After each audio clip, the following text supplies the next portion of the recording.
Chapter 1. In a world of Dragon Ball, within an unknown universe, lies the planet Vegeta.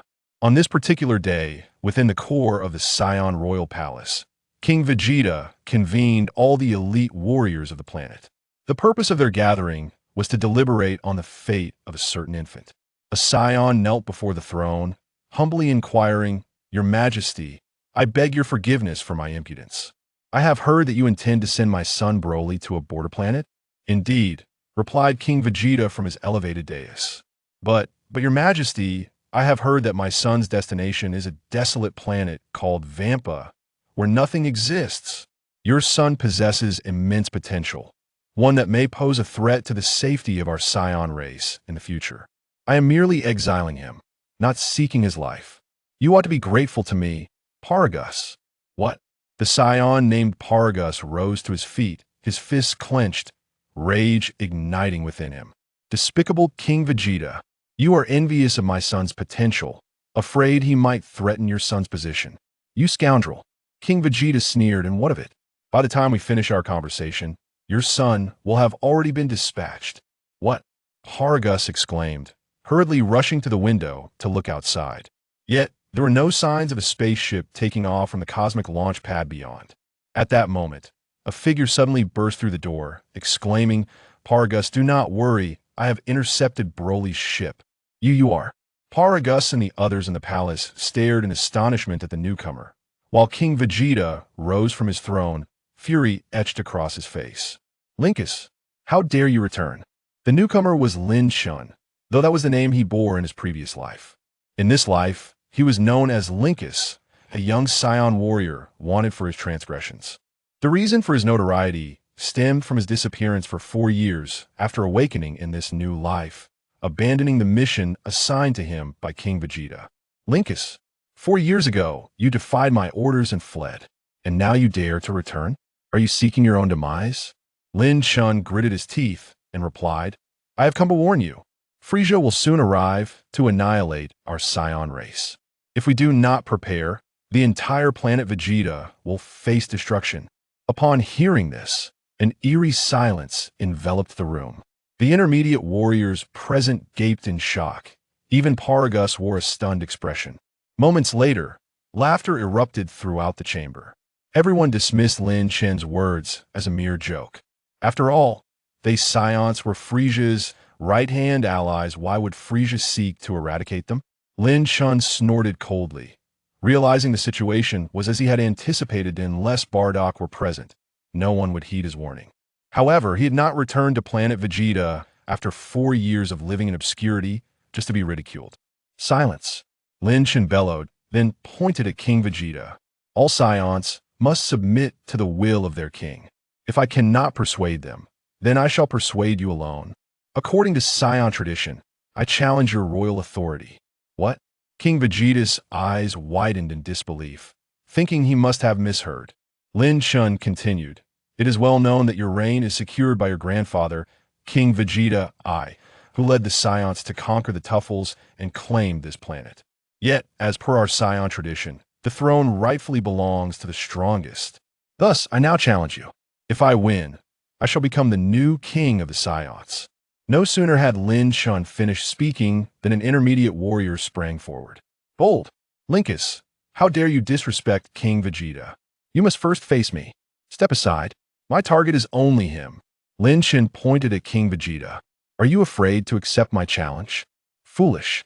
Veins bulged on King Vegeta's forehead. "Linkus, a mere low-class warrior, dares to challenge me? Very well. I accept your challenge. I will show everyone the consequences of provoking King Vegeta." "Huh!" King Vegeta roared, his energy surging, launching himself from the throne like a dart aimed at Lin Chen. However, bang! King Vegeta's punch was effortlessly blocked by Lin Chen with a single finger. "Damn it! How is this possible?" King Vegeta's expression shifted in shock. He had poured all his strength into that punch, yet was repelled by Lin Chen's finger? "I am King Vegeta, the ruler of the Saiyans." King Vegeta quickly retreated a step, gathering his energy, and unleashed a powerful energy blast directed at Lin Chen, channeling all his might into it. Yet, this energy blast was deflected by Lin Chen with a mere snap of his fingers, soaring straight through the palace and into the sky. Boom! The fierce explosion drew the attention of Saiyans surrounding the palace. Why? King Vegeta gazed at Lin Chen in disbelief. Lin Chen, however, remained impassive. I have fought tooth and nail for the past 4 years for this day. How could a Saiyan like you, comfortably seated upon your throne, possibly compare to me? But your battle power? King Vegeta had always worn a scouter the device on his left. I had consistently displayed Lin Chen's battle power as a mere 2,000. That device cannot measure instantaneous battle power. I can now control my energy. My true battle power is 10 times yours. 10 times? Not just King Vegeta, but the others present gasped in astonishment. If this were true, it would be utterly shocking. A battle power of 100,000? That would undoubtedly make him the strongest Saiyan. How could Lin Chen, a mere low-class warrior, possess such power? No way. How can you have a battle power of 100,000? I refuse to believe it. Just as King Vegeta screamed in disbelief, Lin Chen suddenly vanished from sight, reappearing behind him in the next instant. With a single punch, King Vegeta fell unconscious. As King Vegeta collapsed, Lin Chen reached out and seized a circular necklace, symbolizing the royal position from around his neck. Lin Chen raised the necklace high, ascending to the throne that rightfully belonged to King Vegeta. From this day forth, I am the new king of the Saiyans. After 4 long years in the world of Dragon Ball, he had finally reached this moment. Lin Chen knew that he could now commence the final step of his plan, to eliminate Frieza and prevent the destruction of Planet Vegeta. He did this because upon arriving in this world, he had bound himself to the ultimate choice system. The first and most powerful choice bestowed upon Lin Chen by the system was as follows. Choice 1. Defeat Frieza and prevent the destruction of Planet Vegeta. Reward. Legendary Saiyan Bloodline. Choice 2. Defeat the Kaioshin. Reward. Power of the Kaioshin. Choice 3. Defeat the God of Destruction and prevent the destruction of Planet Vegeta. Reward. Power of Destruction. Chapter 2. An impossible task. Initially, upon discovering that he had acquired a choice system, Lin Chen was filled with exhilaration. After all, the signature trait of a transmigrator was a golden finger, and he had indeed received one. However, upon seeing the 3 options presented by the system, Lin Chen's face paled. What the hell? What sort of options are these? Each one more outrageous than the last. Setting aside the formidable Frieza, could he possibly handle the Kaioshin and the God of Destruction, given that his current battle power hadn't even reached 10,000? While others received newbie gift packs upon obtaining a system, why was he immediately confronted with hellishly difficult tasks? Was this not a setup for failure? Lin Chen contemplated abandoning the choices, but the system countered immediately. Tasks cannot be abandoned. You must choose one and complete it before Planet Vegeta is destroyed, or the host will be obliterated. Faced with the system's blatant threat, Lin Chen gritted his teeth and, without further thought, chose the first option. Frieza, Kaioshin, God of Destruction. At this moment, for Lin Chen, who was still an ordinary low-class warrior, only Frieza presented a theoretical chance of defeat. Moreover, opportunities often accompany risks. If he could successfully complete this mission, Lin Chen's future would be exceedingly bright. The Dragon Ball world is fraught with peril, and even attaining the status of a Super Saiyan does not guarantee one's survival. However, should one acquire the legendary Saiyan Bloodline, based on the prowess exhibited by the legendary Saiyans in the original narrative, Lin Chen would undoubtedly navigate any future crises with ease. Thus, following this revelation, Lin Chen devoted an entire 4 years to preparing himself, with the singular aim of vanquishing Frieza before he could annihilate Planet Vegeta. Utilizing the system's guidance, Lin Chen had accurately discerned the moment of his transmigration, the year 733 of the age of the universe, precisely 4 years prior to the destruction of Planet Vegeta. Time was not on Lin Chen's side, and with Kakarot yet to be born and Prince Vegeta merely an infant of 1 year, finding allies proved exceedingly difficult. Confronting Frieza seemed an almost insurmountable challenge. However, after meticulously analyzing the storyline, Lin Chen unearthed a glimmer of hope for achieving his objectives. To realize this goal, He would need a battle power exceeding 60,000 and the support of all Saiyans. In pursuit of this ambition, Lin Chen fled during a mission and commenced a solitary odyssey through the cosmos. During the first year, Lin Chen endeavored to enhance his battle power through rigorous training. The body he inhabited had a mere battle power of 2,000, placing him among the most common rank-and-file warriors of the Saiyan race. Although his physical age was only 14, leaving room for potential growth, the prospects appeared dim.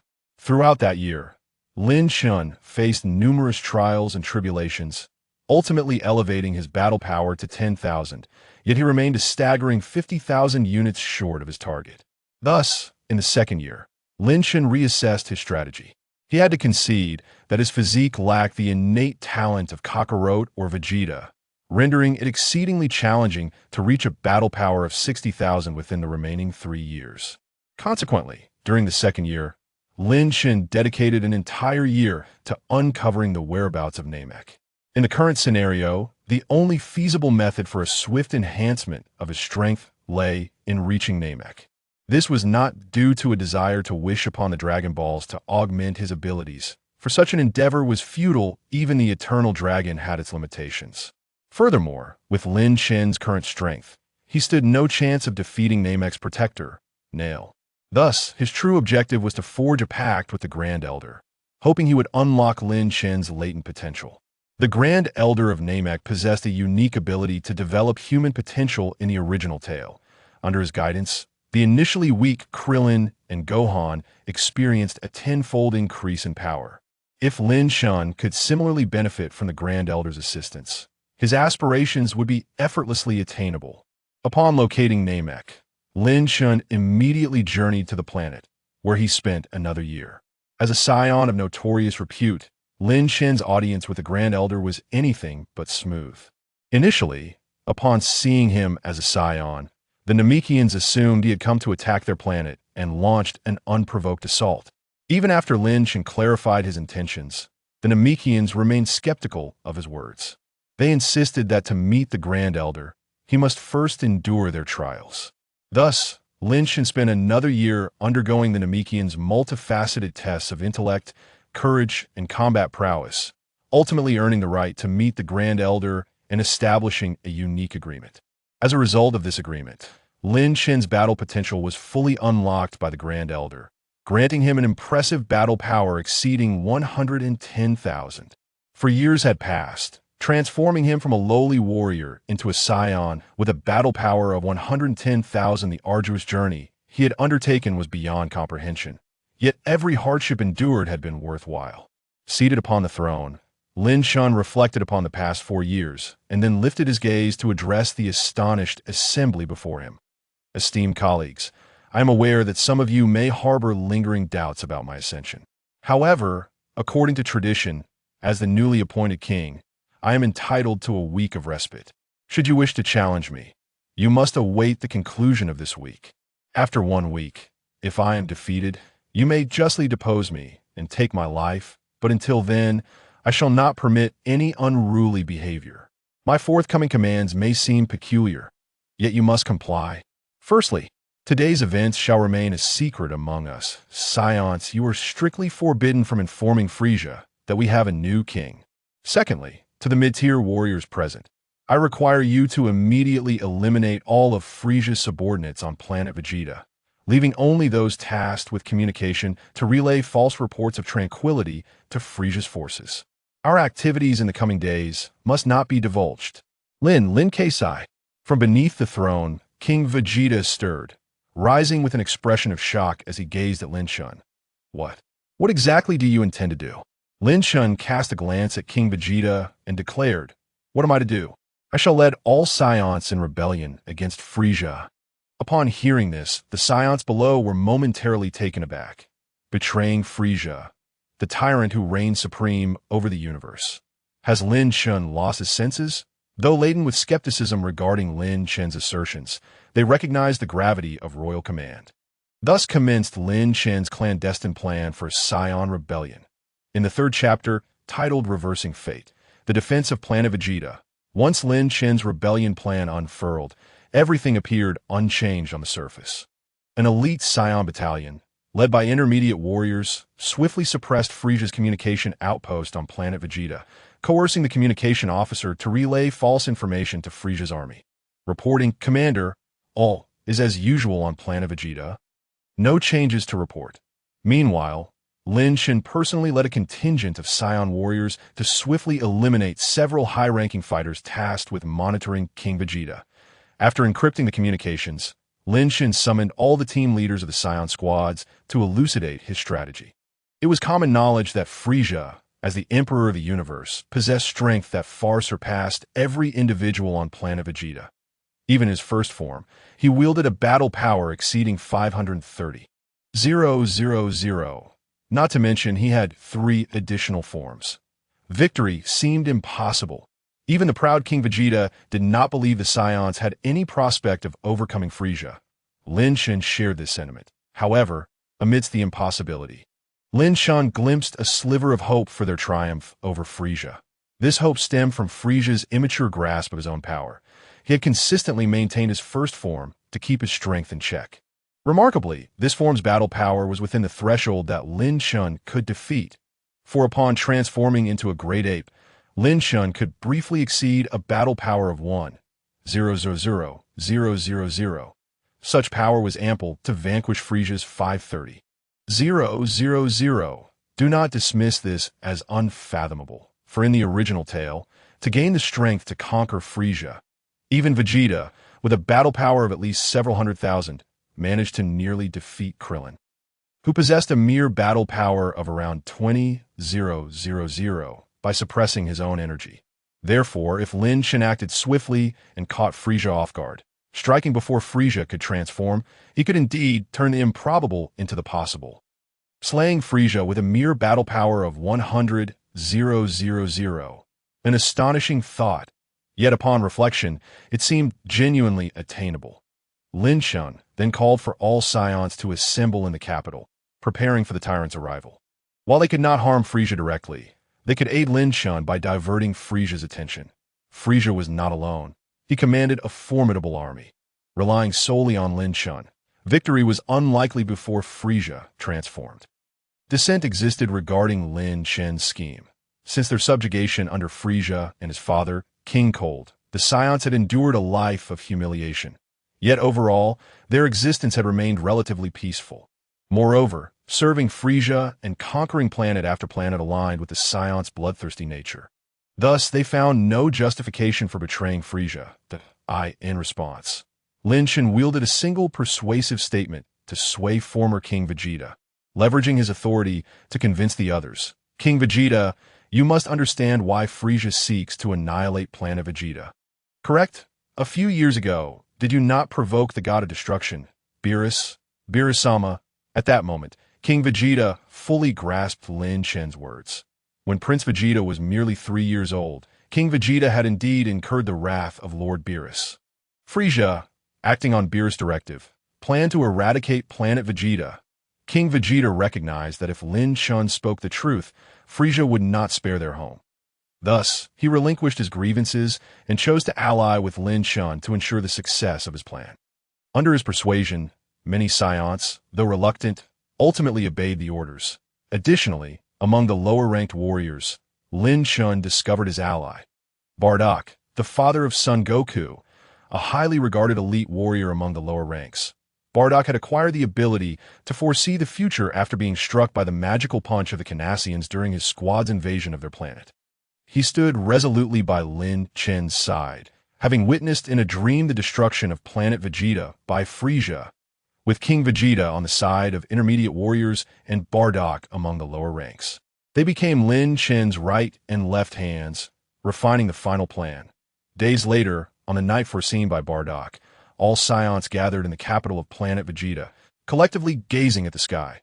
Bardock, is the time drawing near? Lin Chen inquired softly, his gaze fixed upon the heavens. Indeed, your majesty, Frieza will arrive shortly, Bardock murmured beside him. Our fates, the fates of all Saiyans, hinge upon this moment. King Vegeta remarked anxiously. We shall prevail, Lin Chen reassured him. Suddenly, a thunderous roar resonated from the sky. In the next moment, The scanners on all the Saiyans detected immense energy readings.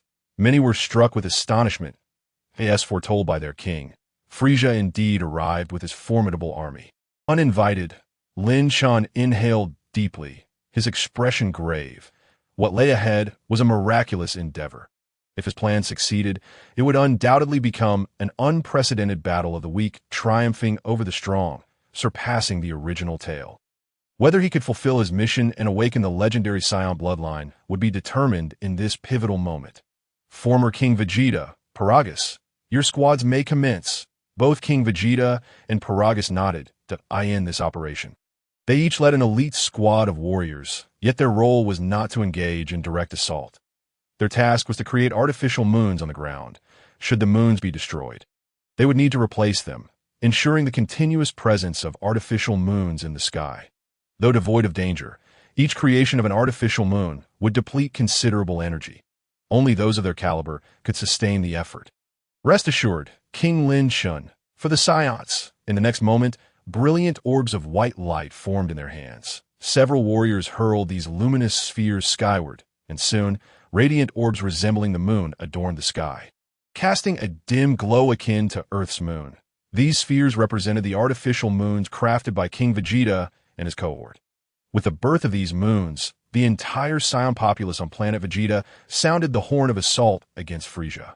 In the fourth chapter, targeting Frieza, the acquisition of the legendary Saiyan Bloodline, as the skies above Planet Vegeta filled with artificial moons, beams of Blutz waves surged towards the surface. Blutz waves are a unique energy produced during a full moon, which Saiyans can absorb with their eyes, triggering a transformation known as Great Ape Transformation in conjunction with their tails.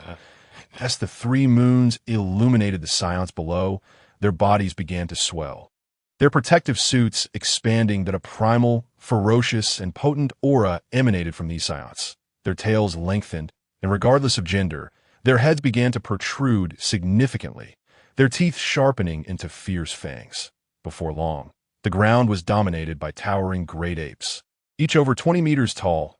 Saiyans, charge! The colossal ape, transformed from Bardock, pounded its chest and let out a thunderous roar, launching itself into the sky. Behind it, countless giant apes ascended, hurtling toward the Frieza spaceship that had already breached the stratosphere. Typically, the transformation into a great ape would render a Saiyan devoid of reason. However, this loss of control was not entirely insurmountable.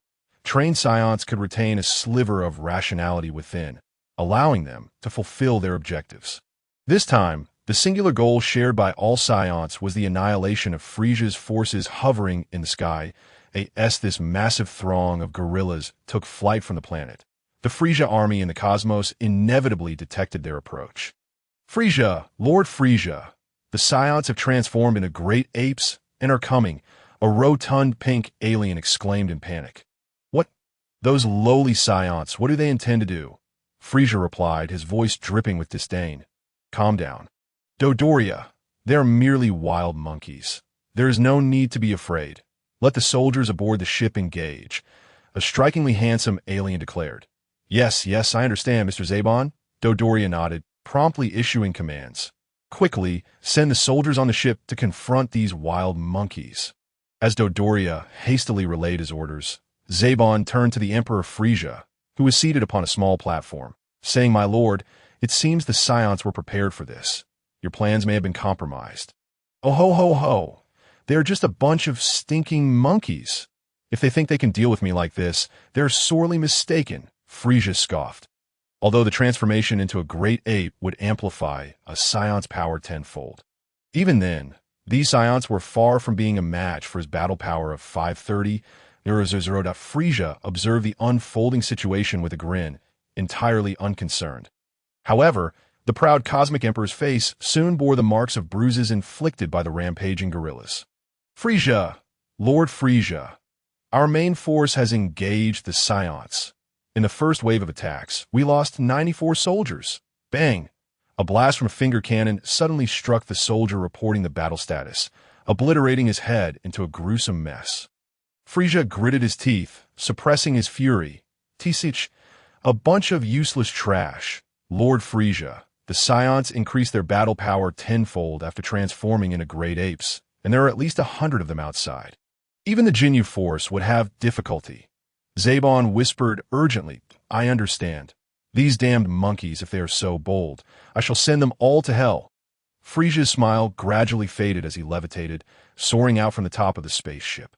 A bunch of wild monkeys, would it not be better for them to stay quietly on Planet Vegeta and turn to stardust along with the planet? Why must they strive to become cosmic dust?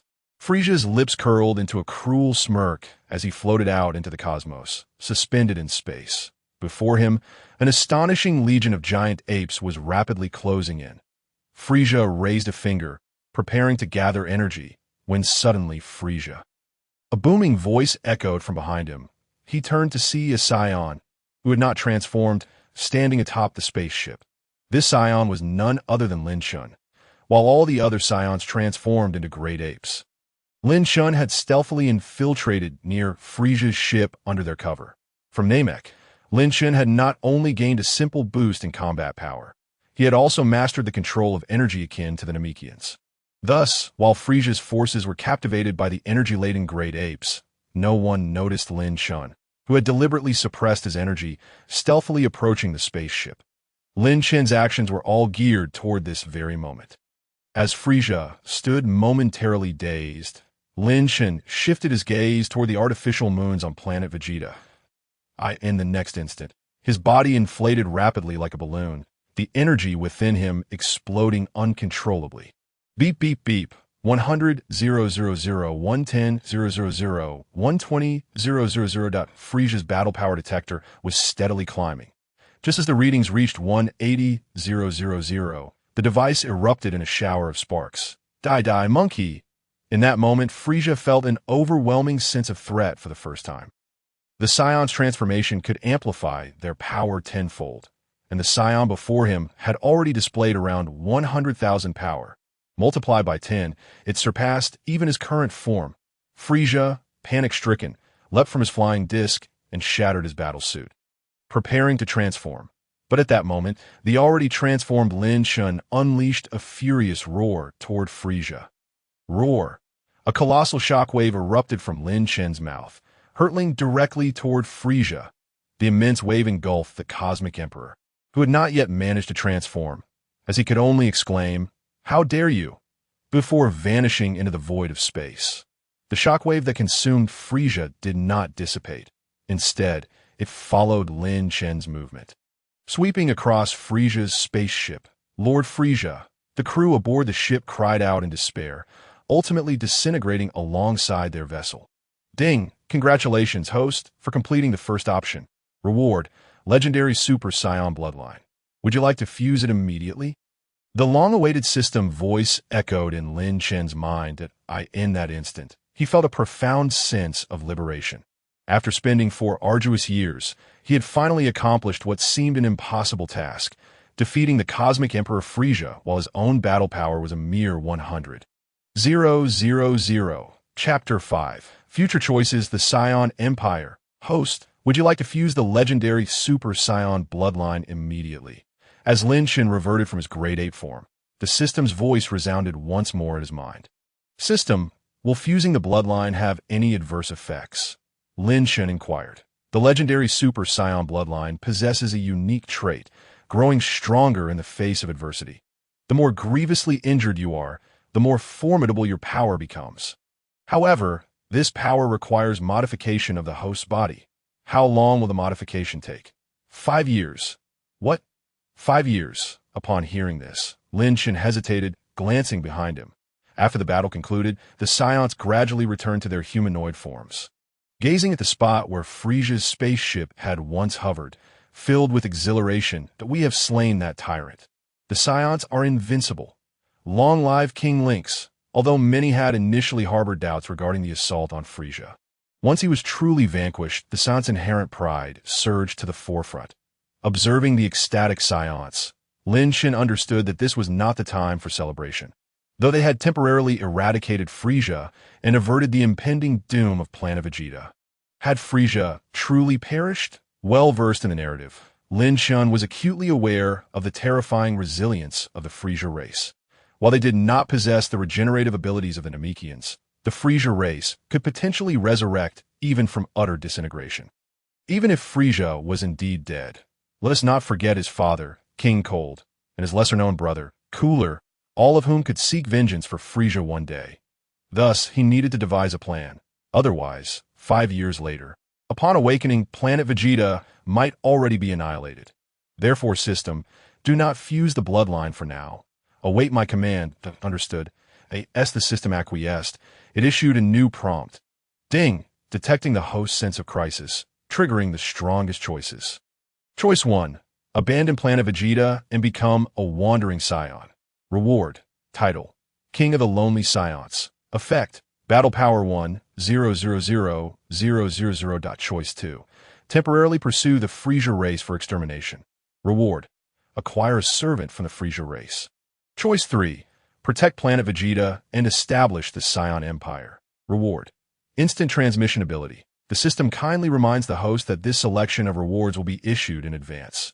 However, should the host fail to make a choice, annihilation will ensue. To Lin Chen's surprise, just as he completed his previous choice, a new one has emerged. Gazing at the 3 rewards presented by the system, he begins to ponder. The first option is swiftly dismissed, merely 1 million combat power, which he believes he can easily attain by merging with the legendary Super or Saiyan Bloodline. The second option appears enticing, seemingly allowing him to enlist a member of the Frieza clan, a race of frozen demons, as his subordinate. Yet upon further contemplation, Lin Chen ultimately rejects this choice as well, recognizing the hidden traps within it. The time-limited mission to hunt the frozen demons. How long is this limit? If it spans 5 years, he would awaken only to find the time elapsed. Moreover, without merging with the Super Saiyan bloodline, how could he possibly pursue the frozen demons? Thus, this option 2 is set aside. System. I choose option 3. Ding! Congratulations, host. Your selection has been confirmed, and the reward has been delivered. Next, please safeguard Planet Vegeta. Should it be destroyed, the host will face immediate obliteration. Moments after Lin Chen made his choice, the system's notification echoed in his mind. Simultaneously, he instantly acquired knowledge on how to perform instantaneous movement. The instantaneous movement ability of Jebbit differs slightly from that of Son Goku. Jebbit can teleport directly to any planet in the universe without the need to sense energy. Though he cannot accurately locate a specific individual. In other words, Lin Chen can now traverse the cosmos at will, no longer wasting precious time on space travel as he did in the past. Even the planet Namek, where he had previously visited, can now be reached in the blink of an eye. Now he must prepare to merge with the legendary Super Saiyan bloodline, with 5 years at his disposal. He must ensure that Planet Vegeta is fortified, guaranteeing that the Saiyans do not once again tread the path of destruction before his awakening. Shortly thereafter, within the royal palace of Planet Vegeta, the victorious Saiyans are reveling outside, feasting on an unlimited supply of their favorite meats and fine wines. Inside the palace, however, Lin Chen, the greatest contributor to this victory, is privately convening with 3 Saiyans.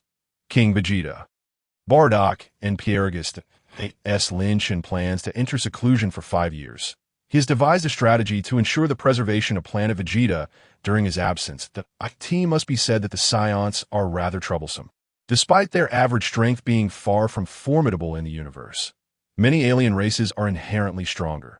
They alone pride themselves as a warrior race, inherently drawn to conflict.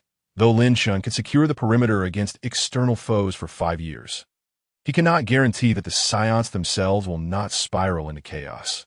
Thus, he requires individuals capable of maintaining order during his absence. The former King Vegeta and the elite warrior Bardock are the most suitable candidates in Lin Chen's view. King Vegeta commands respect, while Bardock possesses the calm judgment and humanity that the Saiyans lack, along with the premonitory abilities acquired from the Kanassians. With both of them in place, the chances of curbing the Saiyans' reckless ambitions increase significantly, preventing unnecessary strife. As for Paragus, while he lacks notable abilities himself, his son Broly is a ticking time bomb hidden within Planet Vegeta. Just 1 year old, Broly already possesses a combat power of 10,000. In 5 years, he is bound to evolve into an exceedingly powerful Saiyan. Yet this is fraught with peril, as a moment's carelessness could lead to the destruction of Planet Vegeta. Therefore, Lin Chen's plan is to place Broly in a different location, allowing him to grow peacefully. According to the narrative from Lin Chen's memories, as long as Broly is not provoked, he is, under normal circumstances, a communicative, filial child, valuing friendships. Much like son Gohan, but he is ill-suited for life among the savage Saiyans, but would thrive among more peaceful races. After assigning Paragus the position of an advisor to the Saiyan army, placing him as the third in command after King Vegeta and Bardock, Lin Chen successfully secured the rights to decide Broly's fate. Paragus, for his part, harbors no suspicions regarding Lin Chen's intentions. After all, were it not for Lin Chen, he and his son would likely have been exiled by King Vegeta. Chapter 6. The Reappearance of Choices and the Arrangement for Broly. In the Saiyan nursery, all newborn Saiyans are placed in incubation chambers for uniform care, subsequently dispatched to various planets based on their potential. However, since Lin Chen ascended to the throne, everything is set to change. According to his decree, henceforth, newly born Saiyans will not be sent to other planets, but will remain on their home planet to grow and thrive. During Lin Chen's absence over the next 5 years, Planet Vegeta must consolidate the strength of all Saiyans for self-preservation. He will not permit the already sparse and weak Saiyan population to fall prey to the military blunder of dispersing their forces. Nevertheless, there is one infant who requires Lin Chen's special attention. Paragus' child, Broly. Standing before Broly's incubation chamber, Lin Chen raises an eyebrow. Even without a detector, he can sense that the child within the chamber possesses power not inferior to that of Bardock beside him. Indeed, this must be the power of the legendary Saiyan Bloodline. Although he too will soon possess the legendary Bloodline, Broly's strength poses a potential threat to him in the future. Detection indicates the host harbors murderous intent towards Broly. Initiating the strongest selection. Choice 1. Immediately eliminate Broly to eliminate future threats. Reward: 1 vial of legendary Super Saiyan Serum. Combat Power 1. 0000000. Choice 2. Exile Broly to Planet Wampa. Reward: 5 vials of Super Saiyan Serum. Combat Power 500,000. Choice 3. Personally care for Broly or have someone else do so. Reward: Broly's loyalty to the host. Combat Power 100,000. Broly may still lose his sanity in the future. Lin Chen is momentarily taken aback. He did not anticipate another choice at this juncture. However, as he considers the 3 options, he begins to reflect deeply. Whether to eliminate Broly or to exile him, both seem like viable choices. The serum should enable one to attain the ability to transform into a Super Saiyan. Conversely, the third option merely promises Broly's future loyalty, which seems somewhat superfluous. System: I choose option 3. Ding! Host selection successful. Reward has been redeemed. Please fulfill your choice promptly. In the next moment. Lin Chen feels a further enhancement of his strength. Although he is a Saiyan in this life, he has no intention of living cold-heartedly like typical Saiyans. In fact, he aims to fundamentally rectify the pervasive atmosphere of slaughter and tyranny that currently permeates the Saiyan race. Therefore, both the first and second options were never truly considered from the outset. As for the third choice, it aligns perfectly with Lin Chen's original plan. Thus, he chose option 3 without hesitation. With that thought, Lin Chen directly opened Broly's incubation chamber, releasing him from the nurturing fluid. Perhaps due to the effects of the system's reward, the released Broly, upon seeing Lin Chen, did not exhibit the typical volatility of a young Saiyan child. Instead, he quietly gazed up at Lin Chen, remaining silent. Observing his son's demeanor, Paragus felt a pang of reluctance.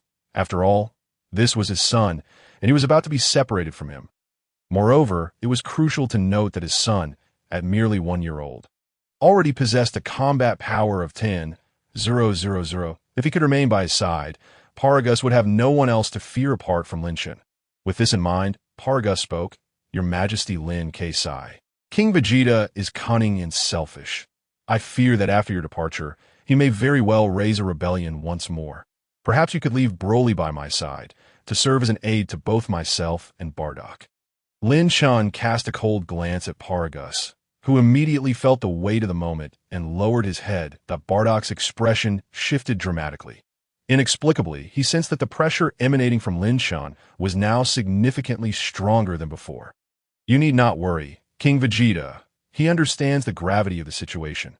Planet Vegeta is far from overcoming its crisis, and he will not act recklessly. Lin Chen was acutely aware that although Frieza had been dealt with, it was the god of destruction, Beerus, who had originally decreed the annihilation of Planet Vegeta. Once Beerus awakens from his slumber, the planet would be doomed to destruction if King Vegeta did not wish to bear the guilt of the Saiyans. He had no choice but to obediently follow Lin Chen's directives. Very well, I shall take Broly with me now. Remember to assist King Vegeta diligently. Afterward, Planet Vegeta will undergo a transformation. Do not fret. Simply adhere to my instruction for the next 5 years. Understood. Paragus and Bardock bowed deeply. A.S. Lin Chen prepared to use instant transmission.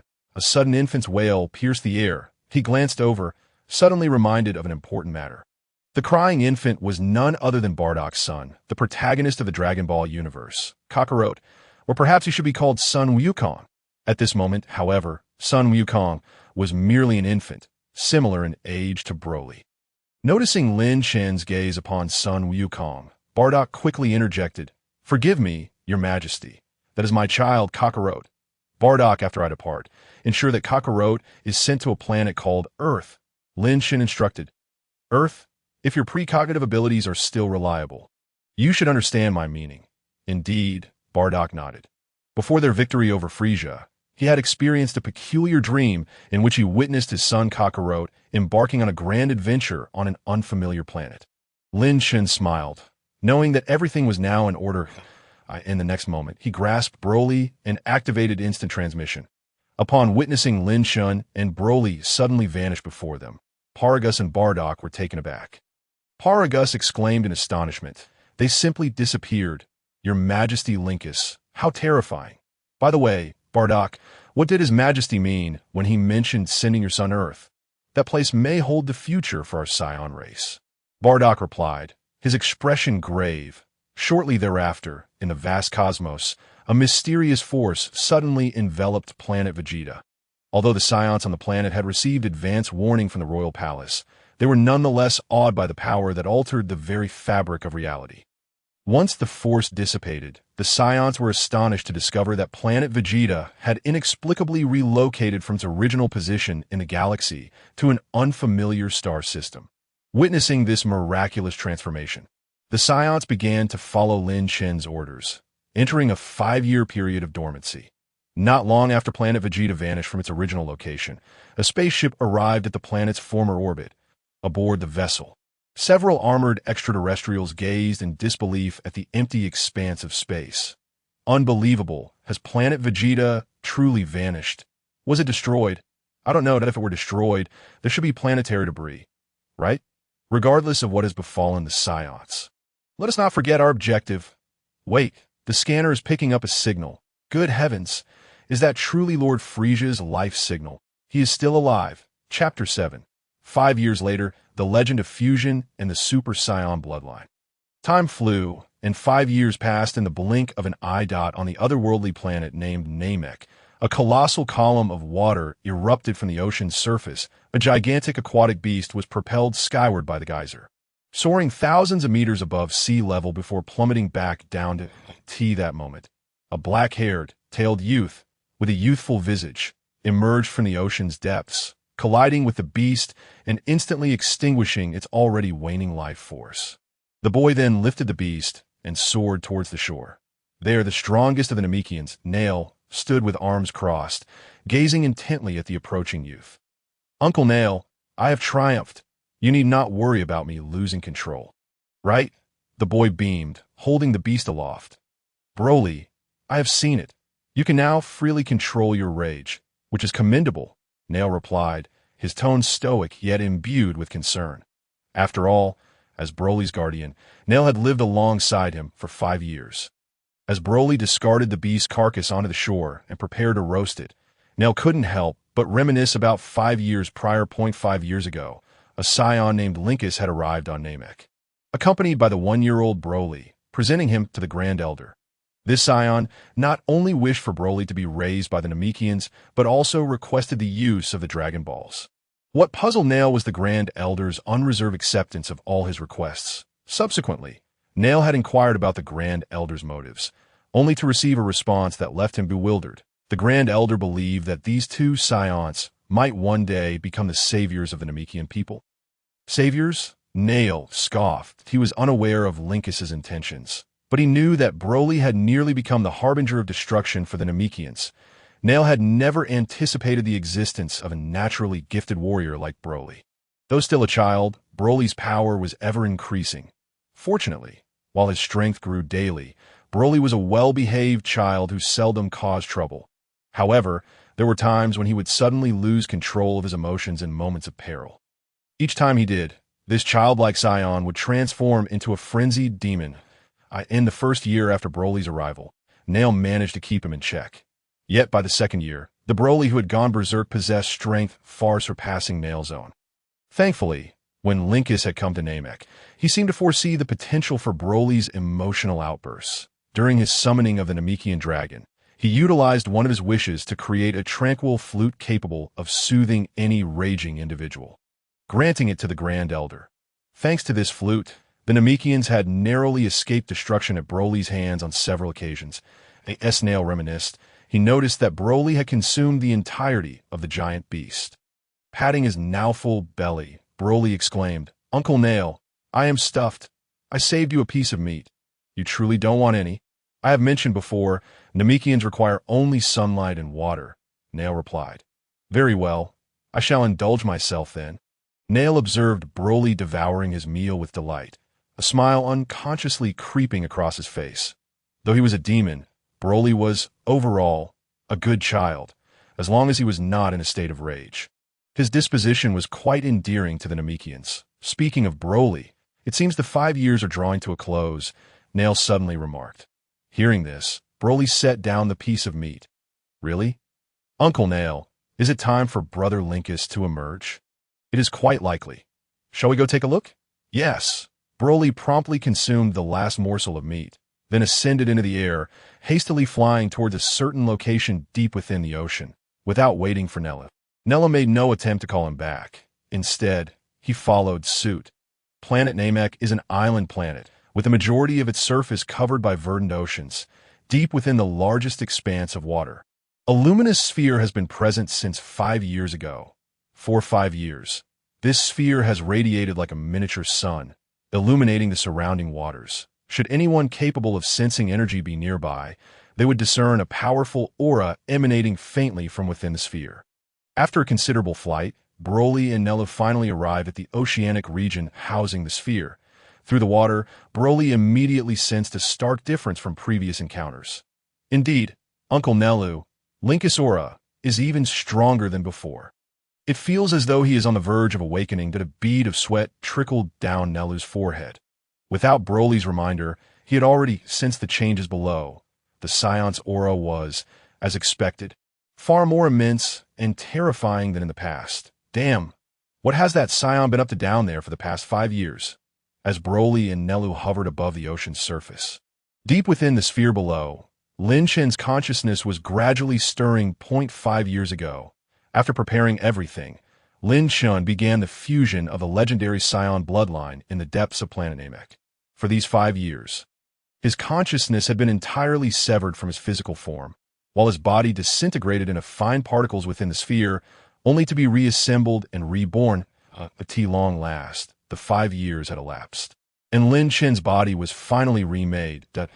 In the next moment, a tremendous force drew Lin Chen's consciousness back into his corporeal form. Within the sphere, a flash of green light erupted, and Lin Chen, who had been dormant for 5 years, finally opened his eyes. Ding! The host has successfully fused with the legendary Super Saiyan Bloodline. Upon opening his eyes, the first sound Lin Chen heard was the mechanical synth voice of the system. He clenched his fists in joy. Finally, success! I never imagined that fusing with a legendary Super Saiyan Bloodline would take a full 5 years. I wonder if it's the system's inefficiency or the extreme difficulty of the legendary Super Saiyan Bloodline fusion. At that moment, the system spoke up again, alerting the host the legendary Super Saiyan Bloodline is a perfect bloodline. Although it took 5 years, it has also eliminated the aftereffect of the legendary Super Saiyan's inability to control power, ensuring that the host need not worry about losing their sanity in the future. Chapter 8. Awakening the First Battle. Encountering cosmic pirates, Lin Chen's heart leaped with joy upon hearing this. The greatest flaw of the legendary Super Saiyan is precisely the loss of control over their power, leading to a state of mindlessness, becoming a mere killing machine. Lin Chen had originally planned to find a solution after fusing the bloodline. But unexpectedly, the system took care of it all at once. One might say that the loss of a horse could lead to unforeseen blessings. In this light, spending 5 years merging the bloodline seems worthwhile. System, can I check my combat power? Lin Chen inquired. Certainly, checking combat power is one of this system's functions, the system replied, subsequently displaying several lines of text in Lin Chen's mind. Host. Lin Chen. Combat power, 550. 000. Bloodline. Legendary Super Saiyan Bloodline. Skills. Instant transmission, control of ki. Over 5 years, his combat power increased from 100,000 to 550, 000 to this rate of growth cannot be deemed rapid, yet is merely the beginning. With Lin Chen's awakening, the legendary Super Saiyan Bloodline will truly begin to manifest its power. By the way, system, can I transform into a Super Saiyan now? The host's S cells are temporarily insufficient. It is estimated that combat power must reach at least 1,000,000 for the S cells to be adequate for true transformation. Currently, the host can only enter a pseudo-Super Saiyan state, the system replied. Pseudo-Super Saiyan. Isn't that from the earliest movie canon? Lin Chen thought suddenly. The bloodline the host fused with is that of the Ultra Battle version of a legendary Saiyan, which differs slightly from Dragon Ball Super. Lin Chen felt a wave of relief upon hearing this. As the Ultra Battle version of the legendary Saiyan Bloodline is indeed more potent, yet also more prone to loss of control. With the system's assistance, he need not worry about losing control and harming his allies. After inspecting his status, Lin Chen raised his head. He had sensed 2 familiar auras above him, which he recognized as belonging to Broly and the Namekian Nelu. System. Assess their combat power. Lin Chen commanded. In the next moment, he observed the combat power values displayed by the system for the Tude. This function is undeniably superior to the power level detectors of the Frieza Force, eliminating concerns about malfunctions due to excessively high power levels. Nelu, 42,000. Broly, 230,000. Lin Chen was slightly taken aback. Before his slumber, Broly's combat power was merely 10,000, yet now it had surged to 230,000, an astonishing increase of 23 times. Indeed, he is a remarkable individual possessing the legendary Saiyan bloodline. Meanwhile, above the ocean, Broly and Nella noticed that the luminous sphere beneath them was gradually dissipating. Initially, they believed Lin Chen was about to emerge, but as time passed, there was still no sign of movement from below. Uncle Nelu, could something have happened to Brother Linkus? Broly asked anxiously. Stay calm. The aura beneath has not vanished. He may have just awakened. Just as Nelu finished speaking, a figure suddenly appeared before them. Yo. Broly. Nelu, upon seeing Lin Chen, had indeed awakened. Broly laughed heartily and rushed over. Brother Linkus. The two embraced, and Lin Chen observed the cheerful Broly, finding it difficult to associate him with the brooding and introverted Broly from the original narrative. Allowing him to grow on Namek was undoubtedly a wise choice. Linkus, what exactly have you been doing for the past 5 years? Why has your aura changed so significantly? Despite their familiarity, Nelu remained cautious around him. Lin Chen smiled, preparing to explain, when suddenly his expression shifted, and he looked up. Broly and Nella mirrored his actions. The three felt a multitude of immense and malevolent auras approaching planet Namek from the cosmos. Boom! Moments later, a thunderous roar echoed from the sky.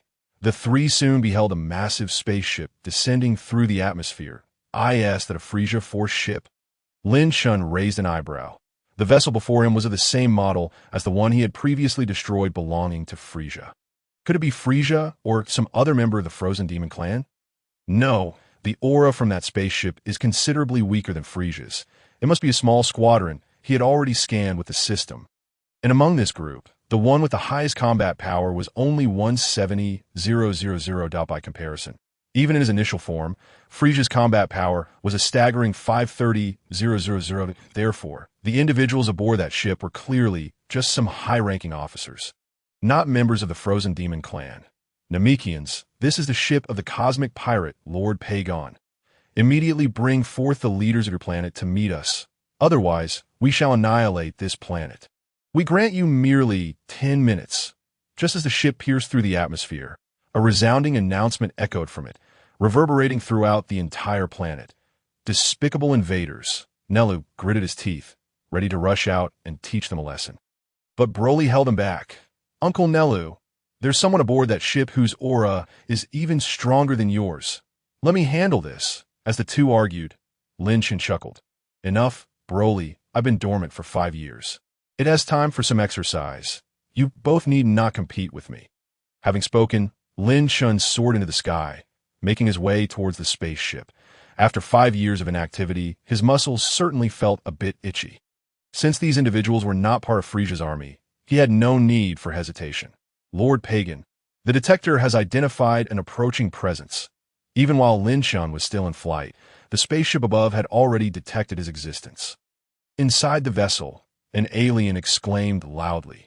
Sitting in the command chair was a one-eyed giant, the commander of this squadron, Pagan. With one hand propped on his head, he inquired, "Who is it? Is it that Namekian?"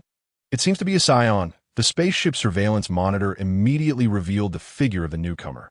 Upon seeing Lin Chen's hair and the tail behind him, the alien swiftly deduced his identity. A Saiyan? Pagan was momentarily taken aback, then burst into laughter.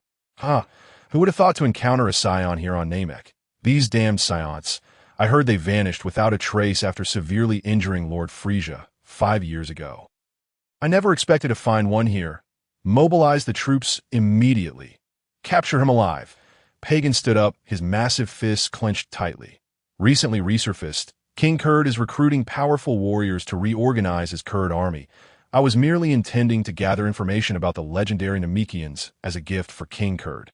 But to encounter a Saiyan is truly a stroke of fortune. Listen up. If we can capture this Saiyan and glean information about the whereabouts of other Saiyans from him, King Kurd will undoubtedly reward us handsomely. Perhaps I might even be appointed as a Legion commander. So, we must catch him. Yes, the roar echoed, and figures swiftly burst forth from the spaceship. Chapter 9. Indestructible, the legendary power of Saiyan Bloodline, countless aliens clad in battle armor rushed out of the spaceship. All warriors under the infamous pirate Pagan, who had previously plundered over 100 planets. Each one was a ruthless criminal. Nearly 100-strong team formed ranks in front of the spaceship, awaiting Lin Chen's approach. In no time, Lin Chen arrived before them, facing off against them. This Saiyan really came. They say Saiyans are like rabid dogs in battle, biting at anything that moves. He doesn't intend to challenge us. Does he? Amidst the laughter, one alien activated a power detector. Let me see his battle power. 15,000. 15,000. Upon hearing this, the other aliens erupted in laughter.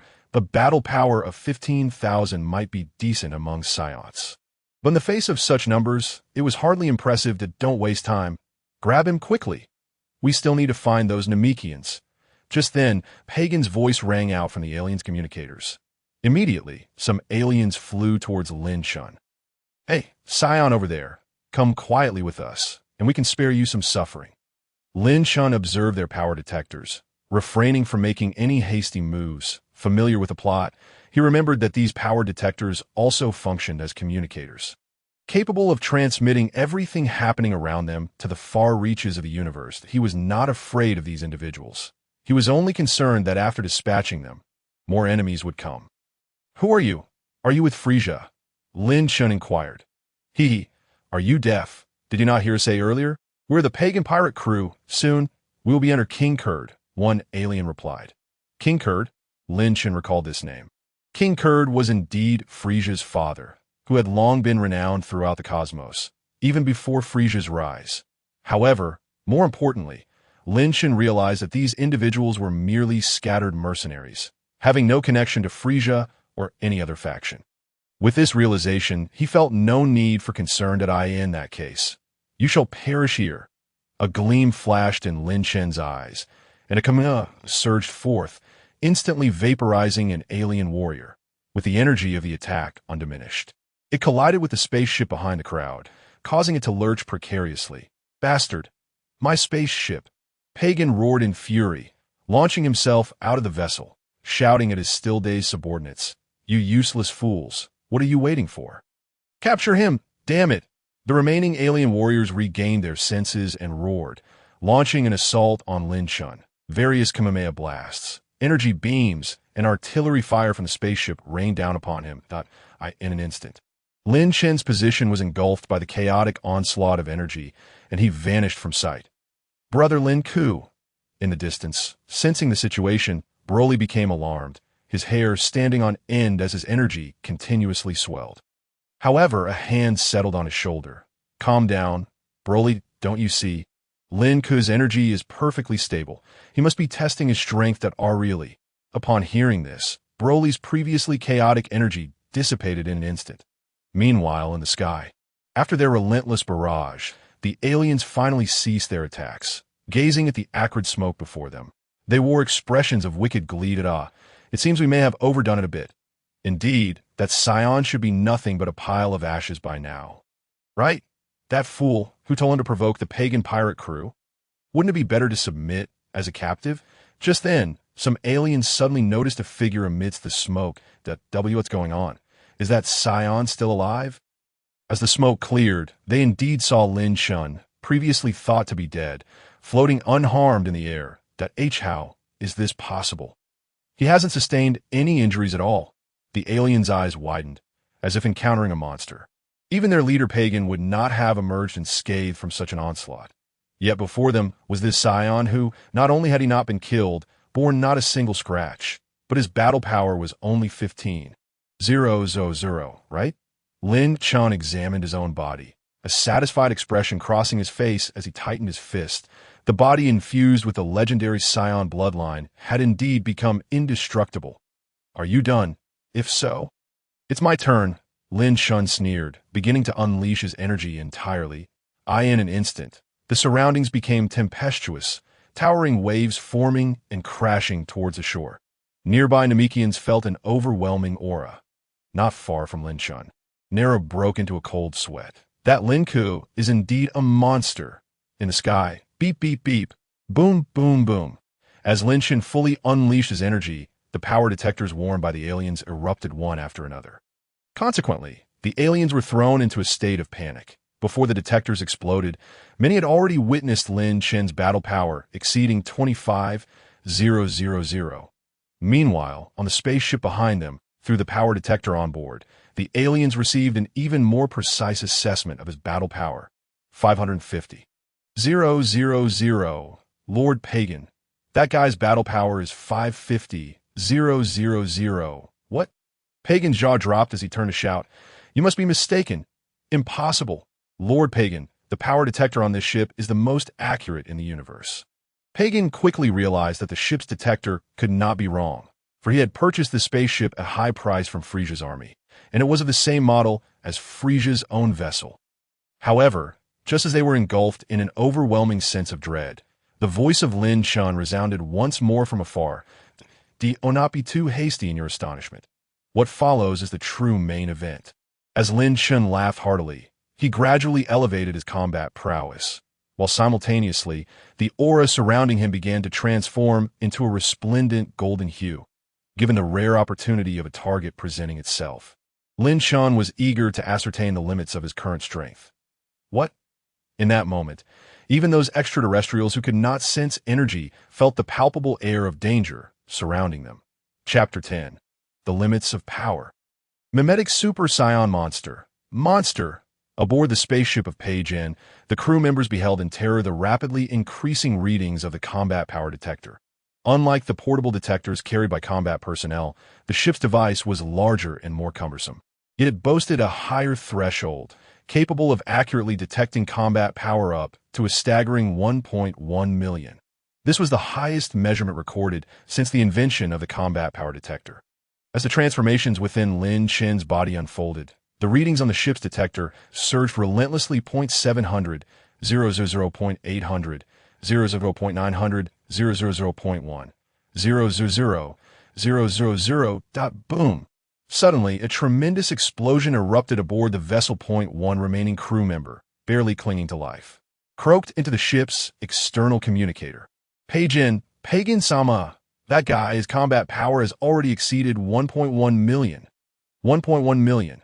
Upon hearing this, not only Pagan but all the extraterrestrials outside were rendered speechless. 1.1 million. In this world, apart from the Frozen Demon Clan, was there truly someone possessing such terrifying combat power? Roar. A cacophony of furious roars drew the dazed gazes of the onlookers. I could see that moment. Lin Chen's aura had completely morphed into a golden hue. Not only that, but his hair stood on end, transforming from black to a deep purple black. Exhaling deeply, Lin Chen realized he had reached his limit. Although he had yet to transform into a Super Saiyan, he had indeed entered the phase of a mimetic Super Saiyan. This state, while not a true Super Saiyan, still possessed power akin to that of a Super Saiyan. System, what is my current combat power? Lin Chen inquired in his mind. Host combat power, 3.9 million, the system replied. Lin Chen paused momentarily, recalling that according to the original text, a first-grade Super Saiyan could enhance their combat power by 50 times. Though he was merely a mimetic Super Saiyan, he should have at least a 10-fold increase. Why then was it not even 7-fold? System, have you made an error? The system's calculations were infallible. Forget it. Lin Chen decided to set aside his doubts for the moment, as it was not the time to investigate the reasons, just as he pondered his seemingly low combat power in the distance. A band of cosmic pirates was already in a frantic bid to escape. That he's too powerful. Run. This guy can't possibly be a Saiyan. He is a demon. A demon. I know. He must be that Saiyan. The one who severely wounded King Frieza. We have encountered him. At that moment, amidst the cries of panic, a booming voice suddenly commanded the attention of all. You bunch of worthless fools, silence yourselves. The towering figure of Pagan soared from the crowd.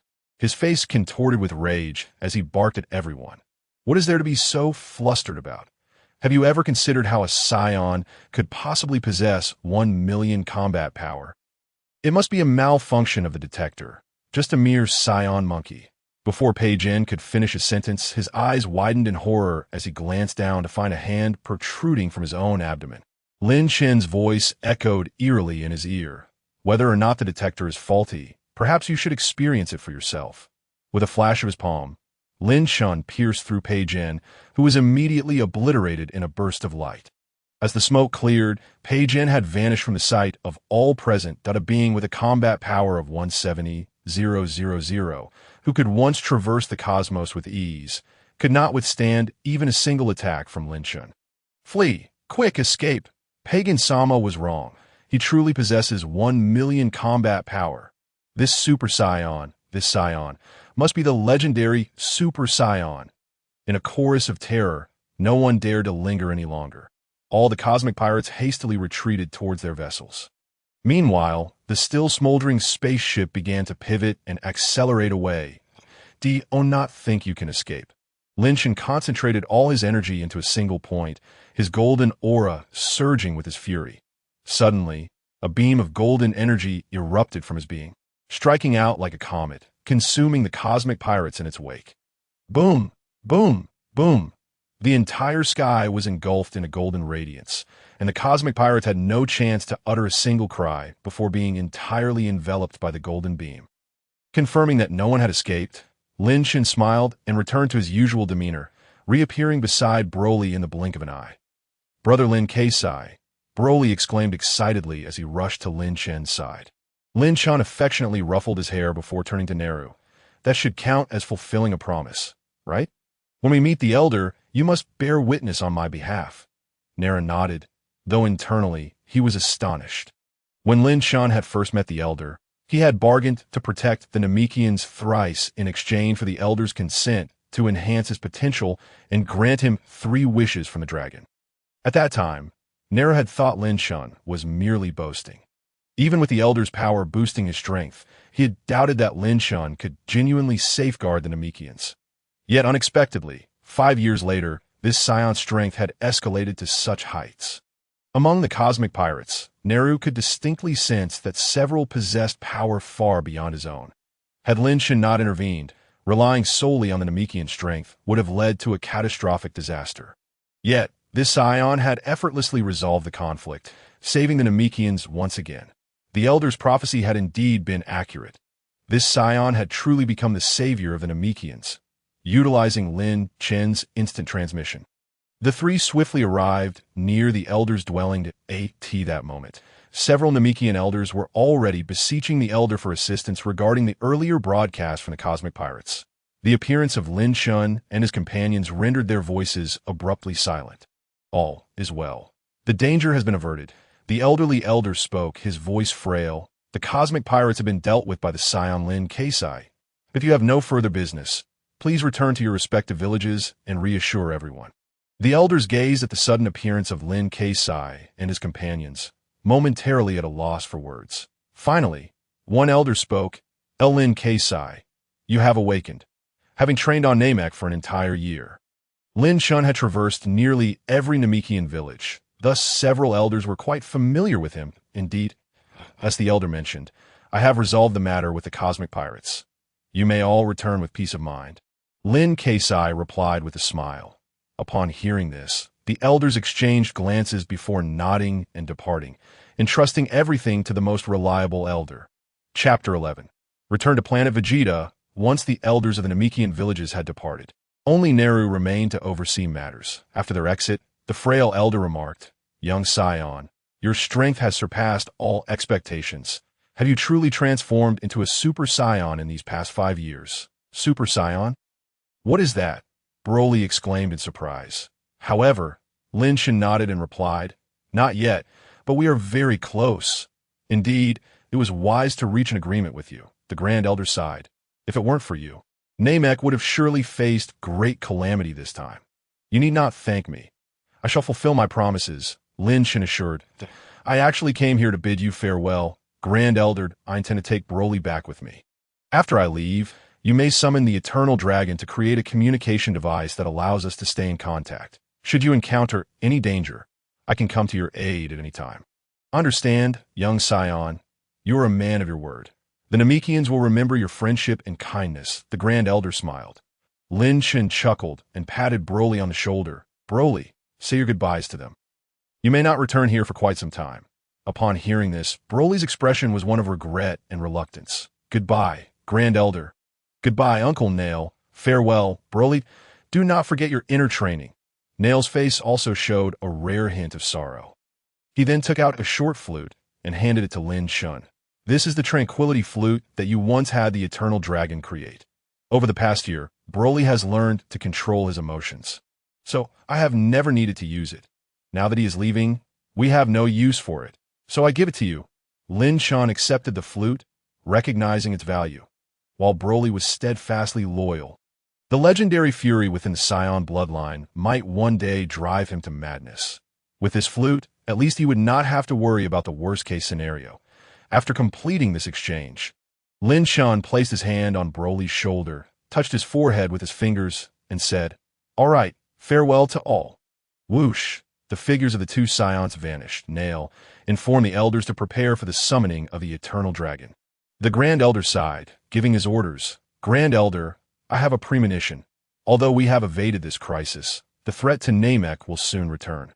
The Grand Elder sighed again. Lynx's words are indeed correct. We need a means to summon him at any time.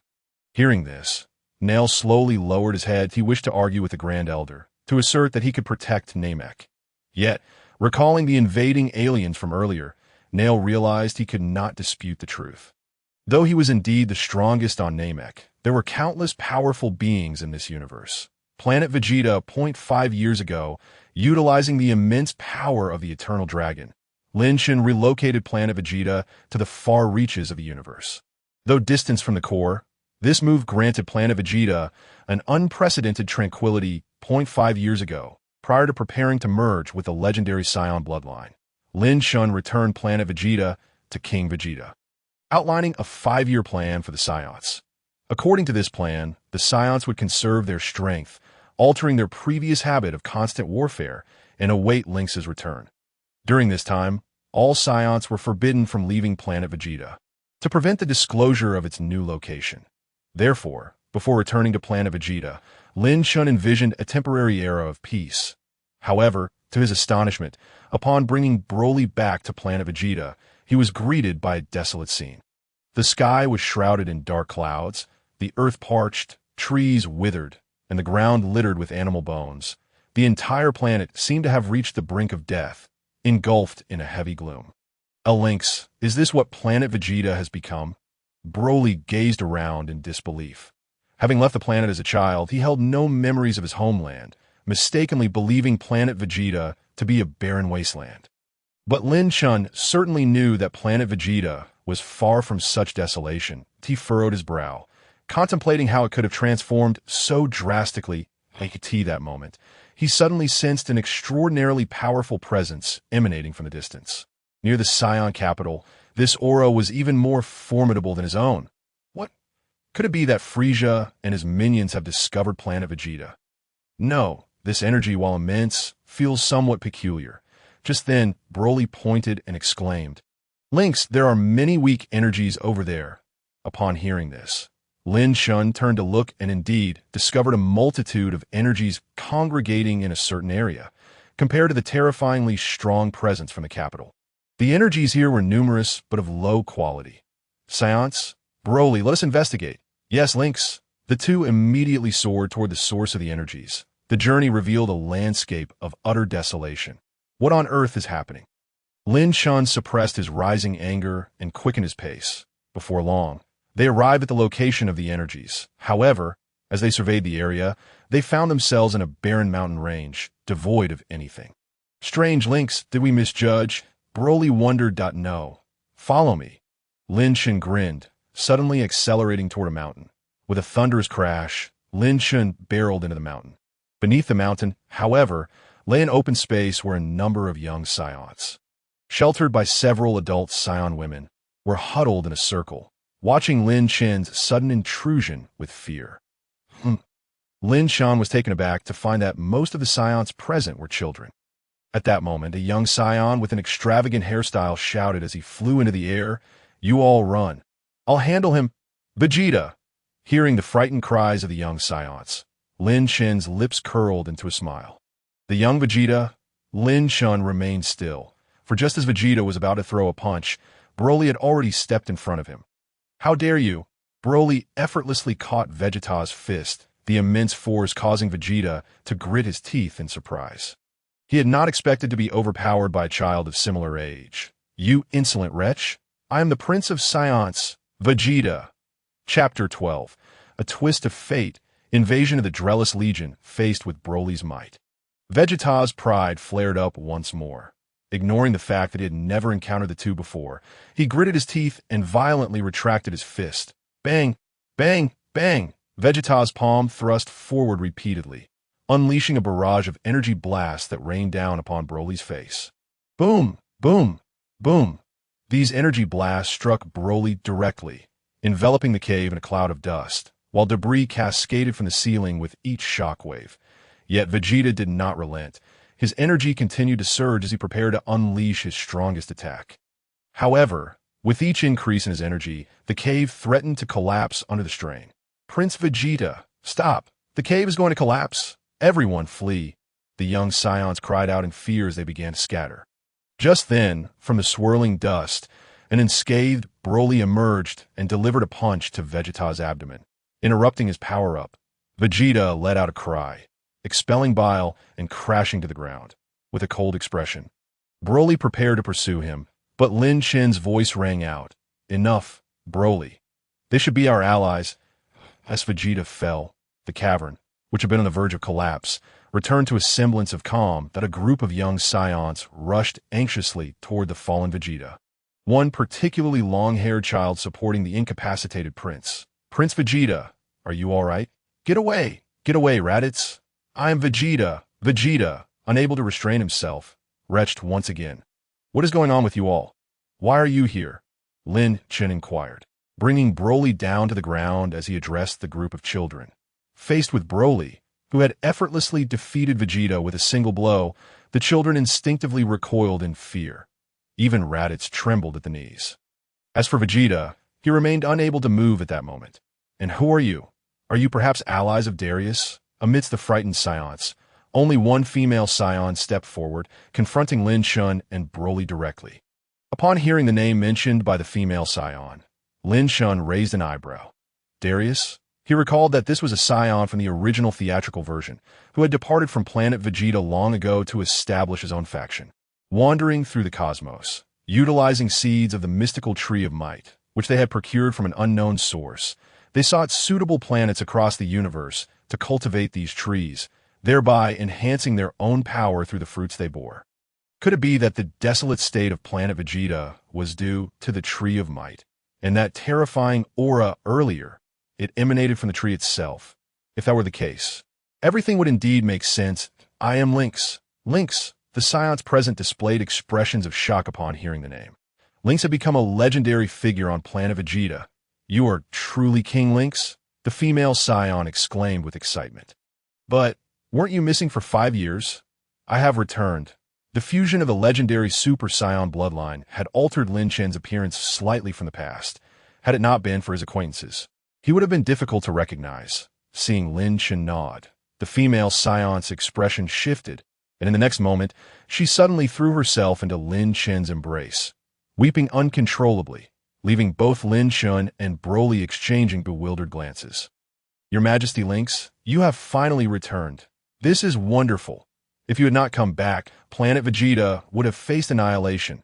Lin Chen was momentarily taken aback, then gently patted her back, offering solace. Do not cry. Please tell me what has transpired on Planet Vegeta. All right. The female Saiyan ceased her tears and began to explain the events that had unfolded on Planet Vegeta, as Lin Chen had surmised.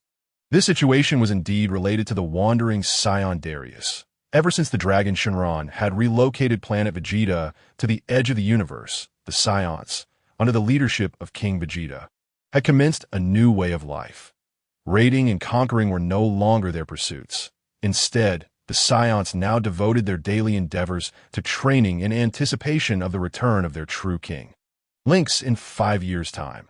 Over the course of those 5 years, most Saiyans gradually adapted to this new lifestyle of cultivation. However, unexpectedly, a spaceship shattered the tranquility of Planet Vegeta. The vessel's owner was none other than the traitor of the Saiyan clan, the low-ranking warrior Darius. Interestingly, Darius's experiences bore some resemblance to Lin Chen's, that a low-ranking warrior himself. He had, during a mission, suddenly slain his comrades and subsequently vanished without a trace. Years later, upon his return, he had become overwhelmingly powerful. Under his command was a legion of 5 alien warriors, the Darius Corps, who were also formidable in strength. Upon descending on a Planet Vegeta, Darius immediately showcased his immense power, effortlessly defeating King Vegeta and even the strongest Saiyan on the planet. Bardock was no match for him. After easily overcoming them, Darius proclaimed himself the new king of the Saiyans and planted a mysterious seed known as the Tree of Might in the capital. According to Darius, the Tree of Might was a mystic plant capable of absorbing the life elements of a planet, producing what was known as the fruit of the Tree of Might. This fruit could significantly enhance the combat prowess of its consumer. After vanquishing King Vegeta, Darius used this fruit as bait to gather a faction of Saiyans to pledge their loyalty to him. Currently, these individuals were congregating in the capital, awaiting the maturation of the tree's fruit. Your Majesty Lynx, King Vegeta, and the other loyal Saiyans are gathering around the capital, intending to prevent the fruit of the Tree of Might from ripening. Lord Bardock stated that if the tree could be destroyed before the fruit is harvested, Planet Vegeta could be rejuvenated. We, unable to assist, have been ordered to watch over these children, as King Vegeta said that if they fail, these children would be the last seeds of the Saiyan race. Upon hearing the female Saiyant's words, a faint smile appeared at the corner of Lin Chen's mouth. He had not anticipated that his wish to relocate Planet Vegeta would inadvertently lead Darius's faction to it. He recalled that in the original storyline, Darius and his group had been evading the Frieza force while searching remote star systems for suitable planets to cultivate the Tree of Might. It was truly a serendipitous turn of events that he had unintentionally led them to the concealed Planet Vegeta. Chapter 13. The True King of the Saiyans, Darius? Ding! Crisis detected on Planet Vegeta. triggering the ultimate choice. Choice 1. Ignore the crisis on Planet Vegeta and seize all the fruits of the Tree of Might. Reward. Technique Spirit Bomb. Choice 2. Intimidate the Darius Core, subjugate all members for personal gain, and seize all the fruits of the Tree of Might. Reward. Technique King Kai Fist. Choice 3. Eliminate all members of the Darius Core, destroy the Tree of Might. Reward. 10 fruits of the Tree of Might. 50 times Gravity Chamber. Upon seeing the options presented by the system, Lin Chen did not hesitate and immediately made his choice. I choose 3. Planet Vegeta would serve as Lin Chen's stronghold in the future. Having expended a wish from the Namekian dragon to relocate it, he could not bear to watch it be drained by the Tree of Might to ask for the rewards. Techniques were something he could easily learn from King Kai, given time. The 50 times Gravity Chamber, however, appeared far more enticing to Lin Chen. Though the 10 fruits from Choice 3 were not abundant, they would suffice. Moreover, according to the storyline, Darius's group clearly possessed the seeds of the tree. As long as he could obtain them, he could cultivate them on another planet, rather than sacrificing his own Planet Vegeta. Ding! Host choice confirmed. Please complete the task promptly. Lin Chen retracted his consciousness and looked at the female Saiyan. Rest assured, I shall resolve this matter immediately. The female Saiyant's face brightened at his words, and she lowered her head, saying, Thank you, Your Majesty. Indeed. Lin Chen nodded, ascending into the sky, ready to depart, when he suddenly looked down and smiled at the female Saiyan. By the way, what is your name? Your Majesty. You may call me Hannah. The female Saiyan, Hannah, blushed. Lin Chen nodded, offering no further words, and with Broly, took flight into the sky, leaving the cave behind. Once the two had departed, the other female Saiyans immediately gathered around Hannah, exclaiming, Hannah, congratulations! Does it seem that King Lynx has taken a liking to you? Hannah, you are truly remarkable. I wish I had approached the Majesty to speak as well. The laughter of the female Saiyans echoed, while Vegeta clenched his teeth in frustration. Damn it, Raditz, we must follow them. Huh, but it's dangerous outside. If you're afraid, then stay here. I must witness the power of that lynx with my own eyes. Vegeta gritted his teeth, filled with resentment. The mere presence of a child beside Lynx left him feeling insignificant. What then of Lynx himself? He was unwilling to accept that as the prince of the Saiyans, he should be the mightiest. Yet now 2 individuals who surpassed him had suddenly appeared. He could not bear it. I shall confirm their strength with my own eyes, and one day I will surpass them and reclaim my father's throne. At the moment when Vegeta vowed his oath, Planet Vegeta, the royal capital of the Saiyans, lay in ruins. The once glorious city had vanished without a trace. Now, the entirety of the Saiyan royal capital was engulfed by a colossal tree. Where the royal capital once stood, only the towering trunks could be seen, and above them, a swirling mist of clouds loomed. This great tree was none other than the fabled Tree of Might. The Spirit Tree. On the edge of the Spirit Tree, a group of Saiyans gazed at the towering giant with clenched teeth. Bardock, you claim to have seen that His Majesty Linkus would come to save Planet Vegeta. But why has he yet to appear? The fruits of the Spirit Tree must be nearing maturity, correct? Among the crowd, King Vegeta, his forehead bandaged, glared furiously at the tree that had destroyed his palace. Had it not been for Bardock, he would have already ordered an attack. Yet, before taking action, Bardock, one of the assistants appointed by Lin Chen, had told him that he foresaw the arrival of Linkus. Bardock possessed the ability of foresight, a fact that King Vegeta was already aware of, and it was his words that restrained the king from acting rashly. However, as time wore on, Vegeta's patience began to dwindle. King Vegeta, hold on a little longer. Dales and his cohorts are too powerful. Without the assistance of His Majesty Linkus, our efforts may be in vain. Standing beside Vegeta and Bardock was another Saiyan. Paragus T2 was one of the advisors appointed by Lin Chen, and their words compelled King Vegeta to endure. Just then, the scouters warned by the Saiyans began to emit a series of beeping sounds. Simultaneously, laughter erupted above their heads. Ha ha! Is that not King Vegeta? Have you perhaps had a change of heart and decided to ally with His Majesty Dales? King Vegeta and his companions looked up, terror-stricken that a group of Saiyans was surrounding a band of individuals suspended above them. These Saiyans were the traitors who had betrayed King Vegeta to join Dales, and the 6 they surrounded were the backbone of Dale's legion, along with the malevolent scion Dales himself. Upon realizing they had been discovered, cold sweat broke out on King Vegeta's brow, while Bardock gritted his teeth, glaring fiercely at the scion who sought to obliterate his homeland. Even more ironic for Bardock was the fact that this scion bore an uncanny resemblance to him. Dales, at first glance, appeared almost identical to Bardock, save for his darker complexion. Dales, leave Planet Vegeta at once. The true king of the Saiyans is about to return. When that time comes, you and all your minions will find no place to hide. King Vegeta shouted that, "Oh." Dales smirked, revealing a predatory grin. Are you speaking of that fellow named Linkus? I've heard of him. How could someone with a mere battle power of 100,000 dare to call himself a king? Next to Dales, a scion with only a small tuft of hair on his head chimed in. Indeed. King Vegeta, open your eyes and see. The true king of the Saiyans is none other than His Majesty Dales. His battle power has already reached 300,000. Nappa, when did you become like this? What happened to the pride of the Saiyan elite? Upon seeing this man, King Vegeta's anger flared. The man's name was Nappa, once a personal guard of King Vegeta, a noble among the Saiyans. Yet after Dale's invasion, he was the first to grovel before Dales. Under Nappa's lead, many Saiyans chose to betray their king. Pride? You dare utter that word.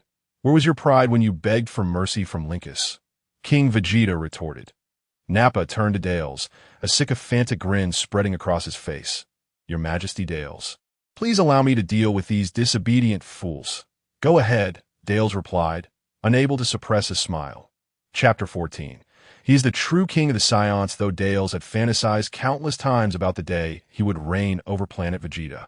He never imagined that day would come so swiftly. He had merely been seeking planets on the outskirts of the universe suitable for planting the spirit tree, yet unexpectedly stumbled upon the long-lost Planet Vegeta. When he first realized his planet was the missing Planet Vegeta, Dales had felt a twinge of panic. The news of the Saiyans betraying and severely injuring King Frieza had spread throughout the universe. Initially, Dales feared encountering the powerful warriors who had injured Frieza on this planet. However, after conducting a secret investigation, he discovered that the Saiyans had used cunning to defeat Frieza. The mightiest warrior on the entire planet possessed a battle power of merely 30,000, while Dales himself had already attained a battle power of 300,000. Thus began Dale's campaign.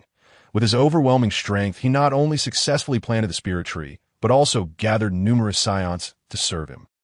Once a lowly warrior, he had now ascended to the pinnacle of the Saiyan hierarchy. The sensation was utterly delightful. Go, Nappa, and if possible, bring me more followers. Without a sufficient number of subjects, my title as king of the Saiyans would be hollow. As you command, your Majesty. With Dale's permission, Nappa sneered as he descended in front of King Vegeta and his group. King Vegeta, this is my final opportunity for you. Surrender and submit to His Majesty Dales. Or face death. You think so? King Vegeta scoffed. Of course. Individuals like you would never comprehend the greatness of His Majesty Dales. Everyone. While Linkus led us to defeat Frieza, he also forced us Saiyans into hiding, unable to leave our planet. Such a prison-like existence is not how Saiyans should live. Nappa bellowed to the Saiyans before him. But His Majesty Dales is different. By following him, not only can we return to our thrilling past, but more importantly, His Majesty Dales possesses the fruits of the spirit tree. By aligning with Dales, everyone will have the opportunity to enjoy the fruits of the spirit tree. Behold, this is the power of the spirit tree's fruits.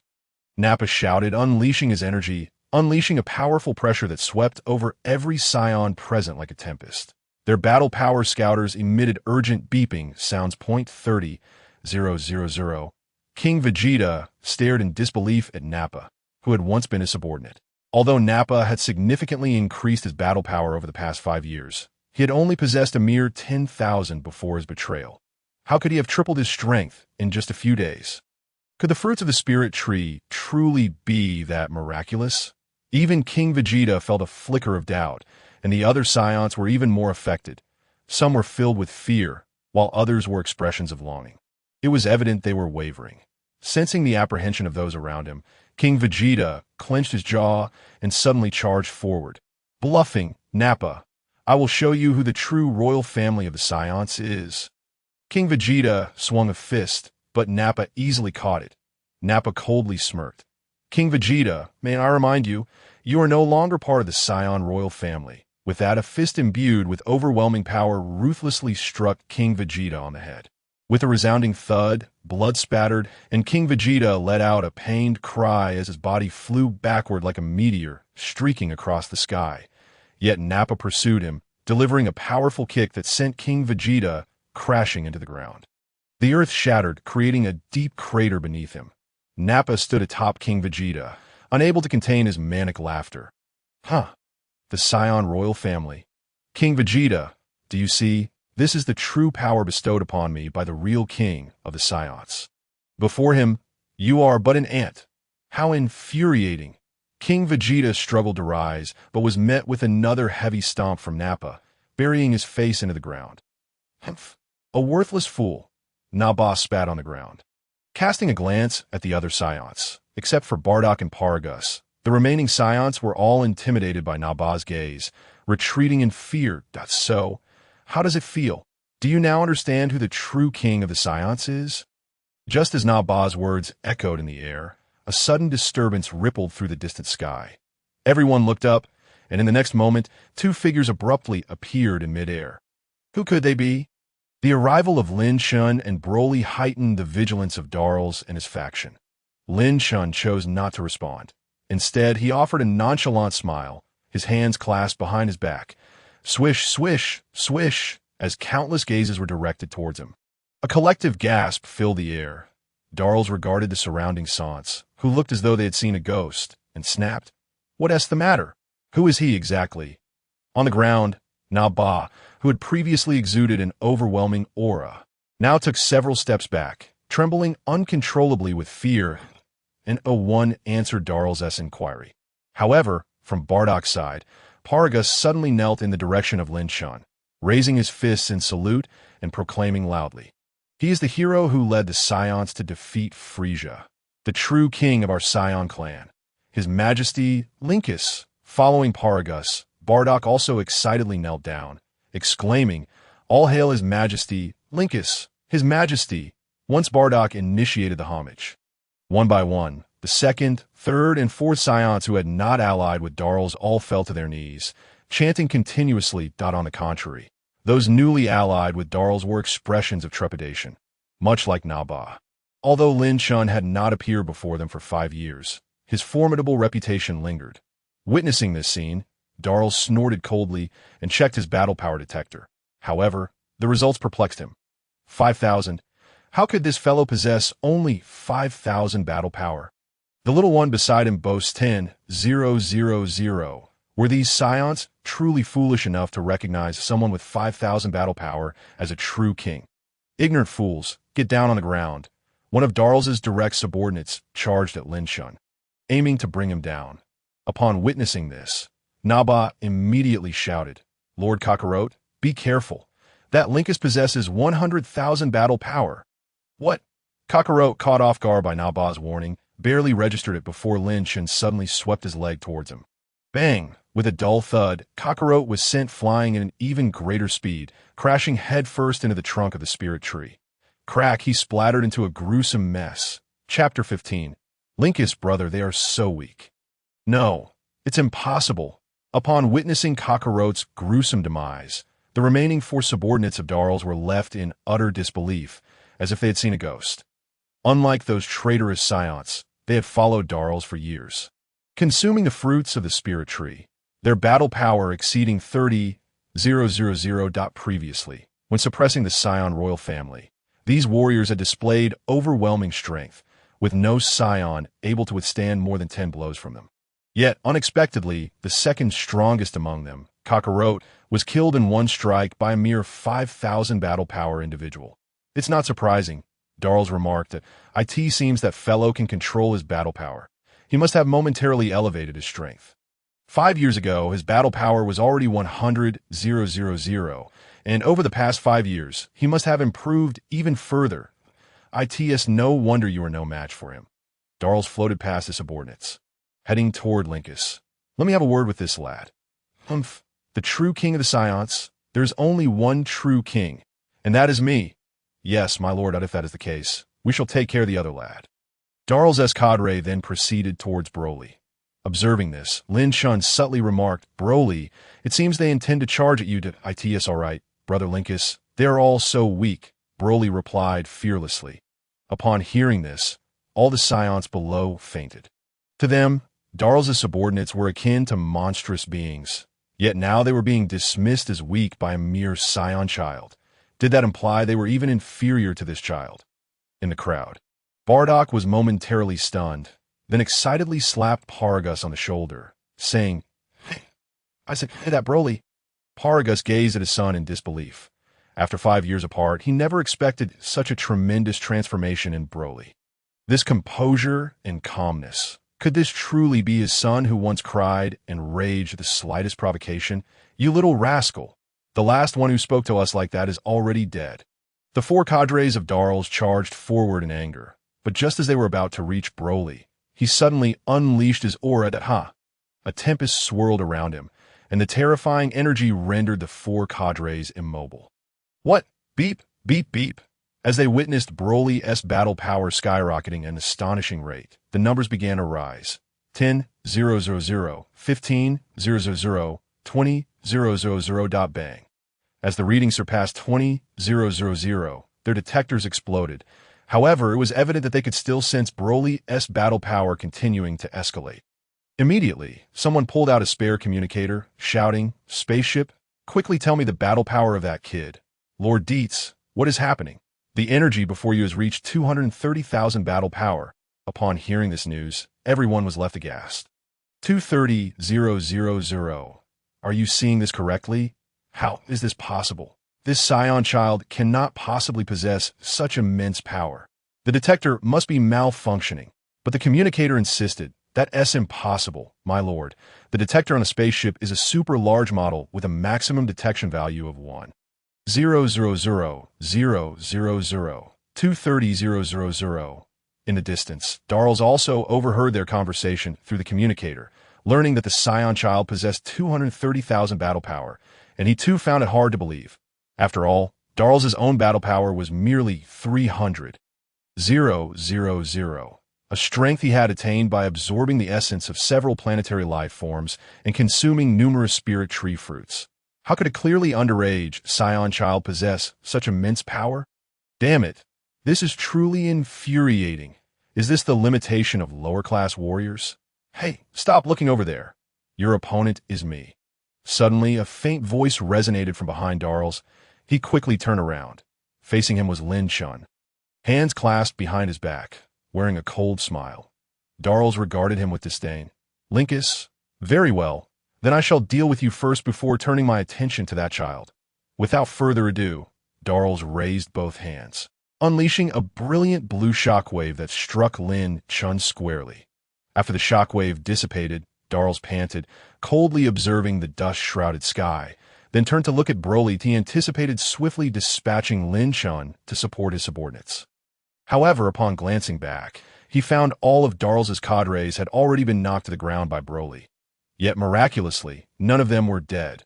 Having grown up on Namek, Broly, much like Gohan from the original tale, had become a good child who disliked killing. You little brat. Upon seeing his subordinates sprawled on the ground, Darls' tone turned icy as he prepared to deal with Broly. But then, hey, your opponent is me. No, it's impossible, Darls gasped, turning back in shock to see Lin Chen, still floating there, completely unscathed that what is happening. Darls couldn't comprehend. Hadn't Tina Ba and the others claimed that Linkus possessed only 100. 000 battle power? Did Dales not utilize his own detector, but instead contacted the individuals aboard his spaceship? I am Dales, confirmed the battle power of the other Saiyan immediately. My lord, we were just about to inform you that the battle power of that Saiyan is 550. 000, 550, 000. Impossible. How could a Saiyan possess such battle power? Could it be that you too have consumed the fruit of the Tree of Might? Why is it that a Saiyan cannot have a battle power of 550? 000. Dales, you are utterly ignorant of the true potential of Saiyans, Lin Chen remarked indifferently. Suddenly, Lin Chen vanished from his position, reappearing before Dales in the next instant, his right knee striking forcefully against Dales' abdomen. Pooh! Dales expelled a mouthful of bile, his body bending into the shape of a thoroughly cooked shrimp, his features contorted as so powerful. This Saiyan is astonishingly strong. Dale's mind was engulfed by a whirlwind of shock. Humiliation, anger, and despair. A smirk graced Lin Chen's lips as he spoke with unbridled arrogance. You can still maintain your consciousness after taking my punch? Impressive indeed, for one with a battle power of 300. Dales, let us spar. I wish to stretch my limbs. Stretch your limbs. Do you take me, Dales, for a fool? The aura of rage erupted from Dales, his entire being radiating a ferocious energy as he launched a frenzied assault on Lin Chen. Chapter 16. The Resurrected Vegeta Planet. Bang, bang, bang. The sky reverberated with the sounds of fists and feet colliding, akin to thunder. Lin Chen and Dales, against the backdrop of the colossal Tree of Might, engaged in a breathtaking clash. They would sometimes be separated by thousands of meters, only to collide again, soaring through the heavens and plunging to the earth in mere seconds. Due to the rapidity of their movements, no one present could clearly discern their actions, only hearing the continuous crackling of explosions overhead. Among the spectators, only Broly could keep pace with their speed. This the power of His Majesty Lin Kusi. Incredible. He is stronger than he was 5 years ago. The observing Saiyans gasped in astonishment, their mouths agape. Meanwhile, the traitors and Dale's forces, sensing the impending doom, silently began to retreat towards the Tree of Might. Hurry, hurry! We must escape while we can. Daba urged the fleeing crowd. Daba, do we truly need to flee? One questioned. Fool, do you think we can contend with such a level of combat? Quickly, return to the spaceship. Daba reasoned that given the current situation, Lin Kusi, who had returned after 5 years, was evidently stronger than Dales. If they did not escape now, would they wait until Dales was truly defeated? As for begging for Lin Kusi's forgiveness, one mustn't forget that Lin Kusi is a Saiyan. Saiyans have never shown mercy to traitors. At that moment, high above in the sky, Dales was exerting every ounce of strength, yet he found himself increasingly frustrated. He could sense that Lin Chen was not even utilizing his full power. Yet even so, he was still being toyed with. Why? Why? Lin Kusi, show me your true prowess. Lin Chen paused, a chilling smile gracing his lips. Very well, he had grown weary of the game. Dales, with a battle power of 300. 000, was indeed more resilient than the previous cosmic pirates. In the next instant, an immense force struck Dales squarely in the face. Time seemed to freeze as Dales felt his visage contort, his teeth knocked out. Then, time resumed its normal flow, and Dales was propelled like a cannonball, tracing a path through the air before crashing into the trunk of the Tree of Might, creating a large crater. Lin Kusi.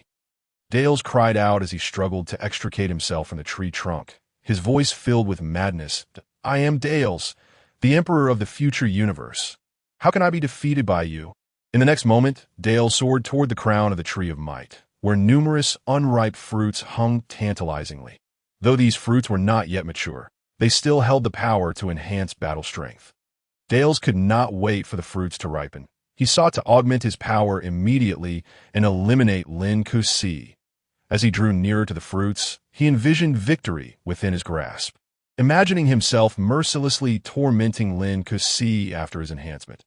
However, Lin Chen, observing Dale's trajectory, scoffed. Perfect, a group of fools gathered at the tree.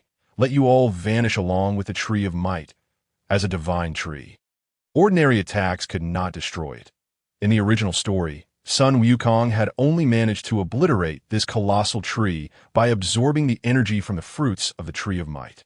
Though Lin Chen could not wield that energy attack, he possessed techniques far superior to Ha. With Lin Chen's roar, a golden aura began to emanate from his body, instilling an inexplicable pressure upon all the Saiyans present.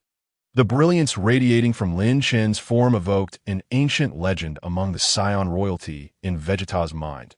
Meanwhile, Dales, who had just plucked the darkest fruit from the Tree of Might and was about to consume it, felt the extraordinary aura below. It was the primal fear imprinted in every Saiyan's genes, a fear of legends. Lin could see. It cannot be. Gritting his teeth, Dales bit into the fruit he held as soon as he swallowed. He felt a remarkable transformation within his body. The wounds inflicted by Lin Chen healed instantaneously, and the strength he had lost not only returned, but multiplied several times over. Dales activated his communicator. I am Dales. Tell me, what is my current battle power? My lord, your battle power has surpassed 600,000. 600,000. Huh. Dales erupted into laughter.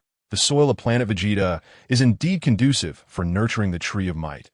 Even unripe fruits can grant such a boost. Once all the fruits are fully matured, my power will reach even greater heights. Not only Lin could see, but even the tyrannical Frost Demon Clan will be no match for me. However, before Dales could revel in his triumph, his communicator crackled with the desperate cries of his subordinates. My lord, there is a powerful battle presence nearby. It seems to belong to that Saiyan. Lin could see. What is his battle power now? 800,000, 900,000, 1,000,000.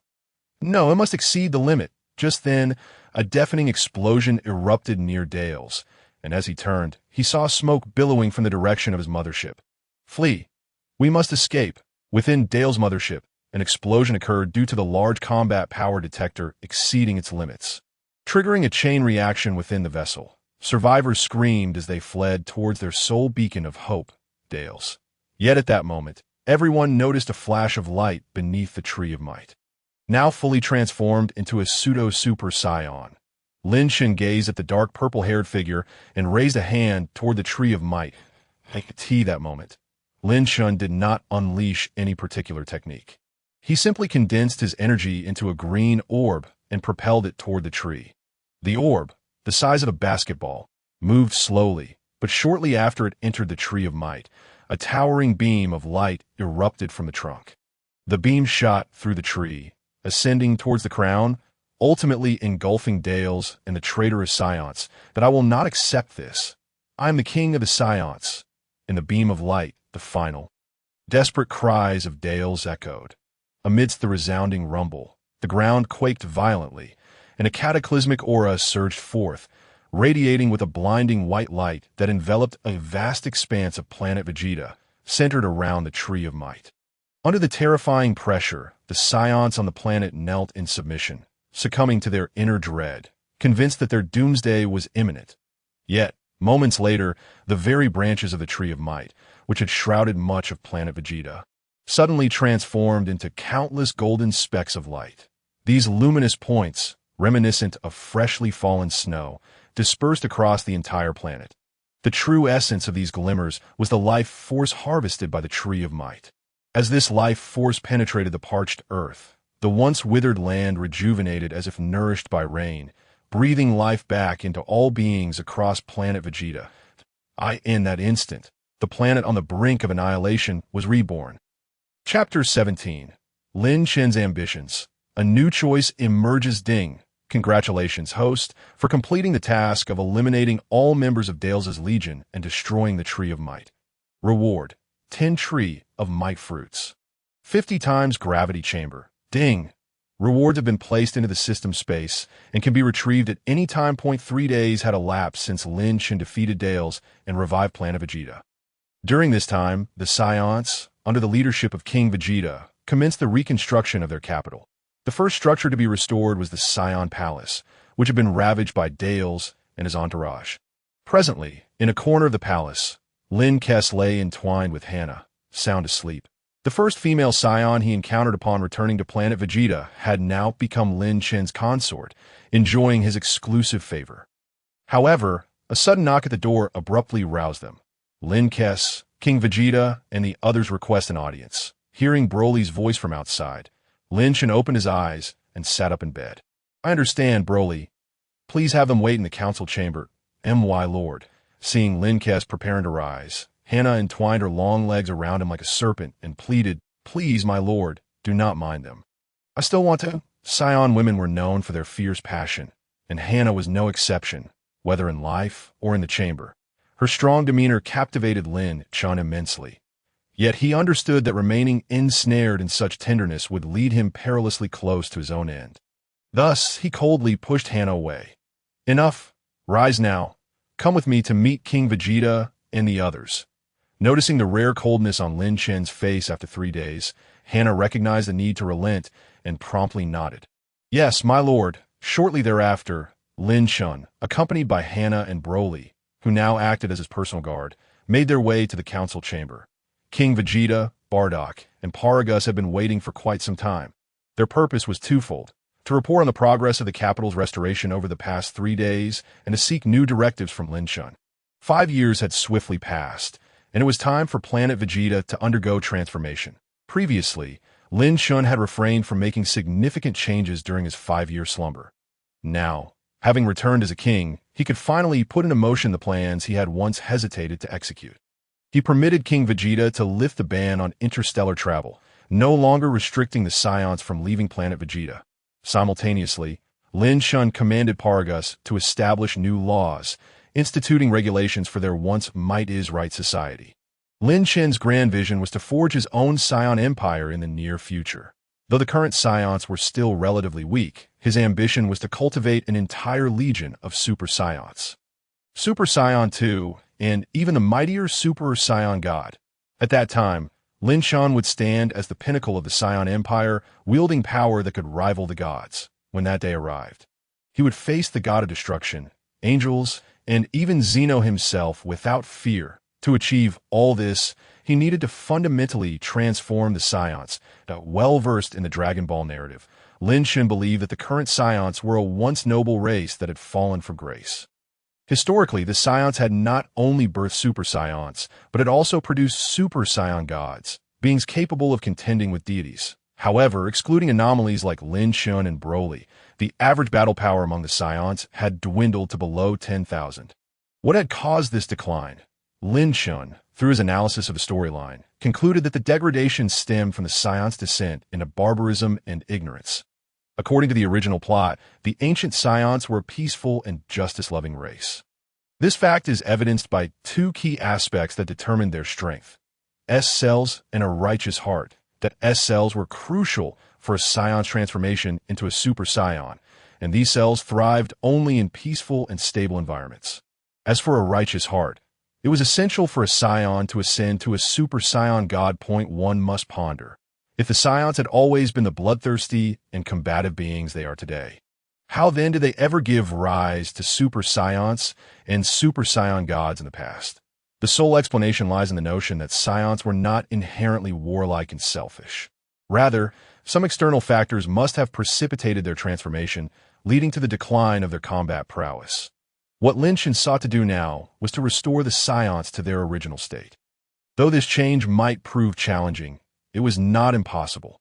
The younger generation of Saiyans was on the cusp of maturity, and they would become Lin Chen's greatest asset in transforming the Saiyan Empire. Ding! The system has detected the host's desire to enhance the Saiyan strength and has activated the strongest choices. Choice 1. Within 1 year, elevate the battle power of over 1,000 Saiyans to exceed 10,000. Reward: 5 vials of S-Cell serum. Each vial can enhance a Saiyant's S-Cells by 20. Choice 2. Within 1 year, elevate the battle power of over 50 Saiyans to exceed 100,000. Reward: 1-time chamber. Choice 3. Within 1 year, elevate the battle power of over 5 Saiyans to exceed 500,000. Reward: talent. Beginner martial arts genius, allowing a 30 probability of directly mastering any technique demonstrated before the talent holder. Emerging from contemplation, Lin Chen sensed that the current selection might contain a loophole. System: what happens if I manage to fulfill the conditions for all 3 choices simultaneously?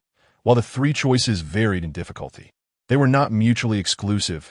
If Lin Chen possessed the capability, he could feasibly accomplish all 3 requirements at once. The system seemed taken aback, pausing for a moment before responding. This selection permits the host to choose all options. However, should any single choice go unfulfilled, the host will be erased. Please choose wisely. Exercise caution in your choices. Opportunities, of course, coexist with risks.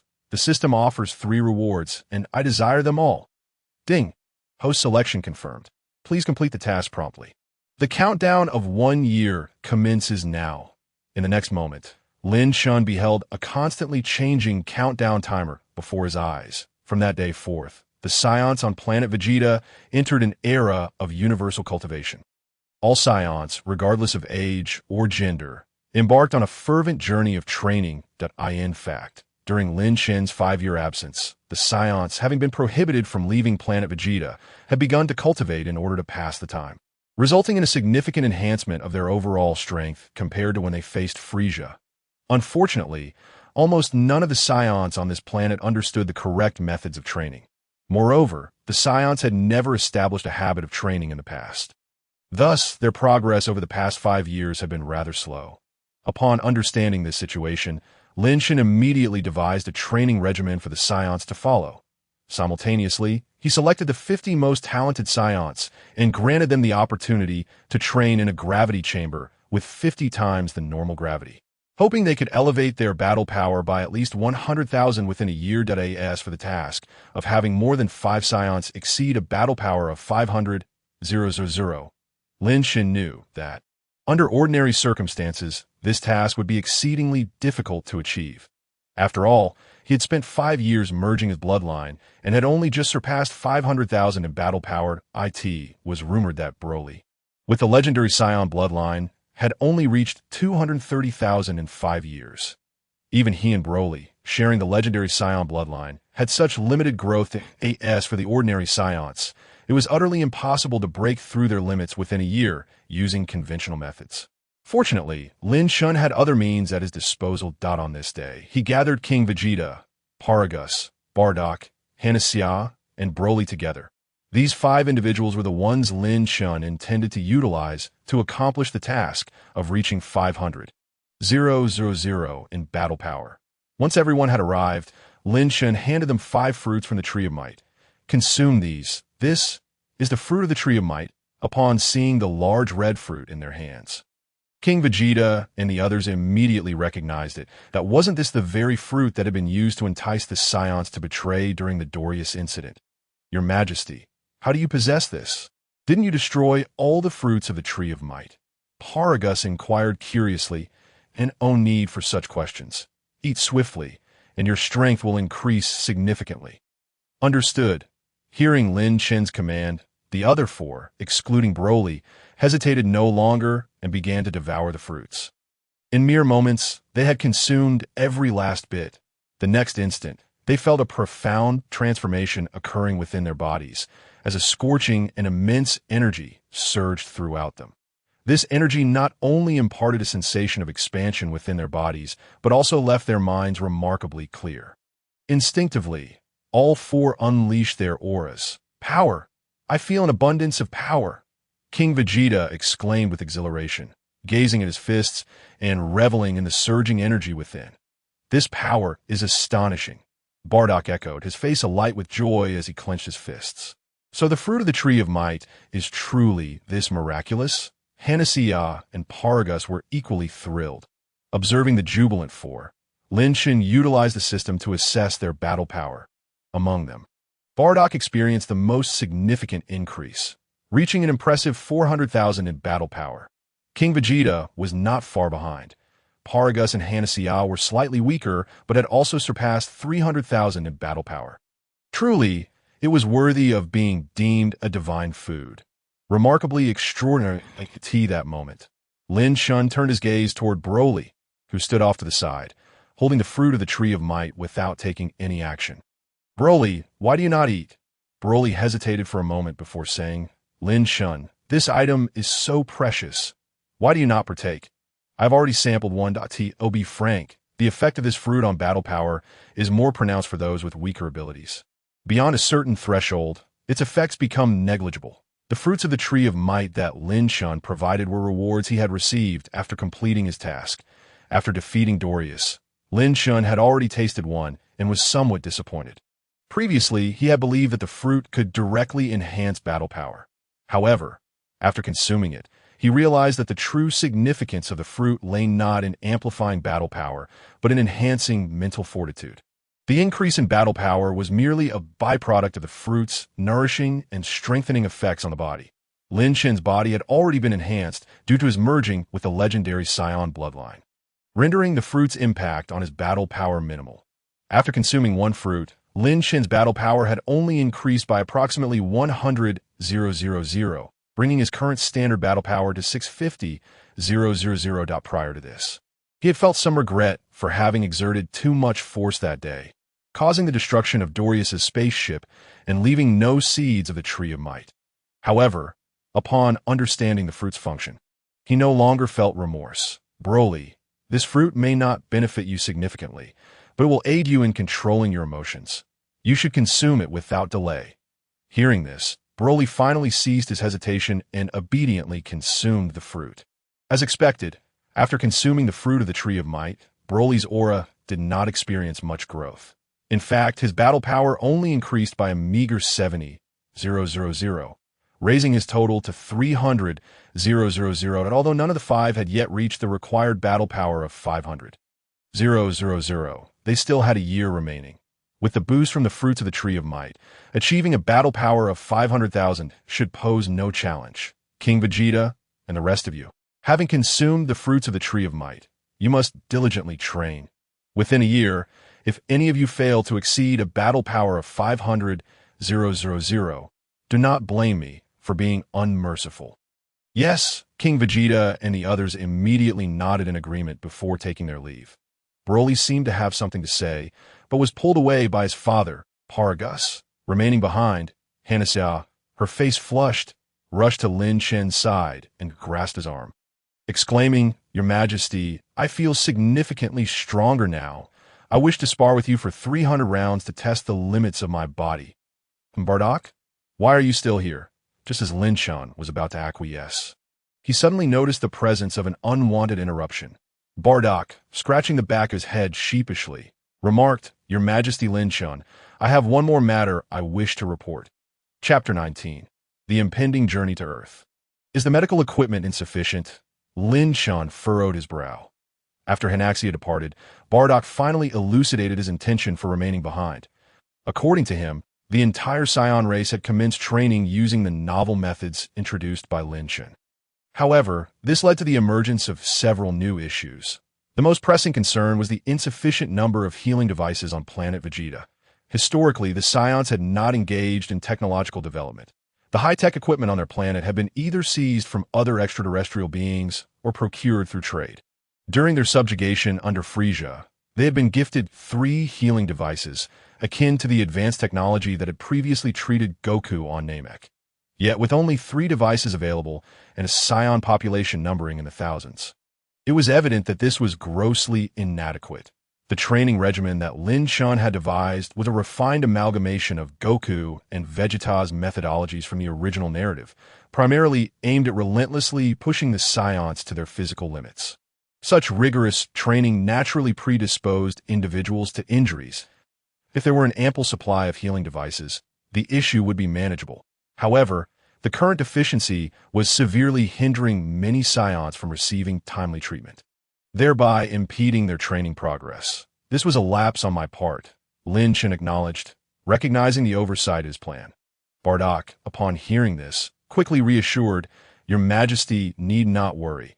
I can immediately dispatch someone to seek out civilizations possessing healing technology. If necessary, we could also raid Frieza's planet to acquire more." Lin Chen shook his head. "No, what we require is not merely a few or even dozens of healing devices, but rather hundreds or thousands. I will handle this matter." Bardock nodded in agreement. Understood. Shortly after parting ways with Bardock, Lin Chen utilized his instant transmission ability to appear on Earth. Accompanying him was Hanaxia, clad in battle attire and equipped with a scouter. As Lin Chen's newly appointed queen, Hanaxia was quite insistent on following him upon learning of his journey to another planet. "Your Majesty, is this Earth? The gravity here is so low." "Indeed, this is Earth," Lin Chen replied, surveying the familiar yet somewhat foreign surroundings with a sense of nostalgia. This marked his first visit to Earth since arriving in the Dragon Ball universe, perhaps due to his current life as a Saiyan.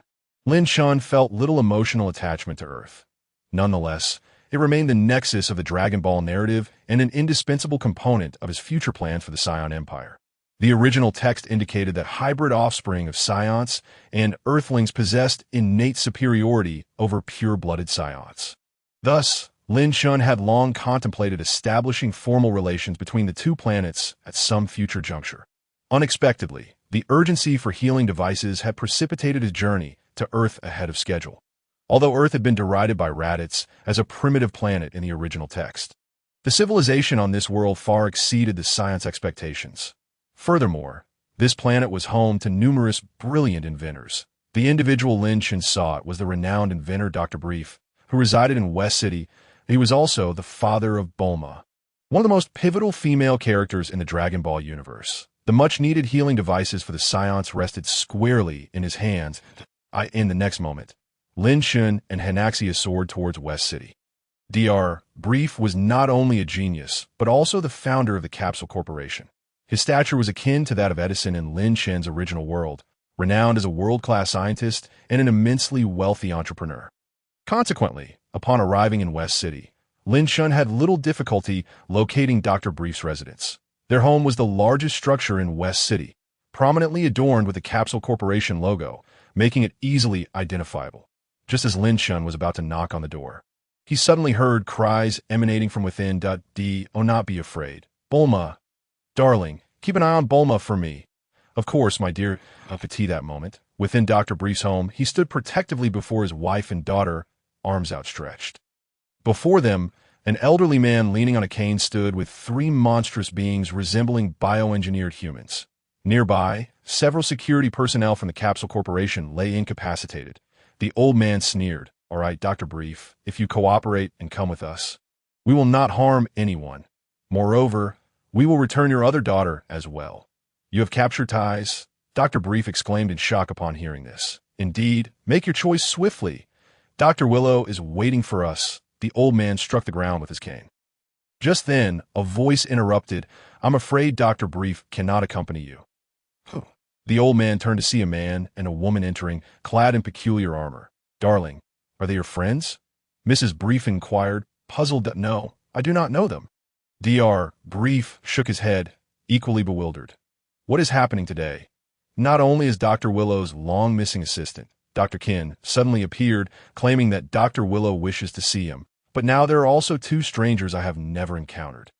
Behind Mrs. Brief, a curious girl with twin ponytails peeked out, eyeing the two newcomers. The unexpected intruders were none other than Lin Chen. After a cursory glance around the scene, Lin Chen quickly grasped the situation. Moreover, he recognized the individual attempting to abduct Dr. Brief as Dr. Qin, an assistant to Dr. Willow from a Dragon Ball movie. Dr. Willow was renowned in the Dragon Ball universe as one of the three foremost scientists alongside Dr. Brief and Dr. Gero, specializing in biotechnology. In that particular film, Dr. Willow sought to resurrect himself by seizing the body of the world's strongest individual, only to be thwarted by Goku's spirit bomb. It was unexpected that Dr. Willow's assistant would appear several years earlier, especially within Dr. Brief's home. Chapter 20. The worthless with a power level of only 10 as he regarded the sudden intruders. Dr. Qin felt a surge of danger. Yet, he dismissed the notion, reasoning that with three bioengineered beings at his side, there was no way he could be in peril. After all, these three creations represented the pinnacle of Dr. Willow's technological prowess, capable of demolishing an entire tank division. Turning to Lin Chen, Dr. Qin demanded, Who are you two? This is none of your business. Leave at once. A mischievous grin spread across Lin Chen's face, while Hanaxia scoffed derisively. A worthless being with a power level of merely 10 dares to speak to His Majesty Lin Chen in such a manner. Worthless? You dare to call me Dr. Qin a waste? Go. Teach this woman a lesson. Dr. Qin bellowed angrily, slamming his cane to issue commands to the three bioengineered beings. Upon hearing this, the three creatures, resembling bioengineered humans, immediately surrounded Lin Chen and Hanaxia.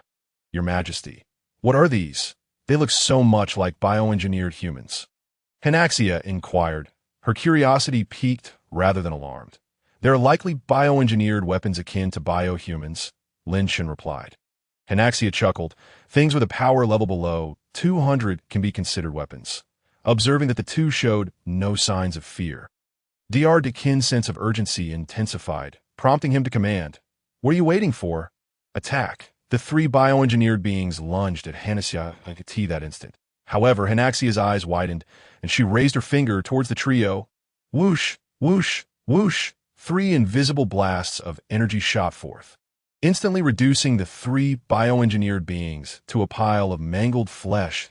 Dr. Kachin was taken aback, his mind racing. What had that woman just done? How could three immensely powerful bioengineered beings perish so effortlessly?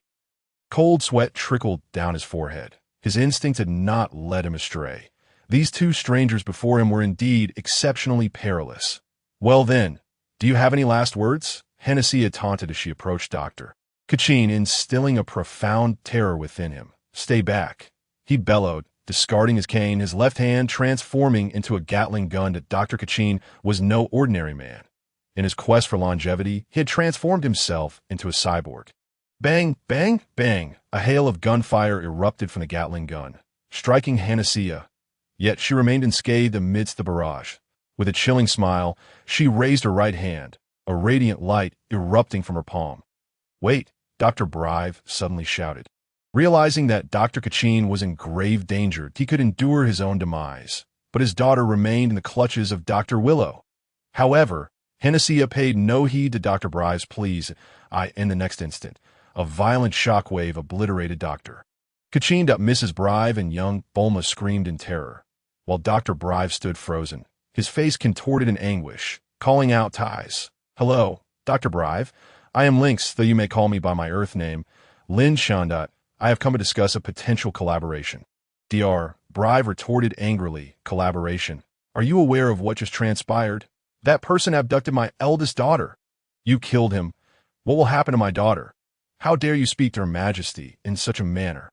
Hanaxia interjected, vanishing before Dr. Brive, poised to strike him. Having witnessed Hanaxia's formidable prowess, Dr. Brive instinctively shut his eyes in fear. Hold on, Lin Chen interjected, stopping her. Dr. Brive, you need not fear or be angered.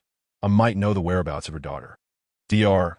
Brive opened his eyes. Indeed, that individual was likely one of Dr. Willow's subordinates. That I recall his base is situated at a place known as Zulamepu Snow Mountain. Zulamepu Snow Mountain? Dr. Brive hesitated. Dad, Zulamepu Snow Mountain is where Dr. Willow's former laboratory was located. A youthful voice chimed in. Lin Chen and Dr. Brive turned to see that it was none other than Bulma, still a little girl. Upon noticing Lin Chen's gaze, Bulma timidly hid behind Mrs. Brive, stammering, I read about it in a book. Dr. Brive, do you know where Zulamepu Snow Mountain is located? Approximately 2,000 kilometers northwest of Shidu. Dr. Brive instinctively pointed, then realized, why do you ask? I intend to retrieve your daughter. Hannah, you should remain here and be courteous to Dr. Brive and his family. With that, Lin Chen activated his instantaneous teleportation. The Brive family stood in stunned silence as he vanished into thin air. He disappeared.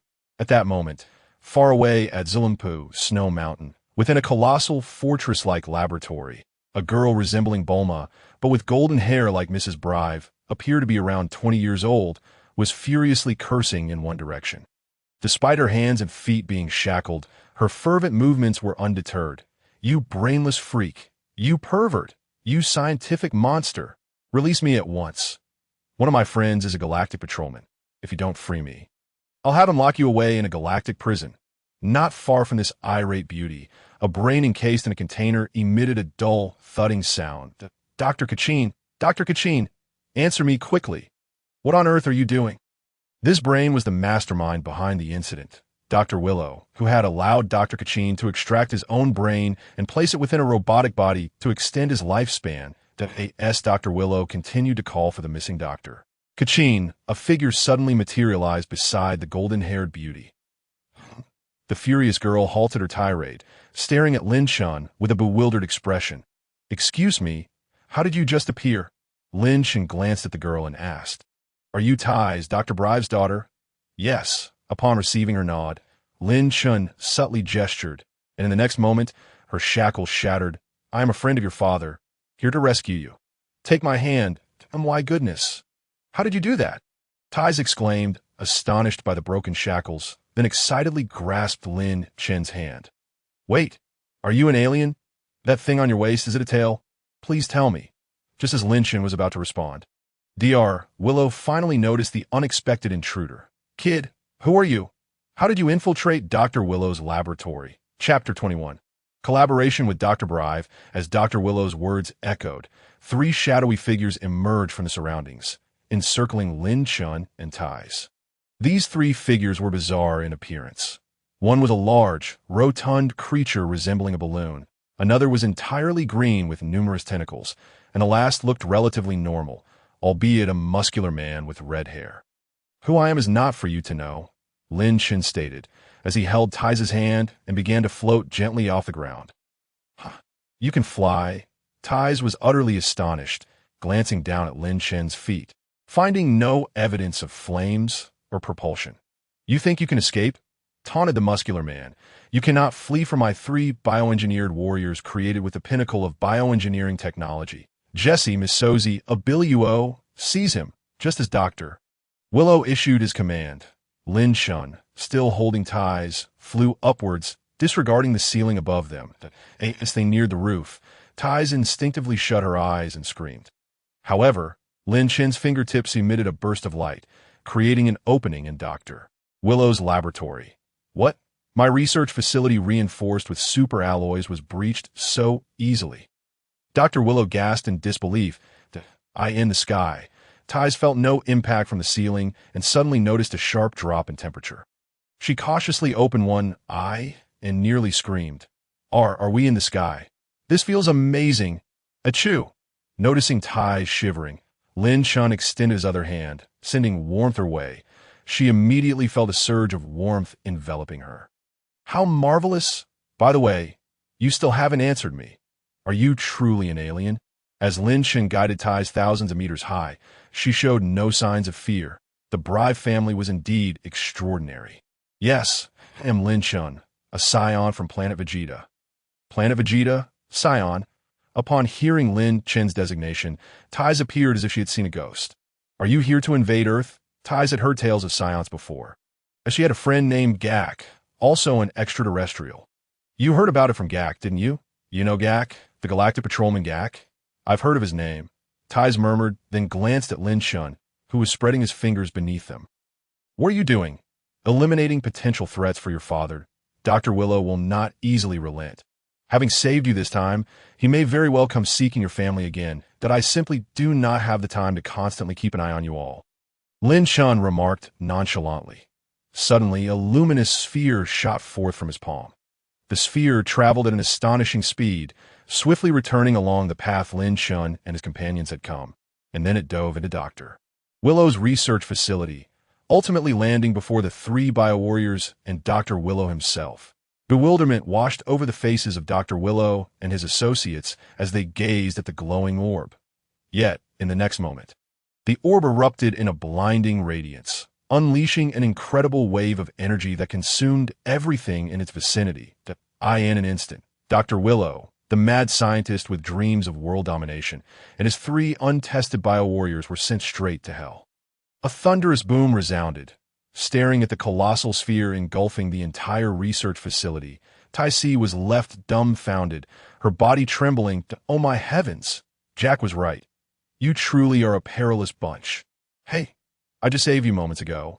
And for you to say that feels rather ungrateful. Lin Chen replied with a smile. My apologies, Tais said earnestly. Let us start over. Hello, I am Tais, Dr. Brief's eldest daughter. Thank you for rescuing me. Lin Chen smiled at the short-haired girl before him, suddenly realizing that she was rather intriguing. Unbeknownst to him, beneath his smile, the girl's heart began to race uncontrollably to Dr. Brief's residence in West City. After hastily addressing the police's inquiries, Dr. Brief hurried back to his living room. There, Mrs. Brief was entertaining the remaining Hanasia with delectable cake and milk tea. Upon seeing his daughter Bulma, curiously poking at Hanasia's tail, while the latter devoured the cake, Dr. Brief broke into a cold sweat. This troublesome girl, can't she be more mindful of the situation? What if that alien becomes irate and they end up endangering the whole family? Just then, two figures appeared in the center of the living room. Lin Chen and Tai Si, who had returned via instantaneous movement. Sister, Your Majesty, Tai Si. The room erupted in exclamations upon their arrival. Bulma leaped to embrace her elder sister. Mrs. Brief, visibly shaken, wrapped her arms around her daughter, while Hanasa stood up, offering Lin Chen a piece of cake. Your Majesty, do try this. The food on this planet is exquisite. Lin Chen chuckled and politely declined. Then turned to the still-dazed Dr. Brief. Dr. Brief, I have safely brought your daughter back. Thank you. Mr. Lin Chen. As for Dr. Willow, he will no longer disturb you. Forever. Dr. Brief adjusted his glasses. Is that truly the case? Well then, thank you. Mr. Lin Chen, may I inquire about the purpose of your visit? Oh dear, your daughter has just been rescued, and you can't postpone discussing business a little longer? I'm preparing a grand meal to properly entertain our guest. Mrs. Brief interjected, displeased. Please, madam, you prepare the meal. Dr. Brief, and I can discuss matters while we wait. Lin Chen called out to Hanasa, Madam, allow me to assist you. I wish to see how you made those things earlier. Hanasa promptly took hold of Tai Si's hand and pushed Mrs. Brief towards the kitchen, leaving space for Lin Chen and Dr. Brief. Dr. Brief, I shall be direct. I have come seeking your assistance, Lin Chen stated. Upon hearing this, Dr. Brief rubbed his hands together. Mr. Lin Chen, given your prowess, I am uncertain what assistance I could offer you. Lin Chen shook his head. Though we Saiyans possess greater strength than Earthlings, we lack the ability to develop technology. Therefore, I seek the technological support of Dr. Brief and the Universal Capsule Corporation to provide our Saiyan race with technological products. Technological products? Dr. Brief's expression turned cautious.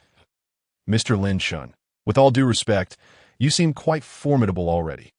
Earth-S weaponry. No, Doctor, misunderstand that to be frank, the technological products I require are limited to two. One is a medical healing device, and the other is a gravity chamber. Dr. Brief blinked in surprise. Medical healing device? Gravity chamber? Lin Chen surveyed the surroundings and pointed towards the garden outside. Doctor, let us step over there. I wish to show you something. With that, Lin Chen walked toward the garden. Dr. Brief's residence was affluent, with a garden sprawling the size of a park. Lin Chen casually found a level area, waved his right hand, and summoned a healing device he had brought from Planet Vegeta from his system space. The sudden appearance of the device left Dr. Brief in awe. Mr. Lin, how did you accomplish this? Is it the Universal Capsule? No, simply consider it a unique ability of mine. Lin Chen replied nonchalantly. He patted the healing device and stated, This is a model we currently use, capable of fully healing severely injured individuals in a short period. Doctor, I wish for you to replicate it completely and manufacture 100 units, once the healing devices are completed. I will also need at least 10 gravity chambers capable of adjusting artificial gravity. Our planet's gravity is 10 times that of Earth, so the gravity chambers must be able to adjust to at least 20 times the gravity. These items are of utmost importance to us Saiyans. The gravity chambers can be postponed, but I hope you can complete the 100 healing devices within a month. Dr. Brief appeared troubled. Mr. Lin, given your family's debt of gratitude and your rescue of Tai Si, I can agree to these terms. However, I have never dealt with either the healing devices or the gravity chambers, and I cannot guarantee their successful creation. Indeed, Dr. Brief was a genius who had invented many wondrous technologies. But even geniuses have their limits. The items Lin Chen required involved biotech and gravitational technology, both fields Dr. Brief had not previously engaged with, leaving him somewhat lacking in confidence. Just then, a voice chimed in. Daddy, if it's a healing device, we already have a prototype, so it shouldn't take long to replicate one. We can then have the robots produce them in bulk. Both Dr. Brief and Lin Chen turned to see Bulma emerging from behind a tree. The little girl looked excitedly at the healing device Lin Chen had produced, beaming at her father as if seeking praise. Really? Bulma, do you have confidence in this? Dr. Brief asked, astonished. Yes. By the way, brother Lin Chen, do you have an existing prototype of the gravity chamber? If so, I should be able to replicate that quickly as well. That I've been researching anti-gravity systems lately. Bulma exclaimed. At Dr. Brief chuckled. I apologize, Mr. Lin Chen. This is my daughter Bulma. Do not let her age deceive you. She is a genius, surpassing even myself. Yes, that's so. Lin Chen was not surprised by Dr. Brief's words, as Bulma could indeed be considered the character with the highest IQ in the entire Dragon Ball universe. Thank you, Bulma. You have been immensely helpful. If you have any wishes, please let me know, and I shall see to it that they are fulfilled, Lin Chen said with a smile, gently ruffling Bulma's hair. Upon receiving Lin Chen's affectionate gesture, Bulma's cheeks flushed crimson. Brother Lin Chen, I heard my sister mention that you can fly. Could you take me for a flight? Is it truly that simple? MMHM, Bulma nodded enthusiastically. Dr. Brief, may I take Miss Bulma for a brief flight? Lin Chen inquired. Yes, please do, Dr. Brief replied, though with a hint of concern. Lin Chen then took Bulma's hand and soared into the sky. Oh my heavens! Ha! I'm really flying. This is amazing. Bulma, true to her nature as Tai's sister, exhibited no trepidation towards the concept of flight. Instead, she eagerly urged Lin Chen, could we go a bit faster? Of course, Lin Chen replied, pulling Bulma closer and enveloping her in his arms as he accelerated. With the protection of his aura, their speed swiftly surpassed that of a fighter jet, yet Bulma felt no discomfort. However, her cheeks flushed with excitement. Clearly impressed by this exhilarating flight experience with Lin Chen. Can we return now? He inquired. No. Lin Chen, can we fly a little longer? A little longer?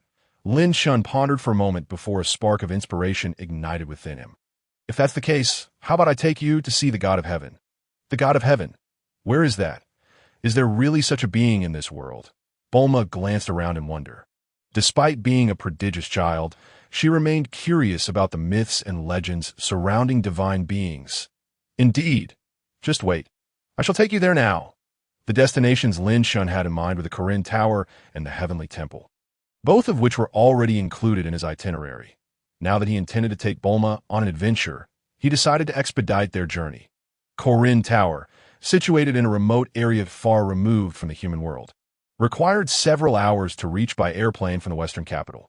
Yet, with Lin Chen's incredible speed, they arrived in no time, gazing up at the towering structure that pierced the clouds as they approached. The cat sage atop the tower began to tremble in fear. What an intimidating presence! How could that extraterrestrial know of this place? Meanwhile, within the heavenly temple, the green-faced deity also appeared somewhat pale. Could it be that this extraterrestrial has discovered my location? Wow! Bulma exclaimed, her jaw dropping as she beheld the distant tower. As an Earthling, she had never imagined such a magnificent place existed on her home planet. That tower must surely surpass the tallest buildings in the world, yet she wondered why she had never heard of it before. Lin Chen, is that where the God of Heaven resides? That is Korin Tower, the abode of the sage. The God of Heaven dwells even higher. Even higher, Bulma felt a surge of exhilaration. Not only had she encountered extraterrestrials, but she was also about to meet a sage and a deity. Her small face flushed with excitement. Moments later, Lin Chen had already brought Bulma to the Grand Hall of Korin Tower. Lin Chen, where is the sage? Where can I find him?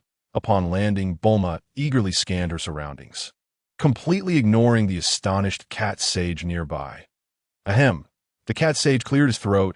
My apologies, but I'm the sage. Huh. Bulma gasped in astonishment. Lin Chen, the cat can talk. He is not merely a cat. He is a sage. Chapter 23. The choice regarding Earth Sage. Bulma paused, then chuckled as she lunged towards the cat sage, eager to pet the large white cat. However, the cat sage was not about to oblige. Just as he prepared to leap away, a sudden aura enveloped him, rendering him immobile. The cat sage glanced at Lin Chen, who stood with his arms crossed, beads of cold sweat forming on his forehead. Fat cat, you are a sage? Bulma reached out to stroke the cat sage's fur and pinched his chubby cheeks. Lin Chen, you're fooling me. He*s just a cat. At that moment, Lin Chen released his control over the cat sage's aura, allowing the sage to breathe heavily as he exclaimed, I am a sage. Not just a cat. It really can talk. All right, Bulma, I have matters to discuss with him. Lin Chen approached the cat sage, and the aura he emanated caused the sage's fur to stand on end. You are not from this universe, are you? How do you know of this place? The cat sage queried in confusion. Not only do I know of this place, but I'm also aware that you possess the sacred beings. Hand them over to me, Lin Chen stated. Before the healing device was complete, The sacred beans from Corinne Tower would suffice for the time being. Although this usage was somewhat wasteful, it was a small price to pay compared to being obliterated by the system. No, you are an unknown entity. The sacred beans cannot be given to you. The cat sage's protest was cut short as Lin Chen waved his hand, and a fish unlike any found on Earth appeared before him. This is a fish from Vegeta's planet. Give me the sacred beans, and I'll bring you 100 more. Meow. I will give them. The moment Lin Chen finished speaking, the cat sage promptly capitulated, and no cat could resist the allure of fish. And neither could a cat sage, in the future, grow more of them, and I can bring you fish from across the universe. After sweeping up all the sacred beans the cat sage had, leaving only the seeds, Lin Chen took Bulma and soared higher once again. The heavenly temple awaited them above. Effortlessly breaching the barriers of the heavenly temple, Lin Chen and Bulma gently landed upon its sacred grounds. The young girl was brimming with joy, yet she was startled to find the green deity and the black bubbles waiting nearby. Lin Chen cast a glance at the deity, whose true identity was that of a Namekian, appeared somewhat reserved, while Mr. Bubbles beside him maintained a stoic expression. Welcome, esteemed guest from another planet, the deity greeted. Hello, God of Heaven. I am Lin Chen. Lin Chen responded to both. Upon hearing Lin Chen's introduction, Bulma looked astonished. Lin Chen, is this really the God of Heaven? Is the God of Heaven?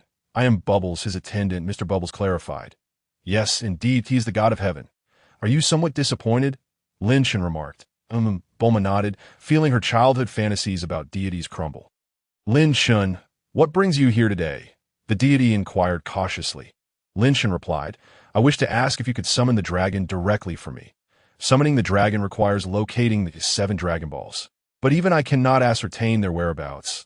The deity murmured. Bulma, intrigued, asked Lin Chen, what are Dragon Balls? They are wish-granting orbs, he explained briefly. Since you cannot summon the dragon, then I suppose that I came primarily to show Ms. Bulma around and to collect some sacred beans. The deity paused before suggesting, if that is the case, would you like me to guide you on a tour? No, we've been out long enough. It's time to return. Lin Chen, I still want to see more. All right, Bulma, Dr. Brief and the others must be waiting anxiously. Lin Chen held Bulma's hand, preparing to utilize instant transmission to leave, when the deity stepped forward and asked, Lin Chen, I would like to know, do you have any thoughts regarding Earth? Thoughts? Lin Chen turned to face him. With your strength, conquering Earth should be a trivial task, yet you merely engage in transactions with mortals. I do not understand, not understand. Lin Chen smiled faintly. With his current power, conquering Earth would indeed be effortless, but why would he choose to do so? Ding. The system detected the host's confusion regarding Earth's fate and activated the strongest options. Option 1. Unify Earth and transform it into a Saiyan colony. Reward, potential enhancement ability from the Grand Elder of Namek. Option 2. Annihilate Earth, reducing it to cosmic dust. Reward, technique, energy scythe. Option 3. Maintain the status quo, allowing the events of the Dragon Ball Saga to unfold smoothly on Earth. Reward, battle power increase of 100,000. Upon the sudden emergence of the most formidable choices in his mind, Lin Chen felt a slight astonishment. It appeared that the system was intent on stirring things up. 3 choices presented themselves, with the reward for the third being almost inconsequential. In contrast, the first 2 options offered enticing prospects. One would bestow upon Lin Chen the ability to complete his current task instantaneously, while the other would grant him mastery of a formidable skill. Regardless of how one viewed it, the first 2 choices were undoubtedly more advantageous than the third. Yet, Lin Chen did not linger in indecision and promptly chose the third option. System, I choose 3. As a traverser, Lin Chen's familiarity with the narrative was his greatest advantage, allowing him to alter the plot with ease, which could prove detrimental to him. Moreover, there were many beloved characters on Earth. Ding! Confirming host choice, reward dispensed. In the next instant, Lin Chen felt a subtle enhancement within his being that he turned to the celestial being and smiled. Perhaps it is because I cherish this planet and its inhabitants. Upon hearing Lin Chen's words, the celestial being was taken aback, while Mr. Bobo maintained his stoic demeanor. After encountering the celestial being, Lin Chen returned to West Capital with Bulma. In the following days, Dr. Brief and Bulma began the process of replicating the healing device. Lin Chen also made a trip to Planet Vegeta, delivering an ample supply of Senza beans to King Vegeta and the others, while simultaneously sending a gravity chamber with a 50-fold increase to Earth for Dr. Brief and his team to study. Everything progressed in an orderly fashion. On this particular day, Lin Chen arrived at a place known as Baozi Mountain. He floated in the air, gazing downwards.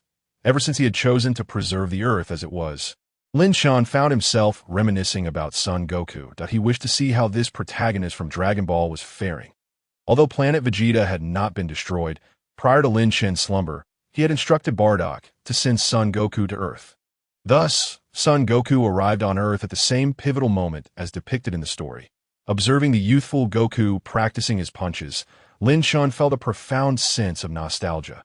True to the original narrative, Goku's battle power at this moment was a mere 10. Despite living alone, he was free from worries about food and shelter.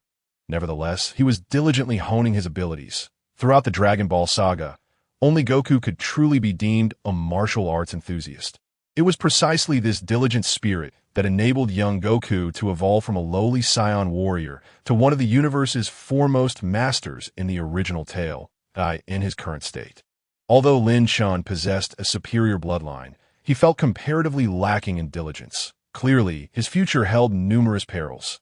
Nearby, the enigmatic Frieza, whose fate remained uncertain, and far off, the god of destruction Beerus, who would awaken in a few decades.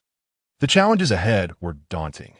Therefore, I can no longer afford to be complacent. Chapter 24. Galactic Patrolman Gak. Time flew by, and a month had already passed. During this month, Hanaxia was sent back to Planet Vegeta by Lin Chen for training, while he resided alone at Bulma's home, passing the time by training in the 50-fold gravity chamber, awaiting the completion of the healing device and gravity chamber research by Dr. Brief, due to sharing meals and resting with the Brief family. Lin Chen gradually grew closer to them. In fact, Mrs. Brief playfully teased Lin Chen about his relationship with her two daughters, suggesting he might consider marrying one of them, even though he was already with Hanaxia. After all, Lin Chen was a king, and it was quite normal for him to have multiple wives. Surprisingly, Dr. Brief even agreed and expressed a hint of envy. Indeed, these two were as straightforward as their counterparts in the original story. Lin Chen naturally denied such notions. Although he was a fan of Dragon Ball, he had never contemplated any romantic entanglements with a female character from the past narrative since arriving in this world. His relationship with Hanaxia was purely based on physical needs. However, Tai seemed to harbor some thoughts of her own, often engaging Lin Chen in conversations about Saiyan lore whenever he exited the gravity chamber. Of course, she claimed it was for research for a new novel. Unlike Dr. Brief and Bulma, Tai's was a literary soul, currently a budding science fiction author with a modest reputation, as for the younger Bulma. Though she pretended not to notice her parents' banter, whenever she was alone with Lin Chen, her face would flush red, and she showed particular interest in his research on the healing device and gravity chamber. Occasionally, when she spotted Lin Chen conversing with Tai's, a hint of melancholy would cross her small face. It was evident to anyone observant what thoughts occupied her mind on this day. Within the 50-fold gravity chamber, a tremendous explosion reverberated, enveloping the room in a haze of smoke. As the smoke dissipated, Lin Chen lay on the ground, his expression one of anguish. Yet, after a few breaths, the pain gradually faded, and he was soon able to rise. Remarkably, during this time, Lin Chen had not consumed a single Senza bean. Despite having nearly sustained severe injuries from a full-force energy blast earlier, he was now completely unscathed. This remarkable regenerative ability was indeed the wondrous aspect of the legendary Saiyan blood coursing through his veins. Through a month of training in the gravity chamber, Lin Chen had begun to ascertain that his legendary Saiyan bloodline was, in fact, somewhat distinct from Broly's. According to the system, his bloodline was an older version of Broly's Super Saiyan lineage. Although his rate of power growth was not as rapid as that of Broly in this world, he possessed extraordinary regenerative capabilities and exceptional defensive strength. This remarkable recovery ability and resilience allowed Lin Chen to train without the need for Senza beans. Simply resting on the ground for a while would restore him from a near-death state. which was nothing short of miraculous that a month of training had enabled Lin Chen to adapt to the intense 50-fold gravity, raising his battle power by 200,000. Now his battle power approached 1 million. Host Lin Chen. Battle power 890,000. Bloodline. Legendary Super Saiyan Bloodline. Skills. Instant transmission, key manipulation.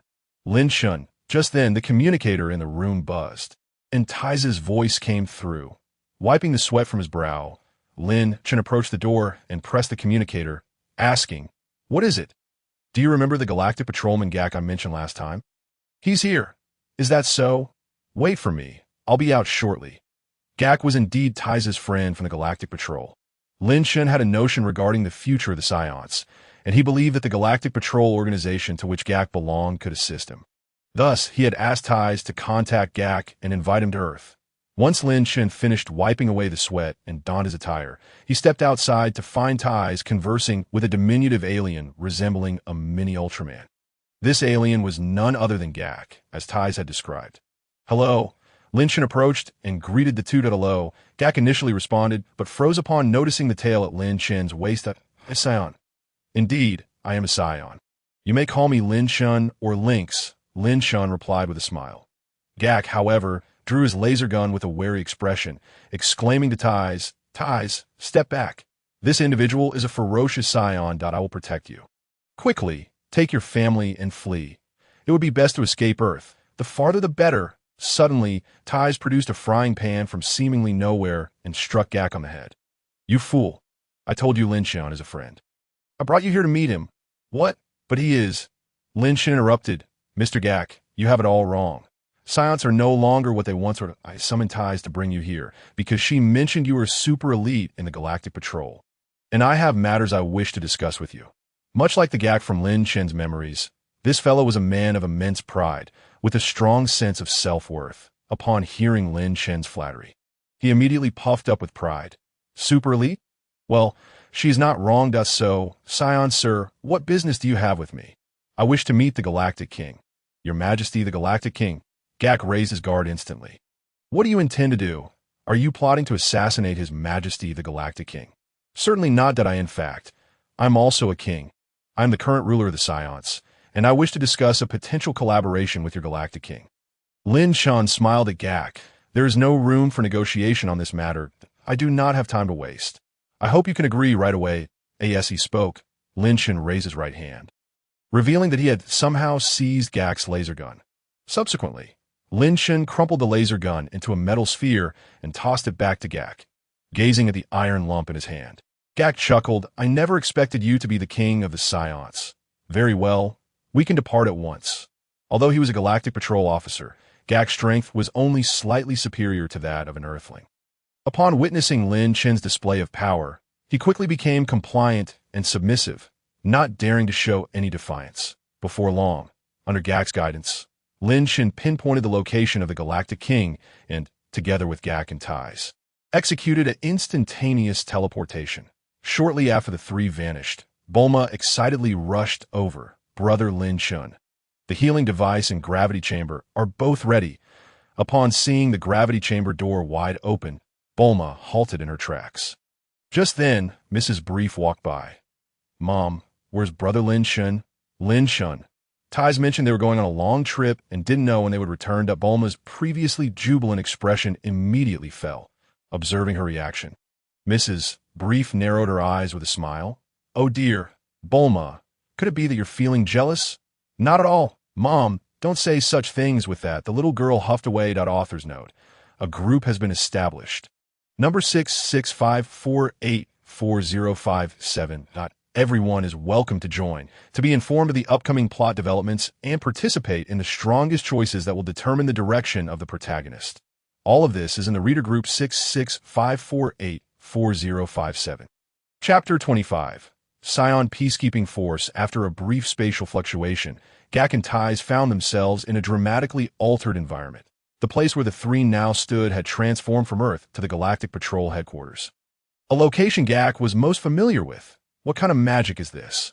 How marvelous!" Gak exclaimed.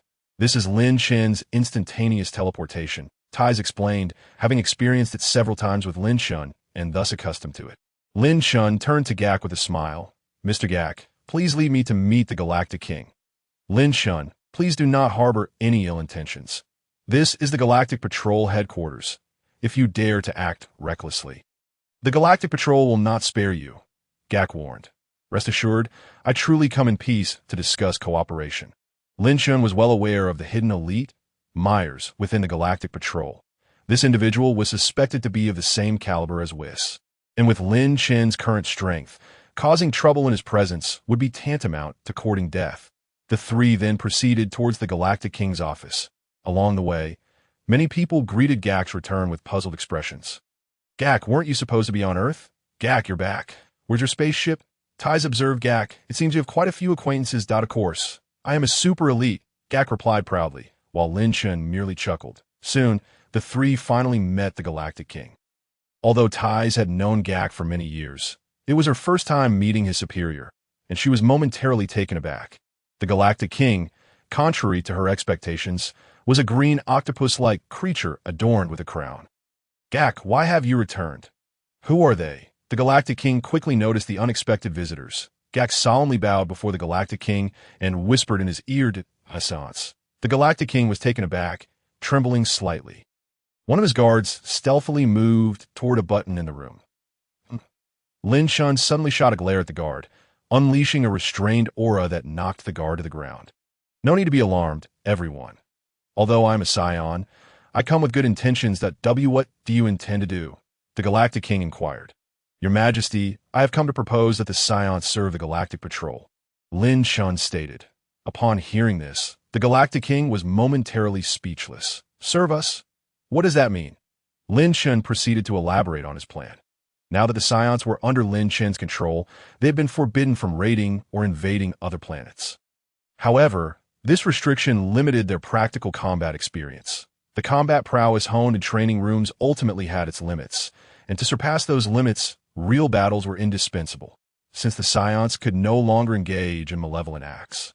Lin Chen intended for them to follow the path of the Saiyans from the original universe, wherein they protected other planets and were employed to resolve issues with villains, familiar with the original narrative.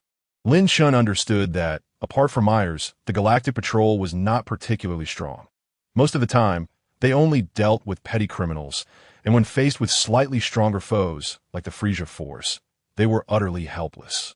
However, the Saiyans now had the capability to assist. What do you think, Your Majesty? If you agree, the Saiyans can become a special operations unit of the Galactic Patrol that I shall call this unit the Peacekeeping Force. If you encounter any formidable criminals that you cannot handle, you could deploy the Saiyans. Upon hearing this, the Galactic King was taken aback. Yes, that's so. This idea is rather intriguing, but can you guarantee that the Saiyans will not cause trouble? Your past reputation precedes you. That belongs to the past. The Saiyans are now under my rule, and I shall guide them onto the right path. Very well then. Thank you, Galactic King, that I will ensure that my subordinates contact you for further details. After reaching an agreement with the Galactic King, Lin Chen did not linger for long and returned to Earth with Tais and as they departed. A hurried Galactic Patrol officer rushed in with a laser gun. Your Majesty, where are the Saiyan ruffians? I heard that a notorious Saiyan intended to attack you. Myers, do not worry. It was all a misunderstanding. Upon hearing this, the Galactic Patrol officer named Myers paused, and as he learned of Lin Chen's intentions, a flicker of astonishment crossed his eyes, a Saiyan king wishing to lead the Saiyans towards redemption. Such a character had emerged in this universe's Saiyans. A month later, on Planet Vegeta, this time, the training frenzy on Planet Vegeta had reignited. In gravity chambers constructed by the Capsule Corporation, Saiyans of all sizes were engaged in rigorous training. Occasionally, if someone was injured in the gravity chamber, they would be swiftly transported to a healing device also provided by the Capsule Corporation. Thanks to Dr. Brief and Bulma, Lin Chen's Saiyan Enhancement Plan was back on track. He had completed more than half of the first task from the 3 tasks he received from the system, to elevate the combat power of over 1,000 Saiyans to above 10,000 within a year. The other 2 tasks were also progressing smoothly, and it appeared that completing them within a year was merely a matter of time. Given all this, after transporting the equipment from Earth back to Planet Vegeta, Lin Chen began his own training, only to soon discover that he seemed to have hit a bottleneck. The 50 times gravity chamber was no longer sufficient for him. One day, after exiting the training room, Lin Chen assessed his current combat power point 1 million points. 2 months prior, he had spent a month enhancing his combat power by over 200,000 yet, in this past month. He utilized the same duration, but only managed a modest increase of just over 100,000. The rate of growth had evidently diminished significantly. Indeed, the 50-fold gravity chamber was nearing its limits for him. Perhaps it was time to descend to Earth. He wondered if Dr. Brief had completed the development of the 100-fold gravity chamber. Before leaving Earth, Lin Chen had commissioned Dr. Brief to develop higher magnitude gravity chambers as a reward for utilizing Saiyan spaceship technology, alongside entrusting him with various technological equipment related to the Saiyans. Now, a month had passed. It was time to return to Earth. However, before departing, Lin Chen naturally needed to ascertain the situation concerning the Saiyans. Chapter 26. Broly and Vegeta. Following the agreement with the Galactic King, the Saiyans on Planet Vegeta officially became a special armed force within the galaxy. Over the course of this month, Saiyans who had reached a bottleneck were dispatched to partake in peacekeeping missions, assisting the Galactic Patrol in dealing with formidable foes they could not confront. Bardock had been appointed as the commander of this unit, fully responsible for liaising with the Galactic Patrol and coordinating missions. Before Lin Chen prepared a journey to Earth, he specifically summoned Bardock to confirm the status of the peacekeeping forces. Your Majesty, this month we have successfully completed 3 missions, all executed flawlessly, and those who participated have, as you predicted, surpassed their limits through combat, Bardock reported. Are there any grievances? Lin Chen inquired. Traditionally, the Saiyans had been conquerors, invaders, and killers. Now, having transformed into guardians of peace, such a shift was bound to leave some feeling unsettled. The Bardock's response, however, took Lin Chen by surprise. Your Majesty, there are not many complaints for those involved in the missions. As long as there is combat, they are content. The purpose of the fight does not concern them. After contemplating Bardock's words, Lin Chen understood. Although the outside world perceived Saiyans as inherently aggressive and irritable, not all were born with malevolent inclinations. During the last Drellis rebellion, those who were inherently evil and unwilling to embrace a peaceful existence had perished at Lin Chen's hands alongside Drellis. Thus, those remaining were predominantly individuals of a neutral or benevolent disposition. Should he have the opportunity to visit the underworld again, perhaps he ought to express gratitude to Drellis. With a faint smile, Lin Chen addressed Bardock. Very well, you shall oversee this matter moving forward, but remember to prioritize safety during each operation. The Saiyan population is dwindling. We can no longer afford to sacrifice lives as we once did. Bardock nodded. Your Majesty, rest assured, we will be vigilant about this. After nodding in acknowledgement, Lin Chen gestured for Bardock to depart. Not long after Bardock left, Hanasia approached him. Your Majesty, are you planning to go to Earth? Indeed, Lin Chen replied. Hannah, while I am away, be sure to train diligently. Among those who consumed the fruit of the Tree of Might, you are the only one whose combat power has yet to surpass 500,000. Hanasia's cheeks flushed. Your Majesty, I understand.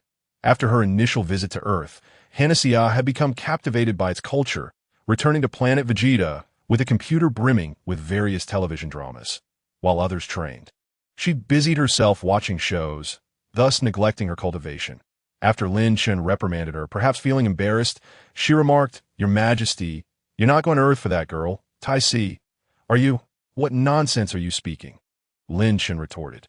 Your Majesty, don't deny it that if you find Tai Si agreeable, why not take her as a bed warmer? And her sister seems quite interested in you as well. I believe she will grow into a beauty. Did you not say that half-breeds between Saiyans and Earthlings are born warriors?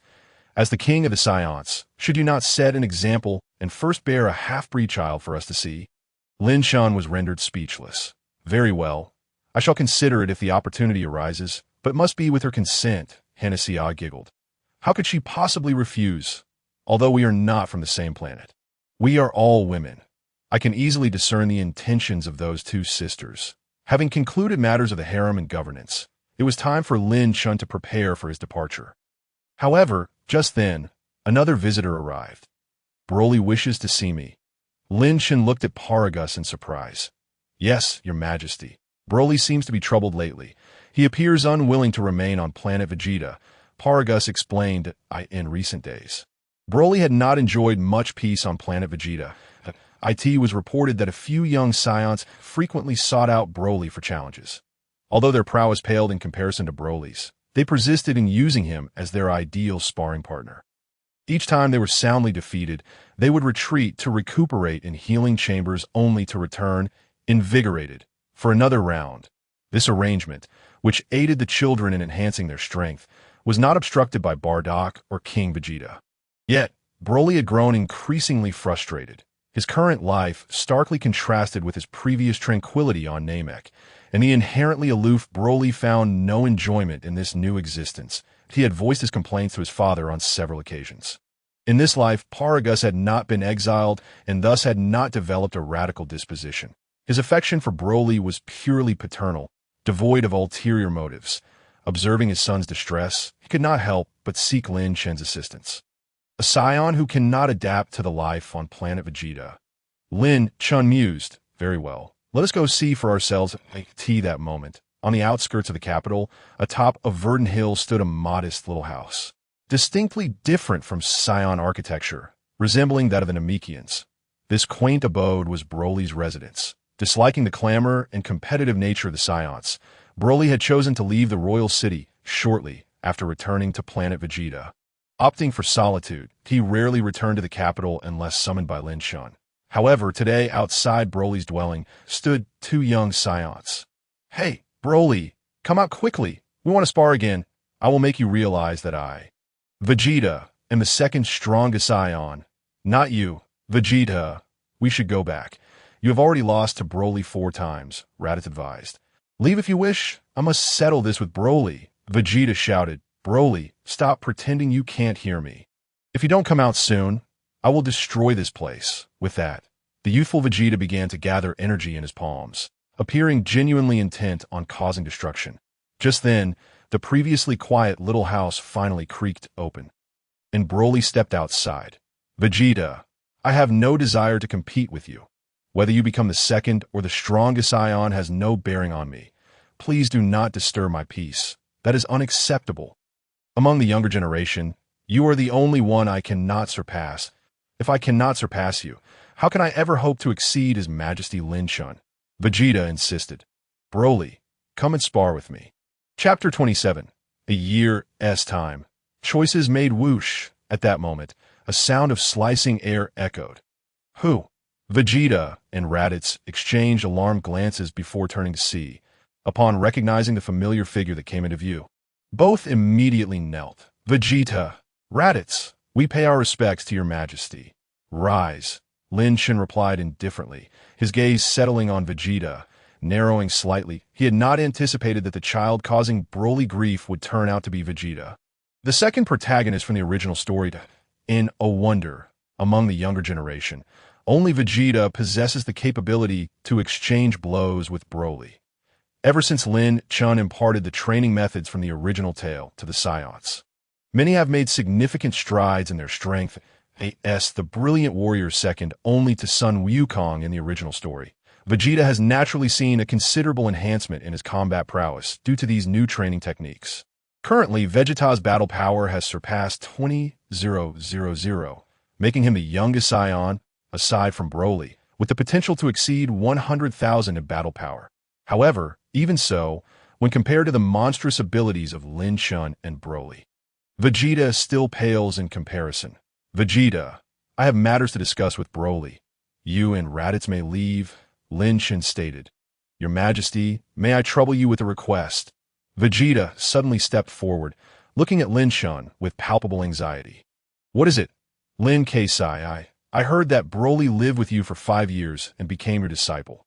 Therefore, I wish to become your apprentice as well, Vegeta declared. Oh, Lin Chen's eyebrows twitched slightly, revealing a hint of surprise. He had not anticipated that the proud Vegeta would seek him as a mentor. Could it be that even the haughty Vegeta could be humbled? The knowledge that he could sway the prideful character from the original tale brought Lin Chen a sense of secret satisfaction. He smiled and replied, Vegeta, You possess great potential. Given time, you shall become a formidable warrior. However, I must apologize, for I cannot teach you anything to A look of despondency immediately crossed Vegeta's face. Yet, Lin Chen's next words revitalized him. In truth, Broly is not my disciple. The strength we have attained stems from our innate talent, something inherent. Even if you wish to learn, it cannot be acquired. Innate talent? Vegeta found this hard to believe, for in the past, his father, King Vegeta, had consistently taught him that he was the king among Saiyans, a born warrior with royal blood coursing through his veins, the most gifted of all. Little did he realize that his talent was trivial when compared to Broly's. Noticing the astonishment etched on Vegeta's face, Lin Chen continued with a smile, "But do not be disheartened. Talent merely determines one's starting point and growth rate. If you apply yourself diligently, in time, you may indeed catch up to Broly." "Really? I can truly catch up to Broly? And what about you, Lin Kai? Can I surpass you?" "Perhaps it is not impossible," Lin Chen replied with a smile, remaining enigmatic. After encouraging the future prideful warrior, Lin Chen sent the two children on their way and turned his gaze toward Broly. Having not seen him for over a month, Lin Chen noticed a hint of fatigue on Broly's face. Without further thought, he said, "Broly, would you like to accompany me to Earth?" Earth? Indeed. Clearly, the Saiyan lifestyle did not suit Broly. Ever since Lin Chen had placed him on Namek for 5 years, Broly's character had diverged entirely from that of a traditional Saiyan. He possessed a calm and introspective demeanor, akin to that of an elderly sage, able to remain unfazed in any situation. This was a relief for Lin Chen, as he no longer needed to worry about Broly erupting in rage unexpectedly. However, since Broly no longer wished to reside on Planet Vegeta, it would be better for him to go to Earth, where Lin Chen knew someone who would resonate with him. Before long, Lin Chen and Broly found themselves in the serene halls of the Grand Kai's temple on Earth. Observing the tranquil surroundings, Broly displayed a hint of curiosity. "Grand Kai," Lin Chen called out. After a moment, the Grand Kai and Mr. Popo approached. "Mr. Lin Chen, what brings you here again?" Upon seeing Lin Chen, the Grand Kai began to sweat profusely, overwhelmed by the pressure he exuded. Before Lin Chen could explain, Broly, upon seeing the Grand Kai, exclaimed in astonishment, "That Namekian!" The Grand Kai, taken aback, responded, "Little one, you know me. Indeed, are you not Namekian? What are you doing here on Earth?" "A Namekian? I was once a Namekian?" Finally realizing his identity, the Grand Kai felt an unparalleled joy. Thus, when Lin Chen subsequently requested for Broly to stay at the Grand Kai's temple, he readily agreed. With the Grand Kai's care, Lin Chen felt reassured about Broly, a Namekian himself. Broly would not be a stranger to him. Moreover, the Grand Kai and Mr. Popo's gentle personalities would undoubtedly align well with Broly's temperament, ensuring his happiness there. With his concerns laid to rest, Lin Chen had no further attachments and swiftly made his way to West City to continue his training. Before long, time flew by, and in the blink of an eye, over 9 months had passed. Ding! Congratulations, host, for completing the objective. Within 1 year, enable over 50 Saiyans to exceed a battle power of 100,000. Ding! Congratulations, host, for simultaneously completing 3 objectives. All rewards are now being distributed. Reward: 5 vials of S-Cell serum, a time chamber, and the talent of a beginner martial arts genius. Within the gravity chamber, set at 50 times Earth's gravity, Lin Chen lay on the ground, sleeping. However, upon hearing the system's notification, he immediately sprang to his feet. Fully alert. "System, have I completed my task?" Ding! Detection complete. Rewards have been issued to the system space. Please check, host. With a thought, Lin Chen opened his system space, finding it had indeed accumulated 2 new items, a set of 5 vials of S-cells, which could grant Saiyans the ability to transform into Super Saiyans.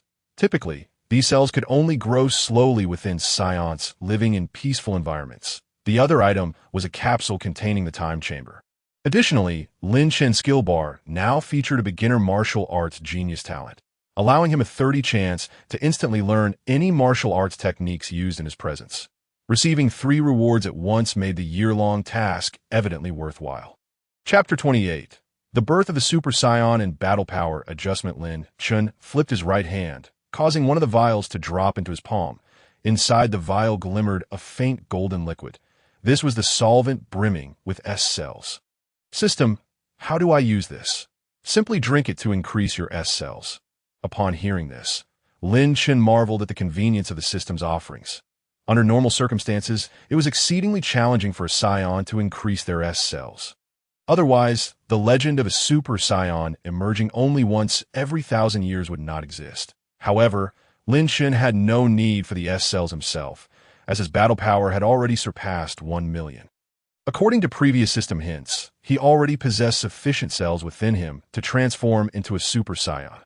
Thus, it was decided that the S cells would be intended for others. With this thought, Lin Chen took the vials and, with a swift instant transmission, arrived at the royal palace on Planet Vegeta. Having not visited often, the palace appeared somewhat desolate. Yet within Hanasia's chambers, the sound of lively chatter echoed. As Lin Chen pushed the door open, he found Hanasia engrossed in a soap opera. Upon noticing Lin Chen's arrival, Hanasia exclaimed in surprise, hurriedly shielding the computer screen, "Your Majesty, what brings you back? Hannah, have you been slacking off again? My apologies, Your Majesty. But I have already achieved a battle power of 500,000. Very well. Since you dislike training, I shall present you with a special gift." As Lin Chen spoke, he handed over all 5 vials of S-Cell serum to Hanasia. Curiously glancing at them, Hanasia inquired, "Your Majesty, what are these?" "Drink them all. I shall explain shortly," Lin Chen remarked. Upon hearing this, Hanasia showed no hesitation and consumed all 5 vials of S-Cells. After downing the 5 vials, Hanasia's face contorted in disgust, indicating that the S-Cells were not particularly palatable. Nevertheless, apart from that, she exhibited no further changes. "Your Majesty, can you now tell me what that was?" Observing Hanasia's lack of response, Lin Chen was perplexed. The items provided by the system should not be ineffective. "Hannah, do you not feel any change in your body?" "No, Your Majesty." "Did you poison me?" After a moment of contemplation, Lin Chen suggested, "Hannah, why not try to feel angry?" "Angry? Forgive me, Your Majesty, but I cannot muster any anger towards you," Hanasia replied with an awkward smile. Just then, a sudden sound of something breaking through the air was heard, followed by an explosive noise that Hanasia's expression stiffened in response. The source of the explosion was her computer, which she had brought back from Earth and had not yet finished watching the over 300 episodes of the series. "Unforgivable. Even if it is Your Majesty, this cannot be forgiven."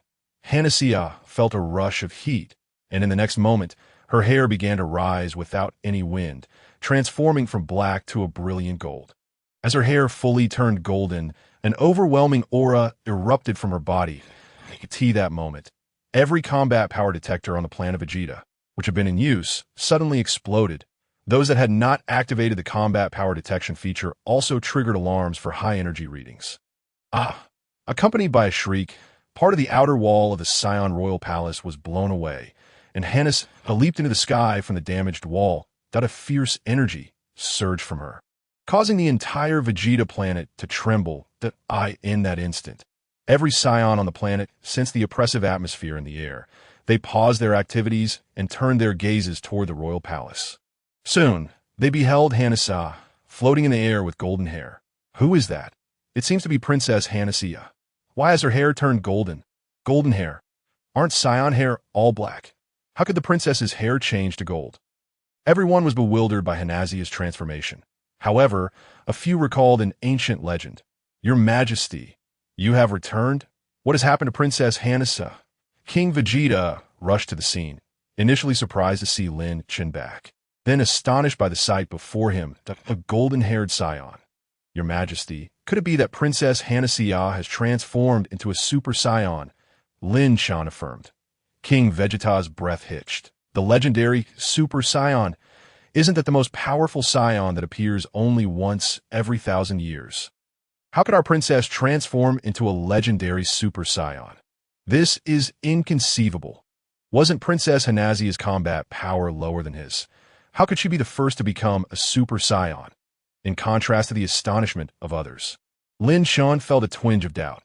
Why was Hanasia's combat power so low after transforming into a Super Saiyan? The best large-scale combat power detector on Planet Vegeta had a maximum detection range of merely 1 million. Thus, Lin Chen utilized the built-in function of his system to assess Hanazia's strength post-transformation. According to the system's observations, Hanazia's battle power was a mere 11 million. Her strength had only increased by less than 20 times. Lin Chen had previously noticed that his own power boost when transforming into a pseudo-super Saiyan differed from what was described in the original work, and it seemed the same applied to Hanazia's transformation. There was indeed something amiss. With this thought in mind, Lin Chen inquired internally. System, I require a reasonable explanation. Ding! Host need not question. The combat power increase for the first form of Super Saiyan in this world is only 20 times. Higher forms will see greater increases.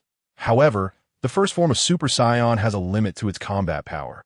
Exceeding this limit will result in only marginal increases. What? Such a thing exists. What about my legendary Super Saiyan Bloodline? Ding! The legendary Super Saiyan Bloodline is akin to an ordinary bloodline, but upon transforming into the legendary Super Saiyan form, the combat power increase will reach 50 times, without a limit. Lin Chen began to understand. The transformation effects of Super Saiyans in this world were not as he had originally conceived, but were perhaps more logically coherent. Fortunately, his legendary Super Saiyan form remained overwhelmingly powerful, with an unlimited setting that could easily surpass a typical Super Saiyan. Chapter 29. The Clash of Super Saiyans. Painting dreams for the Saiyans, wah wah wah. Your Majesty, what have you given me? What is happening to me? At this moment, Hanasia regained her senses, feeling the surging power within her. A mix of curiosity and panic washing over her. Whoosh! Lin Chen stepped forward, vanishing into the sky. Hana, you have become a Super Saiyan. Super Saiyan? What is that? The legend of the Super Saiyan was so distant in this era that even the Saiyans themselves scarcely remembered it. With only a few aware of it, Lin Chen took a deep breath and, projecting his voice for all in the royal capital to hear, explained to everyone, including Hanasia. A Super Saiyan is a legendary warrior that appears once every 1,000 years. In truth, it is merely a special transformation form for Saiyans, akin to the Great Ape transformation. Becoming a Super Saiyan can amplify your combat power by dozens of times. By the way, Hana, your current combat power is already at 11 million. 11 million? Me? Hanasia looked at herself in disbelief, then turned her gaze toward a distant barren mountain beyond the royal capital. Without exerting much effort, she unleashed a ki blast towards the mountain. Moments later, a visually striking mushroom cloud erupted from the distance. The shockwave from the explosion nearly knocked everyone in the royal capital off their feet. As the shockwave subsided, the mountain had vanished. Gasps of astonishment echoed throughout the royal capital. All right, Hana. Remember, this is the homeland of the Saiyans. Please don't destroy it. If you wish to gauge your strength, I shall accompany you. Your Majesty, you upon hearing this, Hana immediately recalled something and looked toward Lin Chen. She then witnessed Lin Chen's pupils suddenly turn blue, and his hair stood on an aura even more terrifying than Hanazia's erupted from Lin Chen, like a storm, radiating outward from him. The Saiyans, already intimidated by Hanazia's aura, could no longer withstand the pressure emanating from Lin Chen. Many fell to their knees, surrendering to this overwhelming power. Boom! A flash of lightning suddenly tore through the sky. Following the lightning, Lin Chen's hair also transformed into a brilliant gold. Super Saiyan? Your Majesty, you too can become a Super Saiyan. Of course, how else could I lead the way? Lin Chen smiled faintly. After his combat power had arduously surpassed 1 million. He transcended the limitations of the former pseudo-Super Saiyan form and acquired the ability to transform into a Super Saiyan. However, at this moment his transformation was merely that of an ordinary Super Saiyan, rather than the legendary Super Saiyan form unique to the lineage of Lin Chen. Much like Hanasia, this form also granted a 20-fold increase in combat power.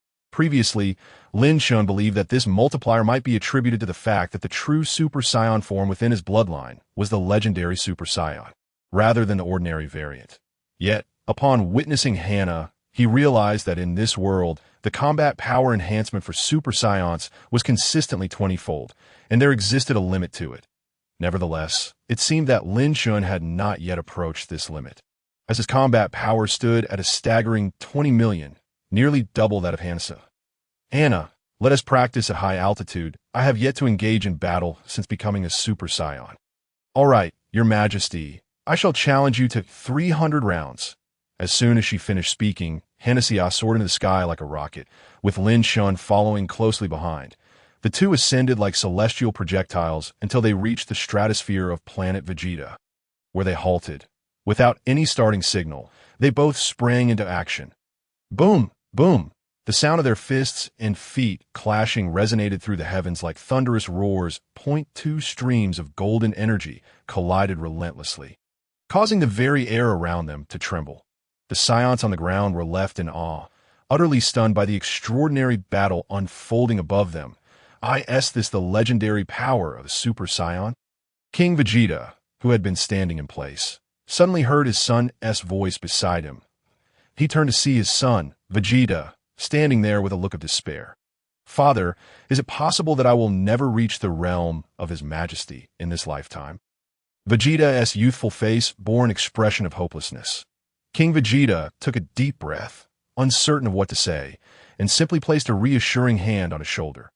Initially, King Vegeta had high hopes for his son, believing that with time, even if Vegeta could not surpass Lin Chen, he would certainly exceed his own capabilities and become the second most formidable Saiyan after Lynx.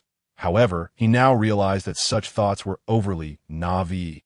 It turned out that Lynx and his peers had already attained a level of strength that was utterly unattainable. Crash! Crash! In the sky, the two figures continued to clash like bolts of lightning, each impact igniting brilliant sparks and sending forth fierce gusts of wind. These wind blades, if unleashed upon the ground, would undoubtedly decimate any Saiyan whose combat power fell below 100,000. The contest between Super Saiyans was indeed terrifying. Even though Lin Chen and Hansa had intentionally held back, their mere gestures could still wreak havoc upon the world. After nearly half an hour of combat, as Hansa began to pant heavily, Lin Chen finally decided to conclude the bout. Let us call it a day. He reverted to his normal state, stretching his neck, which produced a series of satisfying cracks. Observing his relaxed demeanor, Hansa could hardly contain her astonishment. She had initially believed that becoming a Super Saiyan would render her invincible. Yet not only could Lin Chen also transform into a Super Saiyan, but his prowess seemed to far exceed her own. Though their previous engagement had only involved physical exchanges, Hansa could sense that Lin Chen had barely tapped into even half of his true strength. Truly, he was deserving of the title of Your Majesty. Even in his Super Saiyan form, he still outclassed her. With this thought in mind, Hansa reverted to her normal state and floated beside Lin Chen. Upon their return to the ground, they were met by a multitude of Saiyans, all kneeling in reverence. Witnessing their fearful expressions ignited a spark of inspiration within Lin Chen, who suddenly proclaimed, "Esteemed ones, you have just witnessed the power of a Super Saiyan, but do you know, Hansa's ability to transform into a Super Saiyan is due to my influence. I empowered her to become a Super Saiyan." What? The words of Lin Chen elicited shock among many, swiftly followed by expressions of longing. If Lin Chen could grant Hansa the power of a Super Saiyan, did that not imply he could bestow this ability upon others as well? Observing their astonished faces, Lin Chen smiled subtly and painted a vivid picture for all the Saiyans. In my view, becoming a Super Saiyan is not an insurmountable challenge, as long as you possess the requisite resolve. Each and every one of you may one day have the opportunity to become those legendary figures.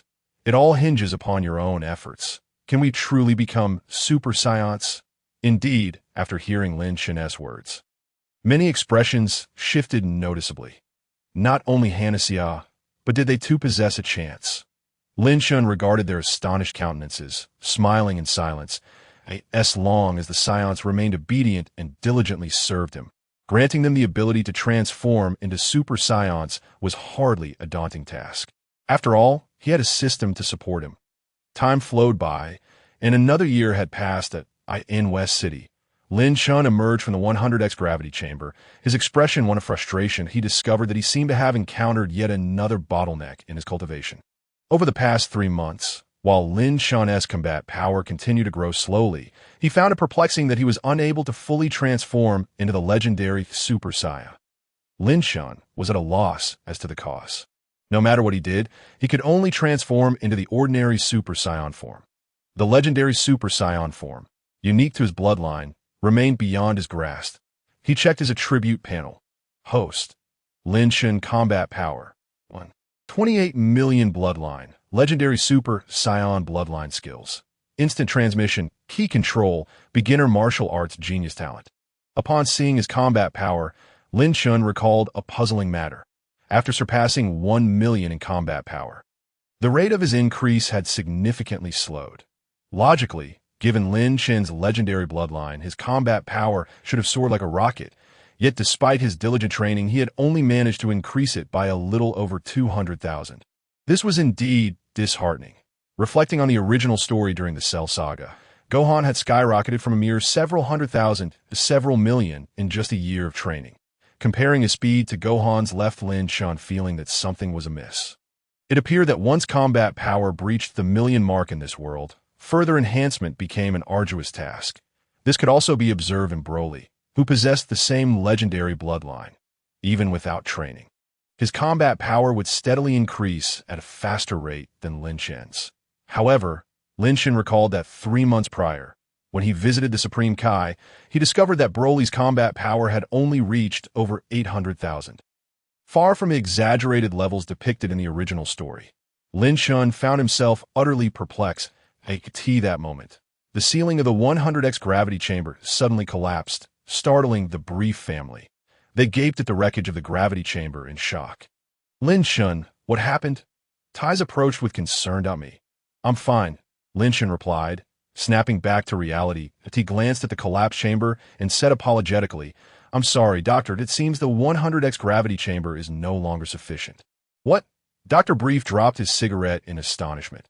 Have you really become accustomed to 100 times gravity? Actually, I adapted 3 months ago. Doctor, could you please devise a chamber with a higher gravity multiplier? How about starting with a maximum of 500 times? Lin Chen suggested 0.500 times. Lin Chen, at 500 times gravity, your 200-pound weight would feel like 50 tons. Can you handle that? Not a problem. I can gradually acclimate. However, with a gravitational force of 500 times that of Earth, the materials of our planet would likely be unable to withstand such immense density. Lin Chen, I can commence the development of the gravity chamber, but it would be prudent if you could also procure some new high-density metals. Otherwise, it may prove impossible. Very well. I will ensure that the inhabitants of Planet Vegeta are prepared. After agreeing to Dr. Brief's request, Lin Chen simultaneously resolved that, since the gravity chamber would be temporarily unusable, he ought to contemplate alternative methods of training. Ding! The host's desire to enhance their strength has been detected, triggering the ultimate selection. Option 1. Seek guidance from King Kai of the North and learn any technique of the Kai. Reward. Evil Energy Bomb Technique. Option 2. Consult Master Roshi and acquire any technique from him. Reward. Instant Transmission Kamehameha Technique. Option 3. Approach the Supreme Kai and learn any divine technique. Reward. Gigantification Technique. Lin Chen was momentarily taken aback upon seeing this ultimate selection. Given his current status as a novice martial arts prodigy, the rewards of merely acquiring techniques seemed somewhat superfluous. However, he quickly realized that these rewards might encompass techniques that he would not be able to learn through his innate talents, either now or in the foreseeable future. The reward for option 2 was particularly comprehensible. It was likely a technique that Sun Wukong would develop after mastering instant transmission and combining it with Kamehameha. The reward for option 3 seemed to stem from the innate abilities of the Namekians, not mere techniques, akin to the Namekian cellular regeneration ability, which Lin Chen would not be able to learn through conventional means. As for the first option, he had never encountered anything like it. System, what does the evil energy bomb entail? Ding. Host, the standard energy bomb merely absorbs a slight amount of life energy, whereas the evil energy bomb disregards the safety of the energy provider and absorbs all of their energy. Consequently, the evil energy bomb is far more potent, but requires significantly more time to gather energy for each use. And upon use, it creates a desolate area. Oh, that's how it is. Lin Chen began to understand. If the standard energy bomb is akin to borrowing power from others, the evil energy bomb directly seizes the energy of others for personal use, showing no regard for their well-being. Thus, under equivalent circumstances with the same number of energy providers, the evil energy bomb would likely be several times more powerful than the standard energy bomb. As the energy bomb was a signature move used by Wukong countless times to turn the tide in battles. Its potency is undoubtedly unquestionable. The fact that the evil energy bomb surpasses even the energy bomb is enticing. If mastered, would it not serve as a formidable weapon for a comeback? Lin Chen felt a surge of interest. Yet, after careful consideration, Lin Chen ultimately decided on option 2, that although the evil energy bomb boasts immense power, it still requires a lengthy gathering time akin to that of the standard energy bomb. Furthermore, using it would drain the life energy of those nearby. Were he to employ it on Planet Vegeta, he might drain the life force of his own allies before he could rescue the enemy. He was not inclined to become a villain. Thus, learning Master Roshi's techniques seemed more prudent than AS for the reward of option 3, while the ability to grow in size could enhance combat prowess. It also presents significant drawbacks, such as making one susceptible to being devoured. Lin Chen promptly dismissed that option. Very well, system. I choose option 2 ding. The host has made their selection. Please complete the task promptly. After making his choice, Lin Chen turned to Tai Si and said, Tai Si, I must embark on a journey to meet a martial arts master. A martial arts master? Tai Si inquired with curiosity. Yes, his name is Master Roshi, also known as Teacher Wutian. Teacher Wutian? I know him. Lin Chen, can you take me along? I also wish to learn martial arts. Upon hearing that Tai Si also wished to train, Lin Chen was momentarily taken aback. He then raised his hand and pulled Tai Si close, planting a kiss on her. Silly girl, what martial arts do you wish to practice during this past year on Earth? The bond between Lin Chen and Tai Si had blossomed significantly. They had already established their relationship. However, they had yet to marry, and Tai Si had not expressed any desire for that. It's not that I am against your training. But if you truly wish to pursue it, why didn't you come to me earlier? Lin Chen asked. Tai Si smiled. You are not even from Earth. What could you possibly teach me? Teacher Wutian's renown is recognized far and wide. It is only fitting that I seek him out. Lin Chen pondered for a moment and nodded. That is indeed reasonable. Just as they reached a decision, Bulma suddenly interjected. Lin Chen, I also want to learn martial arts. Bulma, both Lin Chen and Tai Si exclaimed in surprise. Tai Si placed her hands on her hips. Bulma, what mischief are you up to? What mischief? Sister, I merely wish to train in martial arts, Bulma explained. Yet, in truth, her desire was to spend more time with Lin Chen. Although she still appeared as a young girl, Bulma had already begun to develop feelings. In the original story, Bulma had always been portrayed as a love-struck character from the moment she appeared. Though she was younger now than her original introduction, she was already captivated by Lin Chen. The fact that her sister Tai Si had already established a relationship with him caused Bulma to suppress her emotions. Lin Chen had not considered this aspect. He merely thought that allowing Bulma to train would not be a bad idea. While the original story did not mention Bulma having any talent for martial arts, if she could train a little, it would provide her with some self-defense should she embark on adventures with Goku in the future. Moreover, given Lin Chen's strength, he would not remain with Master Roshi for long. If Tai Si were to abandon her training, it would be one thing. But if she persisted, having Bulma around would ensure that the two sisters would not be bored. Thus, Lin Chen persuaded Tai Si to agree to bring Bulma along. After bidding farewell to the briefs, Lin Chen took the two sisters and set off towards Master Roshi's island. Uncertain of Master Roshi's exact location, Lin Chen could not utilize instant transmission to arrive directly.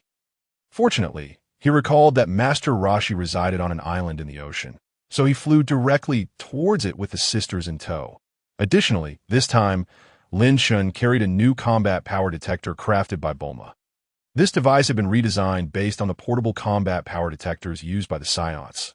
Although slightly larger, it had no detection limit in other words, this new detector would not explode if the measured combat power exceeded its limits. To calibrate the accuracy of this detector, Lin Chen had even spent several days creating prototypes with Bulma. Master Roshi, being adept at sensing energy, was just an ordinary old man in non-combat situations. Thus, it would be challenging for Lin Chen to locate him based solely on energy perception. However, with Bulma's new detector, Lin Chen quickly pinpointed Master Roshi's location. Bulma, this detector is incredibly effective. Is it? Bulma blushed at the compliment. Lin Chen, I have 100 more capsules than the one I gave you. Take them for now. My dad has the designs, so if you need more in the future, he can make them for you. At that moment, on a small island in the vast ocean, Master Roshi sat before the television with a roll of paper in hand, watching a yoga instructor on screen while trying to stem his nosebleed with the paper. Nearby, a turtle lounged in the sun beneath the window. Suddenly, Master Roshi jolted upright, hastily exiting the room. Teacher Wuqian, what is the matter? The turtle inquired, puzzled. A formidable and terrifying energy is approaching us. Master Roshi's face was drenched in cold sweat, as he sensed an aura far more powerful than that of the nightmarish Demon King Piccolo he had previously encountered, magnified by hundreds or thousands of times. Who could it be? What kind of terrifying strength is this? It's coming. As the turtle sage uttered these words, his muscles immediately swelled. The presence of an unidentified, formidable force nearby evoked an instinctual response in him, akin to that of an animal sensing danger. At that moment, 3 figures descended from the sky, landing upon the sandy shore. Wow! Is this the residence of Master Wu Tian? What a remote island! No wonder no one knows where Master Wu Tian is, the turtle sage, whose muscles had previously expanded, suddenly deflated, his once serious expression transforming into one of foolish delight. Hello, beautiful ladies! What brings you here? His gaze fell upon the Tai Si sisters, lingering particularly on Tai Si, who was dressed in a refreshing outfit that accentuated her alluring curves. Yet, in the next instant, he noticed Lin Chen striding towards them from behind the Tai Si sisters. A bead of sweat immediately appeared on his brow. The terrifying aura he had sensed earlier emanated from this man. Lin Chen observed the combat power detector, which displayed that the turtle sage possessed a mere 20 units of combat power, and thought to himself that the turtle sage indeed concealed his true aura in everyday life. If it weren't for Bulma's detector, he would have found it exceedingly difficult to detect the turtle sage's presence amidst the vastness of the ocean. Greetings, Master Wu Tian, Lin Chen said with a warm smile. There's something you wish to discuss. The turtle sage replied, his expression tense. Lin Chen continued, Master Wu Tian, my name is Lin Chen, and this is my girlfriend Tai Si. Along with her sister Bulma, we hail from West Capital and wish to seek your tutelage. Seeking a master? The turtle sage responded, utterly astonished. Young man, you are far stronger than I. Do you truly need to seek me as your master? Lin Chen replied earnestly, of course. Master Wu Tian is renowned as the god of martial arts, possessing knowledge of various martial techniques that in contrast, I am merely acquainted with brute strength, which pales in comparison to your mastery. Furthermore, it is not just I. Tai Si and Bulma wish to learn from you as well. Coughing lightly, the turtle sage felt a surge of pride, surprised by his own fame, realizing that even those with formidable strength sought his guidance. If he were to meet Master Roshi in the future, he would have quite the tale to tell. While I am not opposed to accepting disciples, I do have certain conditions, just as he was about to stipulate his terms. A flash of white light momentarily blinded him as Lin Chen unleashed a Kamehameha wave towards the distant sea. Boom! A colossal mushroom cloud erupted from the ocean surface. Lin Chen turned to the turtle sage, feigning innocence, and asked, Master Wu Tian, what were you about to say? Oh, why are you kneeling on the ground? The turtle sage sniffled and said, Welcome to the Turtle School, Chapter 32, An Unexpected Tragedy. Hanasea falls in battle. Amidst the vast expanse of the ocean, on an uninhabited, deserted island, Lin Chen gazed up at the blazing sun, hoisting a massive boulder weighing at least several tons above his head. Suddenly, he hurled the gigantic stone into the sky while bringing his palms together, summoning a deep blue light from his palms. Turtle School Kamehameha. Just as Lin Chen uttered the final word, his form vanished from sight. When he reappeared, he was high in the air, almost parallel to the ascending boulder. Ka! Lin Chen proclaimed, unleashing a radiant Kamehameha wave imbued with deep blue energy that engulfed the massive rock. The shock wave of the Kamehameha illuminated the eyes of the turtle sage, and the two sisters below. Watching the Kamehameha, which was several times more powerful than their own efforts, the turtle sage's nose began to run again. Meanwhile, Tai Si and Bulma, burdened with their turtle shells, cheered with delight. Lin Chen, you're amazing. In the sky, Lin Chen surveyed the results of his recent technique with immense satisfaction. Indeed, the skill rewarded by the system lived up to its reputation. This instant transmission Kamehameha not only delivered a blow far exceeding the limits of combat power akin to the Turtle Sage of Kamehameha, but also featured a mode of instant movement that was significantly more agile than the instant transmission he currently possessed. The instant transmission of Jebit was merely designed to assist the Kaioshin in traversing the cosmos. Hence its speed was not particularly swift. This became problematic when facing enemies of similar strength, rendering it nearly useless in combat. However, the instantaneous movement embedded within the instant transmission Kamehameha was entirely suited for battle, allowing Lin Chen to teleport wherever he wished, as long as it was within his line of sight. This capability could yield unexpected counterattacks during combat. Upon returning to the ground, Lin Chen smiled at the Turtle Sage. Master Wu Tian, how did you find my Kamehameha? The Turtle Sage sighed. Lin Chen, I told you there is nothing more I can teach you. Yet you refused to believe me. In the blink of an eye, a month had passed. During this time, Lin Chen had cunningly persuaded the Turtle Sage to demonstrate various techniques, successfully learning techniques such as the Kamehameha and the afterimage fist.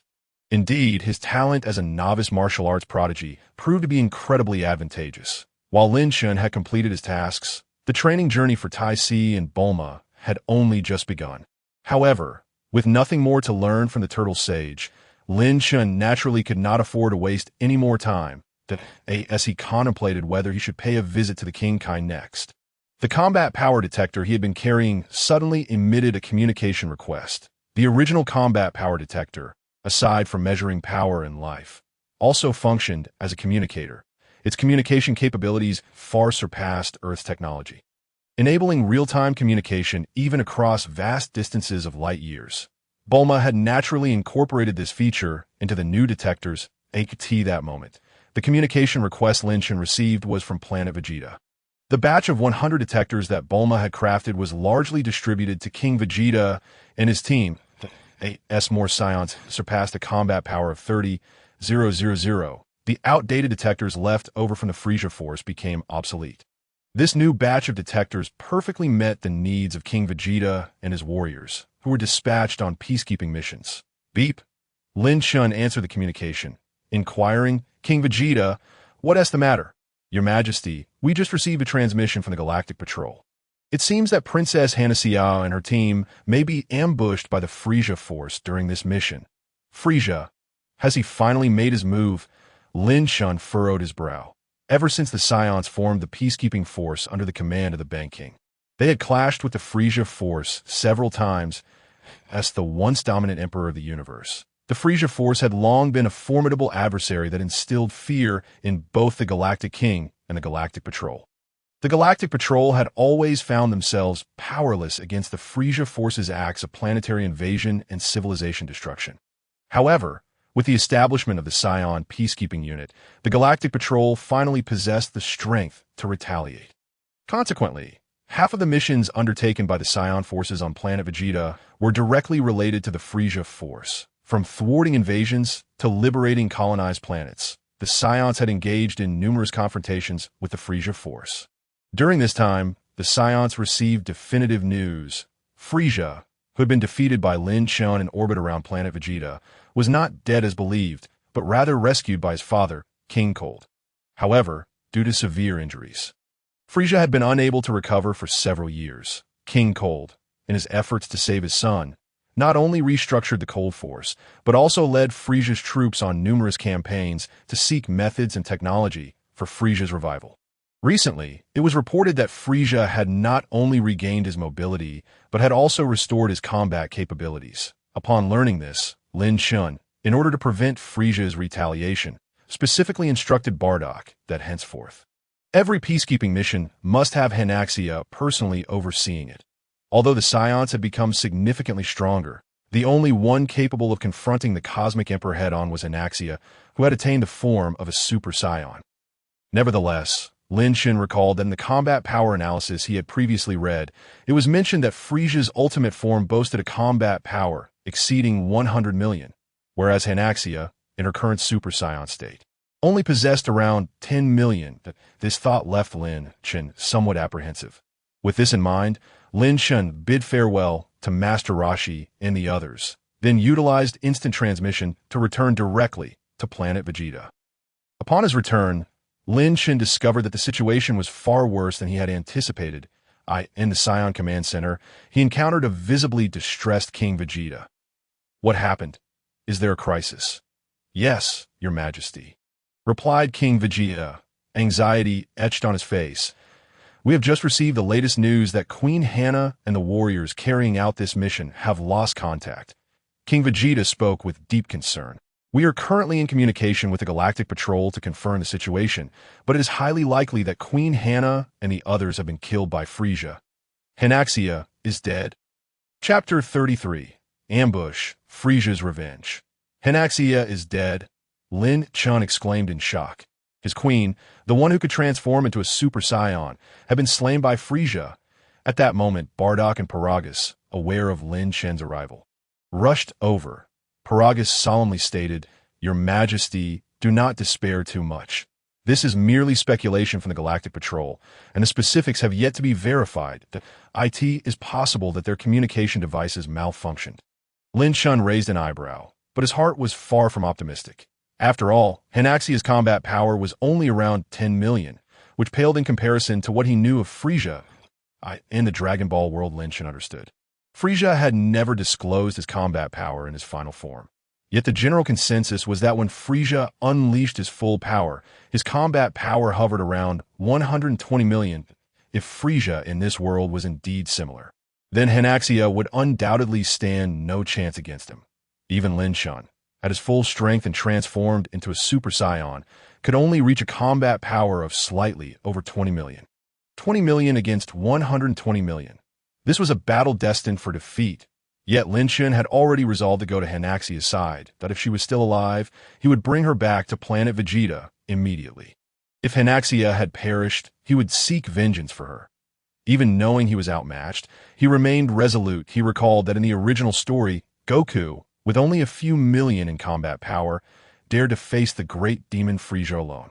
How could Lin Chen, possessing the legendary Super Saiyan Bloodline, falter? To fight to the bitter end was the hallmark of one who bore the legendary Super Saiyan lineage. Which planet did Hanaxia and the others go to? "Provide me with the coordinates." "Your Majesty," Bardock grasped Lin Chen's arm. "Please reconsider. You are our Saiyan King. You absolutely cannot act rashly." "Bardock, step aside," Lin Chen bellowed. Yet Bardock did not relent, and even King Vegeta urged, "Your Majesty, the situation remains unclear. It would be wise to wait for the Galactic Patrol's investigation before making a decision." Lin Chen shot him a glance and said, "King Vegeta, do not forget, aside from Frieza, we Saiyans have another even more formidable enemy. If we cower before Frieza, how shall we ever confront that foe in the future? Send me the coordinates." King Vegeta was momentarily taken aback. He understood that the formidable enemy Lin Chen referred to was none other than the God of Destruction. Beerus. Indeed, compared to Beerus, Frieza was inconsequential. Realizing this, King Vegeta finally lowered his head and said, "I understand, Your Majesty." Soon, King Vegeta relayed the coordinates of the planet Hanaxia, and the team were dispatched to.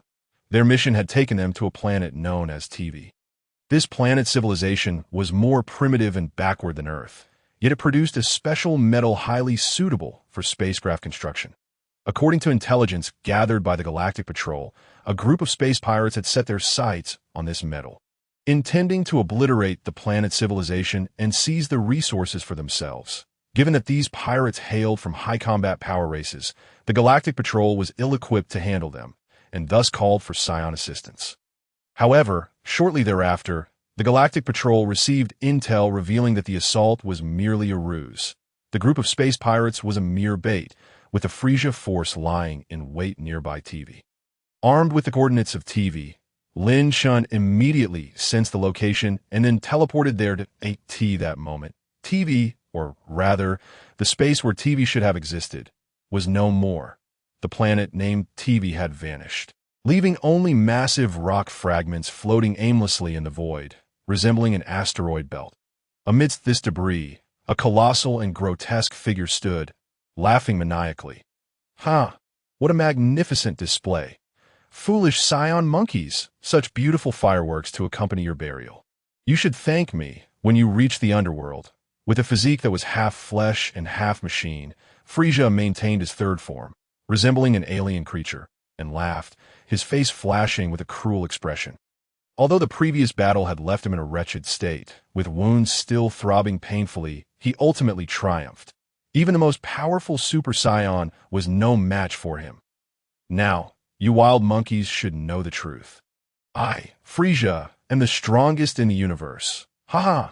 At a distance from Frieza, a Frieza Force mothership hovered in the void. The aliens aboard bore expressions of relief and disbelief. None of them had anticipated that what was supposed to be a meticulously planned ambush had nearly turned into their downfall. Fortunately, their leader, Frieza, had ultimately outsmarted them that I never expected there to be a legendary Super Saiyan among those Saiyans. Indeed, no wonder King Frieza was nearly defeated by the Saiyans. They're truly terrifying. Luckily, Saiyans cannot survive in space. That female Super Saiyan was too careless. Otherwise, Lord Frieza might have perished again. It's a pity that all the warriors on the planet have perished alongside those Saiyans. Indeed, silence. On board the spaceship, a cosmic being with purple skin and two black horns protruding from his forehead let out a loud cry. His voice immediately silenced the others, for this extraterrestrial was none other than Captain Ginyu, the foremost warrior of the Ginyu Force, second only to Lord Frieza himself. With a stern expression and a menacing glare, Captain Ginyu admonished the group. "Are you all unaware of Lord Frieza's temper? If he hears what was just said, we will all meet our doom. I have fought hard to survive, and should anyone attempt to drag me down to hell, I will eliminate them first." Gritting his teeth, Ginyu clenched his fists tightly to end this ambush against the Saiyans. Everyone had assumed victory was assured. After his resurrection through advanced technology, Lord Frieza retained his memories and vividly recalled how the Saiyans had previously defeated him by transforming into giant apes. Thus, he was filled with confidence in his revenge plan. However, they were unprepared for the fact that the Saiyans, whom the Frieza Force had not encountered in years, had grown significantly stronger in the past. While the Saiyans proclaimed themselves as a warrior race, they had been ridiculed within the Frieza Force, as very few possessed battle power exceeding 10,000 were it not for their ability to transform into great apes. They would have likely been regarded as mere fodder within the ranks. Yet this time, when hundreds of Frieza soldiers attacked a Saiyan squad of fewer than 10 on Planet TV, the Saiyans exhibited an astonishingly different performance.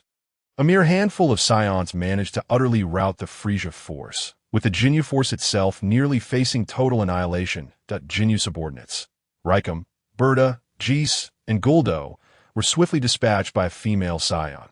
Had it not been for Frieza, who had been observing from the sidelines and recognized the threat posed by the female Saiyan, Ginyu himself might have met a similar fate. The ensuing battle revealed to Ginyu the source of her immense power. She was indeed a legendary Super Saiyan. Even Lord Frieza, before her, was rendered powerless, sustaining grievous injuries despite transforming twice and experiencing a massive boost in power. Fortunately, in a fit of rage, Frieza seized the moment to unleash his ultimate technique. The Planet Destruction Ball, obliterating Planet TV. Otherwise, the newly revived Frieza would have been killed by the Super Saiyan. Damn it, those accursed Saiyans. I must recruit new members for the Special Forces. I wonder if I can find anyone as exceptional as Raikum and the others. Ginyu gritted through clenched teeth. Just then, the energy detector on the bridge emitted a series of urgent beeps. Ginyu raised his head and inquired, "What is happening?" "Captain Ginyu, a high-energy reaction has been detected up ahead." "What? Where?" "Right near Lord Frieza. It appears to be a Saiyan." With a swish, Lin Chen exited his instantaneous movement state, arriving at the location of Planet TV. However, in the next moment he found himself suspended in the void of space. A suffocating sensation enveloping him. Panic-stricken, he held his breath and soon realized he was in the vastness of the cosmos. Where was Planet TV? As he looked around, it dawned on him. No wonder everyone, including Hanasya, had lost contact. Planet TV had been destroyed. Here, only Frieza possessed the capability to annihilate the planet in an instant, leaving even formidable beings like Hanasya unable to escape. Where was Frieza? With this thought, Lin Chen sensed an overwhelming presence nearby. Turning, he was met with the astonished visage of Frieza himself. Scanning Frieza from head to toe, Lin Chen understood that the Frieza he once knew had indeed survived. Now he appeared to be a mechanical version of himself, restored using extraterrestrial technology. Yet, unlike in the original tale, this mechanical Frieza was in his third form, rather than his final form. Oh ho ho! The signature sinister chuckle of Frieza echoed in Lin Chen's ears. Due to the recent destruction of Planet TV, remnants of gas still lingered in this region of space. Although these gases were not breathable, they could carry sound. Let us see who this is. Why, it is that Saiyan who nearly killed me all those years ago. Frieza sneered, his expression suddenly turning cold as he roared at Lin Chen. You damned monkey! How dare you appear before me so brazenly? Die! With that, Frieza pointed a finger at Lin Chen, unleashing a purple energy beam. When adversaries meet, tempers flare. Previously, Frieza had nearly perished at Lin Chen's hands, and now, upon sighting him, he did not ponder how Lin Chen had suddenly appeared, but immediately resorted to his lethal attack. The beam, which had claimed the lives of countless foes, collided with Lin Chen, erupting in a dazzling display of light. Amidst the brilliance, Frieza smirked, Damn monkey, at last, I have avenged myself. Next, he would target Planet Vegeta, and all Saiyans would perish. Death, the only one who will die today, is you, Frieza. Suddenly, a voice pierced Frieza's mind. In the next instant, Lin Chen's figure emerged from the blinding light. And upon seeing him, Frieza's face twisted in terror. Golden hair. The Saiyan before him could transform into the same golden-haired form as the female Saiyan. You are also a Super Saiyan? No, it cannot be. How can there be so many Super Saiyans? They are merely legendary beings. They cannot possibly be real. Death beam. As soon as the words left his lips, Frieza's fingers coalesced 3 purple beams of energy, which he shot towards Lin Chen once more. Yet this time, to Frieza's astonishment, Lin Chen merely glared, raising his palm to effortlessly deflect the beams. Boom! The diverted beams struck a passing asteroid, erupting in a brilliant explosion. What? How could my death beam? Frieza, is this truly your prowess? Lin Chen shouted across the cosmos. Hurry and unleash your full power. I seek vengeance for Hanasya and all the Saiyans you have slain. Full power? You wild Saiyan. Frieza's lips curled in disbelief as he once again gathered 3 purple beams. He shot them at Lin Chen, who raised his hand and, as if swatting away flies, easily batted the beams aside. The flashes faded into the distance, each igniting in the sky. Ding! The talent for basic martial arts has been activated, learning the technique Death Beam. Observing his newfound talent manifest, Lin Chen felt neither joy nor sorrow, merely offering a cold smile. Having allowed you to attack me so many times, it is now my turn to strike back. With that, Lin Chen's smile vanished as he charged toward Frieza. Boom! Before Frieza could react, Lin Chen delivered a powerful blow to his head. Whoosh! Frieza shot away like a cannonball, crashing into a towering rock formation, only to emerge and collide with another. He continued this pattern until he finally came to a halt after smashing into the 7th rock. What is happening? Why is he so powerful? How can a Saiyan be this strong? Frieza exclaimed, utterly bewildered by the unfolding events. Author's note. Due to matters during the day, there will only be one update. The remaining updates will be posted after 6 in the evening. I appreciate your understanding. Chapter 35. The Truth Unveiled. Frieza's True Combat Power. Meanwhile, aboard Frieza's spaceship, Captain Jinyu and his companions held their breath in shock. Why? Why are there 2 Super Saiyans? Have the Saiyans become this formidable? Can Lord Frieza emerge victorious? These Saiyans are truly terrifying. King Frieza has just slain a Super Saiyan. This Saiyan shall be no exception. After a certain alien uttered these words, a sudden hush fell over the occupants of the spaceship. Shortly thereafter, someone timidly inquired, by the way, why hasn't this Saiyan perished yet? When did Saiyans acquire the ability to survive in outer space? At the sound of this voice, a collective gasp echoed among those aboard the vessel. Indeed, they were currently adrift in the vastness of space, and Planet TV had long since been obliterated. How, then, could this Saiyan possibly endure in the cosmos? Meanwhile, Frieza on the battlefield pondered this very question. He gazed at the approaching Lin Chen with a look of disbelief, his voice laced with fury. Why? Why are you still alive? When did Saiyans become capable of surviving in a vacuum? Ordinary Saiyans could not, but I am no ordinary Saiyan. I am a legendary Super Saiyan.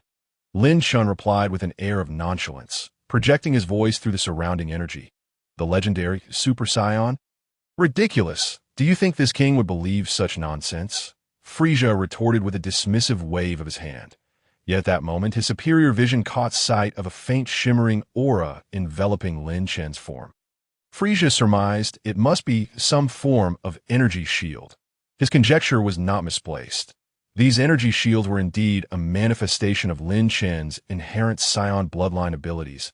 If the vacuum cannot kill you, then I shall take matters into my own hands. As Frieza concluded his statement, his figure abruptly materialized before Lin Chen, delivering a powerful punch to his abdomen. To Frieza's astonishment, it felt as if his fist struck an iron block. Lin Chen showed no sign of injury, while Frieza himself felt a sharp pain in his hand. Is this the extent of your power? Frieza, do you not have another transformation? Unleash it, or do you intend to be defeated once again without utilizing your full strength? Lin Chen stated coldly, though a flicker of rage danced in his eyes. This time, Lin Chen was genuinely incensed, not merely because Frieza had killed Hanaxia, but due to the dishonorable manner in which he had done so, obliterating a planet rather than engaging in a fair fight. How dare you take my woman in such a despicable manner? Come, Frieza, show me your full power. For those you have slain, I shall defeat you in an honorable battle. Such a mere Saiyan merits my full strength. Frieza's malevolent aura erupted violently, his entire being engulfed in a white flame as he unleashed a barrage of blows upon Lin Chen, though the cosmos was silent. The force of Frieza's strikes reverberated through the void. All hail King Frieza. King Frieza is invincible. The extraterrestrials aboard Frieza's ship cheered with excitement as they witnessed the relentless onslaught. Among them, only Jinyu wore a face of trepidation. Retreating in fear as the strongest fighter aboard, Jinyu could see that despite Frieza's relentless attacks, the Saiyan remained utterly unscathed. The disparity between them was overwhelmingly vast. A Super Saiyan, so terrifying. How could this be? After unleashing thousands of punches, Frieza found to his dismay that he had inflicted no harm on Lin Chen whatsoever. My battle power is 3 million. Why can I not breach your defenses? Lin Chen furrowed his brow slightly at Frieza's words. Just then, Frieza abruptly ceased his assault, creating distance between himself and Lin Chen. Very well, you insufferable monkey, since you demand my full power, so be it.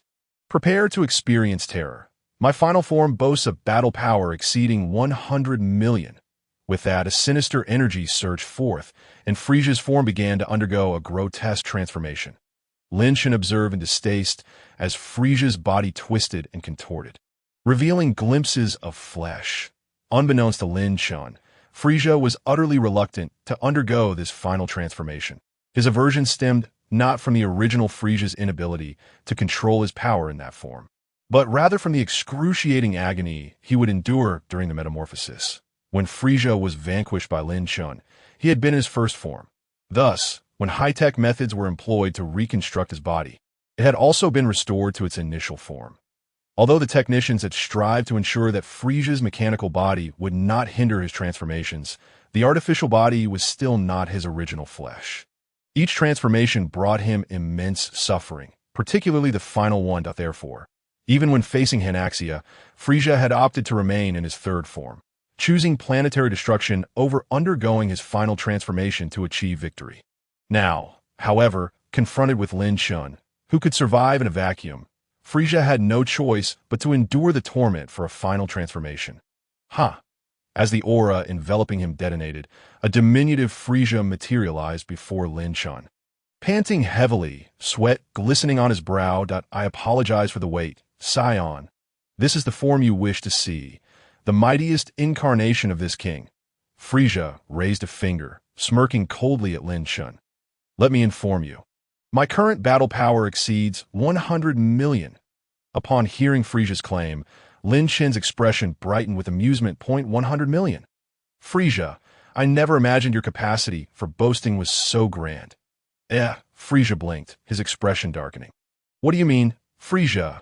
Can you enlighten me on how you arrived at the conclusion that your battle power is 100 million? As far as I know, the highest capability of the Frieza Force's power detection devices was merely 2 million. So, how did you compute this 100 million? Lin Chen chuckled. Frieza's face stiffened. That if I am not mistaken, your so-called 100 million battle power is merely a fabrication, isn't it? In truth, you have no idea what your actual battle power is. Do you? That alleged 100 million is simply a figment of your imagination. Regrettably, your true battle power is a mere 11 million, approximately 1/10 of what you claimed. Author's note. This is a personal interpretation by the author. In the original work, Frieza's battle power is stated to be 120,000. However, I have always found it perplexing, as portable detectors would max out at around 100,000 battle power. Even with larger detectors, it seems unlikely they could exceed a few million before failing. The original anime depicts a scenario like this. So how could Frieza possibly know his battle power exceeded 100 million? Thus, I believe Frieza is simply boasting. His true power is not nearly so high. Chapter 36. Overwhelming Domination. The King's Downfall. Absolute nonsense. Frieza roared in fury, yet beneath that wrath lay a deep-seated insecurity, for indeed, Lin Chen had not uttered a single falsehood. The combat power of his most formidable form was merely a conjecture of Frieza's own making. In truth, since the invention of the power scanning device, the highest combat power it could register was just above 2 million. While this figure sufficed for over 90% of beings in the universe, it proved utterly inadequate for the Frost Demon Clan. Once Frieza reverted to his final, or more accurately, primal form, his combat power would soar far beyond the limits detectable by such devices. Consequently, Frieza and his father had always operated under a rough estimation of their abilities. Frieza fancied that his final form was several dozen times stronger than his third form, estimating his combat power to be around 120 million. Yet, in reality, his estimation was a staggering deviation from the truth. When Lin Chen heard Frieza claim that his third form possessed a combat power of 3 million, he sensed something amiss, for Bulma's device indicated that Frieza's third form was merely 240,000. Later, upon witnessing Frieza transform into his final form, Lin Chen discovered that Frieza's power had only escalated to 11 million, a far cry from the exaggerated 100 million he had boasted. Initially suspecting a malfunction in Bulma's device, he later confirmed through his own system that Frieza's combat power indeed stood at 11 million. The 100 million Frieza had incessantly proclaimed was, without a doubt, a ruse. Lin Chen had initially harbored thoughts of avenging Hanaxia, preparing for a fierce battle with Frieza. However, the reality dawned upon him that Frieza's strength was actually less than half of his own. Nonsense! Absolute nonsense! Frieza bellowed, his voice laced with indignation. How can my combat power merely be 11 million? Lin Chen gestured to the power scanner atop his head. Frieza, allow me to enlighten you. MY Power Scanner is the latest invention from a brilliant mind. Possessing no limits, IT simply informs me that your combat power is a mere 11 million. What? Frieza gasped in astonishment. Moreover, Lin Chen continued, my combat power exceeds 20 million, and the female Super Saiyan you killed previously had a power level of 12 million. Therefore, you are exceedingly weak. You wild monkey dare to claim that I, Frieza, am weak? Despicable! Despicable! Frieza shouted. I, Frieza, am invincible. Suddenly, Frieza bent his left arm and spun halfway around to gather energy. In the next moment, an astonishing wave of energy erupted from him like flames. Boom! Boom! Boom! The onslaught struck Lin Chen directly. Yet it did not end there. Frieza continued to unleash a barrage of fiery energy waves toward Lin Chen. Ding! Congratulations, host! You have mastered the technique. Flame Splitter. The dark expanse of the universe was illuminated in crimson flames for nearly a full minute. When Frieza finally ceased his assault, panting heavily, a sinister grin crept across his face. "Now do you understand my might?" he taunted. "Apologies, but you are simply too weak." Suddenly, a voice echoed, causing Frieza to feel as if struck by lightning, momentarily freezing in place. His pupils constricted sharply, a chilling dread coursing through him from the soles of his feet to his brain. Lin Chen emerged from the smoke. He beheld a Frieza who was visibly shaken, fear flickering in his eyes. Lin Chen sighed that in this state, had Hanaxia not been unable to survive in a vacuum, she likely could have defeated him. Alas, this Frieza was far too wicked and cunning. Meanwhile, Frieza's eyes darted about in panic. For the first time in his life, he tasted the bitter flavor of fear. Confronted by the specter of death, Frieza's thoughts raced. "No, I must leave immediately. I need to go to my father. I am no match for him. Only my father can protect me." Realizing he could not possibly triumph over Lin Chen, Frieza's focus shifted entirely to fleeing. "Scum, I will have you dead," he roared, conjuring a purple-black energy sphere brimming with chaotic power, which he hurled toward Lin Chen. Ding! Beginner martial arts genius talent activated. Learn technique. Planet-destroying ball. Just as Lin Chen registered the system notification, Frieza transformed into a streak of light, darting in the opposite direction toward his spaceship. Although Frieza could survive and move in the cosmos, traversing through space was invariably faster aboard a spacecraft than relying solely on his physical prowess. Frieza gazed at the approaching spaceship, muttering to himself, "Once I reach my father, I shall train diligently. A mere handful of Saiyan monkeys. I shall never lose to you." As a natural-born warrior, Frieza had never trained since birth. He believed that with a bit of practice, he could easily surpass that Saiyan in no time. He approached the spacecraft, able to glimpse his terrified subordinates through the porthole. Yet he abruptly noticed them frantically banging on the windows, simultaneously pointing behind him with expressions of sheer terror. Behind him, Frieza turned to look, only to see a brilliant blue light, radiant as the sun, suddenly manifesting in the space behind him. Lin Chen joined his palms together, gazing intently at the distant Frieza, silently uttering the words, "Come on." As he pronounced the word wave, Lin Chen's figure vanished from his original location, narrowly avoiding the energy sphere Frieza had thrown. In the next instant, Lin Chen reappeared behind Frieza, causing him to tremble in shock and turn around in disbelief. "You are," Frieza began, but Lin Chen had already completed the final word. "Kamehameha!" With a resounding cry, Lin Chen thrust his hands forward, unleashing a blue energy wave that surged forth with an unstoppable force that "I cannot die." Frieza roared, realizing he had no time to evade, as he spread his palms wide in an attempt to push Lin Chen's Kamehameha back. However, his hands barely held against the energy wave for a fleeting moment before being obliterated by the overwhelming power. The next instant, even Frieza himself vanished within the blue radiance. Chapter 37. The Rumor of the Dragon Ball's Boom. The brutal energy that had erupted in the cosmos appeared swiftly, only to dissipate just as quickly. Soon, tranquility returned. Lin Chen's gaze was icy as he focused ahead, where 1,000 meters away, a mangled mass floated in the void. That was none other than the once mighty cosmic emperor, Frieza. Yet now, his corporeal form had dwindled to less than a quarter of its original size. That Frieza's lower half was completely gone, as were his arms.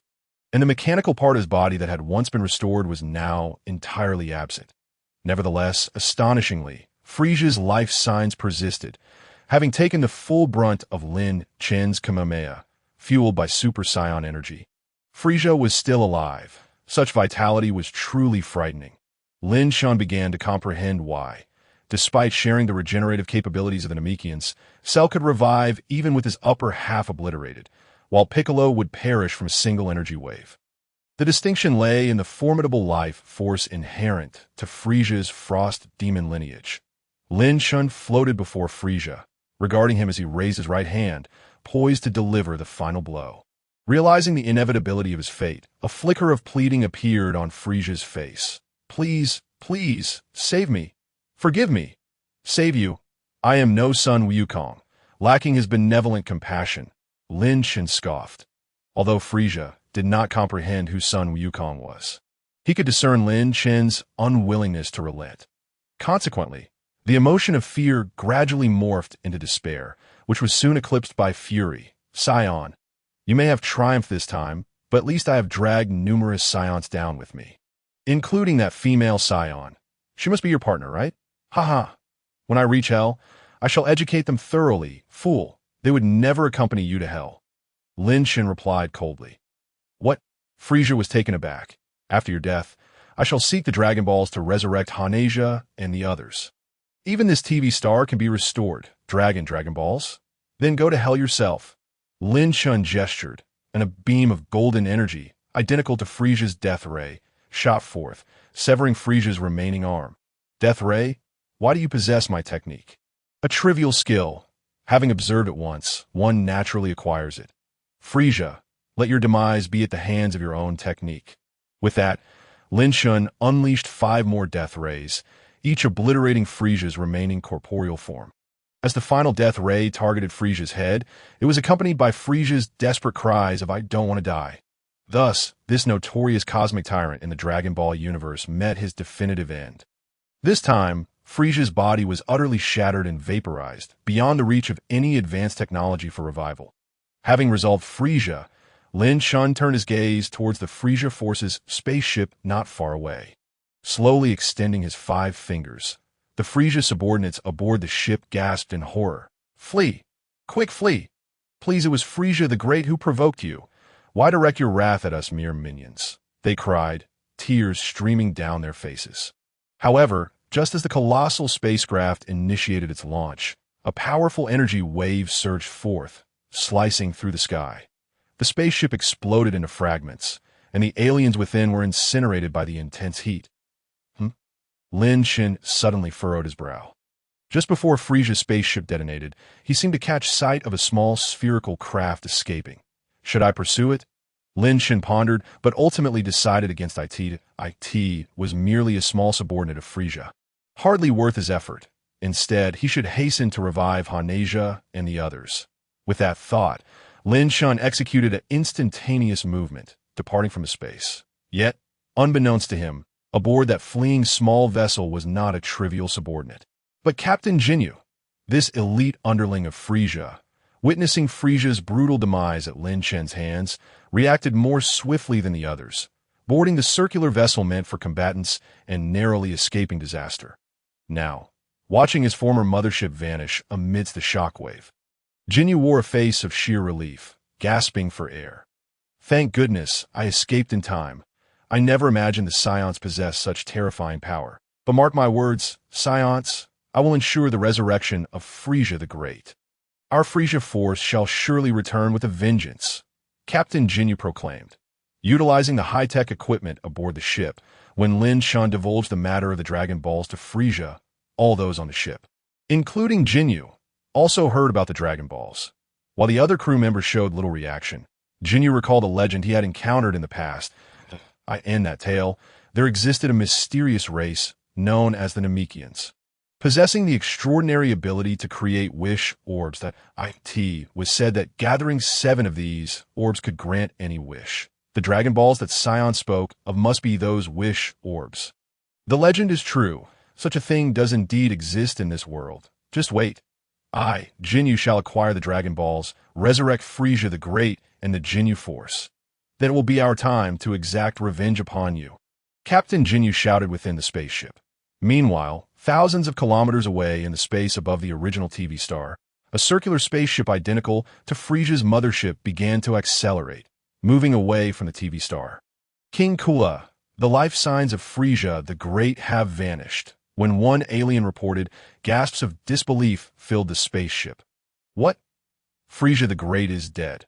Is the Super Saiyan truly that formidable? A pod-shaped spacecraft drifted before them, and a voice resembling Frieza's emanated from within. Silence. That fool Frieza remains ever so naive. He has already suffered at the hands of the Saiyans once, yet has failed to learn from his mistakes. This is entirely his own doing. The aliens present immediately knelt as they recognized the figure within the pod. Their master, the elder brother of the cosmic emperor Frieza, King Kula. Chapter 38. A new choice. The target is Broly? A small figure with blue skin, purple complexion, and white hair addressed Kula. King Kula, should we not investigate? Frieza may still be alive after all. Absolutely not. Frieza must pay the price for his foolishness. Frieza, we are returning. The subordinate named Frieza hesitated for a moment before nodding. Yes, my lord.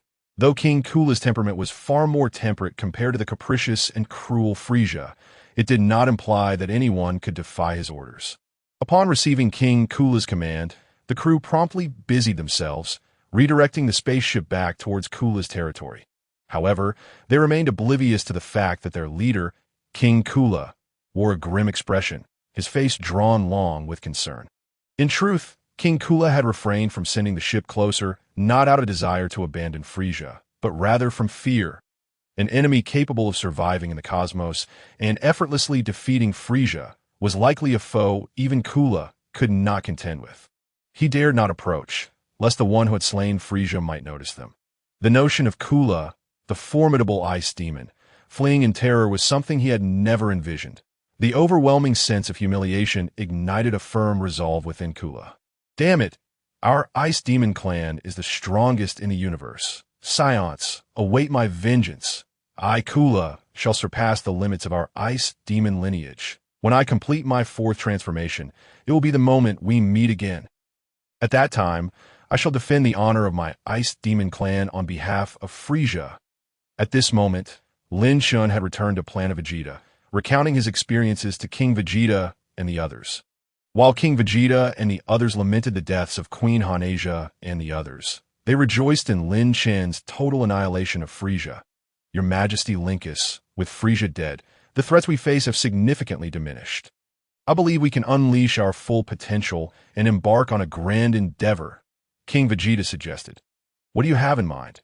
Lin Chen inquired that you still harbor aspirations of conquering the universe. Of course not. King Vegeta quickly shook his head.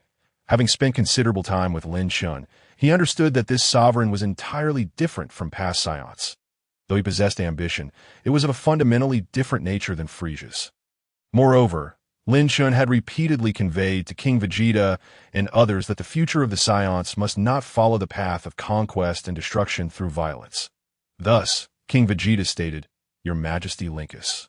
With Frieza now deceased, his subordinates will inevitably scatter.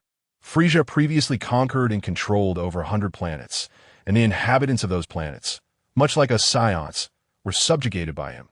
Since you wish for us Saiyans to become champions of justice, shall we not liberate those planets, to liberate the planets? Lin Chen was contemplating the words of King Vegeta when suddenly a voice echoed in his mind. Ding! A new choice has been detected for the host. Triggering the strongest selection system. Choice 1. Liberate territories of the Frieza force exceeding 70 to reward 50 vials of frozen demon serum. Choice 2. Liberate territories of the Frieza force exceeding 70, as well as territories of the Gula force exceeding 50. Reward 20 vials of frozen demon serum and 1 tube of 100 cell reagent. Choice 3. Liberate the South Galaxy controlled by the legendary Super Saiyan. Reward 1 experience card for the legendary Super Saiyan 2 transformation. This mission allows only one selection. Multiple choices are prohibited. Upon seeing the trigger for a choice, Lin Chen immediately gestured for King Vegeta to wait, as he needed to contemplate. He then examined the 3 options presented by the system. There were several rewards that Lin Chen had never encountered before and needed to verify. System, what is the frozen demon serum? Ding, replying to the host. The frozen demon serum can transform any intelligent species into the frozen demon race. Caution, this frozen demon race is the original frozen demon, not a mutated form like Frieza's clan. Original frozen demon. So, it resembles Frieza's ancestor, Chilled. Lin Chen recalled that this type of frozen demon seemingly lacked the transformation abilities that Frieza and his kin possessed. Thus their combat power was relatively low, but it should still be above 400,000. Therefore, this serum seemed somewhat trivial for the Saiyans, but if Lin Chen wished to recruit other alien races as subordinates in the future, these serums could prove useful. However, Lin Chen was far more intrigued by the third option, the experience card for the legendary Super Saiyan 2 transformation. System, what is the function of this experience card? Ding, replying to the host, the experience card allows the host to transform into the legendary Super Saiyan 2 form for 1 hour. The legendary Super Saiyan 2 form? Now, that is intriguing. Lin Chen was acutely aware that the legendary Super Saiyan referred to the transformation he had yet to master. This transformation could only be mastered by those like Lin Chen and Broly, who possessed the essence of a legendary Super Saiyan. The legendary Super Saiyan 2 was an even stronger variation of this transformation. In the original narrative, the mere legendary Super Saiyan form wielded nearly infinite power. The prospect of achieving an even more formidable transformation was something Lin Chen had never heard of, since Lin Chen had not yet mastered the legendary Super Saiyan form. The opportunity to experience a stronger transformation was tantalizing. Choices 1 and 2 would enhance Lin Chen's influence, but choice 3 merely offered a 1-hour power boost. Which one to choose? After some contemplation, Lin Chen suddenly realized something. Liberate the South Galaxy controlled by the legendary Super Saiyan. Wait, isn't this the plot from the Dragon Ball movie? And in that film, the legendary Super Saiyan was none other than an alternate version of Broly. Having lived in this world for some time, Lin Chen understood that the Broly in his world was the one from Dragon Ball Super. If that were the case, why on earth was the task suggesting he eliminate another Broly? What was going on? System, what is the name of the legendary Super Saiyan mentioned in Choice 3? Ding, replying to the host, the individual's name is Broly. It truly is, but wait, System, isn't Broly on Earth? How could he be in the South Galaxy? At this moment, Lin Chen was filled with questions. Chapter 39, Decision, Preparations for Entering the Parallel Dimension. Ding, replying to the host, the target is the Broly from the parallel dimension, not the one from the host's current timeline. Hearing the system's response, Lin Chen was momentarily taken aback. It was indeed Broly from a parallel dimension. It was fortunate he had asked. Otherwise, how would he have completed this choice? Lin Chen was aware that the Dragon Ball world was vast, encompassing multiple universes. There were a total of 12 universes in this world. The universe Lin Chen inhabited was one of these 12. The relationships between different universes were akin to those between different nations, showcasing significant differences. Take the Saiyans as an example. In Lin Chen's universe, they were a warlike and brutal race, while in another universe, the Saiyans might be a group of peace-loving individuals. In a third universe, there might be no Saiyans at all. Moreover, Lin Chen knew that this world also encompassed the concept of parallel dimensions, that a parallel dimension refers to a similar yet distinct world that has emerged within a universe due to certain reasons. For instance, Lin Chen was fully aware that the world he currently occupied was a parallel dimension of a particular universe. This dimension had altered the fate of Planet Vegeta, saving it from destruction by Frieza. Thanks to his presence, apart from this world, there should exist another world where Lin Chen had not traversed, in which, due to his absence, Planet Vegeta faced the same fate as depicted in the original storyline, destruction at the hands of Frieza. Now, the system's task was for Lin Chen to confront another Broly in a parallel dimension. The question remained, how would Lin Chen reach the parallel dimension specified by the system? System, how do I fulfill Choice 3? Will you transport me to that parallel dimension? Ding, replying to the host. The host must devise a way to complete the task, but the system can provide hints that methods to reach the desired dimension exist within this universe. System, then I choose 3. After some thought, Lin Chen, unable to suppress his curiosity, opted for the choice that appeared most challenging. After all, the frozen demon serums offered by choices 1 and 2 would be of little help to Lin Chen, whose subordinates were primarily Saiyans. However, the experience card for the legendary Super Saiyan 2 transformation piqued his interest, and he was eager to discover what it entailed. Ding! The host has made a selection. Please complete the task promptly. Due to the considerable difficulty of this task, the time limit has been extended to 3 years. Having confirmed his new objective, Lin Chen issued new orders to King Vegeta and the others. Starting today, the Saiyans would commence attacks on the territories previously held by the Frieza force, liberating those planets once subjugated by Frieza. Although this action would not yield any system rewards, it would allow the Saiyans to accumulate some battle experience. The lesson from Hanasiya proved that raw power alone was sometimes insufficient. 5 years of peace had caused many Saiyans to forget the brutality of combat. while the Saiyan army launched attacks in various directions. Lin Chen returned to Earth. With 3 years to complete this system task, Lin Chen planned to revive Hanasia and the others first. Upon returning to Earth, Lin Chen made his way to Kame House. As he arrived, he saw Master Roshi instructing Tais and Bulma in martial arts. Master Roshi, Tais, Bulma. Lin Chen greeted them, exchanged a moment of affection with Tais, and then directly stated his purpose. You want this Dragon Ball of mine? I've studied it for many years and still can't comprehend what it is, Master Roshi exclaimed, lifting the Dragon Ball that hung around his neck in confusion. Indeed, this object is called a Dragon Ball. There are 7 in total, and when gathered, they can grant you a wish. What? So miraculous. Master Roshi gasped in astonishment but still handed the Dragon Ball to Lin Chen. You are already so powerful. You must have an urgent matter for needing this. Here, take it. Thank you, Master Roshi. Lin Chen accepted the Dragon Ball, bid farewell to the 3, and then instantaneously teleported elsewhere. However, after Lin Chen departed, an unusual glimmer passed through Bulma's eyes. So, the Shinran that Lin Chen brother spoke of is real.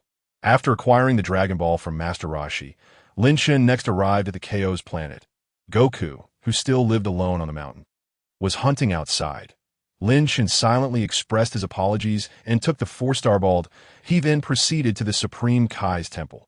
Lin Kai, big brother. The first to greet Lin Chen was Broly, who had been living here for over a year. Adorned in attire reminiscent of celestial beings, his stature had notably increased, making it difficult for Lin Chen to recognize him at first. Broly. Observing the amicable visage of Broly, who seemed like an entirely different person from before, Lin Chen reflected on the task at hand, which entailed confronting another version of Broly. He couldn't help but feel a sense of accomplishment. He had managed to transform even Broly in such a manner. Broly, how have you been here?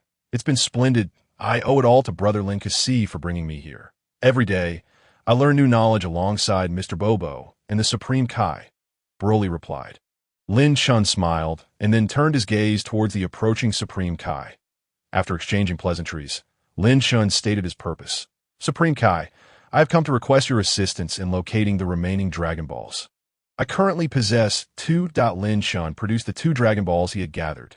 The Supreme Kai glanced at them and remarked, Mr. Lin Chen, I believe I have previously informed you that you are unaware of the Dragon Ball's locations. Correct? Lin Chen interrupted, Supreme Kai, please assist me this once, and I will take you to see your homeland. The Namekian planet? The Supreme Kai's eyes widened. He had learned for his last visit with Lin Chen and Broly that he was indeed an extraterrestrial being. As an alien orphan, he had always yearned to return to his homeland. However, the Supreme Kai quickly furrowed his brows and shook his head, saying, No, I am the Supreme Kai of Earth. I cannot leave this realm for too long.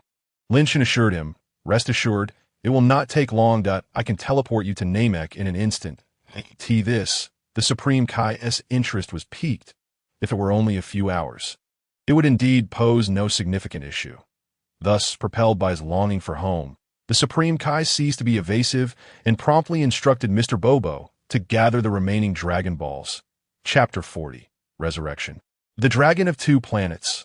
Is this Namek? When the Supreme Kai first laid eyes upon the land of Namek, his body trembled involuntarily. An overwhelming sense of nostalgia emanated from the depths of his soul, compelling him to take a deep breath. Even the air seemed infused with a familiar scent. Come, Supreme Kai, I shall introduce you to the Grand Elder. Lin Chen patted the Supreme Kai's shoulder and led him towards the Grand Elder's dwelling.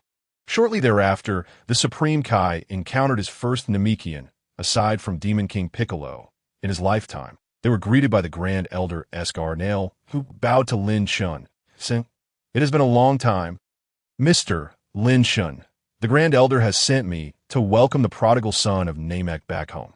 What followed was a harmonious scene of reunion, during which the Supreme Kai learned from the Grand Elder that he was the offspring of a Namekian named Catus, who had sent him to Earth during a catastrophic climate disaster on Namek. Meanwhile, Lin Chen stood silently by, observing everything.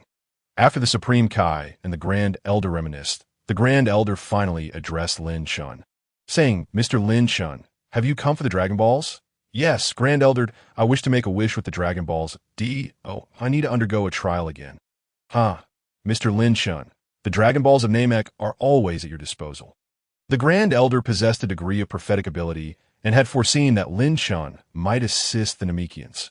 Moreover, over time, he had noticed that each encounter revealed Lin Chen's growing strength. Establishing a rapport with such a formidable individual was deemed highly advantageous by the Grand Elder. With the Grand Elder's blessing, Lin Chen swiftly gathered all 7 Dragon Balls from Namekian villages across the planet using his instantaneous movement. Once the 7 Dragon Balls of Namek were assembled, the Supreme Kai produced the 7 Dragon Balls from Earth that he had brought along. Are these the Dragon Balls you created? You truly are an exceptional member of the Dragon Clan. The Grand Elder praised upon seeing the Earth Dragon Balls. Thank you for your kind words, Grand Elder. Now, Lin Chen, shall we commence? Indeed. Lin Chen nodded. Dragon, arise. Grant my wish, the Supreme Kai exclaimed. Immediately, Nail recited the incantation in the Namekian tongue to summon the dragon. In the next instant, the sky of Namek was engulfed in darkness. The 14 Dragon Balls radiated with golden light. Then, 2 dragons, one large and one small, materialized from the golden glow. The Earth Dragon and the Namekian Dragon appeared simultaneously. An unprecedented sight that had never before graced the original tale, unfolding before Lin Chen and his companions. However, upon witnessing the spectacle, Lin Chen's first remark was, Supreme Kai, your dragon is rather small that a bead of cold sweat trickled down the Supreme Kai's forehead as he sheepishly replied. Indeed, compared to the Grand Elder, I have much to improve upon. The Grand Elder chuckled and reassured him, do not be disheartened. Appearance is but a facade. What truly matters is the strength of your dragon. And that is commendable. Thank you, Grand Elder. The Supreme Kai expressed his gratitude before turning to Lin Chen. Lin Chen, please articulate your wish. Lin Chen nodded and first addressed Nail. Mr. Nail, for my first wish, please have the Planet TV restored. He then turned to the Earth Dragon. Please resurrect the lives lost on Planet TV due to Frieza's destruction.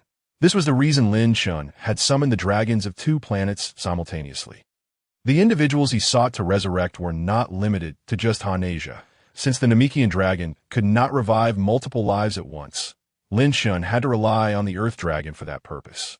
However, the Earth Dragon could grant only a single wish at a time, and to resurrect the inhabitants of Planet TV, the planet itself must first be restored. Thus, Lin Chen collected the Dragon Balls from both planets. Upon voicing his wishes, the Namekian dragon, Purunga, and the Earth Dragon opened their eyes in succession. The Namekian dragon Purunga spoke first. Saiyan, your wish has been granted. Planet TV has been restored.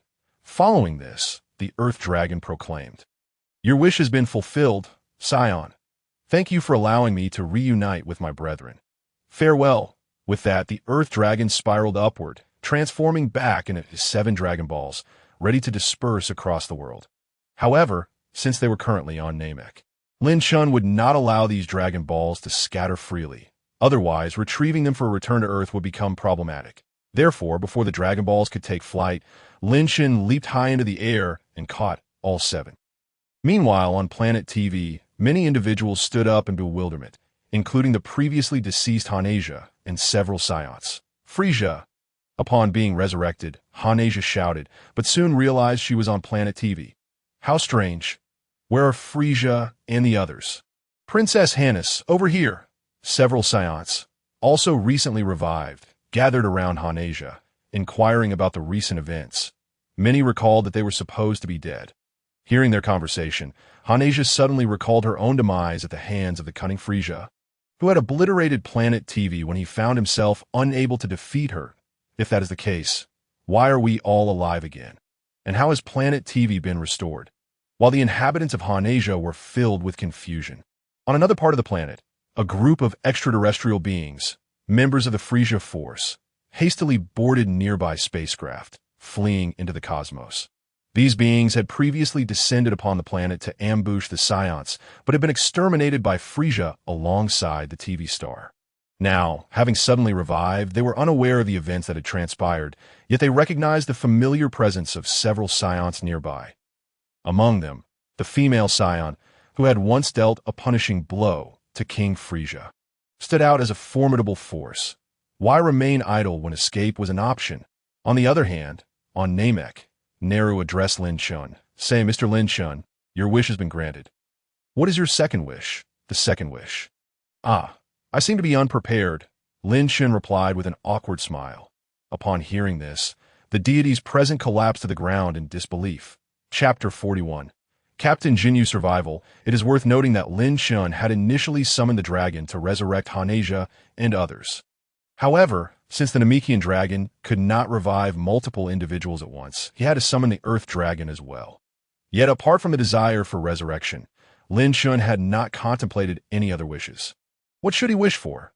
Lacking prior preparation, he had to think on his feet.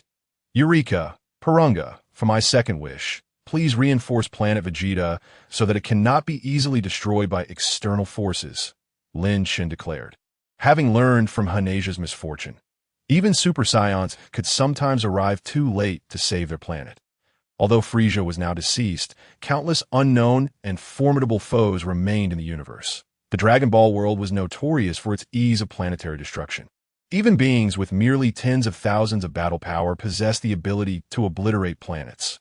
Lin Chen was not afraid of encountering strong adversaries, but he feared that someone might take advantage of his absence to ambush Planet Vegeta and annihilate it entirely. That is a simple task, Purunga responded with a resounding voice, his eyes aglow. Moments later, he announced, your second wish has been fulfilled. Now, hasten to declare your third and final wish, Nero added. Please state your third wish. My third wish is to acquire the Elder's potential development technique. Lin Chen boldly proclaimed he had long coveted this ability, while it paled in comparison to the potential unlocking powers of the old Kaioshin that would emerge later. It was nonetheless invaluable in the early stages. With this ability, Lin Chen could elevate the overall strength of the Saiyans. This could also be seen as a compensation for the previous lack of options to enhance his forces. That wish is easily granted. As Purunga's eyes glowed red once more, Lin Chen suddenly felt something merging into his mind, followed by a transformation in his personal attribute panel. Host. Lin Chen Battle Power. 1. 360,000 Bloodline. Legendary Super Saiyan Bloodline Skills. Instant Transmission, Key Control, Elementary Martial Arts Genius, Elementary Potential Development Technique. Techniques, Planet Destroying Sphere, Death Beam, Flame Splitting Wave, Kamehameha, Afterimage Fist. Saiyan, your wishes have all been fulfilled. Farewell. With that, Purunga ascended into the sky, transforming back into 7 Dragon Balls, scattering across Namek. The sky regained its brilliance as the resplendent sunlight bathed the land, casting a warm and harmonious aura. Satisfied with the fulfillment of his wishes, Lin Chen smiled contentedly and casually retrieved a spirit tree fruit from the system space, presenting it to Neru. This is a spirit tree fruit, which can enhance battle power, but its primary function is to restore vitality and mental energy. Please give it to the Elder. It will extend his lifespan, Lin Chen explained. Is that true? Thank you, Neru responded gratefully. Lin Chen sensed that he would soon require the Namekian dragon once more, so providing the Elder with a spirit tree fruit was also an effort to strengthen their relations. At the very moment Lin Chen summoned the dragon to fulfill his wishes, a circular spacecraft descended upon a planet in a distant corner of the universe. This planet was named Kurder 001, the stronghold of King Kurder, Frieza's father. Upon landing, a swarm of aliens quickly surrounded the vessel. Listen up, come out, and submit to inspection, although the spacecraft bore the identification signals of the Frieza force. Its arrival had not been announced, causing the Kurder soldiers to remain on high alert. Compared to the Frieza force, the Kurder soldiers were even more rigorously trained. Before long, the hatch of the spacecraft opened, revealing a purple figure emerging from within. Not attack. I'm Captain Jinyu of the elite Jinyu force under Frieza. Captain Jinyu. The aliens paused momentarily, but quickly recognized the infamous Captain Jinyu. Captain Jinyu, this is the territory of King Kurder. What business do you have here? I have urgent news to report to King Kurder. King Frieza has been killed, Jinyu replied with a stern expression. Shortly thereafter, within the palace of King Kurder, who resembled Frieza's second form, the king received the grim tidings of his son's demise. Enraged, King Kurder struggled to contain his energy. What? My son Frieza is dead. As the air around them trembled, Jinyu knelt fearfully. Forgive me, King Kurder, but Frieza was killed by the Saiyans. One of them is said to be the legendary Super Saiyan. Kurter waved his hand dismissively. Super Saiyan? Ridiculous. That is merely a legend. It is no legend, my lord. We encountered 2 Super Saiyans. One can even survive in a vacuum. King Frieza was brutally beaten to death by that Saiyan. And what of you? Frieza has been slain. And what did you do? King Kurter glared at Jinyu. My lord, I apologize. I was aboard King Frieza's ship at the time, and their battle was beyond our capabilities to intervene. However, I possess information. Jinyu intended to disclose what he had inadvertently overheard about the Dragon Balls. With all 7 Dragon Balls, they could resurrect Frieza. Yet, before Jinyu could finish his sentence, a death beam pierced through his body. Kurter's expression darkened. Since you cannot assist my son, what purpose does your continued existence serve? Kurter! Jinyu lay on the ground, struggling to comprehend his impending demise. He had come to deliver news that could resurrect Frieza. Loyal to the Frieza race. Why? Without a backward glance, King Kurter exited, leaving behind a command for his subordinates. Burn that wretched corpse. Yes. An alien resembling a lizard saluted before lifting Jinyu's body and heading toward the incineration chamber. However, as the alien carried Jinyu's body into the burning room, a voice suddenly echoed within. Exchange. A purple light illuminated the room, but soon everything returned to tranquility. Moments later, the lizard alien emerged, wearing the unmistakable smile that once adorned Captain Jinyu's face. I shall not perish so easily. Authors aside, this segment draws inspiration from the comic Super Dimension Battle, Chapter 42, titled Captain Jinyu's Ambition, that a few days later, on Planet Cooled 001, they could see this moment in the mortal realm. Captain Jinyu is no more. Everyone believes that Captain Jinyu has perished. However, unbeknownst to them, the soul that departed that day has been replaced by an unknown extraterrestrial warrior. The real Captain Jinyu, on the other hand, is currently nursing his sorrows alone in a bar on the planet, grappling with the betrayal that led to his untimely demise at the hands of Cooled, the very being he had pledged his loyalty to. Jinyu remains unable to find peace regarding the treachery he suffered after coming to warn Cooled, only to be ruthlessly slain. After all, he had always taken pride in being a member of Frieza's army, never anticipating that his pride and loyalty would nearly cost him his life. Cursed be King Cooled. I devoted myself to the Ice Demon clan and served you with utmost respect, and this is how you repay me?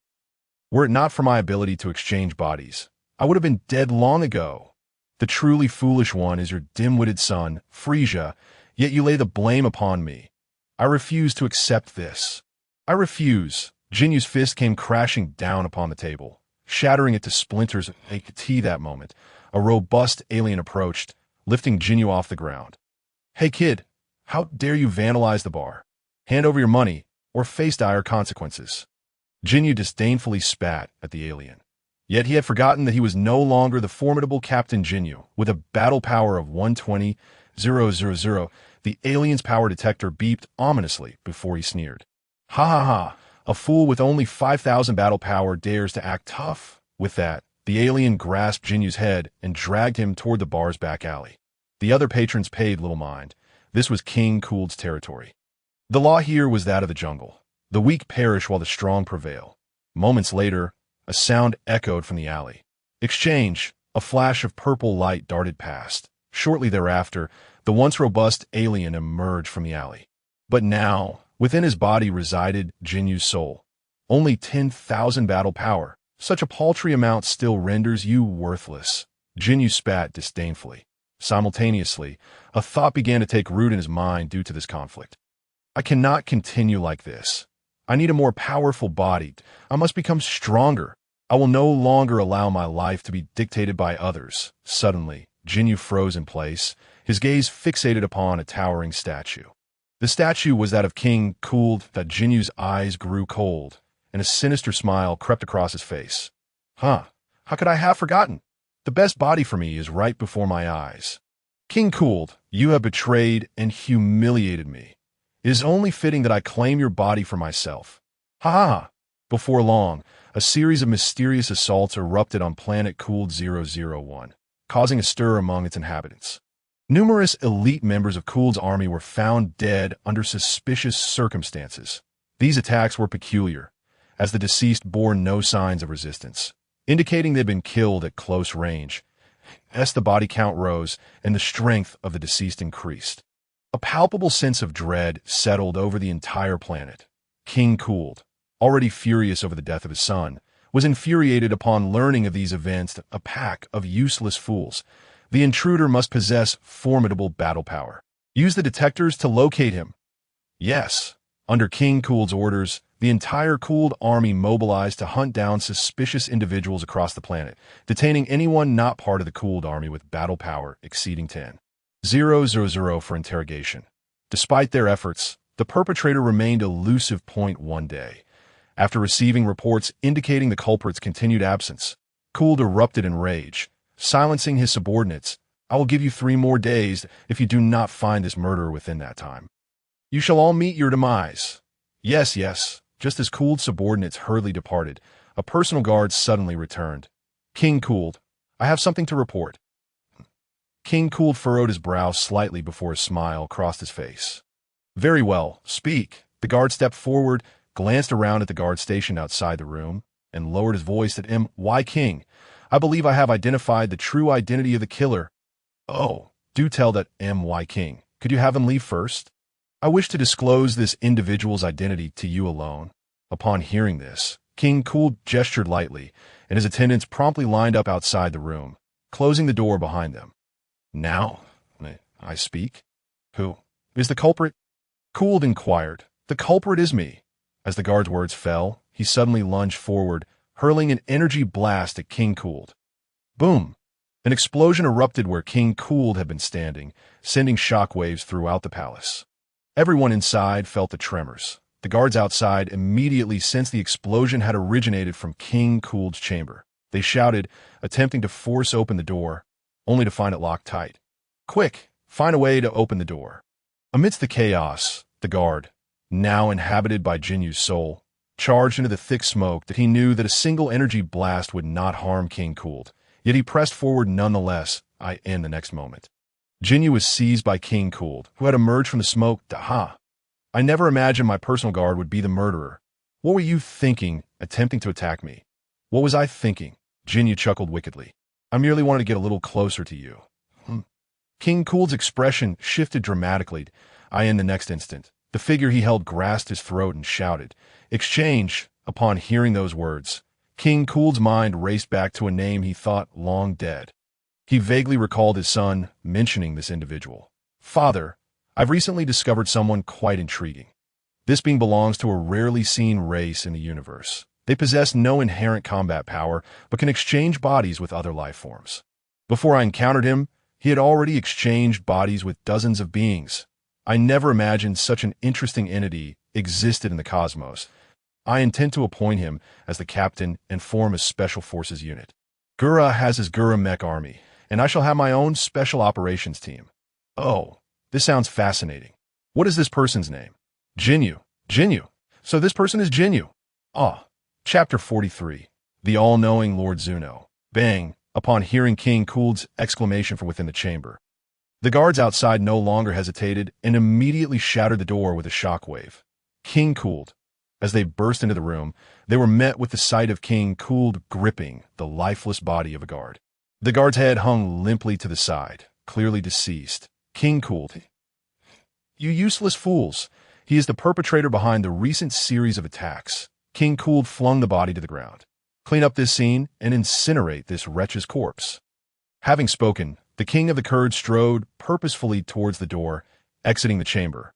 Yes, a multitude of attendants knelt on the ground, watching the king depart.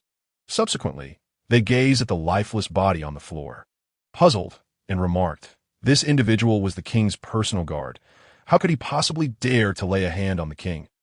I don't know. Perhaps he's gone mad. Another mused to be a personal guard, and yet remain oblivious to the king's terrifying power? Truly a fool. Unbeknownst to these attendants, the king of the Kurds they spoke of was, in fact, the very corpse before them. The figure who had just exited was none other than Jinyu, who had seized the body of the king. Once Jinyu returned to the chamber that belonged exclusively to the king of the Kurds and shut the door, he could no longer contain his laughter. Ha ha ha! Power! I can feel the power coursing through me.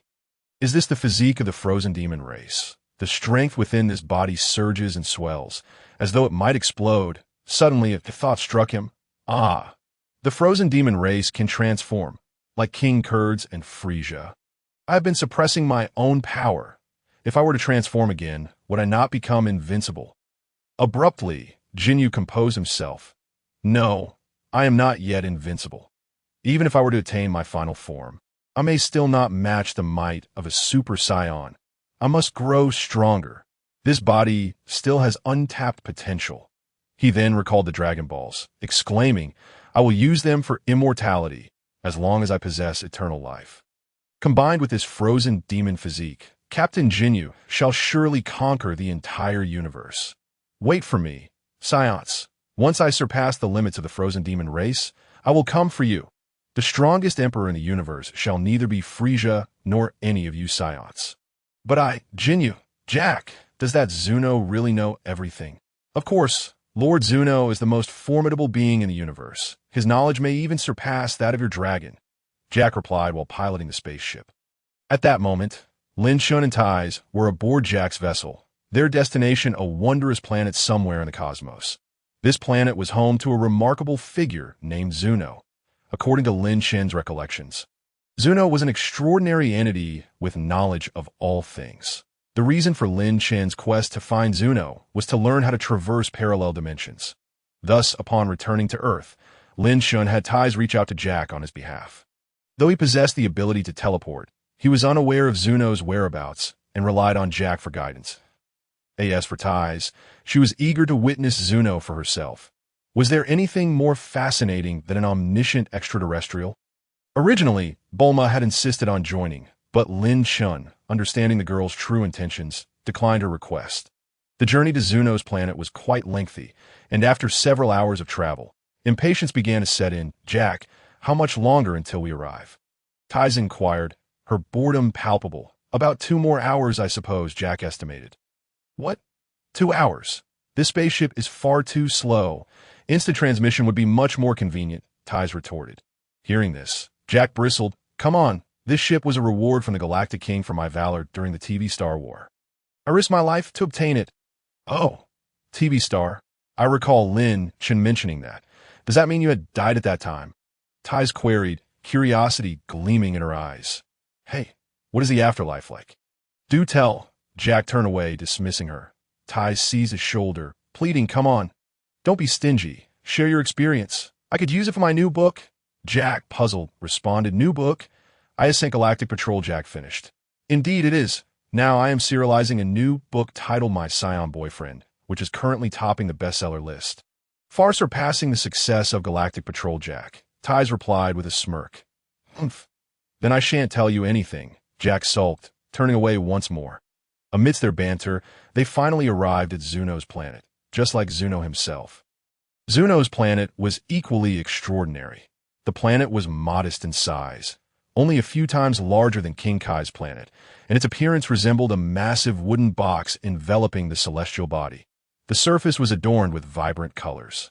With only Zuno's palace visible, the palace was steeped in traditional Japanese aesthetics, yet a colossal escalator in front imparted an oddly incongruous aura to the entire structure. The trio stepped onto the escalator and approached the palace's corridor. They were met with a long queue. Just as they steadied themselves, several alien figures resembling warriors approached, each wielding a small notebook. Upon seeing these warriors, Tais asked, these fellows look rather peculiar. Who among them is Zuno? None of us are Zuno. We are attendants serving Lord Zuno, the warriors replied in unison. They then encircled Lin Chen, stating, Lord Zuno has mentioned that there are uninvited guests arriving, so we are here to investigate. Uninvited guests? Tais inquired, perplexed. Indeed, Lord Zuno does not meet with those who arrive without an appointment. One of the attendants elaborated. What? Jack, why did you not inform us of this? Tais erupted in anger, exasperated that after several hours of travel, they might not even gain an audience. Jack, taken aback, realized that this was his first visit to Zuno's planet and was unaware of such regulations. I could see that moment. The attendant flipped through the pages of his notebook and stated, if you wish to make an appointment now, the earliest available slot is 5 years from now. How does that sound? Would you like to schedule? 5 years. Jack awkwardly replied. Well, I'm a galactic patrol officer. Could you perhaps make an exception? No, the attendant replied resolutely.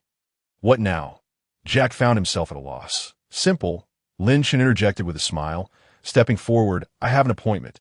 Allow me to meet Zuno, you? The attendant hesitated. Flipping through his notebook, what is your name? Let me check. Lin Chen. My Saiyan name is Lynx. Lin Chen? Lynx. The attendant scrutinized the list before regretfully announcing, I'm sorry, you are not on the appointment list, before the attendant could finish his sentence. A golden light suddenly illuminated before them. In the next moment, Lin Chen transformed into a Super Saiyan, unleashing a powerful energy wave down the corridor. How absurd! Zuno's planet is under the protection of Lord Zuno's power. You cannot harm it. Boom! The energy wave collided with a distant forest, piercing through the ground and emerging on the opposite side of Zuno's planet. Witnessing this spectacle, all the guardians and guests gaped in astonishment, tears streaming down their faces. May I inquire if my name has been located? Yes. Lin Chen, correct? Please enter. The once orderly queue parted, granting Lin Chen a clear path. Let us proceed. Lin Chen, still in his transformed state, with golden hair shimmering, confidently strode deeper into the corridor. Tiz was about to follow when Jack pulled her back. Tiz, is that really a Super Saiyan? Indeed. Isn't it magnificent? His hair can turn golden. Lin Chen mentioned that can also become yellow-green. Red and blue, she exclaimed, casting a glance at Jack. You aren't considering apprehending him for causing destruction, are you? Jack quickly shook his head. Of course not. We are comrades, ha ha ha. Before long, they arrived in a grand hall deep within the structure, where they beheld a figure resembling a Japanese warrior seated upon a bull-like flying device. This individual was none other than the master of the planet, Lord Zuno. Beside Zuno, an attendant was whispering to him, evidently reporting the recent events outside. As Lin Chen entered, Zuno immediately adopted a stern expression and addressed him. You're the one who violated the rules and barged in uninvited. What? Do you have an issue with that? Lin Chen inquired. Yet Zuno remained silent, fixated on the horizon, adopting an air of mystery. I could see that moment. Another attendant standing beside Zuno spoke up. Please present your tribute. In truth, Zuno's demands for tribute were quite minimal. A mere kiss would suffice to answer a single question, and if the person were a beauty, the number of questions could multiply. However, how could Lin Chen, the esteemed king of the Saiyans, stoop to such a demeaning act? What constitutes a tribute? Is this it? Lin Chen raised a finger, concentrating to conjure a planet-destroying bomb in his grasp. This was one of Frieza's most formidable techniques, containing the power to obliterate an entire planet with ease. Zuno, being a figure of mysterious strength, instantly recognized the gravity of this move and hastily nodded, exclaiming, Enough! You may ask 1 or even 3 questions. Whatever you desire. Excellent. Lin Chen flicked his wrist and effortlessly crushed the planet-destroying bomb in his hand. Now listen closely. My inquiry is, how does one traverse to a parallel universe? Zuno cleared his throat and began to explain in a manner reminiscent of incantation, to traverse parallel universes. There are the following methods. The first is to utilize a time machine. Theoretically, time machines do not exist. Each use of a time machine is essentially a passage to a parallel universe. The second method is to become a Kaioshin, wielding the time ring exclusive to Kaioshins. When different parallel universes emerge, green time rings are born, and using the corresponding ring allows one to reach various parallel universes. Before Zuno could finish, Lin Chen interrupted. Wait, Zuno, what I wish to know is the method to reach a specific parallel universe. Lin Chen realized that perhaps he had phrased his question incorrectly, as Zuno's response did not align with his intent. In the parallel universe I seek, there exists a legendary Super Saiyan who has conquered the entire southern galaxy. I need to know how to access this universe. Zuno paused for a moment, then surprisingly responded, The legendary Super Saiyan you speak of, is it not named Broly? You know this. Lin Chen was momentarily taken aback and incredulous, astonished that Zuno possessed such knowledge. Of course I do. My vast erudition stemmed from a unique ability akin to a grand prophecy. As long as something exists in this world, there is nothing I cannot know, Zuno replied. Impressive. Lin Chen found himself genuinely admiring this seemingly comical individual. Then can you answer my earlier question? Certainly. To reach the universe you mentioned, there are two methods. The first is to seek the assistance of the Kaioshin of time, Kin. The Kaioshin of time governs all parallel spaces. She possesses the ability to observe and freely enter all parallel universes. However, it is worth noting that the Kaioshin of time transcends all universes, existing independently beyond the control of the Omni-King. Unless summoned by the Kaioshin of time, mere mortals have no chance of encountering her. Lin Chen then inquired, and what of the second method? Just as Zuno began to speak, he suddenly seemed to falter, his body twitching uncontrollably. This was the first time Zuno's attendants witnessed such a state, and they rushed towards him in alarm. However, Zuno raised his hand, signaling them to keep their distance. The second method is to find Tamurip's medal. Tamurip's medal? What is that? Lin Chen asked. It is an exceedingly rare metal in the universe, also known as time metal. The time rings of the Kaioshins are forged from this metal. By the way, this metal has already become extinct in our universe. That is of little concern. I can summon the dragon to produce it. What then? Lin Chen continued to inquire. Zuno responded, possessing the time metal is the first step. Next, you must bring the time metal to a location rich in time and space, where the power of time can be infused into the time metal. That, before Lin Chen could pose another question, Zuno interjected, a black hole is such a place, where the power of time can be infused into the time metal by casting the time metal into the black hole. Is that truly sufficient? Lin Chen frowned, finding this method rather dubious. Zuno nodded. Indeed, that will suffice. However, the reality is that this will only open a doorway to a realm of time and space. It does not grant control over which universe the doorway leads to. Yet, Zuno suddenly adopted a serious demeanor. My abilities indicate that if a Saiyan named Lin Kusi were to perform this, it would indeed open a path to a designated universe. Chapter 45. Preparations before traversing to a parallel universe. Me. Lin Chen was taken aback, questioning why he could open a path to a specific universe. Hey, are you talking nonsense? Lin Chen doesn't possess any superpowers. How could he possibly achieve that? EC exclaimed nearby. Zuno did not even glance her way, stating, you have not offered a tribute. You cannot ask questions. What? You fat oaf? Taisi's words were cut short as Jieka covered her mouth. Please, Taisi. You are not Lin Chen. How can you speak to Lord Zuno in such a manner? Zuno remarked, unless it is a matter of mistaken identity, then it must be you. You possess a unique power. As long as you bring the time metal to a black hole, you can open a path to a designated universe. Could it be? Lin Chen's eyes narrowed slightly, beginning to grasp Zuno's implication. The unique power Zuno referred to likely pertained to the system residing within Lin Chen. In other words, as long as he held the time metal and approached a certain black hole, his system might assist him in reaching the universe where Broly exists. System. Is that the implication? Lin Chen silently pondered. Ding, returning to the host. The system prohibits the disclosure of relevant information before the new function meets the triggering conditions. So, I take that as a default. Lin Chen chuckled softly. All right, I understand. Thank you. With that, Lin Chen prepared to depart. Just as he turned, another thought struck him, and he turned back to ask, by the way, is there a way for me to gain power sufficient to rival a god of destruction in a short time? You have exhausted your opportunity for questioning, Zuno replied habitually, but he quickly noticed the glowing energy sphere on Lin Chen's fingertip. The first method is to undergo training from an angel. Angel training can accelerate your growth. As for the second method, there is none. Power must be cultivated through one's own efforts. There is never a shortcut to greatness.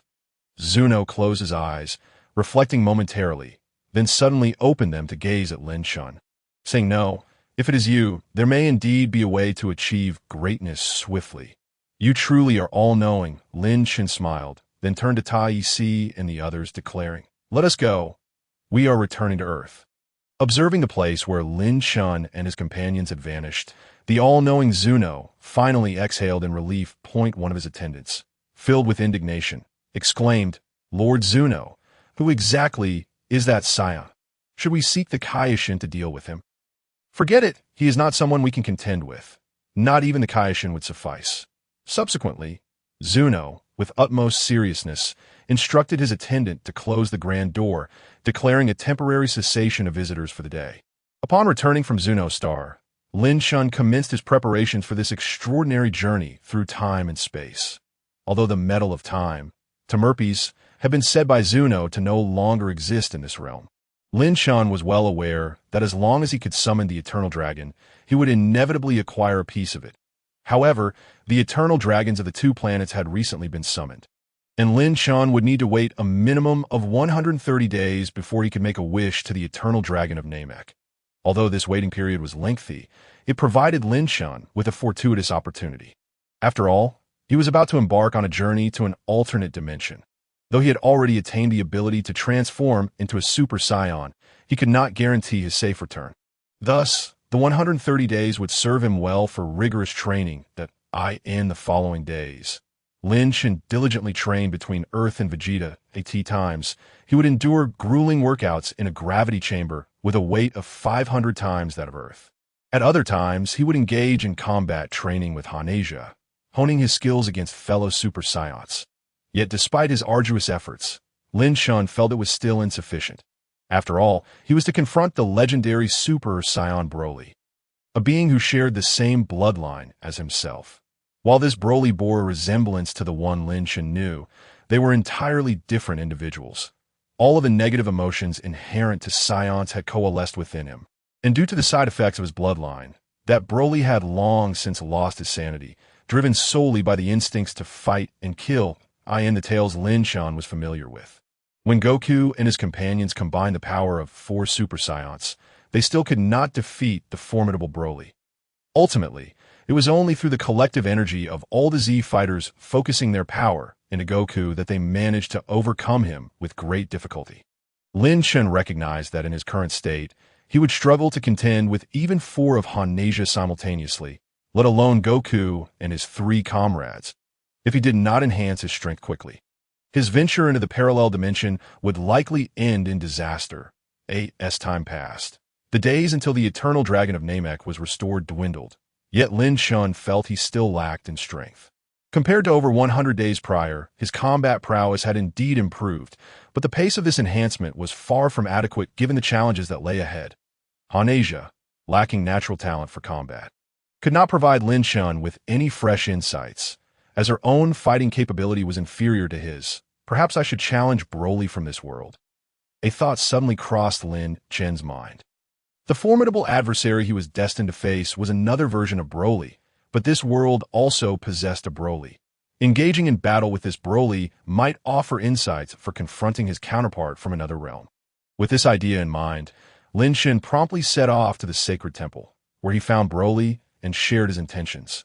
Lin Kex, do you wish to spar with me? Indeed, that I may soon face a formidable foe and hope to bolster my power. Hanasia can no longer assist me, so I thought of you. Lin Chen gazed at Broly with a sense of joy, despite Broly currently suppressing his energy, revealing only a combat power of 5,000 on the detector. However, within Lin Chen's own system, he could clearly discern that Broly's true power had reached a staggering 1.2 million. He was acutely aware that Broly had never trained since birth. Yet he possessed such immense power. Truly, the legendary bloodline of a Super Saiyan was extraordinary. Broly's legendary bloodline was somewhat distinct from Lin Chen's. In the context of the Dragon Ball universe, Broly's lineage stemmed from Dragon Ball Super, whereas Lin Chen's was derived from the Dragon Ball Super Broly film. In terms of combat power amplification, Broly's bloodline far surpassed Lin Chen's. Thus, engaging in a match with Broly would undoubtedly be beneficial for Lin Chen. However, to Lin Chen's surprise, when Broly learned of his request, he hesitated, saying, Lin Kex, I do not wish to fight, even with you. Broly, we are merely practicing. Lin Kex, have you forgotten why I came to Earth? Lin Chen suddenly found himself at a loss for words. Indeed, Broly had come to Earth to escape the incessant challenges posed by the Saiyans on Vegeta. Now, Lin Chen was asking to spar with Broly, akin to those challengers that I apologize. Broly, I failed to consider your feelings.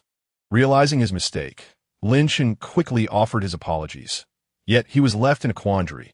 If he could not spar with Broly, how could he enhance his strength? Just as Lin Chen grappled with this dilemma, A voice suddenly broke through the air. Lin Chen, if you seek to augment your power, I may have a solution. Turning to the source, he saw the Supreme Kai speaking. Supreme Kai? You can assist me? To be precise, it is not I, but Mr. Popo, the Supreme Kai replied with a smile. Mr. Popo?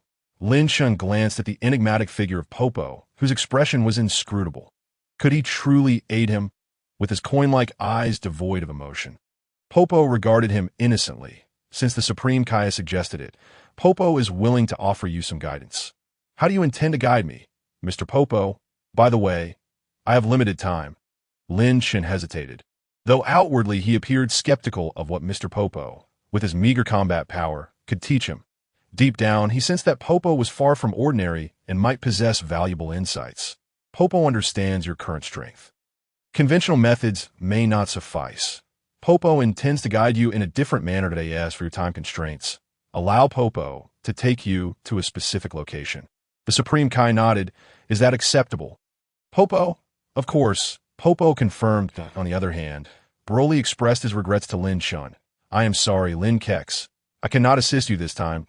And no worries, Broly. You are a good kid. Fighting is indeed not suitable for you. Lin Chen pondered whether it was a blessing or a curse that a combat prodigy had become so. However, for Broly, such a life was undoubtedly what he desired most. Thus, Lin Chen followed Mr. Popo deeper into the sacred temple. He trailed behind Popo, navigating through several corridors until they reached the temple's depths. At this point, Lin Chen realized where Popo intended to take him. Are you leading me to the hyperbolic time chamber? You know the hyperbolic time chamber? Popo turned his head to ask, though his expression remained unchanged. Yes, I actually have one of my own on Vegeta. Lin Chen's hyperbolic time chamber was currently situated on Vegeta, serving as a training ground for promising young Saiyans. The gravity within the hyperbolic time chamber was negligible compared to Vegeta, yet the vastness of the space posed a significant challenge to one's mental fortitude, making it ideal for nurturing the willpower of fledgling Saiyans. Upon hearing that Lin Chen possessed a hyperbolic time chamber, a flicker of surprise crossed Popo's face, but he merely opened his mouth and continued to lead the way without further comment. After a lengthy detour, they finally arrived at the bottom of the temple. Standing before a grand golden door, we have arrived. Popo pushed open the door, since you were familiar with the hyperbolic time chamber. I shall refrain from further explanation. 1 year within is equivalent to 1 day outside. Training here should not impede your schedule, correct? Not at all. Lin Chen entered with a smile. Soon, before them lay a vast expanse of white space, characterized by sweltering heat, low atmospheric pressure, and a gravity 10 times greater than that of Earth. Without wasting a moment, Lin Chen swiftly began his training under Bobo's guidance. It was only at this juncture that he comprehended the essence of the words spoken by the celestial being. Mr. Bobo intended to teach Lin Chen the mastery of Qi. Mr. Lin Chen, although you currently possess formidable power, your application of this strength is rather abysmal. If you were to unleash your full might, would it not be quite easy to obliterate a planet? Mr. Bobo inquired. Indeed, Lin Chen nodded in affirmation. This was also the reason he intended to spar with Hannah only on Vegeta, for that planet had been reinforced by the Eternal Dragon. Had they chosen another world, a careless exchange might have resulted in catastrophic destruction. This is due to your inability to control your power, a true master, even with the ability to annihilate worlds, can wield their strength without endangering others, Mr. Bobo remarked. Lin Chen nodded in agreement, reflecting on the fact that in the narrative of Dragon Ball Super, the god of destruction Beerus had once engaged in combat on Earth. With Beerus' strength, he could easily shatter a planet with a mere snap of his fingers, yet he had fought for an extended period without inflicting any harm upon the Earth. In truth, as the Dragon Ball saga progressed, some believed the power system had collapsed, failing to realize that the elite fighters had attained a level of control over their abilities that allowed them to avoid such catastrophic outcomes. Mr. Bobo continued, I have heard from Broly that your training methods have predominantly emphasized strength and physical prowess. While this approach is indeed effective for short-term gains, it is far from sufficient for true growth. Thus, in the time ahead, I shall instruct you on the mastery of Qi, and you must pay careful attention. Understood. Lin Chen nodded. It was only after hearing those words that he grasped why he had felt as though he had hit a plateau. It was due to his lack of control over chi, which did not keep pace with his body, and strength that was akin to wielding a powerful weapon while his body struggled to match its potential, rendering him incapable of utilizing it effectively. Had he not listened to Mr. Bobo today, he might have remained unaware of the root of his issues. Merely hearing that profound insight made his time spent with Mr. Bobo in the time chamber worthwhile. Yet, to Lin Chen's astonishment, Mr. Bobo then urged him to transform into a Super Saiyan and engage in combat training with him. Mr. Bobo, are you certain? One punch from me could very well be lethal. Lin Chen couldn't help but ask. You may give it a try. Bobo is quite formidable, Mr. Bobo replied. Remembering the original story of Dragon Ball, Lin Chen recalled that Mr. Bobo had indeed trained with Super Saiyans before, albeit with mere children. With that thought, Lin Chen smiled slightly. Very well, Mr. Bobo, here I come. Whoosh! In the next instant, Lin Chen's figure appeared directly in front of Mr. Bobo, his right fist aimed squarely at Bobo's face. Exercising caution, Lin Chen only exerted 50% of his strength, yet had already reached the limit of his speed. Strangely, despite the apparent lethality of Lin Chen's strike, Mr. Bobo merely tilted his neck and effortlessly evaded the blow. What? Lin Chen was taken aback. Chapter 47. Breakthrough, a perfect preparation here. Here, your punches lack decisiveness. And here, your movements are overly excessive. A true attack must be clean and precise. Moreover, here and here, these are superfluous. You should restrain your chi when attacking. With your current approach, you will exhaust yourself before your opponent is even defeated. Control your mind and feel the flow of your chi. Mr. Bobo's strength was indeed unfathomable, although he emitted no particularly strong aura. Lin Chen, now in Super Saiyan form, found himself unable to land a single hit on Mr. Bobo. Furthermore, as Mr. Bobo evaded Lin Chen's strikes, he remained composed enough to observe Lin Chen's movements and offer guidance. This calm demeanor nearly drove Lin Chen to madness. How was he achieving this? As Lin Chen swept with his leg, Mr. Bobo effortlessly sidestepped the attack. Just as Lin Chen prepared to pursue, Mr. Bobo raised his hand and said, Mr. Lin Chen, your mind is in disarray. Pause for a moment and adjust your mental state. Breathing heavily, Lin Chen looked at Mr. Bobo and asked, Mr. Bobo, what exactly are you? Mr. Bobo had mentioned he was quite powerful, and Lin Chen couldn't help but activate his system's abilities to inquire. System, what is Mr. Bobo's combat power? Soon, Lin Chen beheld Mr. Bobo's attribute panel. Bobo, combat power, 1000.1000. Are you jesting? With my combat power exceeding 1 million. How could I possibly be outmatched by someone with a mere 1000 combat power? At that moment, a spark of realization struck Lin Chen's mind. Mr. Bobo, could it be that you are an angel? Angels serve as the mentors, attendants, and overseers of the gods of destruction. The power exhibited by Mr. Bobo could only be logically explained if he were indeed an angel. However, upon hearing this, Mr. Bobo's expression remained utterly unchanged. Angel, what is that?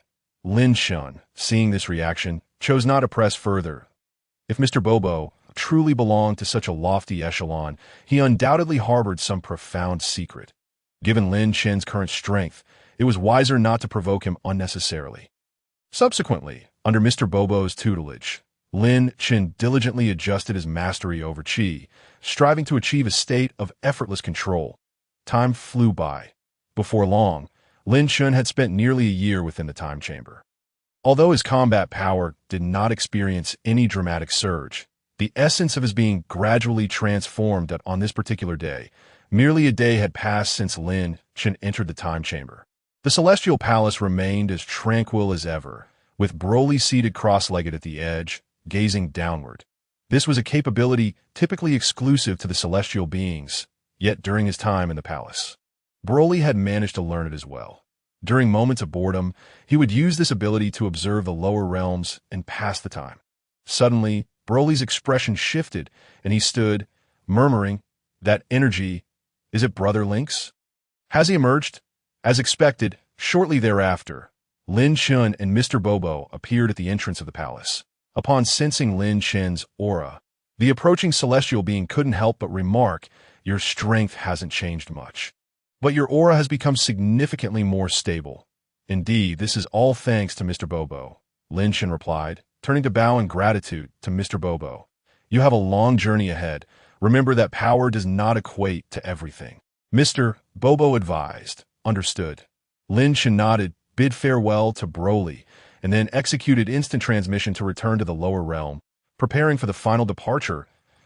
This moment, Lin Chen's attribute panel had undergone a transformation. Host, Lin Chen Combat Power, 1.56 million Bloodline, Legendary Super Saiyan Bloodline Skills, Instant Transmission, Primary Martial Arts Talent, Primary Potential Development Technique, Perfect Control of Ki, Techniques, Planetary Destruction Bomb, Death Beam, Flame Split Wave, Kamehameha, Afterimage Fist, Instant Transmission Kamehameha. Over the course of a year, aside from a 300,000 increase in combat power, Lin Chen's greatest gain lay in his skills. The original skill of Ki control had evolved into perfect control of Ki. Though it was merely 2 additional words, Lin Chen understood that this change had elevated his true strength by a significant 30%. Now, with the Dragon Balls of Namek nearly restored, it was time for Lin Chen to embark on his system mission. However, as he was about to traverse parallel timelines, he was uncertain how long he would be away. Some matters needed careful arrangement. He had to ensure the well-being of both Tai Si and the others, as well as Planet Vegeta. Once all was settled, 3 days had already passed on Namek. As the deep bass resonated, dark clouds began to drift across the horizon, plunging the normally bright Namek into shadow. Amidst the thunder and lightning, the colossal figure of Shenron Purunga appeared in the sky. Gatherer of the Dragon Balls, state your wish. Purunga's voice echoed through the heavens. Very well, Lin Chen, speak your desire, Nairo urged Lin Chen. Nodding, Lin Chen declared his wish. I wish to obtain the time metal Tamuleeps. After Nairo translated Lin Chen's words, Purunga fell silent for a moment before responding. The time metal Tamuleeps can only be utilized by the Kaioshin. What do you intend to do with it? I have my reasons. Can you not conjure it? Lin Chen replied. Purunga boomed. I can, but the time metal is a divine artifact. To obtain it, you must expend 3 wishes. 3 wishes? Very well. This time, beyond the time metal, Lin Chen had no other desires, so he accepted the terms that, in the next instant, an unremarkable piece of silver metal materialized before Lin Chen, despite its lackluster appearance. Upon grasping the metal, Lin Chen felt an unusual power emanating from it. This power was peculiar, and Lin Chen hesitated to engage with it further, intending to store the metal in his system space. However, just as the time metal was about to enter the space, it suddenly rebounded out. The time metal and Lin Chen's system space exhibited an unexpected repulsion. Was it due to the temporal power within the metal being incompatible with the system space? Pondering, Lin Chen decided to retrieve a box, placing the metal inside before carrying it with one hand. Nairo, I am departing. I'm bound for a distant location that if Namek encounters an urgent matter, you may contact Planet Vegeta. With that, Lin Chen executed instant transmission, leaving Namek behind. Chapter 48. The system's new function, acquiring time points in the cosmos. Black holes are not uncommon. These invisible phenomena act as traps within the universe. And every race capable of traversing the cosmos diligently marks them on their stellar maps. Having acquired the time metal, Lin Chen's next destination was Planet Vegeta. He did not linger long, merely confirming the position of the nearest black hole to Planet Vegeta before executing instant transmission to arrive beneath the starry expanse near the black hole. Even with the ability to transform into a Super Saiyan, Lin Chen could not withstand the power of the black hole. Thus he materialized at a considerable distance from it as soon as he exited the state of instant transmission. Lin Chen transformed into a Super Saiyan, simultaneously unleashing an energy barrier for protection. The black hole is over there. A brief sense of perception revealed the location of the black hole, in one direction. Lin Chen felt nothing at all. Black holes attract all matter, including energy. Therefore, by locating an area devoid of sensation, he could ascertain the presence of the black hole. After flying for an hour, Lin Chen began to feel the overwhelming gravitational pull of the black hole, and he realized that proceeding further could be perilous. Thus, he halted, following the intel from Zuno, and retrieved the time metal. Throwing the time metal into the black hole will open the portal through time and space. My system can control the destination of the portal? Lin Chen murmured, hesitating briefly before casting the time metal towards the black hole, that I hope that Zuno is not deceiving me. Otherwise, I shall make him pay. As Lin Chen observed, the rare metal, long lost in the cosmos, slowly drifted toward the depths of the black hole. Suddenly, a radiant and brilliant light erupted from the metal, and Lin Chen watched as the previously metallic form of the time metal was bent and twisted by an unseen force, taking on strange contours. Shortly thereafter, the time metal appeared to succumb to the gravitational strain, shattering and vanishing from sight. Had the time metal, for which Lin Chen expended 3 wishes, simply vanished like that? Just as he was about to curse Zuno's unreliability, he suddenly noticed gaping crimson rifts in space, resembling gaping maws, appearing where the time metal had just disappeared. These fissures widened, ultimately forming a colossal opening through which Lin Chen could pass. Could this be the portal through time and space? As Lin Chen pondered, a voice resonated within his mind. Ding! Confirming the appearance of the time-space portal. Activating time travel function. Please, host, consume time points to select your desired destination. Indeed, everything unfolded as Zuno had described. Upon the portal's activation, Lin Chen's system exhibited a new feature. Moreover, according to the prompt, this new function would allow Lin Chen to choose the world he wished to visit. However, system, what exactly are time points? Ding. In response to the host, your journey to the parallel timeline will cause disturbances to the target time-space to mitigate the impact on time and space. The system requires a special form of energy, known as time points. By rectifying the historical events of the current time-space, the host can earn time points. Lin Chen furrowed his brow. Rectifying the historical events of the current time-space. What does that entail? Yet this time the system provided no explanation. Instead, it issued Lin Chen a countdown. Ding! Alerting the host, the newly emerged time-space portal is unstable. Please, consume time points to confirm your destination within 1 hour, or the portal will close. What? Upon seeing the countdown appear before him, Lin Chen began to scratch his head in frustration. This system truly relished in creating chaos. Had it known of such a function, why did it not inform him sooner? Now it grants him but an hour to procure time points? Wait a moment. Lin Chen's gaze sharpened, and in the next instant he executed instant transmission, returning to Earth, to the heavenly temple. In the heavenly temple. The god was observing the lower realm when he suddenly sensed Lin Chen's presence approaching from behind. Surprised, he turned to ask, Mr. Lin Chen, what brings you back again? Lin Chen waved his hand dismissively. Let us not discuss that. God, where are the Dragon Balls you received after returning from Namek? The Dragon Balls? I've already stored them away. Why creation of the Dragon Balls was intended to provide humanity with the means to realize their aspirations. But alas, humanity. Enough. Quickly bring me the Dragon Balls. Lin Chen urged, his tone grave, startling the god to... Seeing Lin Chen's demeanor, the god had no choice but to instruct Mr. Popo to retrieve the Dragon Balls, which at that moment still resembled stones. Lin Chen frowned and inquired, God, can you tell me which stars these stones correspond to? Certainly. This is a 1-star Dragon Ball, and this one is a 2-star Dragon Ball. Lin Chen meticulously noted them in his mind, then promptly seized all the Dragon Balls and cast them into his system space. Heavenly God, I shall send these Dragon Balls to the lower realm. Farewell. With that, Lin Chen vanished once more before the heavenly gods. Observing Lin Chen's swift departure, the heavenly god appeared somewhat bewildered and inquired, Mr. Bobo, what is Lin Chen intending to do? Mr. Bobo replied, Heavenly God, it seems Lin Chen expressed a desire to return the Dragon Balls to the lower realm. At that moment, atop Baozi Mountain, Lin Chen materialized in Sun Wukong's abode. Once again, he found the residence empty. Lin Chen lingered not for long, retrieving the Stillstone 4-star Dragon Ball from his system space and rolling it beneath Sun Wukong's bed. Subsequently, he proceeded to Kame House, which was likewise devoid of inhabitants. Lin Chen also did not tarry there, placing the 3-star Dragon Ball in a suitable location before departing. With relentless determination, Lin Chen employed instant transmission to distribute several Dragon Balls across the castle of the Ox King and other locales. Once all 7 Dragon Balls were appropriately positioned, a notification indeed appeared in Lin Chen's mind. Ding. Historical correction confirmed. Congratulations, host. You have acquired 1 point of temporal points. Lin Chen clenched his fist in triumph.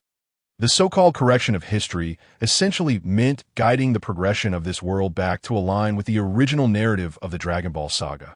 Originally, due to the incident with Taiwixing, Lin Chen had instructed the heavenly god to remove all Dragon Balls from Earth, which risked preventing the story of Dragon Ball from unfolding in this world. However, now that Lin Chen had restored the 7 Dragon Balls to their rightful places, the tale of the Dragon Ball universe could potentially continue. Chapter 49, Traversing Time and Space, familiar yet strange world utilizing instant transmission. When Lin Chen returned to the time portal, only half an hour had elapsed. This high-frequency application of instant transmission was a first for Lin Chen. Upon his return, he felt utterly exhausted, panting heavily. After a brief respite, Lin Chen gazed at the unchanged time portal before him and pondered. System, can I now confirm the target of the time portal? Ding, host, please confirm the time and space you wish to traverse. Then let me journey to the space where I can fulfill the third option. In the next instant, Lin Chen felt a surge of energy emanating from his body, striking the time portal. Instantly, the blood-red hue of the portal began to shift, transitioning gradually to a deep blue.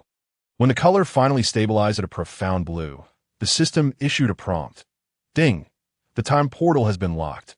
Please traverse promptly. Upon hearing this, Lin Chen prepared to embark on his journey, but suddenly recalled a crucial matter. Wait, system, how do I return after I go through? This was something that needed clarification. Ding! Host, after traversing through the time portal, coordinates will be left at the original location. To return, the host merely needs to return to the original spot. However, once reopened, the time portal will vanish, and the next use will require additional temporal points. Understood. So, these temporal points are akin to a one-time round-trip ticket? With that thought, Lin Chen no longer hesitated and dove headlong into the time portal. Here, in a certain expanse of the universe, the time was unknown, in the midst of an originally silent void. A blood-red rift suddenly emerged from what should have been an empty space. This rift expanded outward until it solidified into a rectangular passage wide enough for a person to traverse.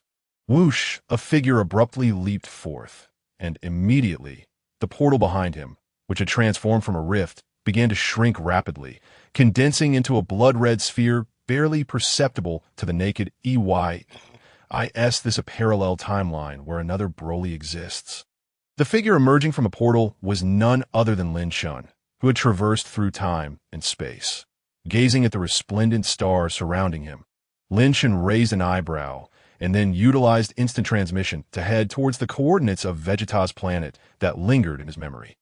Upon arriving at the expected location of Vegeta's planet in the original world, Lin Chen was unsurprised to find the planet, which had been relocated by the dragon, absent.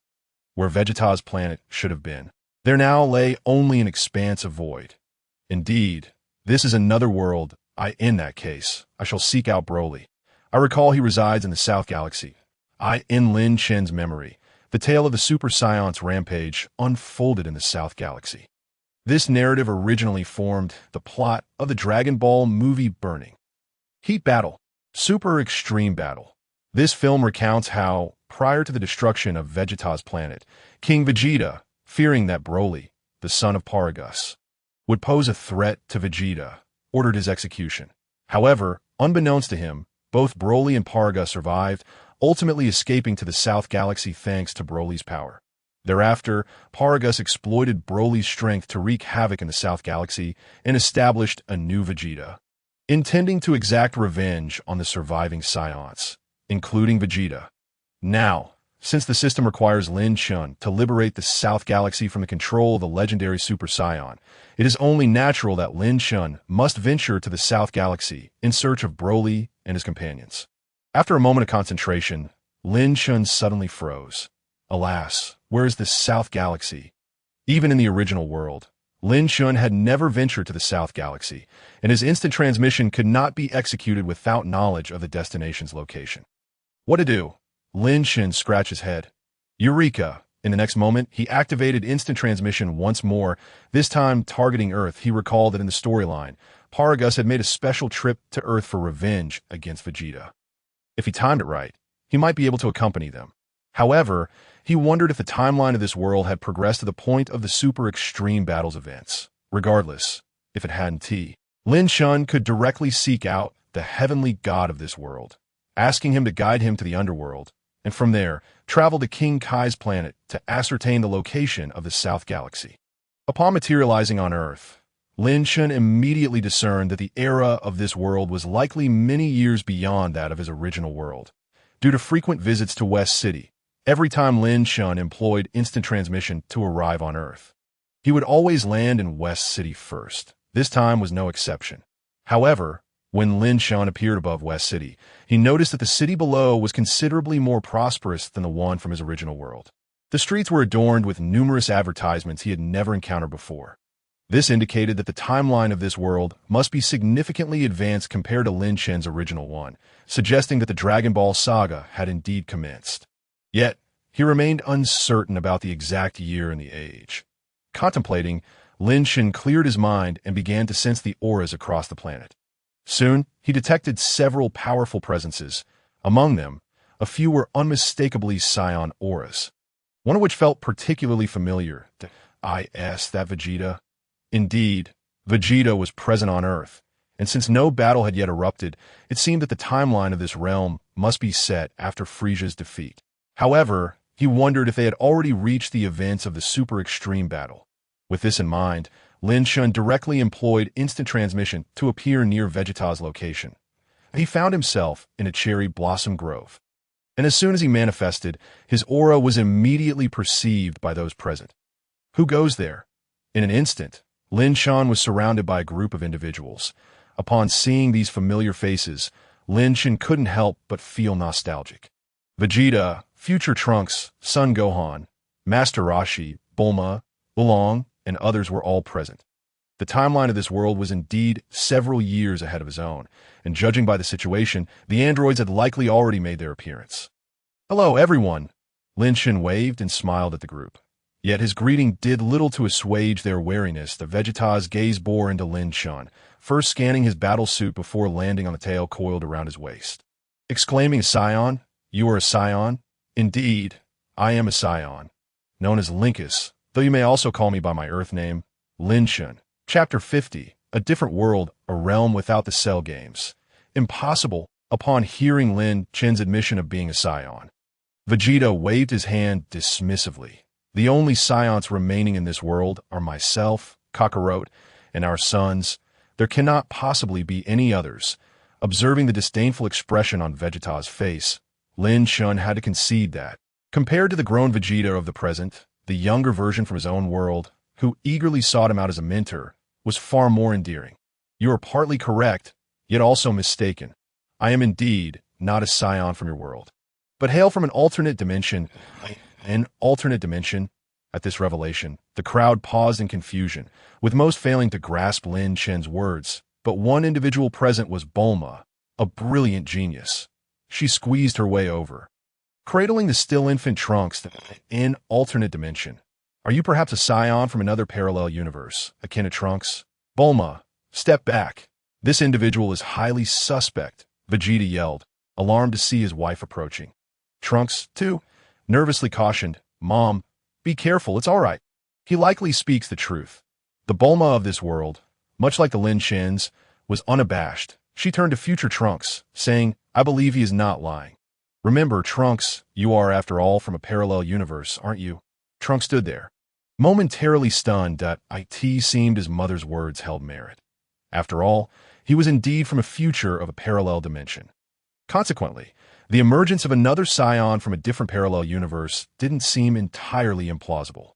"So, how did you arrive in our world? Do you also possess a time machine?" Bulma continued her inquiries with curiosity.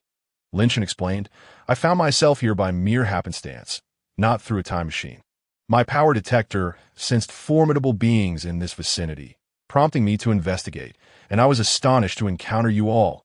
Observing the group's demeanor, Lin Chen discerned they were partaking in a cherry blossom viewing festival. And he had arrived just prior to the events of the Super Battle Saga. In that narrative, Paragus made his entrance during a cherry blossom festival. Lin Chen suspected Paragus could appear at any moment. Hence, he opted not to elaborate excessively. Fortunately, most individuals present, aside from Bulma, were either fixated on training or preoccupied with food and beauty, while Bulma's carefree nature led her to drop the matter once Lin Chen remained vague. Thus, the conversation swiftly shifted away from Lin Chen's origins. In contrast, Gohan and the others warmly invited Lin Chen, the interdimensional wanderer, to join their cherry blossom festivities, with Gohan expressing his intent to introduce Lin Chen to his father upon his arrival. The celebration resumed, with everyone reclining on the grass, singing karaoke. The aloof Vegeta retreated to a corner, leaning against a tree with his eyes closed. Everything unfolded as Lin Chen recalled from the Super Battle narrative. Aware that Paragus would soon arrive, Lin Chen chose to allow the story to develop organically. Moreover, conversing with these familiar figures was a rare delight for him. After all, many of them in Lin Chen's timeline had either yet to be born or were mere children. While he was most familiar with their current ages, as Krillin began to sing, Lin Chen seized the opportunity to inquire about the Saiyans in this world, asking Gohan about the circumstances of this timeline. To his surprise, Lin Chen discovered that this parallel universe indeed differed significantly from the Dragon Ball world he knew. If Lin Chen's familiar Dragon Ball universe was considered the primary world, then his own world would be categorized as a parallel universe within the Dragon Ball saga. The world he was currently in was, like his own, another distinct parallel universe that in this realm, the Cell games had not transpired. Although the androids in Cell had appeared, the storyline diverged after Cell absorbed Android 17, leading to a narrative distinct from the main Dragon Ball universe in this timeline, in order to defeat androids 17 and 18. Vegeta and Goku had entered the hyperbolic time chamber, acquiring powers surpassing that of Super Saiyan. Consequently, when Cell reached his second form, Vegeta did not allow Cell to absorb Android 18 as he did in the main world. Instead, he swiftly defeated him. From that point onward, the story took a different turn. Without the complete form of Cell, this world did not experience the Cell games.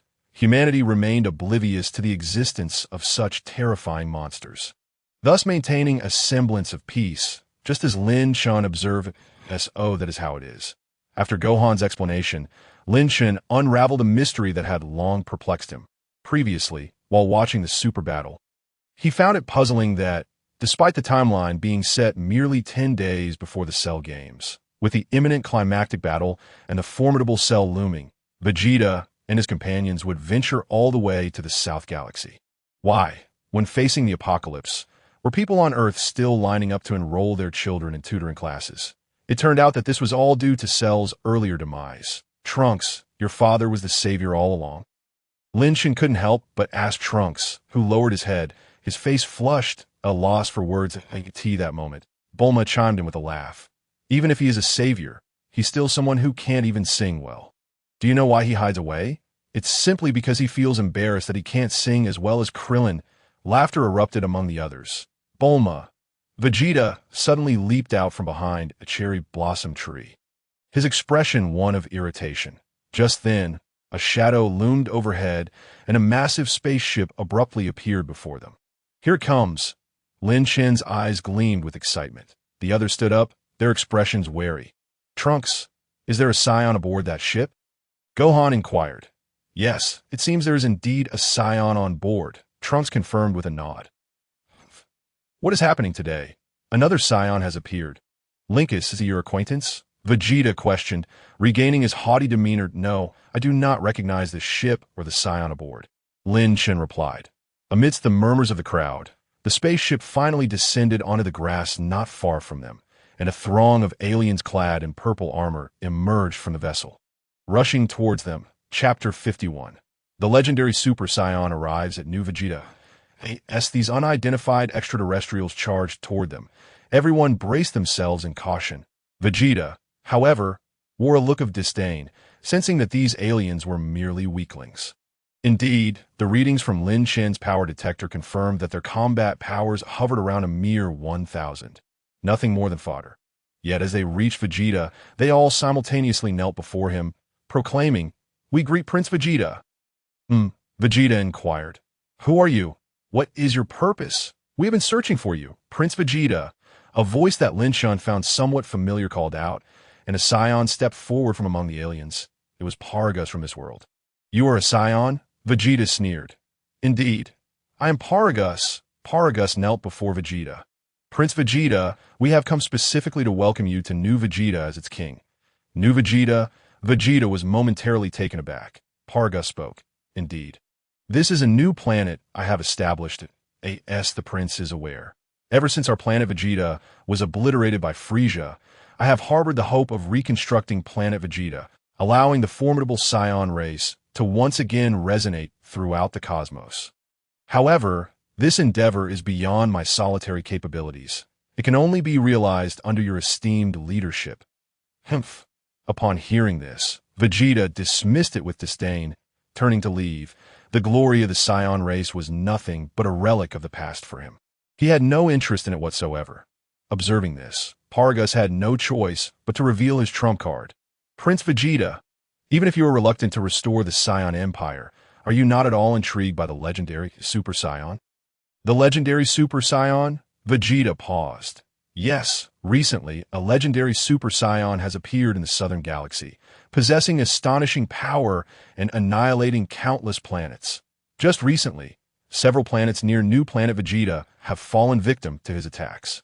If this continues, the newly established New Planet Vegeta may also face destruction. Your Majesty, as the King of the Saiyans, do you not wish to quell this rampaging Saiyan? The legendary Super Saiyan. How intriguing. Vegeta turned around. Very well, I shall go and take a look. Seeing Vegeta approach the spaceship, Trunks immediately interjected. Father, don't listen to him. What legendary Super Saiyan? Aren't we Super Saiyans ourselves? What? Paragus was momentarily stunned. Aha. Trunks suddenly unleashed his energy, transforming into a Super Saiyan. Seizing the opportunity, Lin Chen glanced at Trunks' combat power. Previously, Lin Chen had utilized the system to assess their individual combat strengths and noted that although they were from parallel universes, their power levels seemed comparably similar. Even Vegeta, formidable as he was, currently possessed a base combat power of only 1.5 million, which was on par with Lin Chen. This was already the combat power level achieved during the Cell Saga, indicating that Lin Chen's earlier estimations regarding combat power were accurate. The true combat power in the Dragon Ball universe was far less exaggerated than depicted in the original work, where later characters boasted powers in the billions or trillions. As strength increased, the rate of power augmentation would slow, much like Vegeta now, who, despite having the capability to defeat Cell's second form post the Android Saga, maintained a base combat power of around 1.5 million. However, Lin Chen could not yet feel reassured. After all, in this world, the power levels post-transformation into Super Saiyan were still undetectable by the system. Lin Chen feared that the amplification of combat power for Super Saiyans in this world might differ from that in his own. If that were the case, it could spell trouble. Fortunately, upon seeing the system's scan revealing Trunks' combat power, Lin Chen felt a sense of relief. 0.22 million. Trunks' base combat power was 1.1 million. Thus, the 22 million combat power implies that his transformation into a Super Saiyan resulted in a power increase of only 20 times. Consistent with Lin Chen's world. See, both my father and I can transform into Super Saiyans. So what could possibly be so fearsome about this so-called legendary Super Saiyan? Trunks declared. Paragus looked at Trunks in astonishment, then glanced at Vegeta, but soon regained his composure. You must be Prince Trunks, inheritor of the Vegeta royal bloodline. How unfortunate. While you certainly resemble the legendary Super Saiyan, as far as I know, there remains a disparity between you and that fabled warrior. What? Oh, Vegeta replied with a slight smile. Paragus, what do you mean by that? Your Majesty Vegeta, the Super Saiyan wreaking havoc in the southern galaxy, seems to be the legendary warrior who appears once every 1,000 years in Saiyan lore. He is the embodiment of destruction, knowing only slaughter. I have heard testimonies from survivors of his attacks, and while the Saiyans' appearance bears some resemblance to a prince's transformation, the most crucial distinction lies in the aura of the legendary Super Saiyan, which is a yellow-green hue, unlike the prince's golden aura. Interesting. Paragus, let us proceed to New Planet Vegeta. I am eager to witness what this so-called legendary Super Saiyan truly is. With that, Vegeta no longer hesitated and strode directly towards the spaceship. What legendary Super Saiyan could possibly be stronger than Cell? He was now the invincible Super Vegeta of a universe, unafraid of anything. Father, Trunks attempted to dissuade him further, but was interrupted by Paragus. Your Highness, why not join us as well? Trunks hesitated. Just then, Lin Chen also stepped forward. Trunks, let us go together. I'm quite intrigued by this legendary Super Saiyan, Mr. Lin Chen. Lin Chen, Paragus exclaimed in surprise. You are also a Saiyan? Indeed. Lin Chen crossed his arms. I am a wandering Saiyan, unsure if I'll be welcomed. Of course. The newborn Saiyan kingdom welcomes every homeless Saiyan. Paragus replied with a smile. Thus, Lin Chen joined Vegeta aboard the spaceship. Concerned for Vegeta, Trunks felt compelled to follow. Accompanying them were Master Roshi, who had drunkenly forced his way onto the ship, and Son Gohan, Krillin, and Oolong, who had inadvertently been swept along by Master Roshi's antics. Chapter 52. The initial encounter with Broly and the allure of the Bloodline new Planet Vegeta, located in the southern galaxy. Paragus' spaceship, employing some alien technology, traversed the distance from Earth to this location in merely one day. On board, Paragus lavished praise upon Vegeta to an almost absurd degree. Master Roshi, unable to restrain himself, whispered to Trunks, Trunks, this Paragus seems untrustworthy. You must be cautious. Trunks nodded in agreement. Meanwhile, Lin Chen sat in a corner, continuing to scrutinize the innocent and naive Gohan for various intel. Gohan, who is stronger, Vegeta or your father Goku? After Cell's defeat, Uncle Vegeta has been eager to spar with Dad, but Dad has been too busy. So I'm not sure, Gohan pondered, furrowing his brow. Perhaps my dad is slightly stronger? Although Uncle Vegeta defeated Cell. So, does that mean Goku's combat power is higher than Vegeta's? Lin Chen began to grow concerned. As it stands, Vegeta could at least transform into a Super Saiyan at the second level. Given his current base power of 1.5 million, Vegeta's peak combat strength likely surpassed Lin Chen's. Moreover, Goku might have already reached the full power state of a Super Saiyan, meaning he could even surpass Vegeta. Yet, even so, in the original storyline, they remained utterly powerless before Broly. Could he handle such a formidable adversary? Just as Lin Chen was engulfed in doubt, the system's voice echoed in his mind once more. Ding! Detection indicates the host's self-doubt, triggering the strongest choice. Choice 1. Employ strategy to defeat Broly and Paragus without allowing Broly to transform into the legendary Super Saiyan. Reward: combat power 1 million. Choice 2. Join forces with Goku and others to defeat Broly. Reward: combat power 3 million. Choice 3. Defeat Broly alone. Reward: combat power 5 million. A pure combat power selection task. Naturally, Lin Chen opted for the highest reward. System: I choose 3. Speaking of which, choice 1 is indeed the most effortless option. The so-called strategy that requires no bloodshed is one that Lin Chen has also contemplated. This involves immediately subduing Paragus and seizing the controller from his grasp, ensuring that Sun Wukong does not encounter Broly.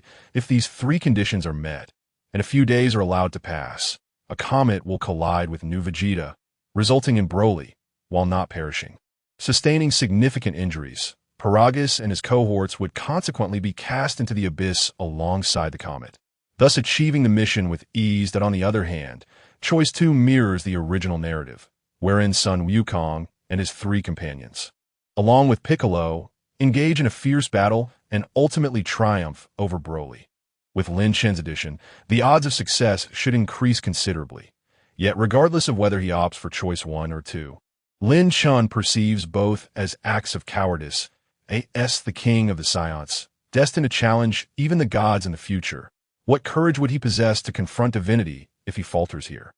Moreover, although he appears to be outmatched by Broly at present, Lin Chen is acutely aware that he possesses one final trump card. Ding! The host has made a selection. Please complete the task post-haste. Wait a moment, system. I wish to confirm, does defeating Broly alone count if I engage in a battle rotation?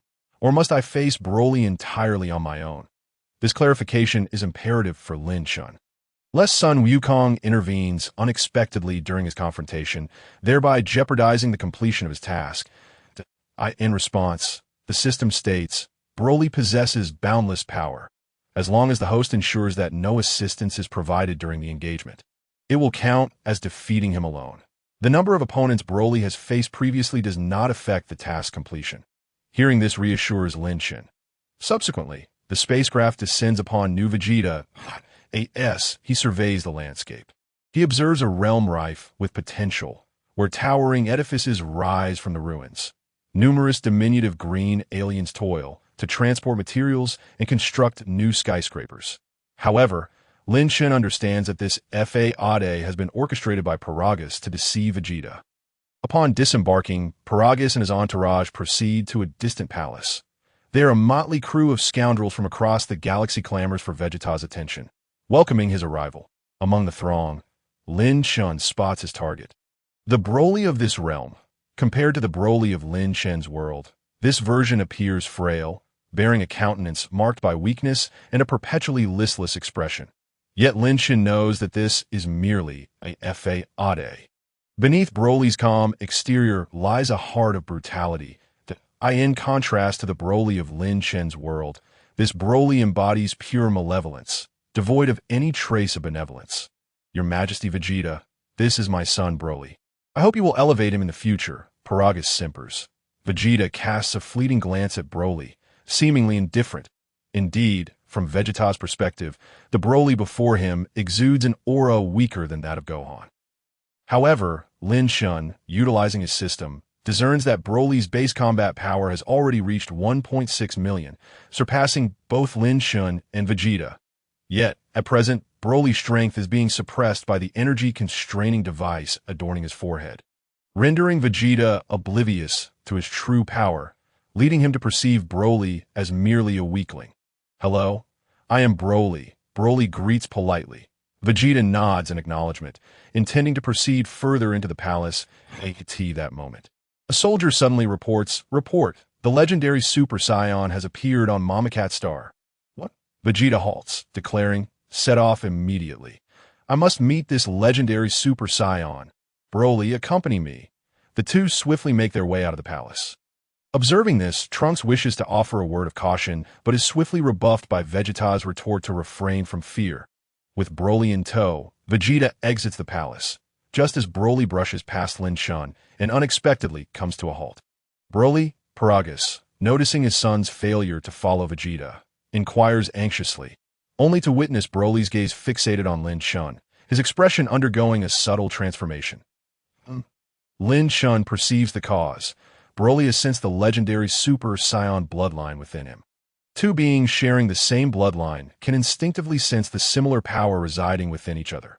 The fabled Super Saiyan Bloodline, a rare lineage that manifests once in a millennium, is the true royal bloodline among the Saiyans.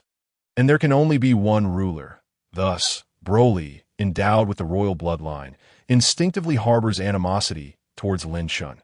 Nevertheless, Lin Chen remains undaunted, maintaining a stoic gaze upon Broly. The atmosphere thickens into silence, a palpable tension enveloping them as their energies clash subtly. Chapter 53. Fated encounter between Wukong and Broly. Lin Chen and Broly thus maintain their mutual stare. Between their gazes, a flicker of electricity seems to dance. Broly's expression grows increasingly grim, a hint of anger manifesting on his features. Who are you? Broly grits his teeth and demands, I am Lin Chen. You may also refer to me as Lin Kex, a Saiyan. Lin Chen replies. Lin Kex? The shared power within their bloodlines draws them closer, prompting Broly, whose emotions are already volatile due to his Super Saiyan bloodline, to feel a surge of competitive spirit, threatening to spiral out of control. Broly. Paragus, sensing Broly's shift in demeanor, hurriedly approaches, activating a controller in his palm. Broly, calm yourself. As Paragus acts, the device upon Broly's forehead illuminates as well. Moments later, Broly regains his composure and hastens after Vegeta. Once the spacecraft ascends, Trunks rushes over. Mr. Lin Chen. That person seemed quite dangerous. Indeed, I could sense an aura of malevolence. Gohan interjects. Will Vegeta be safe out there with him? Krillin gazes up at the now-vanished spacecraft. Rest assured, Vegeta should be fine. Lin Chen assures. Based on recent events, it appears that Broly can only lose control upon encountering Sun Wukong. One wonders what grudge this fellow holds against Sun Wukong, considering it stems merely from being disturbed by his cries during childhood, leading to a lifetime of hatred. Lin Chen cannot help but feel fortunate that the system had purged the side effects of the Super Saiyan Bloodline during its fusion with him. While this has rendered his bloodline somewhat less formidable than its original form, it at least spares him from the risk of losing his sanity like Broly. After Vegeta's departure, Krillin and the others suggest exploring the planet. And Lin Chen, with nothing pressing on his agenda, joins them on New Vegeta, despite the bustling activity near the palace. Venturing a short distance beyond reveals desolate and abandoned urban landscapes. What is the meaning of this? Indeed, why establish a Saiyan nation in such a place? Krillin and Gohan express their bewilderment. Perhaps Paragus never intended to create a Saiyan nation at all. Lin Chen speculates. What? Trunks exclaims, eyes wide. Over there, just then. Krillin points towards a construction site in the distance of the derelict city. What is that place? It seems like a mining site. No, it's an energy factory, perhaps. It appears to be extracting energy from underground to transport to the palace. No wonder that area is the only verdant spot on the planet, but on the construction site, one can observe numerous diminutive extraterrestrials, subjugated under the watchful eye of Paragus. Lin Chen, well-versed in the lore of Dragon Ball, comprehends that these aliens are likely the indigenous inhabitants of the nearby planet Shamo. They have been captured by Paragus to assist in the construction of the new Planet Vegeta. However, the reality of this scenario is merely a deceit. From the name of the new Planet Vegeta to the opulent palaces, everything exists solely to prolong Vegeta's stay on this planet for a few more days. Lin Chen gazes upwards at the sky. At this moment, invisible to the naked eye, a comet is hurtling towards the new Planet Vegeta at an alarming speed. In less than 2 days, this comet will collide with the planet, resulting in the demise of all Saiyans beneath its catastrophic impact. This, indeed, is the true objective of Broly's father, Paragus, and in truth, Paragus could have simply commanded Broly to eliminate Vegeta and his companions. Yet he orchestrates such elaborate schemes out of fear of Broly's overwhelming power, apprehensive that Broly might lose control during combat.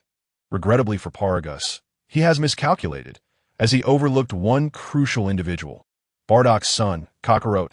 This also pertains to Sun Wukong's influence on Broly, while Lin Chen reminisces about the storyline. Son Gohan can no longer bear the plight of the Shamo inhabitant below and feels compelled to intervene that a group of fighters with power levels merely in the thousands is no match for Son Gohan and his allies. At this juncture, Sun Wukong, who has been tracking Broly's energy, instantaneously teleports to their location. Dad? Huh. Gohan, Krillin, what are you all doing here? And who is this Saiyan? Sun Wukong queries, casting a puzzled glance at Lin Chen. Dad, this is Lin Chen. He is a Saiyan from another world. Gohan explains it. Oh, another world. Upon hearing Gohan's explanation, Sun Wukong readily accepts Lin Chen. Hello? Lin Chen, I sense you possess considerable strength. Perhaps we could spar sometime? Certainly, Lin Chen replies with a smile. Meanwhile, Krillin and the others shake their heads. Sorry, Lin Chen, but that's just how Wukong is. He can't resist challenging strong opponents. And no worries. I too am eager to spar with a formidable opponent. By the way, are you currently tracking the legendary Super Saiyan? Lin Chen inquires. Huh. How did you know? Sun Wukong responds, intrigued, because we are also in search of the fabled Super Saiyan. Gohan elucidates their mission. Upon hearing Gohan's account, Sun Wukong furrows his brow. I am tracing the energy of the legendary Super Saiyan. Could that individual be Paragus? Just as Sun Wukong finishes his sentence, Paragus's voice resonates nearby. So, you have come. Kakarot, you are Paragus. The group turns to see Paragus accompanied by a throng of henchmen at the edge of the construction site, seemingly having come to investigate the commotion. Paragus, recognizing familiar faces, smiles indeed. How about we share a meal together? Kakarot, you are just like your father Bardock. Sure. Sun Wukong, unable to resist food, readily agrees. Thus, the group proceeds to the palace for an extravagant feast. During the meal, Sun Wukong informs everyone that the energy he sensed does not belong to Paragus. As they begin to ponder the possibility that the legendary Super Saiyan might indeed be another Saiyan they have yet to encounter, Vegeta returns from his search for the whereabouts of the legendary Super Saiyan. The well-fed group eagerly approaches him to inquire about any findings that, "Oh, Vegeta, Kakarot, did you come here for me to eliminate you? Still the same. I am here to find the legendary Super Saiyan." Then your journey is in vain, for once the legendary Super Saiyan is discovered, I shall be the one to slay him. You should leave. With that, Vegeta turns to depart. Son Wukong chuckles, that Vegeta, always trying to act cool. However, at that moment, Son Wukong suddenly freezes, turning his head to see Broly following Vegeta away from the spaceship. Fated adversaries finally reunite. Chapter 54.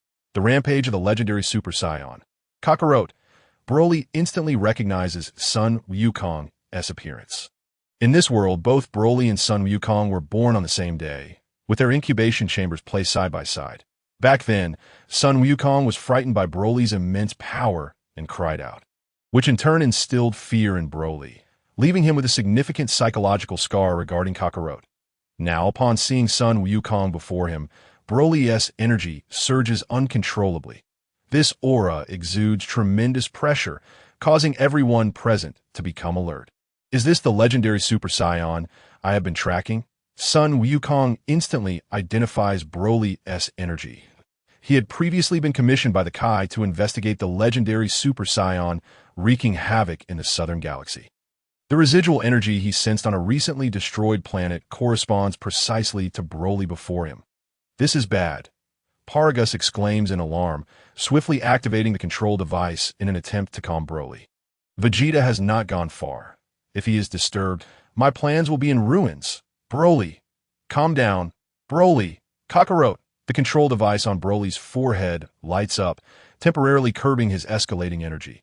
However, Paragus is perplexed. Although Broly's energy has stopped rising, it has not diminished either. What's happening? This is terrible. Paragus suddenly recalls that earlier in the day, when Broly encountered Lin Chen, he nearly lost control, though he quickly subdued him with a control device. But it seems the device has reached its limits. Damn it! How could this happen now? Paragus, what are you doing? Vegeta, who had already departed, senses Broly's energy and hurriedly returns. He looks at Broly, now emitting a golden aura akin to that of a Super Saiyan, and is taken aback. Paragus, what has happened to Broly? Vegeta, Broly is the legendary Super Saiyan we have been searching for, Son Wukong shouts. What? Vegeta, that's not possible. Broly cannot be the Super Saiyan. He is merely, Paragus attempts to argue. But Trunks flies in, Dad. Son Wukong is right. Paragus is lying. Everything on this planet is a deception. The cities over there are all ruins. This man is full of lies. You must be cautious. Aye. Paragus finds himself at a loss for words when suddenly, the energy he had been suppressing in Broly surges once more. Kakarot. Broly's battle power erupts like a volcano, skyrocketing. His hair stands on end, transforming into a deep crimson hue. False Super Saiyan, Lin Chen, who shares the same bloodline as Broly, immediately recognizes Broly's current transformation. He had not anticipated that Paragus's control device would fail at such a critical moment. The storyline appears to be deviating due to Lin Chen's presence, and what was supposed to be the climactic battle the following day seems to be hastening. With a resounding bang, Paragus's control device abruptly explodes, and despair washes over him. Having attempted to maintain a facade, Paragus finally relinquishes his pretense. Damn it! Fine, Vegeta! You fool! Just like your father, you are utterly foolish. You truly believed I was deceiving you? Indeed. Paragus retorts, flinging his arm. What is there to cherish about this wretched planet? Moreover, this planet is soon to be annihilated by a comet. My true objective is the Earth where you currently reside. I shall establish my stronghold there, alongside Broly, to dominate the entire universe. As long as you and this planet are annihilated by the comet, there will be nothing to hinder Broly and me.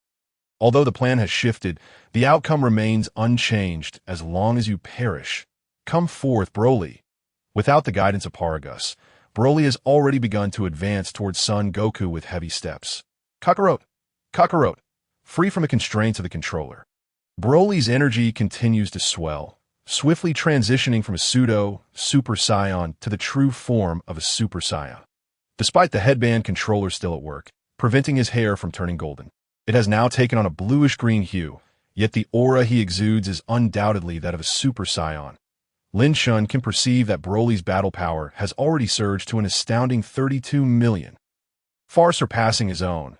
However, this level of strength pales in comparison to Vegeta, who has previously vanquished Cell, the legendary Super Saiyan.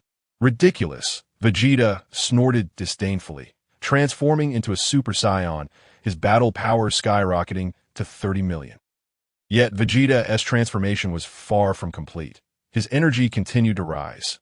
Suddenly, Vegeta's aura erupted as if it had exploded, unleashing a formidable force that whipped up a fierce whirlwind, striking all present in the face. Now, let me witness the true power of the legendary Super Saiyan. Battle power 52.5 million. Lin Chen clenched his fists, feeling a twinge of envy to this moment. Vegeta undeniably commanded the second stage of the Super Saiyan transformation, boasting a staggering 35-fold increase in battle power. Although his base power did not surpass Lin Chen's, Vegeta had already eclipsed him through sheer transformation. And oh wonder, Vegeta remained confident even after witnessing Broly's transformation. "Broly, your opponent is me," Vegeta shouted, his figure flashing as he appeared beside Broly, delivering a sweeping kick aimed at his neck. However, it seemed as though Broly was impervious to the attack, not even swaying, as he continued his straight march towards Son Goku.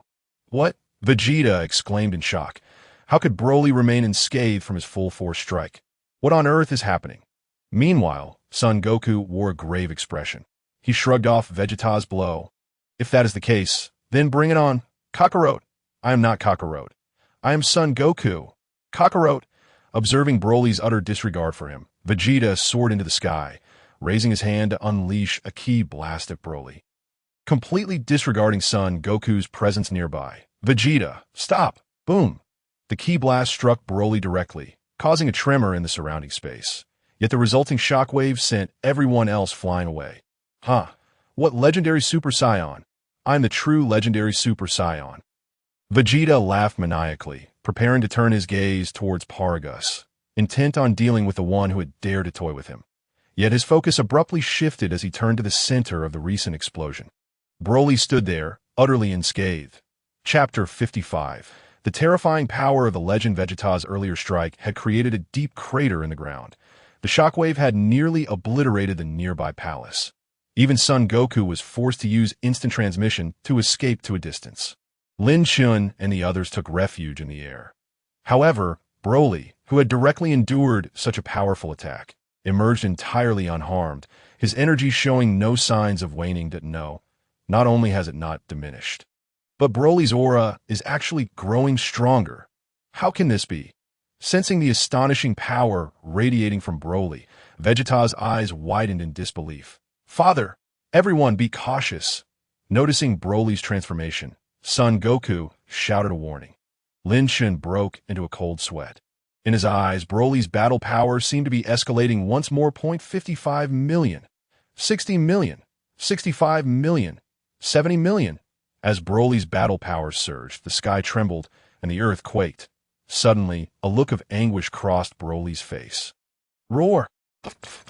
Out of nowhere, countless bolts of lightning appeared in the sky. These bolts pierced through the air, exploding mid-flight, fragmenting into myriad shards of lightning that plummeted to the ground. Boom! In an instant. Many of Paragus's minions who had rushed to the scene were struck by the bolts of lightning, evaporating instantly. Be careful," Son Goku shouted, shielding Gohan and the others from the incoming lightning. Lin Chen swung his hand forcefully, dispersing a bolt of lightning. Son Goku glanced at Lin Chen, whose sudden surge of energy had caught his attention. However, soon, everyone's attention was drawn back to Broly. At this moment, Broly's golden aura had undergone a transformation, shifting from an original golden hue to a yellow-green energy. Vegeta recalled a statement made by Paragus upon their first encounter. The aura of the legendary Super Saiyan is yellow-green. This fellow is undoubtedly a Super Saiyan. But could he possibly achieve another transformation? Unfortunately for Vegeta, his thoughts proved to be all too accurate. Kakarot! Kakarot!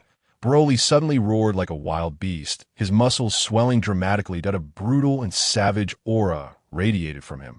Sweeping outward, in the next moment, Broly's pupils faded entirely that a surge of yellow-green energy erupted violently. Soon, everyone present felt an overwhelming and terrifying presence, a chilling coldness enveloping them. Ha! You are all doomed. No one can save you now. Broly, in his current state, has become uncontrollable. He will not relent until the entire universe is destroyed. Witnessing Broly complete his ultimate transformation into the legendary Super Saiyan, Paragus cried out in despair, that Broly's long hair floated, and his soulless eyes glimmered with a bloodthirsty light. At that moment, he had transformed into an imposing figure, resembling a demonic deity. The legendary Super Saiyan, under Broly's overwhelming presence, Vegeta involuntarily reverted from his Super Saiyan state, collapsing to the ground, his legs giving way as he gasped for air. What is happening? Vegeta, can you feel it? Paragus crawled from a pit, a grim smile etched on his face. It seems your pure Saiyan bloodline has sensed it. The legendary Super Saiyan is the true bloodline of the Saiyan royalty. Before him, all Saiyans will instinctively feel the weight of suppression. Vegeta attempted to resist, only to find it utterly impossible. An unprecedented fear gripped his heart. This terror and despair were feelings he had only experienced when facing Frieza.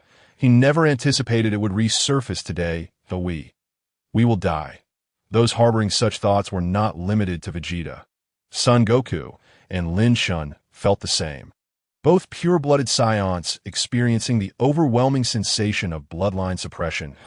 This is the true legendary Super Saiyan. Lin Chen gritted his teeth, struggling to maintain his composure. He had never imagined Broly's power could be so formidable. Broly's battle power had now reached an astonishing 80 millionth. The multiplier for the legendary Super Saiyan form had reached an incredible 50 times, far beyond the ordinary 20-fold increase of typical Super Saiyan transformations in this world. Could he truly defeat such an opponent alone? Lin Chen couldn't help but let out a bitter laugh. Kakarot! Broly fixed his gaze upon the loathsome visage before him, a savage grin creeping across his face. I shall reduce you to mere fragments. As the words left his lips, Broly's foot struck the ground with such force that it crumbled beneath him, propelling him directly toward Lin Chen. Father, Gohan shouted, intent on aiding Goku, only to be grasped tightly by Goku himself. Flee, Gohan. Even the battle-hardened Goku, influenced by his bloodline, sensed the insurmountable gap between himself and Broly, his fighting spirit extinguished as he could only flee with Gohan in tow. Broly pursued them relentlessly. Observing this, Trunks called out to Lin Chen, urging him to follow suit. Mr. Lin Chen, please help Mr. Krillin and the others find safety. Lin Chen nodded, leading Krillin and the others away for Broly's path. True to his original plan, Lin Chen refrained from intervening in the initial battle, intending only to step in when Goku and his companions faced defeat. Otherwise, he could not fulfill the task of Option 3. But could he truly defeat Broly alone? In the distance, Goku and Gohan evaded Broly's relentless onslaught, the air crackling with energy blasts that shattered the very earth around them. Several times, they narrowly escaped capture, relying on Goku's instantaneous movement to evade peril. However, after a brief chase, Broly abruptly halted, a cruel smile spreading across his face as he conjured a blue energy sphere in his hand and hurled it toward a nearby construction site. With a blinding flash, anguished screams reverberated through the air as countless lives of Shamo slaves, resting upon the construction grounds, were extinguished. Ha ha ha! Kakarot, if you do not fight me, I shall obliterate this planet. Fiend, I will not allow you to succeed. Goku's eyes blazed with fury as he and Gohan landed on the ground, and with a fierce roar, he transformed into a Super Saiyan. Trunks and Gohan followed suit, their forms glowing with the power of Super Saiyans. Yet in the face of the overwhelming aura emanating from the three, Broly merely laughed cruelly, charging forward with unyielding resolve. Boom! A shockwave erupted, sweeping through the air. Chapter 56. The Overwhelming Disparity. Lin Chen joins the fray. Thud. Thud. Thud. As Lin Chen led Krillin and the others away, the distant sky erupted with thunderous sounds. Mr. Lin Chen, is Goku and the others all right? Krillin clutched Master Roshi anxiously. I cannot say for certain. Broly is indeed terrifying. Lin Chen replied. Are you not going to assist them? You are a Saiyan as well, aren't you? Oolong, nestled in Lin Chen's arms, inquired, I shall intervene, but first you must board the spaceship and depart. This planet is on the brink of destruction. Upon hearing Lin Chen's warning about the approaching comet, shock washed over the group. What? What about Goku and the others? Fool! Isn't Goku capable of instantaneous movement? Our primary concern should be our own escape. Hurry! As they landed, the group swiftly made their way to Paragus' spaceship. I could see that moment. Lin Chen spotted Paragus also fleeing toward the vessel to go ahead. I will confront that Saiyan, Lin Chen declared, swiftly approaching Paragus. Upon seeing Lin Chen, Paragus halted abruptly. If you intend to escape with me, then follow. Otherwise, step aside. Will you not stay behind for your son? Lin Chen queried. Broly is beyond my control now. He only hampers my efforts. With a sigh, Lin Chen shook his head. Paragus, you have indeed been coerced by reality in this world. Allow me to grant you release. What? Paragus paused momentarily, then understood Lin Chen's intent. He released his aura, preparing to attack Lin Chen, but a hand pressed against his chest. Paragus, you are a pitiable man. I lament your plight in this life. But fear not, the other version of you lives well. What are you saying? Whoosh! A brilliant white-blue beam pierced through Paragus' heart, extinguishing the life of a man who had spent his existence mired in suffering, his character twisted by external forces. In truth, dying at Lin Chen's hands was a stroke of fortune for Paragus. Had Lin Chen not intervened, Paragus' fate would have been to be crushed by his own son, Broly, aboard the spaceship, only to be discarded into the comet's path. Witnessing Paragus' demise, Krillin and the others remained silent, devoid of sympathy. After all, had it not been for Paragus' manipulation, countless lives in the South Galaxy would not have perished at Broly's hands. His hands were stained with blood comparable to Frieza's. Returning to Krillin's side, Lin Chen then dashed into the spaceship, neutralizing Paragus' subordinates before emerging to Krillin. Mr. Krillin, this ship is now in your hands. Depart swiftly. I will check on Goku. Understood. Krillin nodded, but suddenly his gaze sharpened as he turned toward the direction of Goku's battle. Over there, the energy signatures of Goku and his companions were rapidly diminishing. Oh no, it seems Goku and the others are in trouble, Krillin exclaimed, turning to Lin Chen. Mr. Lin Chen, I'm counting on you. I am merely a human. I cannot intervene in this fierce battle that I understand. Leave it to me. Lin Chen nodded in farewell and soared toward the battlefield. En route, Lin Chen sensed Goku's energy waning, the fighters seemingly on the brink of collapse. Just as he intended to hasten his pace, an unfamiliar energy signature abruptly intruded upon the scene. That Piccolo. Indeed, upon reaching the desolate urban battlefield, Lin Chen discovered Piccolo administering Senzu beans to Goku and his allies. Revitalized, the 4Z fighters encircled Broly just as Lin Chen arrived. Broly cast a disdainful glance at Lin Chen, sneering, no matter how many come, it matters not. In my eyes, you are all but refuse. A Saiyan? Goku, who is he? Piccolo inquired. He is Lin Chen, a wandering Saiyan. Goku replied, then turned to Lin Chen, asking, Mr. Lin Chen, could you lend us a hand? This opponent is formidable. Apologies, but I prefer to work alone. Should you fall, I will intervene. Due to the constraints of his task, Lin Chen could only respond thus. Goku felt a pang of disappointment, while Piccolo, unaware of Lin Chen's true capabilities, paid him little mind. After all, they faced an unprecedented monstrosity. If Lin Chen were lacking in strength, his involvement would only bring misfortune. Goku, enough chatter. Let us engage him together, Piccolo roared. Right? If you submit and die quietly, you shall suffer less. Why can you not comprehend this? The legendary bloodline of the Super Saiyan is said to gradually erode one's sanity as energy continues to surge. However, Broly, having been suppressed by Paragus for so long, has not yet completely lost his wits at this moment. Though the rampaging Broly charges forth fearlessly, it is the rational Broly who instills a deeper sense of despair. After replenishing their stamina with the Senzu beans, Goku and his companions resumed their assault. Each of the three Super Saiyans boasted a fighting power exceeding 20 million, and Piccolo, having fused with the Supreme Kai, was also around 30 million. Yet, despite their combined efforts, they were unable to inflict even a scratch on Broly. What was even more disheartening was Broly's seemingly infinite stamina. The transformation into a Super Saiyan is typically a temporary state, with higher levels placing increasingly severe strain on the body, rendering it unsuitable for prolonged combat. However, Broly, in his legendary Super Saiyan form, appeared entirely unaffected by such limitations. From the onset of the battle until now, Goku and his comrades had consumed a Senzu bean and were further bolstered by Piccolo and the newly invigorated Vegeta. 4 Super Saiyans, along with 1 Super Namekian, were unable to diminish Broly's overwhelming energy in the slightest. Boom! Ugh! With a muffled grunt, Vegeta was slammed into a massive boulder by Broly's hand. A crater resembling one formed by a colossal meteorite appeared on the surface of the stone, with numerous wide cracks radiating outward, eventually enveloping the entire boulder. Vegeta lay trapped at the center of the pit, and after a few brutal strikes to his head by Broly, he lost consciousness and reverted from his Super Saiyan state. The fall of Vegeta signified the end of the battle, leaving only Lin Chen standing among the spectators. This how it ends? Humph. Trash is ultimately trash. Broly released his grip, allowing Vegeta to slump to the ground.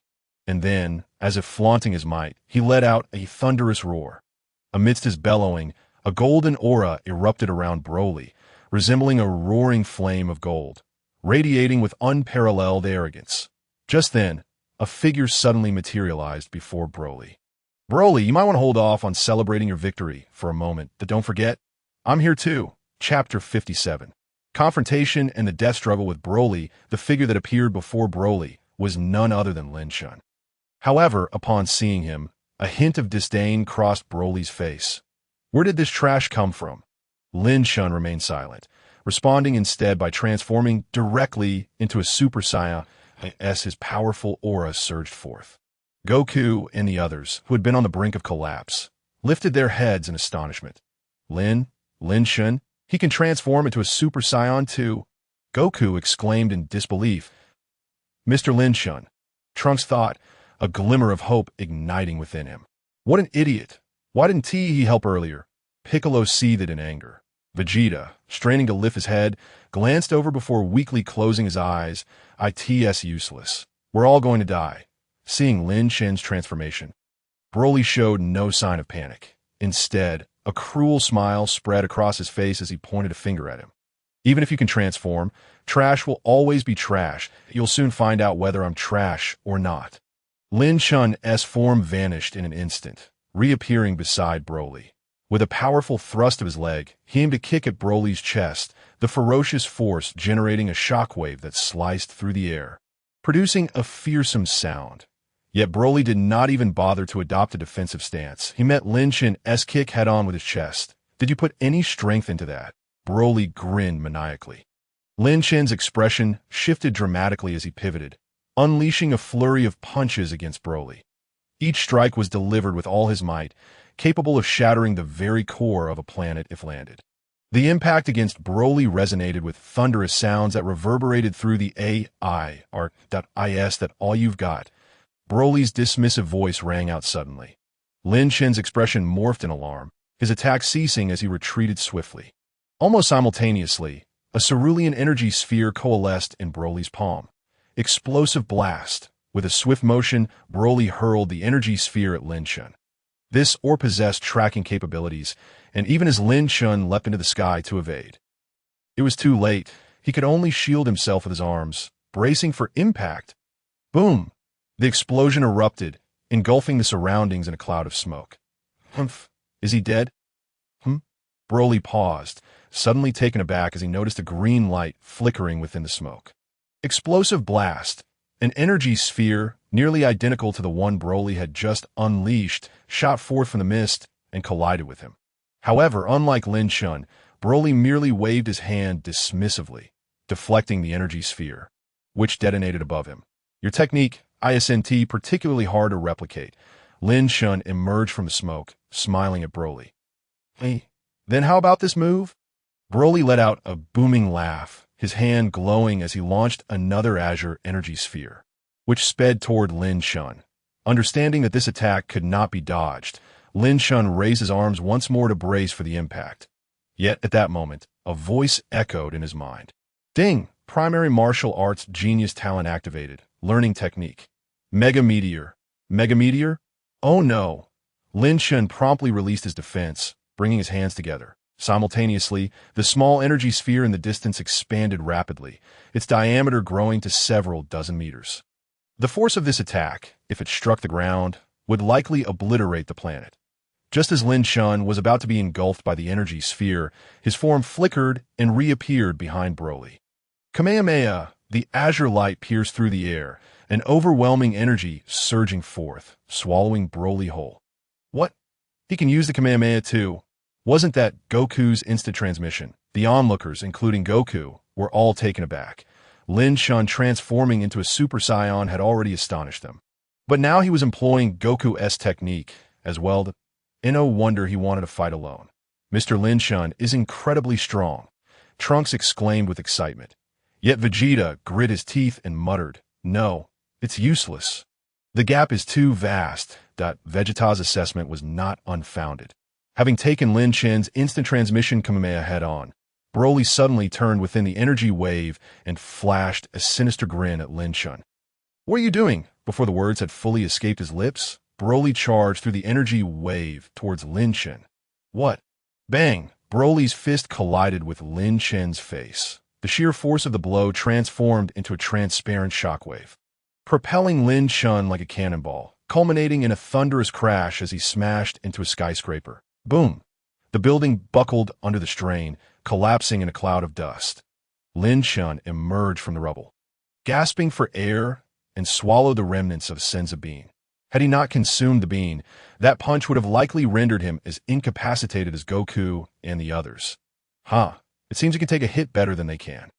Let us play a little longer. With a wild shout, Broly charged at Lin Chen, who steeled his resolve point. Two brilliant lights streaked across the gradually brightening sky, crashing into one another with a violent explosion.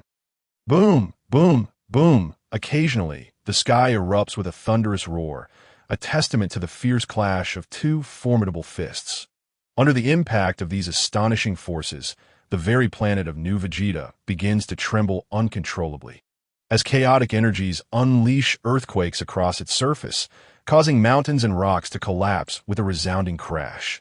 Not far away, the regrouped quintet of Goku and his companions can only watch in disbelief as Lin Chen confronts Broly alone. Their injuries are too severe. They have only just begun to regain some strength, and their combat readiness remains a distant prospect. It is clear that while Lin Chen is undeniably powerful, he is no match for Broly. Though separated by a considerable distance, the onlookers are not ordinary beings. Even without visual confirmation, they can sense the battle's dynamics through their perceptive energies. Before Broly, Lin Chen's aura diminishes continuously, while Broly's power only escalates. The outcome of this confrontation is painfully evident. Piccolo, do you still have any Senzu beans? We need to assist, Goku exclaims. Piccolo shakes his head. The Senzu beans we had are all gone. That moment, Gohan notices something peculiar. Dad, why does Mr. Lin Chen's energy fluctuate so strangely? The others turn their gazes toward the distant skirmish, confirming Gohan's observation. Lin Chen, engaged in battle with Broly, experiences sudden drops in his energy, only to see it surge dramatically moments later. Chapter 58, a desperate battle that cannot be won. It must be the Senzu beans. That Saiyan possesses Senzu beans. The Namekian, with his superior eyesight and hearing, is the first to discern Lin Chen's secret. Earlier, none of the five could withstand Broly's might, and it was implausible for Lin Chen to endure alone for so long.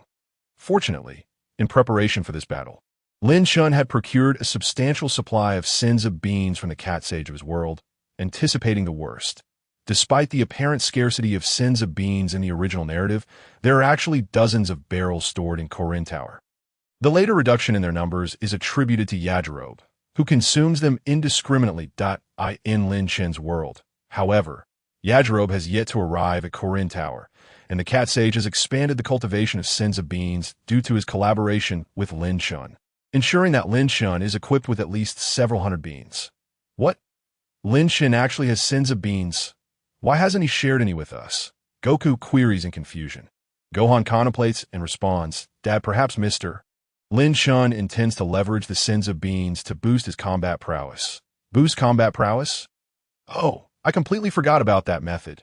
Goku realizes Saiyans experience a significant increase in power upon revival from the brink of death, a trait that both he and Vegeta have exploited to rapidly enhance their abilities. Nevertheless, Vegeta scoffs, foolishness, that applies only to ordinary Saiyans. Our bodies have been honed through countless trials. Such a method offers negligible gains. Were Lin Chen present, he would readily endorse Vegeta's assertion. Since the battle's inception, he has faced near-death encounters with Broly multiple times, consuming several senzu beans, yet the increase in his combat strength has been minuscule, barely a few 100,000. A figure that is almost negligible, even when amplified by the Super Saiyan transformation. However, this realization dawns upon Lin Chen only today, as he has never been so close to death since merging with the legendary Super Saiyan Bloodline in his original world. Suddenly, a beam of light streaks across the horizon, carving a massive chasm 100 meters wide. Following this, an energy sphere detonates, creating a vast crater with a diameter of a kilometer. The colossal energy orb lingers for an extended moment before gradually dissipating. Yet, just as the orb begins to fade, Broly hears a voice. Kamehameha! In the next instant, Lin Chen reappears before Broly, forcefully propelling a shockwave forward. The thick beam of light engulfs Broly entirely. However, as the beam dissipates, Broly tilts his head and sneers at Lin Chen. Didn't I say it was futile? Death beam. Lin Chen aligns his fingers, unleashing Frieza's signature move. A barrage of golden energy beams intertwine, forming an impenetrable net that descends upon Broly. Each energy ray harbors terrifying power, capable of piercing flesh with the slightest miscalculation. Yet, when these rays strike Broly, they fail to breach even his skin, as a golden-green protective shield deflects them effortlessly. An energy shield.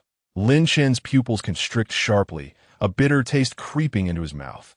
Then how about this? Planet-destroying ball. What?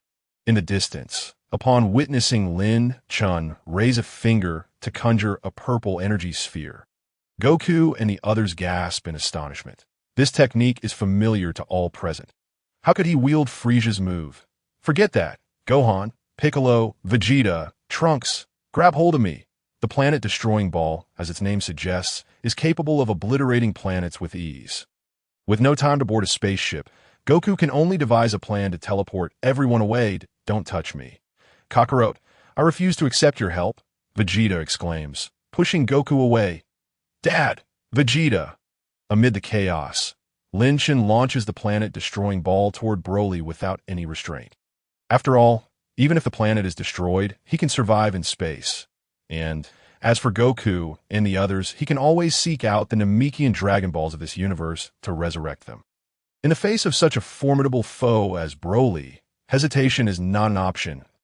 As the planet-destroying ball hurtles toward him, Broly grins cruelly, attempting to swat away with his hand. Boom! Yet when Broly's body collides with the planet-destroying ball, his expression shifts dramatically. Frieza's planet-destroying ball concentrates all energy into a single point. Thus, this technique embodies Lin Chen's full strength, and even Broly, taken by surprise, struggles to withstand its might. The power capable of annihilating a planet crashes down upon him, sending Broly hurtling backward like an arrow released from a bow, plummeting toward the ground. Boom! Broly is effortlessly driven into the earth, continuing his descent with unrelenting force. As he is flung backward, a look of unprecedented rage crosses Broly's face. Until now, he has never experienced such a significant setback.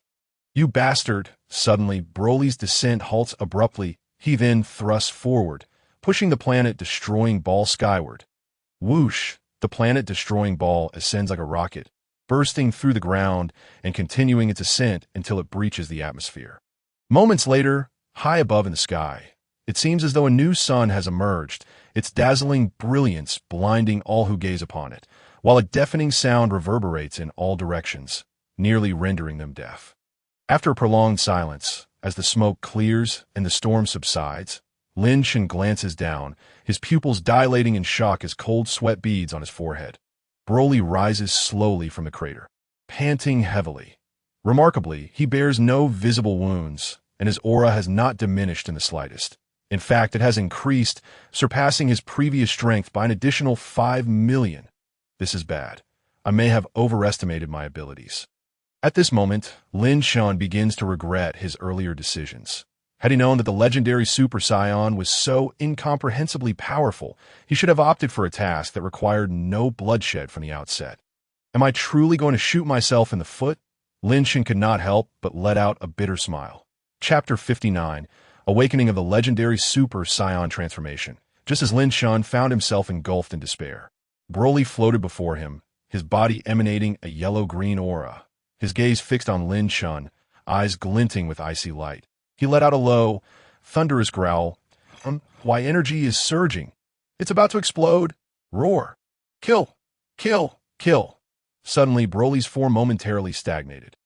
And then he clenched his fists tightly, unleashing a wild howl, but a massive amount of energy began to coalesce around Broly, forming an energy sphere brimming with immense power that enveloped him entirely. Moments later, swish, swish, swish, countless azure energy spheres erupted from Broly's body, causing violent explosions to erupt everywhere, nearly engulfing Sun Wukong and the others, who were watching from a distance. Fortunately, Sun Wukong quickly utilized instant transmission to transport everyone to safety. However, in other parts of the planet, luck was not on their side. The minions who had successfully escaped earlier, along with the Shamo Star slaves who had not boarded the spaceship, were all swallowed by the green energy blasts. Lin Chen, who was closest to Broly, was bombarded by a relentless barrage of energy blasts. Having already exhausted most of his stamina in the previous attack, he could not maintain his defenses and was sent crashing to the ground. Even his Super Saiyan form could not be sustained, and his hair reverted to black. Damn it! Lin Chen immediately summoned the last remnants of his strength to retrieve a senza bean from his system space. But just as he was about to place it in his mouth, Broly suddenly appeared above him. You're relying on that bean to recover your strength, aren't you? Broly's lips curled into a sinister smile as he descended rapidly. Thud! His legs came down heavily on Lin Chen's wrist, which was clutching the senza bean. Aw! Lin Chen's right hand shattered instantly. Broly let out a cold chuckle, leaping up only to come crashing down again, this time directly onto Lin Chen's abdomen. Puffed! Blood gushed forth. Damn it! The unprecedented agony ignited a fierce rage within Lin Chen. Why haven't I transformed yet? Even in this state, why can't I become the legendary Super Saiyan? Danger brings opportunity. Lin Chen resolved to face Broly alone, certainly not seeking death. His final hope lay in a legendary Super Saiyan blood coursing through his veins. The legendary Super Saiyan Bloodline not only allowed him to transform into the legendary Super Saiyan form, with combat power increasing with age, but also granted him a unique ability. The legendary Super Saiyan grows stronger when faced with formidable foes. Lin Chen's intent was to challenge Broly in order to force himself to awaken into the legendary Super Saiyan. Yet it now seemed that Lin Chen's hopes were futile. Repeated severe injuries had not led him to transform. Thud! Another crushing weight bore down, nearly breaking the ground beneath Lin Chen.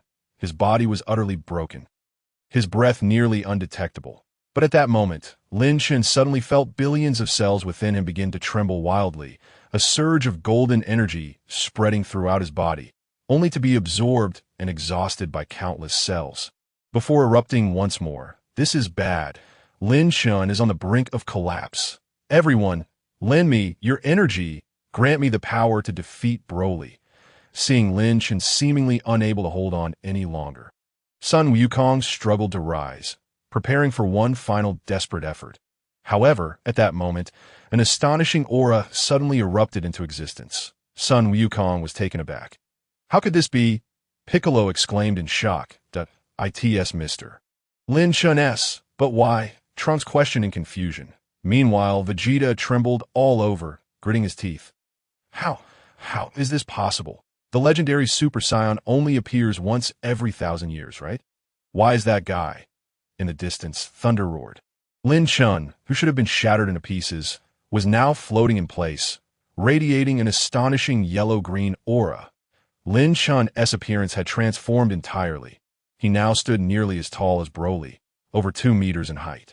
His muscular form rivaling Broly's. The only difference was Lin Chen's eyes, which still held a serene emerald hue. Indeed, at this moment, Lin Chen had finally transformed into the legendary Super Saiyan. So that's how it works. Transforming into the legendary Super Saiyan requires the guidance of rage. Lin Chen gazed at his powerful self, finally enlightened. And no wonder he had been unable to break through before. It was simply because he had always sailed smoothly through life, easily dispatching foes like Frieza. In such a state, he had no reason to feel anger. Yet, the transformation into the legendary Super Saiyan, like that of the ordinary Super Saiyan, required extreme rage as a catalyst. It was only in his moment of despair that Lin Chen's fury had finally enabled his transformation. Upon successfully transforming into the legendary Super Saiyan, Lin Chen's aura underwent a dramatic transformation. The legendary Super Saiyan form not only healed Lin Chen's injuries, but also elevated his combat power from a mere 1.6 million to a staggering 80 million, a 50-fold increase, almost on par with Broly. Unlike Broly, who began to lose his sanity, Lin Chen retained control over his emotions even after transforming into the legendary Super Saiyan. He would not become a mere killing machine like Broly. Feeling the powerful energy coursing through him, Lin Chen smiled. He cast a glance at Broly and beckoned him with a finger. Roar! Kill! In an instant! Broly roared, his expression turning frenzied. That he moved like lightning, instantly appearing before Lin Chen. His massive fist aimed straight at Lin Chen's face. Snap! Just as Broly's fist was about to land, it was suddenly caught by another fist. Lin Chen grasped Broly's hand and smiled, saying, "How does it feel to be overpowered? After taking so many hits from you, it's my turn now." Boom! Like a thunderous strike, Broly spat out a mysterious liquid, doubling over in pain. Previously unfazed by any attack, Broly now displayed visible suffering from Lin Chen's punch. Boom! Lin Chen's iron fist fell like a storm, relentlessly pummeling Broly, sending him crashing from the sky to the ground and back again. Broly seemed to have lost his capacity to respond, like a punching bag, enduring Lin Chen's onslaught without any reaction. For the first time, Broly's energy began to genuinely wane. Chapter 60, Clash of Legends. Bang, bang, bang! Lin Chen and Broly, 2 legendary Super Saiyans, engaged in a fierce clash of fists and feet. Fist against fist, foot against foot. Yet this time, Broly completely lacked the overwhelming advantage he had shown against Sun Wukong and the others. Instead, finding himself on the receiving end of Lin Chen's relentless assault, in terms of combat ability, Broly still surpassed Lin Chen. However, in this scenario, Broly was being battered from all angles by Lin Chen's strikes, even his neck twisting painfully, as if he were on the verge of defeat. The training Lin Chen had undergone under Mr. Popo's guidance in the hyperbolic time chamber finally bore fruit under conditions of equal strength. Meanwhile, the battle between the two seemed to push new Vegeta to the brink of destruction, chaotic energy causing the stones beneath them to float free from the grasp of gravity, mountains and rocks collapsing with a thunderous roar. Not far away, Sun Wukong and the others could only watch in astonishment. Even Sun Wukong had to admit that the battle unfolding in the sky had surpassed their capabilities, even if he gathered everyone's energy and joined the fray. It might not make a difference. This is frustrating. In a battle of this intensity, we have no chance to assist. Sun Wukong scratched his head helplessly, astonished at Lin Chen's strength. Had he known, he would have challenged him earlier. Sun Wukong's son, Sun Gohan, lamented, "Father, I can no longer discern their movements." The ever-proud Vegeta wore a grimace of frustration. Ever since he vanquished Cell, he had believed himself to have surpassed Goku. Becoming the mightiest Saiyan, his dismay, he now faced 2 formidable Saiyans that instilled a sense of despair within him. For Vegeta, who had always taken pride in his royal Saiyan heritage, this was indeed a disgrace. As Lin Chen relentlessly battered Broly, Broly suddenly curled his body and then explosively unfurled it that a radiant aura of yellow-green light enveloped him entirely. Lin Chen's fist collided with this luminescence, akin to striking a solid wall, producing a series of resounding thuds. Ding! Basic martial arts talent activated. Learn the technique. Shield. Upon hearing the system notification, Lin Chen momentarily halted his assault to catch his breath. Broly, did you not consider yourself invincible? Why do you only know how to defend and not retaliate? Provoked by Lin Chen's taunts, Broly erupted into a furious roar. His muscles quivered with his cry, and waves of energy surged from him. Growing increasingly overwhelming, Broly's power had escalated once more. A monster. Were all legendary Super Saiyans indeed monstrosities? As his roar subsided, Broly grinned maniacally at Lin Chen, utterly devoid of rational thought. Throughout the fierce battle, Broly's sanity had slipped away, transforming him into a beast driven solely by the instinct to fight. Under the influence of his frenzied consciousness, Broly charged recklessly at Lin Chen. Lin Chen, refusing to underestimate him, unleashed all the energy techniques he had learned from Mr. Popo. With Broly's power now on par with his own, the gap in their abilities began to widen, as the disparity in strength reached a certain threshold. Technique alone began to falter. This time, while Lin Chen still held the advantage, Broly was now capable of mounting effective counterattacks. Bang! Lin Chen's fist struck Broly once again, eliciting a grimace of pain from him. Yet, before Lin Chen could withdraw his hand, Broly seized his arm with one hand while conjuring a yellow-green energy sphere with the other. That energy sphere was thrust against Lin Chen's chest and propelled outward, exploding with a deafening crack that as if he had landed a successful blow. Broly roared once more, but this time his roar was abruptly silenced. As the smoke cleared, Lin Chen stood unscathed before him, encased in a layer of yellow-green shield. Panting beneath the protective barrier, Lin Chen, having transformed into the legendary Super Saiyan, found himself endowed with nearly boundless strength, yet fatigue still crept in. Gazing at Broly, Lin Chen realized it was time to revise his strategy. Defeating a creature like the legendary Super Saiyan through conventional means was impossible. Their strengths were too closely matched, and this stalemate would lead to no resolution. Just then, Lin Chen's gaze fell upon something behind Broly. Unbeknownst to them, the sun of New Vegeta had risen, and in the azure sky, a colossal white comet dominated the horizon. It was that comet. According to Pargus's original plan, he intended to use the comet to annihilate Vegeta and the others, and the comet's impact on New Vegeta was scheduled for today.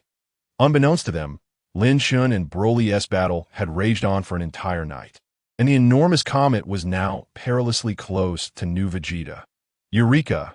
Just as Lin Chen conceived a plan, a multitude of energy blasts surged toward him like a tsunami, engulfing the air with a fiery tempest.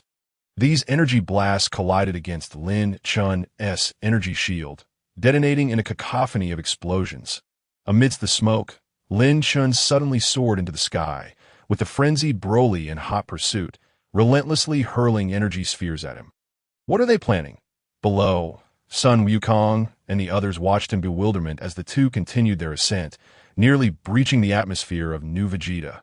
But soon, they had no time to ponder this, for the enormous comet had come into view. Oh no, it's that comet. Piccolo, where's your spaceship? Over there. Hurry, Vegeta. Quit dawdling. As Sun Wukong and the others raced towards the spaceship, Lin Chen and Broly finally broke through the atmosphere. Both donned yellow-green shields as they pursued one another relentlessly. With Broly in tow, Lin Chen nearly reached the comet before coming to a halt. Broly condensed another energy sphere in his palm and hurled it at Lin Chen. Initially, the sphere was no larger than a fist, but halfway through its flight, it suddenly expanded to an enormous size. The massive energy sphere collided directly with Lin Chen's body. Yet in that moment, Broly realized that the Lin Chen consumed by the energy sphere was merely an afterimage. In the next instant, Lin Chen reappeared behind Broly, wrapping his arms tightly around him. All of Lin Chen's strength erupted in that moment. He held Broly firmly and propelled them both toward the comet. The legendary Super Saiyan was nearly invincible unless faced with an overwhelming disparity in strength. The only strategy Lin Chen could conceive to defeat Broly was to utilize that comet. Even Broly, confronted with a comet capable of obliterating planets, would surely not withstand its impact. However, as Lin Chen bore down on the comet with Broly in his grasp, even a frenzied Broly sensed the looming danger beneath the comet's immense pressure. Broly began to pound his fists against Lin Chen's back, desperately attempting to escape his grasp. "Let me go! Let me go!" Perhaps sensing the peril to his life, Broly suddenly regained his sanity, shouting in desperation. Simultaneously, he conjured two energy spheres in his hands and pressed them against Lin Chen's back. Boom! Lin Chen had exhausted all his energy to restrain Broly, leaving no surplus to create a shield. He could only grit his teeth and endure the onslaught.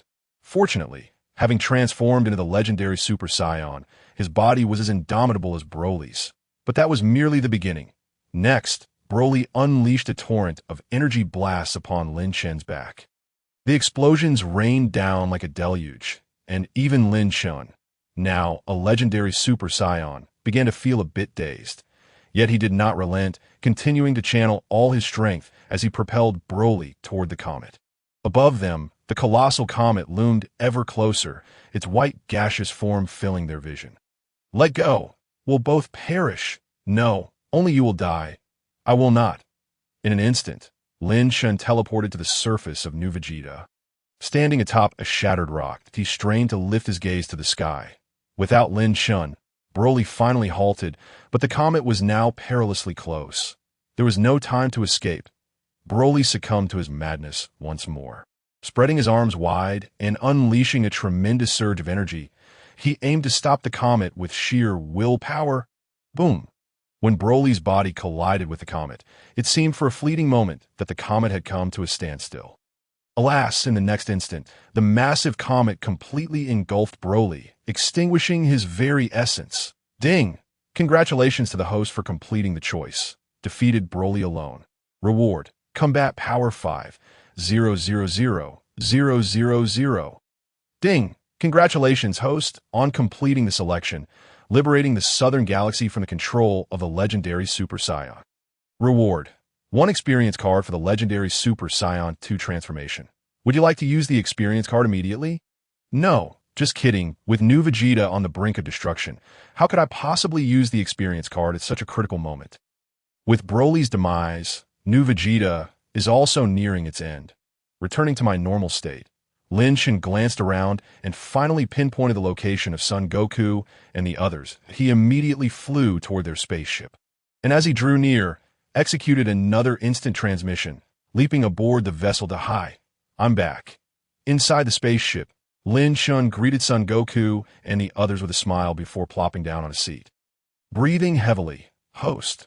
Lin Chen combat power, 6.6 million bloodline. Legendary Super Saiyan bloodline skills. Instant transmission, novice martial arts talent, basic potential development technique, perfect control of ki. Techniques: planet destruction bomb, death beam, flame ripple.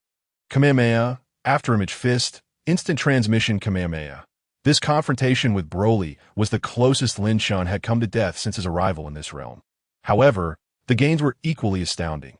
Not only did he obtain the almost mythical experience card for the legendary Super Saiyan 2 transformation, but his combat power also surged several-fold.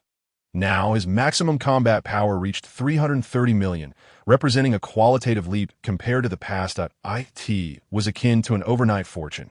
Indeed, choosing the most formidable challenge and risking death proved worthwhile.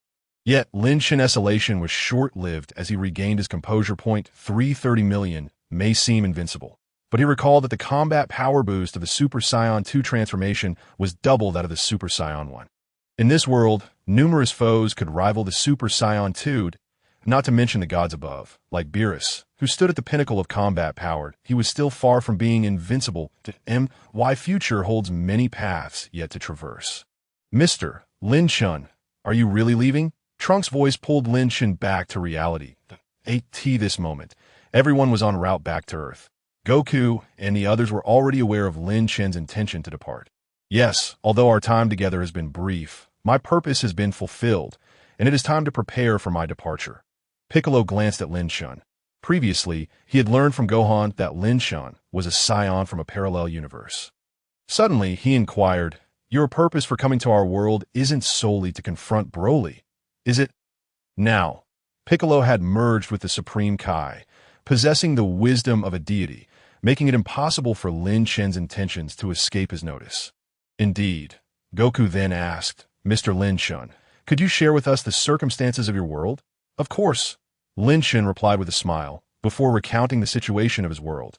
When they learned that in Lin Chen's universe, the Saiyans not only survived but triumphed over Frieza and embarked on a new journey, Vegeta's face flushed with excitement.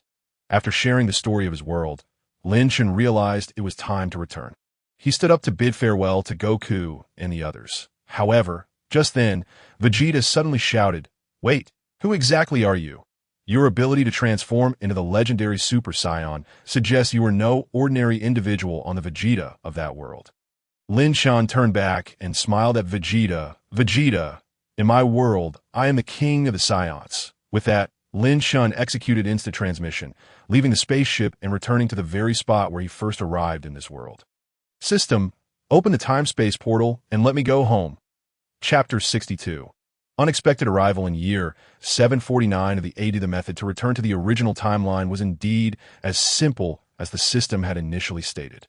After Lin Chen issued the command, an energy beam shot from within him, striking the dark void. In the next moment, the time-space portal that had brought Lin Chen here opened. The familiar sensation washed over him as he stepped through. How should I put it? This could be described as the essence of home, perhaps. Thus, without hesitation, Lin Chen dove inside. Soon he found himself in a vibrant and peculiar time-space.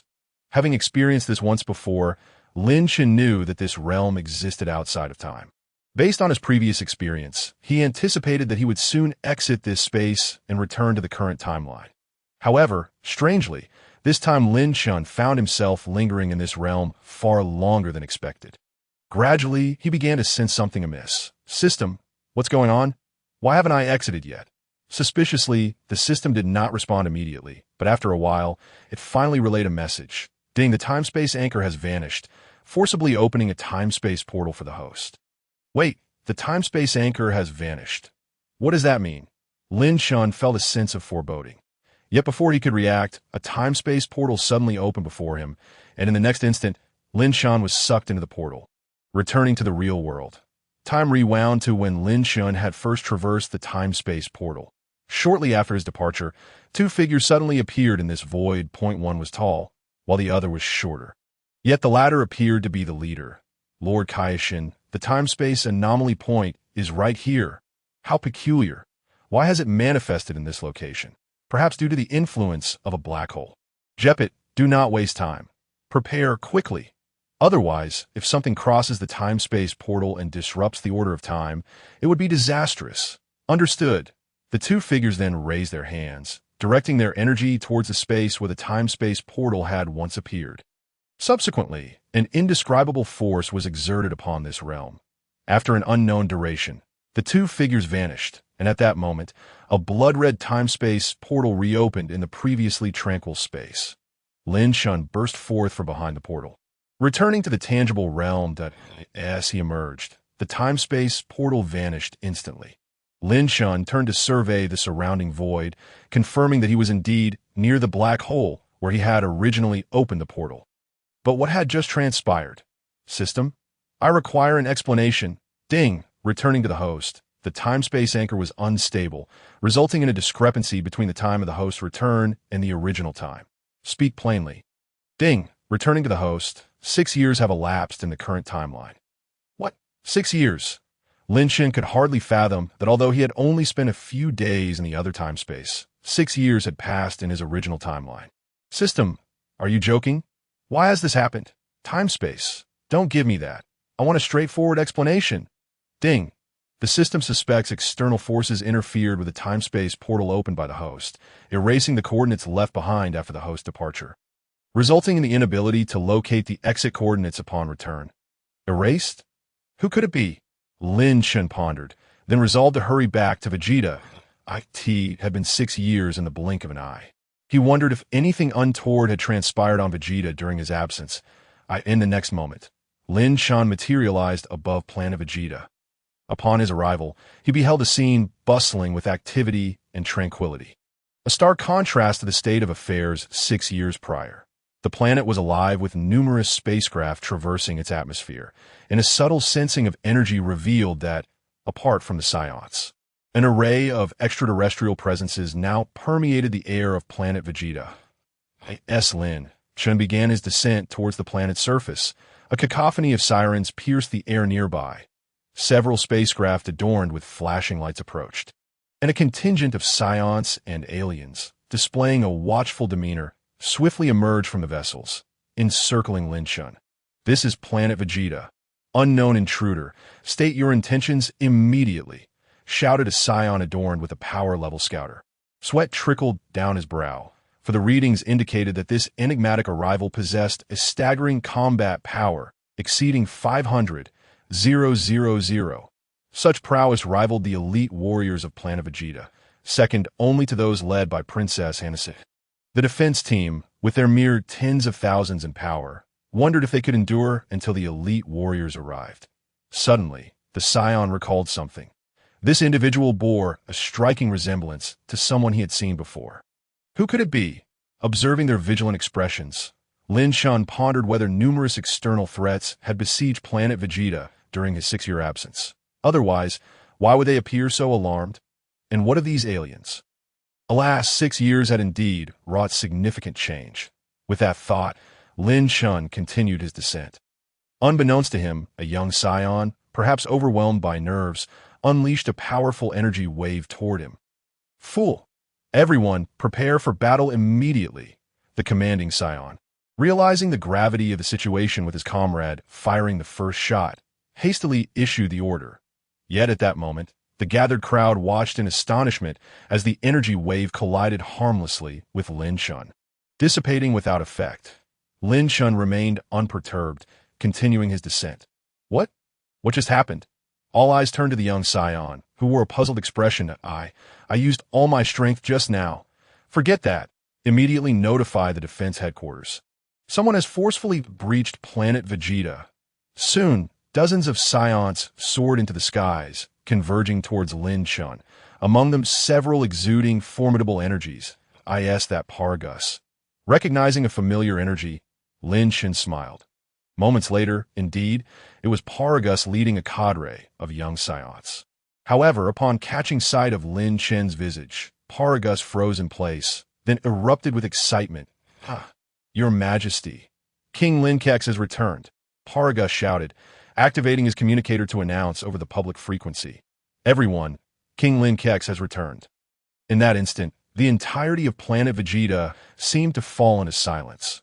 Then, a golden aura soared from the royal palace, racing towards Lin Chen. Your Majesty Lin Chen, transforming into a Super Saiyan, Hanasia, collided into Lin Chen's embrace, greedily inhaling his familiar scent. Witnessing Hanasia's exuberance, the other Saiyans could no longer feign ignorance.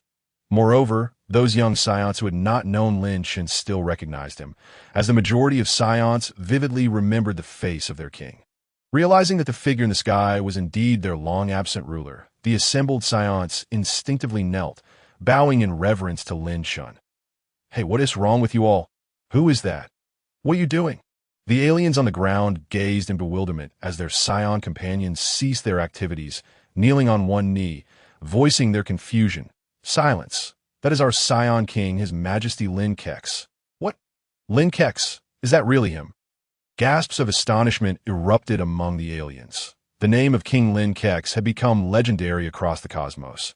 Even those who had never seen his face had heard tales of him personally vanquishing the tyrant Frieza on Planet TV. However, it was rumored that King Lin Chen had embarked on an extended journey, having been absent for several years, and now he had returned unexpectedly.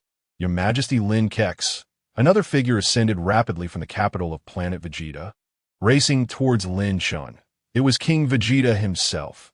Lin Chen had appointed 4 leaders to oversee the Saiyan kingdom, with only Bardock yet to appear, observing the stillness that enveloped the planet due to his presence. Lin Chen smiled and spoke. "I am Lin Chen. I have returned. You may all disperse." "Yes, the Saiyans across the planet echoed in unison. Moments later, order was restored, and the few Saiyans who had initially surrounded Lin Chen remained frozen. Hesitant to move, Lin Chen glanced at them and waved his hand.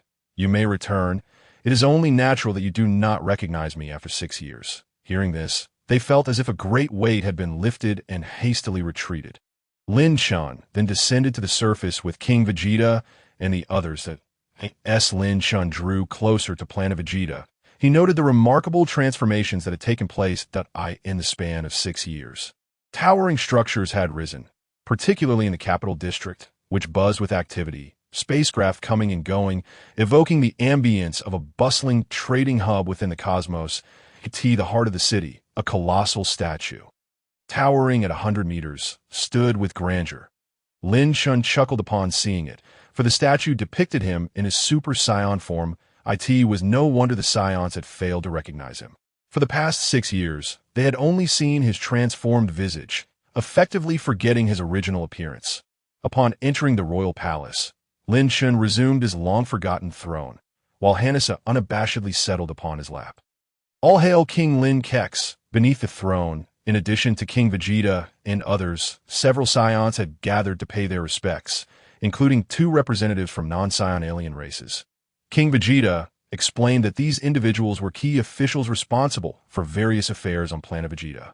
One was the ambassador of the Galactic Patrol Station on Planet Vegeta, and the other represented the Galactic Trade Alliance. Intrigued, Lin Chen inquired what transpired during these 6 years.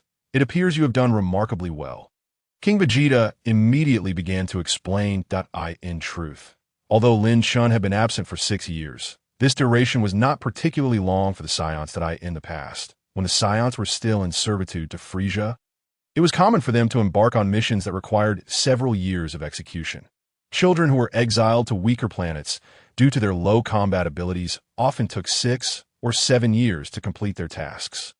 Therefore, during Lin Chen's absence, everything on Planet Vegeta remained on course, and no significant mishaps occurred. After his departure, King Vegeta and the others adhered to Lin Chen's instructions, continuing to develop and construct Planet Vegeta. In terms of military strength, Planet Vegeta persistently collaborated with the Galactic Patrol Organization, fulfilling their assigned missions while organizing troops. Under the leadership of Princess Hanasea and Bardock, they launched offensives against territories that originally belonged to Frieza, liberating planets that had been occupied by him. Over the span of 6 years, 70% of Frieza's territory had been liberated, and countless indigenous residents regained their freedom. During this time, the reputation of the Saiyans began to shift. Initially, when the Saiyans commenced their missions for the Galactic Patrol, some weaker races mistakenly believed they were invading demons, filled with trepidation. When certain planets under Frieza's dominion were freed, some thought they had merely exchanged one ruler for another. However, after a period of apprehension, as the anticipated calamities failed to materialize, these races gradually recognized that the Saiyans of today were entirely different from the tales they had heard. As the positive reputation of the Saiyans spread, some weaker races even proactively reached out to Planet Vegeta to establish a contractual relationship for the protection of their planets by the Saiyans. Other similar collaborations also began to emerge. With these partnerships, there arose a need for individuals to be stationed on planets to facilitate daily communication and liaison with the Saiyans. Consequently, the presence of aliens on Planet Vegeta began to increase. Moreover, aside from military might, a collaboration Lin Chen had initiated on Earth also allowed the Saiyans to infiltrate the Galactic Trade Alliance. Dr. Brief's versatile capsules unexpectedly became a bestseller across the universe. Initially, the Saiyans on Planet Vegeta did not intend to treat the capsules as a trade commodity. Most of the capsules from Earth were brought back by Hanasea during her leisure trips. However, an unexpected incident allowed the aliens on Planet Vegeta to witness the capabilities of the versatile capsules. Thus, the capsules rapidly garnered acclaim from other civilizations. As an advisor, Paragas played a pivotal role. Upon recognizing the business opportunity, he swiftly facilitated an agency agreement between Hanasea and Dr. Brief, allowing them to represent and sell the versatile capsules on Planet Vegeta. Naturally, the Saiyans had little attachment to wealth. But food was something they could not resist. Given their significant appetites, The output from Planet Vegeta alone could only sustain them from starving. To feel satiated, they had to procure large quantities from other planets. Much of their previous remuneration from the Galactic Patrol had been exchanged for food. The commotion surrounding the versatile capsules provided the Saiyans with an additional source of funding. With the popularity of the capsules, food from across the universe began to flow into Planet Vegeta, becoming a staple for the Saiyans, and the ample supply of food even influenced their birth rate, since acquiring this financial avenue through the capsules. The birth rate of the Saiyans had risen by a full 10% compared to the past. Chapter 64. The reward for the contributors to potential development upon hearing this news. Lin Chen couldn't help but applaud Paragus. It was remarkable that he, as a Saiyan, had conceived the idea of engaging in commerce, although it seemed somewhat absurd to have Saiyans involved in business. The mere fact that he had succeeded in elevating the birth rate warranted a significant reward. It was essential to remember that the Saiyans in this world were already on the brink of extinction, without the need for Frieza's intervention. After all, the population on the entire Saiyan planet numbered less than 10,000, a precarious situation for any biological species. Even after Lin Chen liberated the Saiyans from Frieza's grasp and sealed Planet Vegeta off from the outside world for 5 years. This issue remained unresolved. Due to insufficient food, the number of newborn Saiyans had remained low. However, thanks to Paragus' initiative, signs of improvement had finally emerged. According to Paragus' report, the current Saiyan population had surpassed 10,000. Almost every Saiyan family had welcomed a newborn. Even King Vegeta had experienced a resurgence, fathering another boy. King Vegeta, how splendid, Lin Chen remarked. Your Majesty is jesting, King Vegeta replied, his cheeks flushing. Hanasia, cradling Lin Chen, whispered in his ear, Your Majesty, when will we have our own children? Lin Chen cleared his throat, hastily shifting the topic. King Vegeta, how has the strength of the Saiyans progressed? King Vegeta responded, Your Majesty, after these 5 years, the number of Saiyan warriors with combat power exceeding 10,000 has surpassed 2,000. Those exceeding 100,000 have exceeded 300, and aside from us, there are now 3 individuals with combat power exceeding 500,000. Speaking of the achievements the Saiyans had accomplished over the past 6 years, King Vegeta was overwhelmed with excitement that in his lifetime, the Saiyan race had never been so powerful.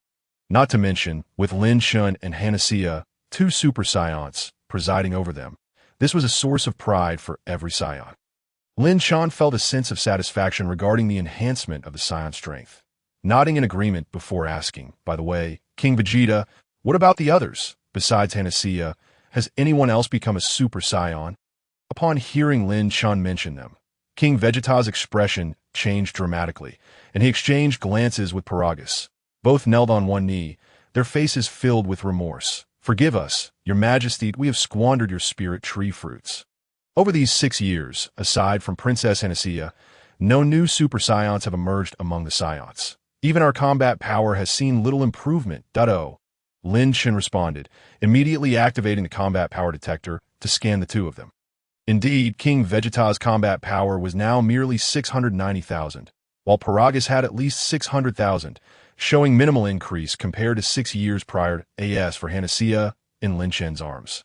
Despite her ability to transform into a Super Saiyan, her base combat power was only 640,000, even lower than King Vegeta's. What about Bardock? Lin Chen inquired. Bardock has been waging battles outside and has improved significantly. But he only reaches 730,000. We deeply apologize, Your Majesty. It seems we have reached our limits. Limits? Lin Chen chuckled. While it was true that King Vegeta and Bardock did not possess the same potential as the future generation of Vegeta, even with the latest training methods, they had nearly exhausted their potential. However, did that mean they had truly reached their limits? Lin Chen did not believe so. Setting Hanasia down, Lin Chen stood up and approached King Vegeta and Paragus. You 2 have done remarkably well during my absence of 6 years. As a reward, allow me to awaken your potential. What? Seeing Lin Chen place his hand on his head, King Vegeta felt somewhat flustered. Your Majesty, what are you about to do? I am going to awaken your latent power. Latent power? Does such a power truly exist? I feel as though I've trained to my limits, And oh sooner had King Vegeta finished speaking than an uncontrollable aura erupted from his body, causing those around him to glance his way in surprise. Power, power, my strength is suddenly increasing, King Vegeta exclaimed with excitement, immediately activating the detector to assess himself. Incredible. My combat power has surged by 100,000. Your Majesty, what precisely did you just do? I merely awakened your latent power. Not only your latent power, your limits should also be raised. With diligent training, there should be further potential for enhancement, Lin Chen explained. Yes, thank you, Your Majesty. Immediately thereafter, Lin Chen continued to employ his potential development technique on both Paragus and Hanasaya, significantly enhancing their combat abilities. Particularly for Hanasaya, her strength surged to an astonishing 900,000 in a single moment. How extraordinary, Your Majesty! How did you accomplish this? As for how I achieved it, I shall refrain from elaborating. In essence, what you witnessed earlier was a reward I bestowed upon the three of you for your diligence over the past 6 years. Vegeta King, Lin Chen called. Present, Vegeta King responded. Inform everyone that henceforth, anyone who distinguishes themselves in their mission shall receive my reward for awakening their potential. Understood, Vegeta King replied with excitement, and the Saiyan officers present had tears welling in their eyes. After rewarding the three, Lin Chen listened to some events from the past 6 years before dismissing the assembly and returning to the palace to rest. In his private chamber, Lin Chen embraced Hanasaya, filling the void she had felt for the past 6 years. After a passionate encounter, Hanasaya rested her head on Lin Chen's chest, listening intently as he recounted the tales of his 6-year absence. Upon learning that Lin Chen had ventured into another timeline, Hanasaya gasped in astonishment. Another timeline? No wonder we received no news of Your Majesty during these 6 years. You were in another realm. The Saiyans in that timeline have dwindled to just a few, the legendary Super Saiyan. I had thought that was merely a transformation we achieved. It turns out we are not the Super Saiyans mentioned in the legends. As she absorbed Lin Chen's words, Hanasaya pondered deeply. However, when she expressed her thoughts about someone from that timeline, Lin Chen suddenly froze. Kakarot? Isn't he the son of Bardock? I recall his battle power was only 2 at birth. Yet I never imagined he could become a Super Saiyan. Lin Chen sat up abruptly and inquired. Kakarot, how could I have almost forgotten? Your Majesty, what have you forgotten? Hannah, what month is it on Earth right now? Lin Chen rolled out of bed, donning his attire anew as he asked. What month? I believe it's September now. Your Majesty, are you planning to go out? Hanasaya queried. I apologize, Hannah, but I must make a trip to Earth. Earth? Your Majesty, you aren't intending to search for ties, are you? No, I wish to meet Kakarot, Lin Chen replied. Bardock's son? Why? Because a legend is about to commence. Lin Chen turned back, smiling as he spoke. September of the year 749 in the age calendar marks the moment Kakarot, who would later be named Son Goku in the original tale, embarks on his journey to seek the Dragon Balls for the first time. Chapter 65. The story begins differently September 1st. Year 749 in the age calendar. Earth, Mount P. This locale is a tranquil area surrounded by towering mountains, remote and sparsely populated. Yet on this day, the roar of engines echoed through the mountains and a rugged vehicle sped through the terrain. A young girl sat at the driver's seat, operating the vehicle while simultaneously checking the Dragon Ball radar in her hand. Just ahead lies the 4-star ball. Honestly, Master Roshi is utterly useless, not even capable of performing the flying technique. If he could, I wouldn't have to exert myself so much. I've only managed to collect 2 so far. The girl complained, her thoughts wandering. Right, if I summon the dragon, what wish should I make? Should I inquire about the whereabouts of my brother Lin Chen? No. Tais mentioned that Lin Chen merely went on a long journey and will return one day. I cannot waste my wish on that. I should wish for Lin Chen to fall in love with me instead. Yes, that's it. This youthful maiden is none other than the now-grown Bulma. In the blink of an eye, 6 years have passed, transforming the once little girl into a spirited young lady.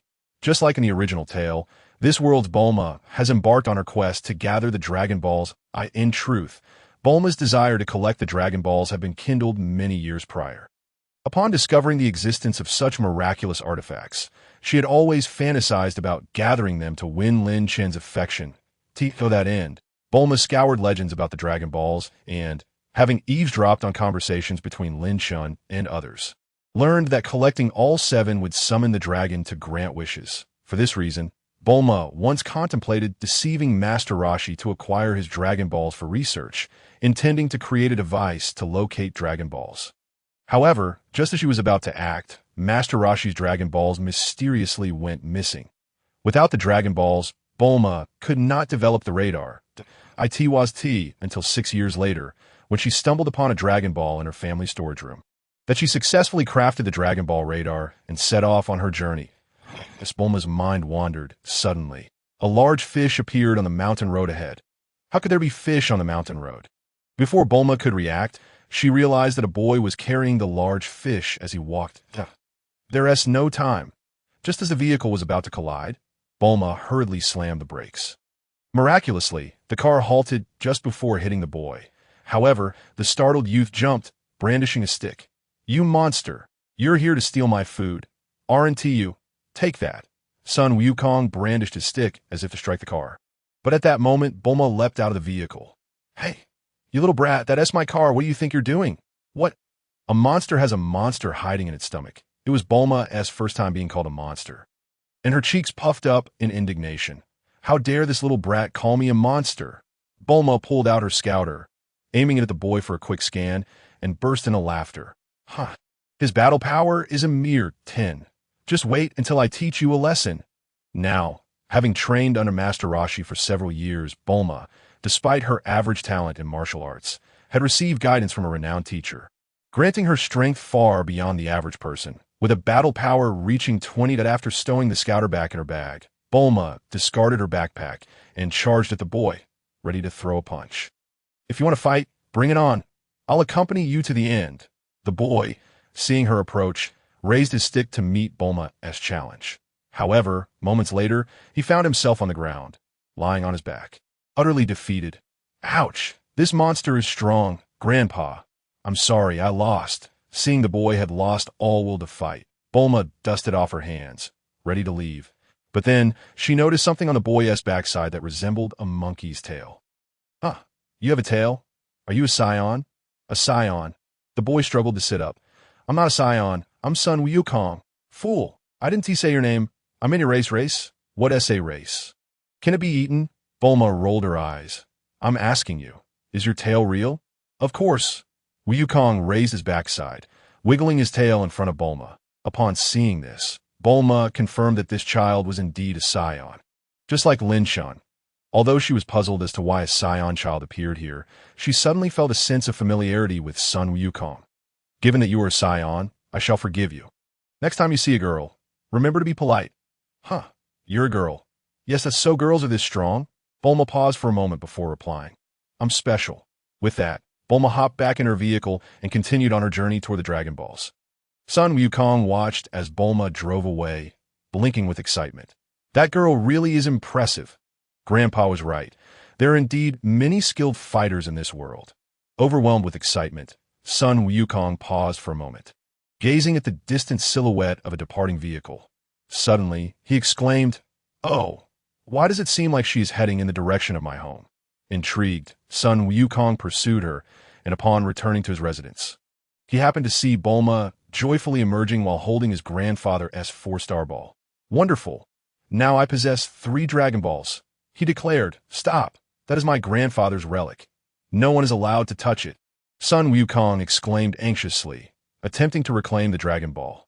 However, in his current state, his combat power was merely half of Bulma's, and he was easily subdued. Yet, undeterred, Sun Wukong persisted, prompting Bulma to concede. "All right, I will let you have a look." With that, she produced her own 2 Dragon Balls. Upon seeing the 2 Dragon Balls in Bulma's hands, Sun Wukong's eyes widened in astonishment. "Oh, how come there are 2 more grandfathers? How peculiar." The realization left him somewhat bewildered. "These are Dragon Balls," Bulma smiled and explained. "Gathering all 7 Dragon Balls allows one to summon the Eternal Dragon, who can grant you a single wish." "Is that so?" Sun Wukong nodded, somewhat comprehending. "Then how about you give me the 4-star ball? And I promise I won't let you suffer any losses," Bulma suggested with a smile. "No, this is my grandfather's relic. I cannot give it to you. Sun Wukong vehemently shook his head in refusal. Bulma, hands on her hips, furrowed her brow. Although I would like to snatch it from you, considering you are a Saiyan, let us do it this way. I want to take your Dragon Ball, but I would like to borrow it when summoning the Eternal Dragon. You can keep it otherwise. How does that sound? Are you suggesting that I accompany you into the outside world? Indeed. Are there many strong individuals out there? Like you? Sun Wukong inquired curiously. Haha, there are many who are far more powerful than I, she replied. Really? Sun Wukong's eyes sparkled with excitement. All right, but I will only lend it to you once, and it must be returned afterward. Deal, Bulma smirked, feeling victorious in her scheme. Besides deceiving Wukong for the 4-star ball, Bulma also intended to have him as her companion. Although he was not her equal, Bulma believed that this young Saiyan was considerably stronger than an average human, making him a suitable bodyguard for her. Throughout their journey, Bulma had encountered numerous dangers, and even though she could now easily handle them, she was aware that fighting was not kind to a girl's skin. Having little Wukong around would certainly simplify matters for her. Thus, despite some deviations from the original tale, Bulma and Sun Wukong embarked on their quest for the Dragon Balls. Chapter 66. Wukong and Master Roshi. The subsequent events unfolded much like the original narrative, as Sun Wukong and Bulma set off on their adventure to collect all 7 Dragon Balls. However, unlike the original story, Bulma had transformed from a defenseless girl into a martial arts expert, even stronger than Sun Wukong due to Lin Chen's influence. After departing from Baozi Mountain, they encountered an attack from a pterodactyl. The creature initially intended to capture Bulma for a meal, but was swiftly subdued by her in a single blow. Ironically, it was Wukong who faced Bulma's ire for failing to fulfill his duty as a bodyguard, allowing her to be attacked. Bulma, you are far more fearsome than the pterodactyl. Why do I need to protect you? He protested. What nonsense are you speaking? I am but a weak woman, Bulma retorted vehemently. Wukong could only shrug in response. Next, they encountered bandits and robbers, and this time Wukong finally proved useful by dispatching the troublesome foes. During their journey, their bond grew stronger, and Bulma was pleasantly surprised to observe that after a few battles, Sun Wukong's combat power had begun to rise at O. Wukong, your combat power has increased a little. It is now at 11. Combat power? What is that? Wukong inquired, intrigued. That evening, while traveling towards the East Coast, Bulma took out a portable building to spend the night. After a refreshing bath, she idly checked the combat power detector on Wukong and was astonished to see a change in the boy's statistics. Combat power signifies the strength of your abilities. The higher the number, the stronger the individual, Bulma elucidated. Yes, that's so. What about your combat power, Bulma? Wukong asked curiously. Humph. Mine is at 20 points, Bulma replied with a hint of pride, noting that among ordinary people, none could rival her. Wow, you are indeed impressive, Wukong exclaimed in admiration. Bulma, how did you become so strong? Alas, Bulma sighed, I trained under a lecherous old man for several years to achieve this level. Lecherous old man? Wukong tilted his head in confusion. Let us not discuss it. Bulma waved her hand dismissively. But you, should we not acknowledge that you truly are a Saiyan? In just a few days, you've increased your combat power. Saiyan? Wukong asked. Bulma, you keep saying I'm a Saiyan. What exactly is a Saiyan? Bulma explained, Saiyans are actually an extraterrestrial race. They resemble humans, but all possess tails, just like you. Ah, so I am not human. Wukong scratched his head, realizing why his grandfather had mentioned that he had fallen from the sky. Bulma found Wukong's words amusing and couldn't help but laugh. You, if not for your tail and inherent combat prowess, wouldn't resemble a Saiyan at all. Most of them have a cool demeanor. Regardless, Saiyans are incredibly powerful beings from the cosmos. Although you are weak now, you will undoubtedly grow stronger in the future. With that, Bulma clapped her hands. Oh, once we locate the Dragon Balls, would you like to visit my home? Several Saiyans come to my house every month. You can inquire about your origins from them. Sure, Wukong nodded enthusiastically. The following day, just as in the original tale, Sun Wukong and Bulma encountered a turtle lost in the mountains. However, this time, Bulma not only did not oppose Wukong's intention to rescue the turtle, but also recognized it as Master Roshi's turtle. You foolish turtle! Master Roshi thought you were dead. I had no choice. I never anticipated getting lost in the mountains. the turtle replied, equally surprised to encounter a familiar face. Well, since we are acquainted, it would be remiss not to help. Unlike the original story, Bulma took the turtle along. After dealing with a robbing tiger, they made their way to the seaside to express gratitude. The turtle instructed them to wait by the shore while he returned to the sea. Bulma, where is he going? Wukong inquired. How would I know? Perhaps he is off to find that lecherous old man. Lecherous old man? As expected, everything unfolded as Bulma had predicted, and before long, the turtle returned, carrying Master Roshi on his back. Ah, so you are the ones who saved my turtle. Master Roshi called out from a distance, but upon spotting Bulma, he was taken aback. Bulma, what brings you here? What? Do you not wish to see me? Bulma retorted with a sarcastic smile. Not at all. Master Roshi chuckled nervously, discreetly wiping the sweat from his brow. He considered it one of the gravest mistakes of his life to have promised Lin Chen to teach Bulma and her sister martial arts. Living with two beautiful girls who constantly paraded in front of him left him with neither the courage to gaze at them nor the ability to escape their scrutiny, especially given their formidable backgrounds. And when they were together, they even prohibited him from yoga lessons, leaving Master Roshi feeling stifled. Just when he thought he had managed to rid himself of them, he never imagined encountering them again today. Bulma, since we are all acquaintances, I shall forego presenting you with a gift. How does that sound? All right, though you likely have nothing of value to offer, Bulma replied. Suddenly, she paused, her gaze landing on the Dragon Ball necklace adorning Master Roshi's neck. Master Roshi, isn't that a Dragon Ball? Indeed, he affirmed, producing the Dragon Ball from his neck. I thought I had lost this. I found it again during a recent spring cleaning at my place. In that case. You need only to present this to me as a gift. Just as in the original narrative, Master Roshi initially intended to propose a condition. However, upon reflection, he ultimately decided to straightforwardly hand over the Dragon Ball to Bulma. Never mind, this girl is the sister of Tai's, and Tai's boyfriend happens to be that formidable Saiyan, a situation I cannot provoke. The old turtle remarked, You saved me, and so did this child, adjusting his sunglasses. Master Roshi dismissed Bulma and turned to Son Goku, saying, Since you are the one who rescued my turtle, allow me to bestow upon you a token of gratitude. Subsequently, akin to the original tale, Master Roshi gifted Goku a cloud of nimbus. As he beheld Goku soaring upon the nimbus like a bird in the sky, Master Roshi suddenly paused. Bulma, why does this child possess a tail? Of course, because he is a Saiyan. What? Lin Chen and Tai's have a child. Master Roshi exclaimed in astonishment. Certainly not. This is the child I encountered in the mountains. His grandfather is named Son Gohan. Master Roshi hesitated momentarily, called Goku down, and upon confirming, he discovered that this child was, in fact, adopted by his former disciple. Son Gohan. To his surprise, the child Gohan adopted turned out to be a Saiyan. Chapter 67. The Love of Parents and the Reappearance of Shenron after bidding farewell to Master Roshi. Son Goku and Bulma's adventures continued.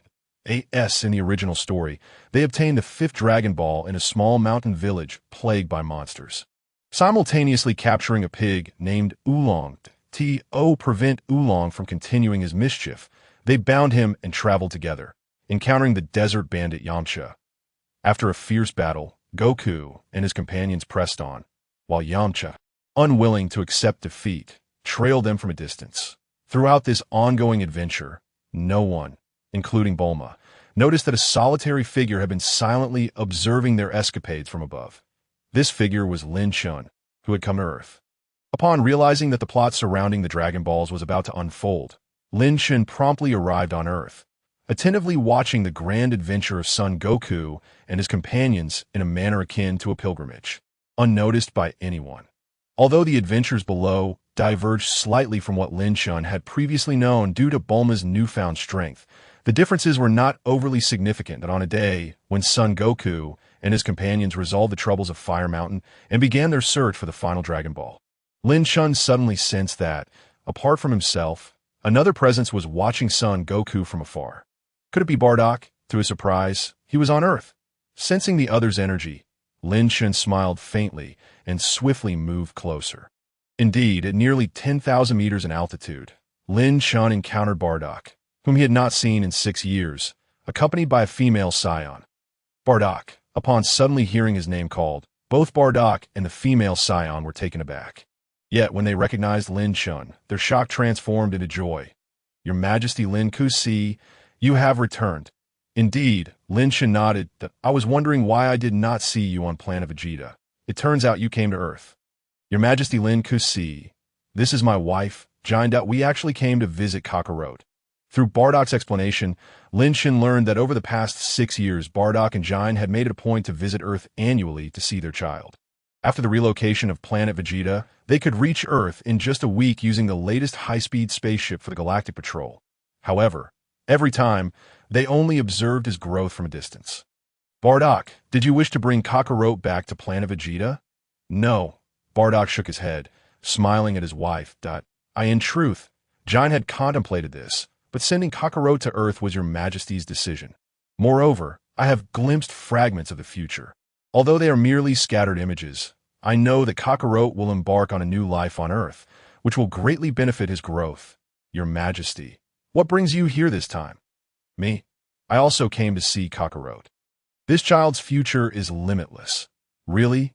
Jine asked, somewhat excited, as the future of her child was at stake, making it impossible for her not to be thrilled. Lin Chen nodded. Indeed, I believe Kakarot may become a Super Saiyan in the future. A Super Saiyan? Jine was momentarily stunned, for only 2 individuals on Planet Vegeta could currently transform into a Super Warrior. Her son Kakarot currently had a combat power of merely 10. Could he truly become a Super Saiyan? Your Majesty, is this really possible? We shall wait and see. Kakarot's future will be the hope for the Saiyan race. Lin Chen remarked regarding Son Goku. Upon hearing this, Bardock and Jine were both particularly elated. Since ascending to the throne of the Saiyan King, Lin Chen had never spoken in error.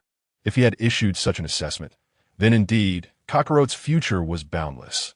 Although Kakarot's current combat power was rather pitifully low, Lin Chen's words implied that he possessed the potential for a remarkable turnaround. Thank you, Your Majesty. Your words are more than enough. Jine and I shall take our leave now. Bardock prepared to bid farewell. No need for formality. I shall use instant transmission to send you back. After utilizing instant transmission to return Bardock and his wife to Planet Vegeta and enhancing Bardock's potential significantly, Lin Chen finally returned to Earth. Meanwhile, Goku and the others had already progressed to the castle of Emperor Pilaf. Although Goku had grown stronger and had Bulma as an ally, their combined strength remained quite feeble. Trapped in Emperor Pilaf's snare, both Son Goku and Bulma fell victim, ultimately being captured by Pilaf, who also seized all 7 Dragon Balls. Lin Chen returned to Earth. He found Emperor Pilaf cradling the 7 Dragon Balls in the plaza outside his castle. Is he about to summon the dragon? Lin Chen mused, observing the scene below with a faint smile that if the plot were to unfold as originally intended, the next wish granted by the dragon would likely be squandered by Oolong. Though he had planned to watch Goku's adventures from the sidelines, he did not wish to miss the rare opportunity to utilize the dragon. Haha! I, Pilaf, shall become the ruler of the world, Emperor Pilaf exclaimed excitedly in the plaza. Beside him, the dog-headed creature, Shu, and Mai shared in his exhilaration. Meanwhile, in the underground dungeon of the castle, Yamcha and the others wore expressions of discontent. Why Dragon Balls? Bulma was so enraged that she nearly went mad, repeatedly pounding her fists against the wall. With each strike, the wall trembled violently, leaving Yamcha and the others in awe. They had never anticipated that the seemingly delicate Bulma harbored strength exceeding that of Goku. Although Bulma was furious, her power had little effect on the sturdy wall. Damn it! Why can't I break through? This is infuriating. My Dragon Balls, my wish. Just then, Yamcha suddenly recalled an idea. Right? Goku, use the Kamehameha? How did you know I could perform the Kamehameha? Stop being so wishy-washy. Just do it. Upon overhearing their conversation, Bulma emitted a fierce roar. Fine. Son Goku immediately assumed a stance, aimed at the wall, and shouted, Kamehameha! After a blast of white energy surged forth, a small hole finally appeared in the wall. While it was insufficient for a full escape, it at least allowed Oolong and Puar to slip through.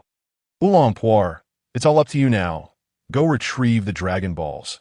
Meanwhile, in the plaza, Pilaf had finally summoned the dragon.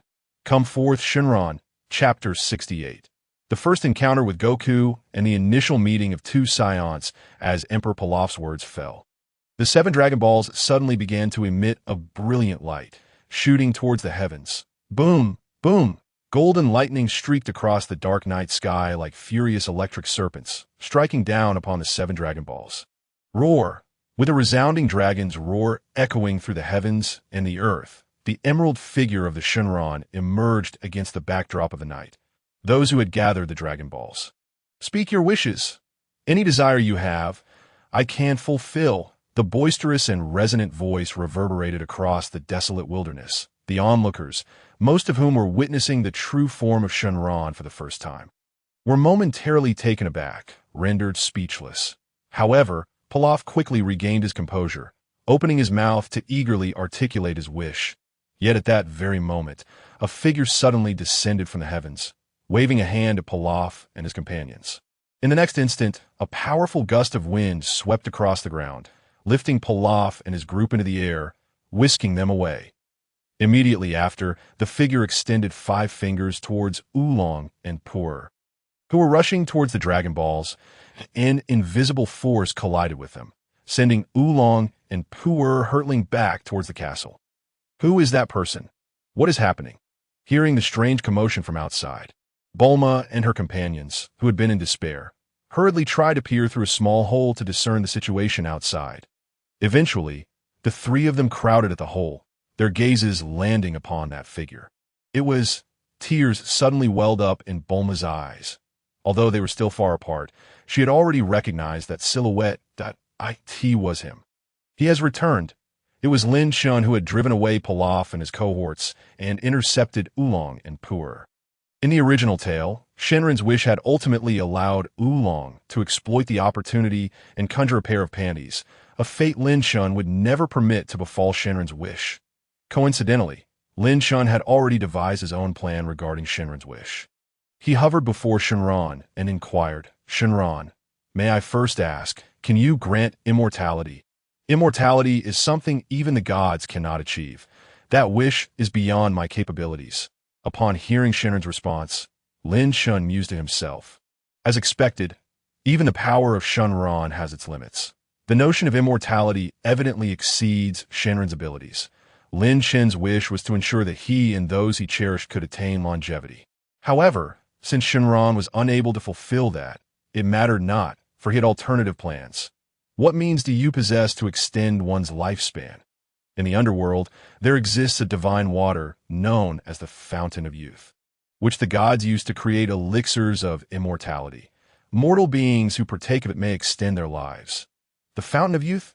Very well, I shall have that. This wish is exceedingly simple. In the next moment, Shenron's eyes glowed red, and a silver flask descended from the heavens, floating into Lin Chen's hands. Lin Chen opened the flask to reveal a colorless, odorless liquid inside, sufficient for approximately 3 to 5 individuals if shared. Your wish has been granted. Farewell. With that, Shenron transformed back into the 7 Dragon Balls, swirling in the sky before soaring off to various corners of the world, after storing the Fountain of Youth in his system space. Lin Chen turned to glance at the castle where Sun Wukong and the others were imprisoned. Since he had already made his appearance, it was time to meet. With a smile, Lin Chen flew towards the castle. Upon seeing Lin Chen approach, Oolong and Puer were startled and hurriedly transformed into small animals, scurrying back through the hole they had entered. Oh no! Oh no! That strange person is coming for us. Upon resuming their original forms, Oolong exclaimed in terror, Fear not. That person is someone I know. Bulma, having dried her tears, replied calmly. Moments later, the wall crumbled, and Lin Chen flew into the prison. Greetings. Lin Chen, big brother, with a rush. Bulma attempted to leap into Lin Chen's embrace, only to be caught by him and gently placed back on the ground. Lin Chen affectionately ruffled Bulma's hair, as he had done in the past, saying, Bulma, it's been a long time. Big brother Lin Chen, I am no longer a child. Lin Chen chuckled, remaining silent as he turned to the others. Witnessing Lin Chen's effortless entrance, Yamcha, Oolong, and Puer greeted him with utmost respect, their expressions filled with deference. Meanwhile, Son Wukong wore a curious expression, his face radiating innocence. Big brother, you are amazing. I just managed to create a small hole in that wall with all my strength. Yet you smashed it open. Lin Chen replied with a smile. If you put in the effort to train, you too can achieve it. Train hard, but ever since my grandpa passed away, I've been practicing. Son Wukong exclaimed, his attention fixated on Lin Chen's tail coiled around his waist. Is that a real tail? Indeed. Lin Chen revealed his tail, giving a playful shake behind him. Like you, I am also a Saiyan. Saiyan? My goodness, they are extraterrestrial beings. Yamcha and the others immediately straightened up against the wall. Little Wukong stared blankly at Lin Chen. Just then, a distant rumble echoed through the air. Bulma stepped through the wall to take a look outside, only to retreat in haste. Big brother Lin Chen. Those people have returned. Outside the castle, a massive robot charged towards the fortress, piloted by none other than the previously smacked away Pilaf and his companions. Curse be it! Return my dream of world domination. Pilaf bellowed, forcefully pressing a red button on the control panel. The robot immediately raised its right arm, extending a thick cannon from its forearm. Bang! In the next moment, a shell hurtled towards the castle. Everyone be careful. Yamcha shouted, shielding Pu'er as they both dropped to the ground. Oolong desperately tried to squeeze into Yamcha's embrace. Only Lin Chen, Bulma, and Wukong stood frozen in place. Bulma trusted Lin Chen, while Wukong was utterly oblivious to the impending danger. A second later, a tremendous explosion erupted at the shell's impact site. The towering castle was instantly reduced to rubble. Ha ha! Ha! Pilaf cackled madly at the sight of the vanishing castle. Ashu and Xiao were left in despair. Lord Pilaf, all our possessions were in that castle. Silence! What need have I for money? I must annihilate them to quell my rage. However, just as Pilaf's words fell, his eyes widened in shock. Behind him, Ashu and Xiao gaped in disbelief at the monitor. Beneath the ruins of the castle, Lin Chen and Scathe began to rise from the debris. Chapter 69. The reappearance of Wukong's future choice, seeing Lin Chen suspended in midair. Pilaf and the others found themselves momentarily breathless. Moments later, all three of them screamed in unison, "A ghost!" Amidst their shrieks, a Kamehameha wave shot forth, piercing through the robot's armor. Boom! Amidst the fiery chaos, Pilaf and his companions were sent flying once more. I shall return, as Pilaf and his cohorts vanished into the sky. Bulma leaped with excitement. Big brother Lin Chen, we have won. Yamcha and the others stood in a daze. Yet no one noticed the way little Wukong's eyes remained fixated on the full moon above, his gaze growing increasingly entranced. Roar!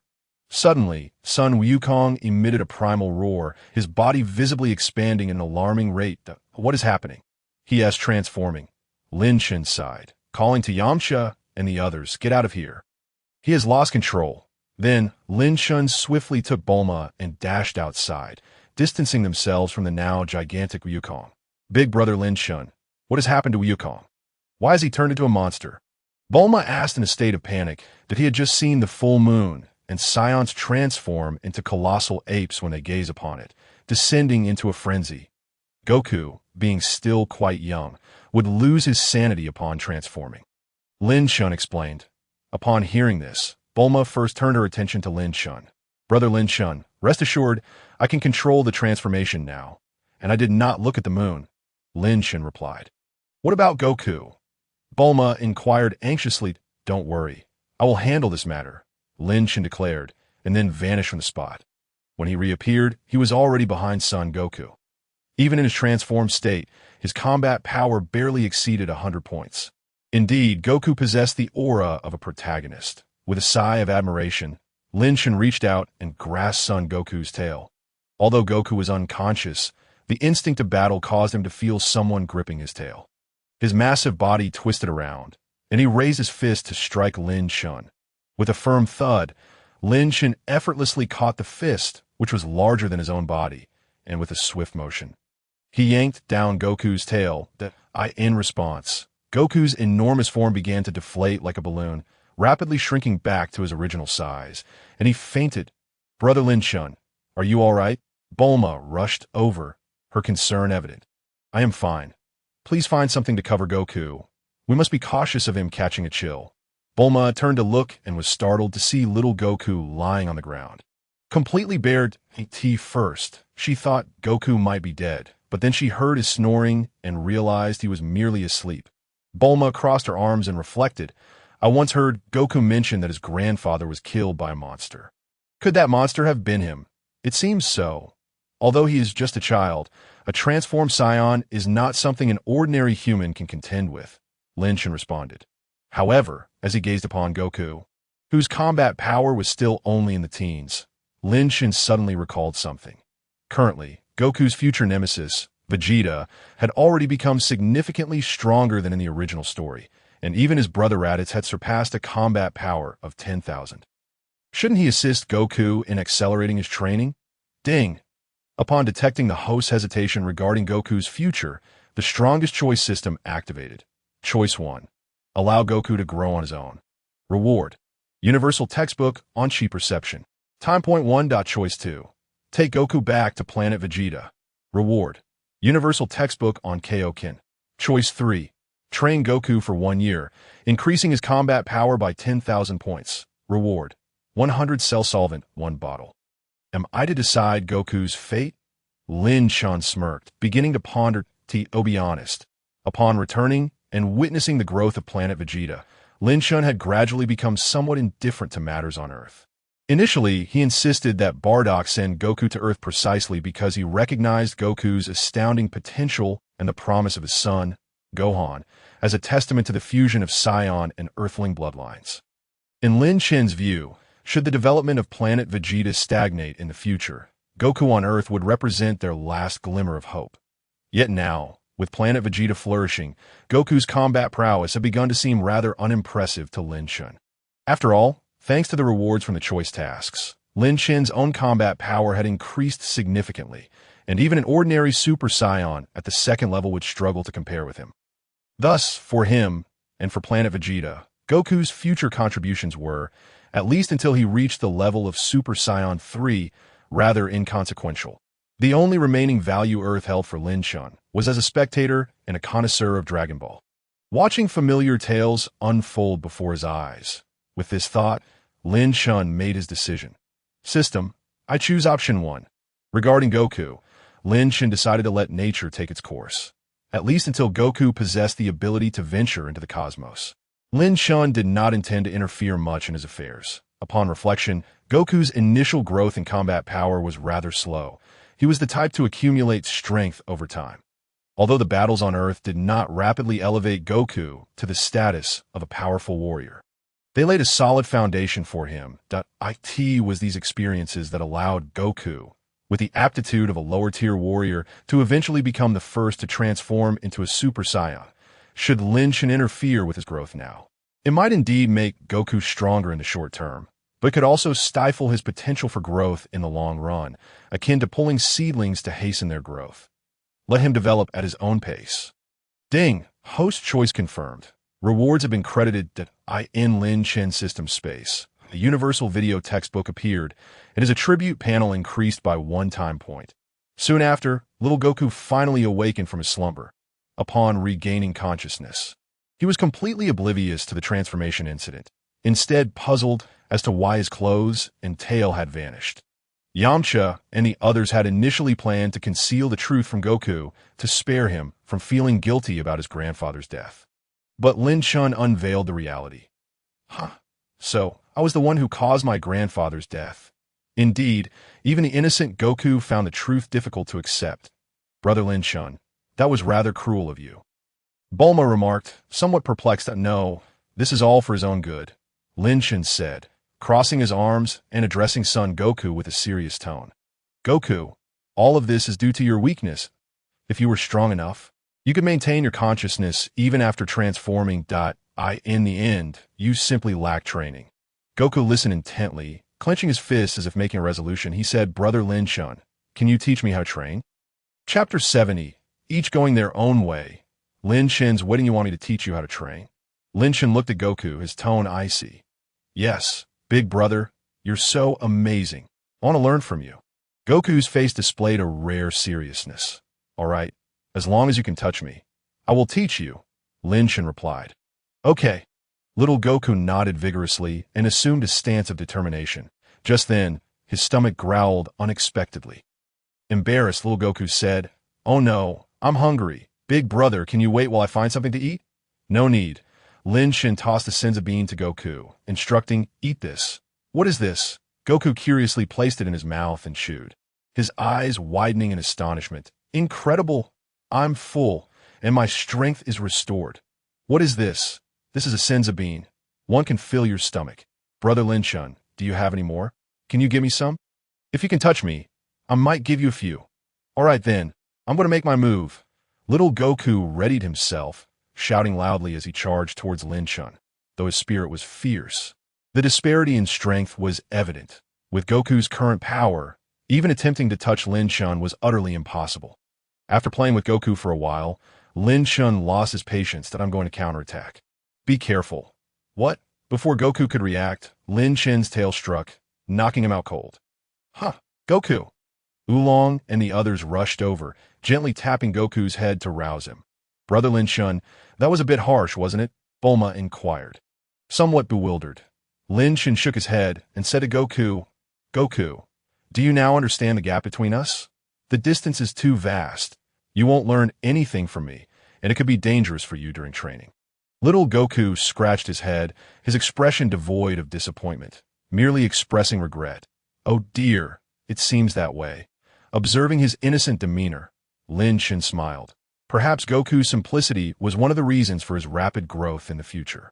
With that thought in mind, Lin Chen asked, "Goku, do you remember Master Roshi?" Wukong replied, "Of course I remember that old man you mentioned.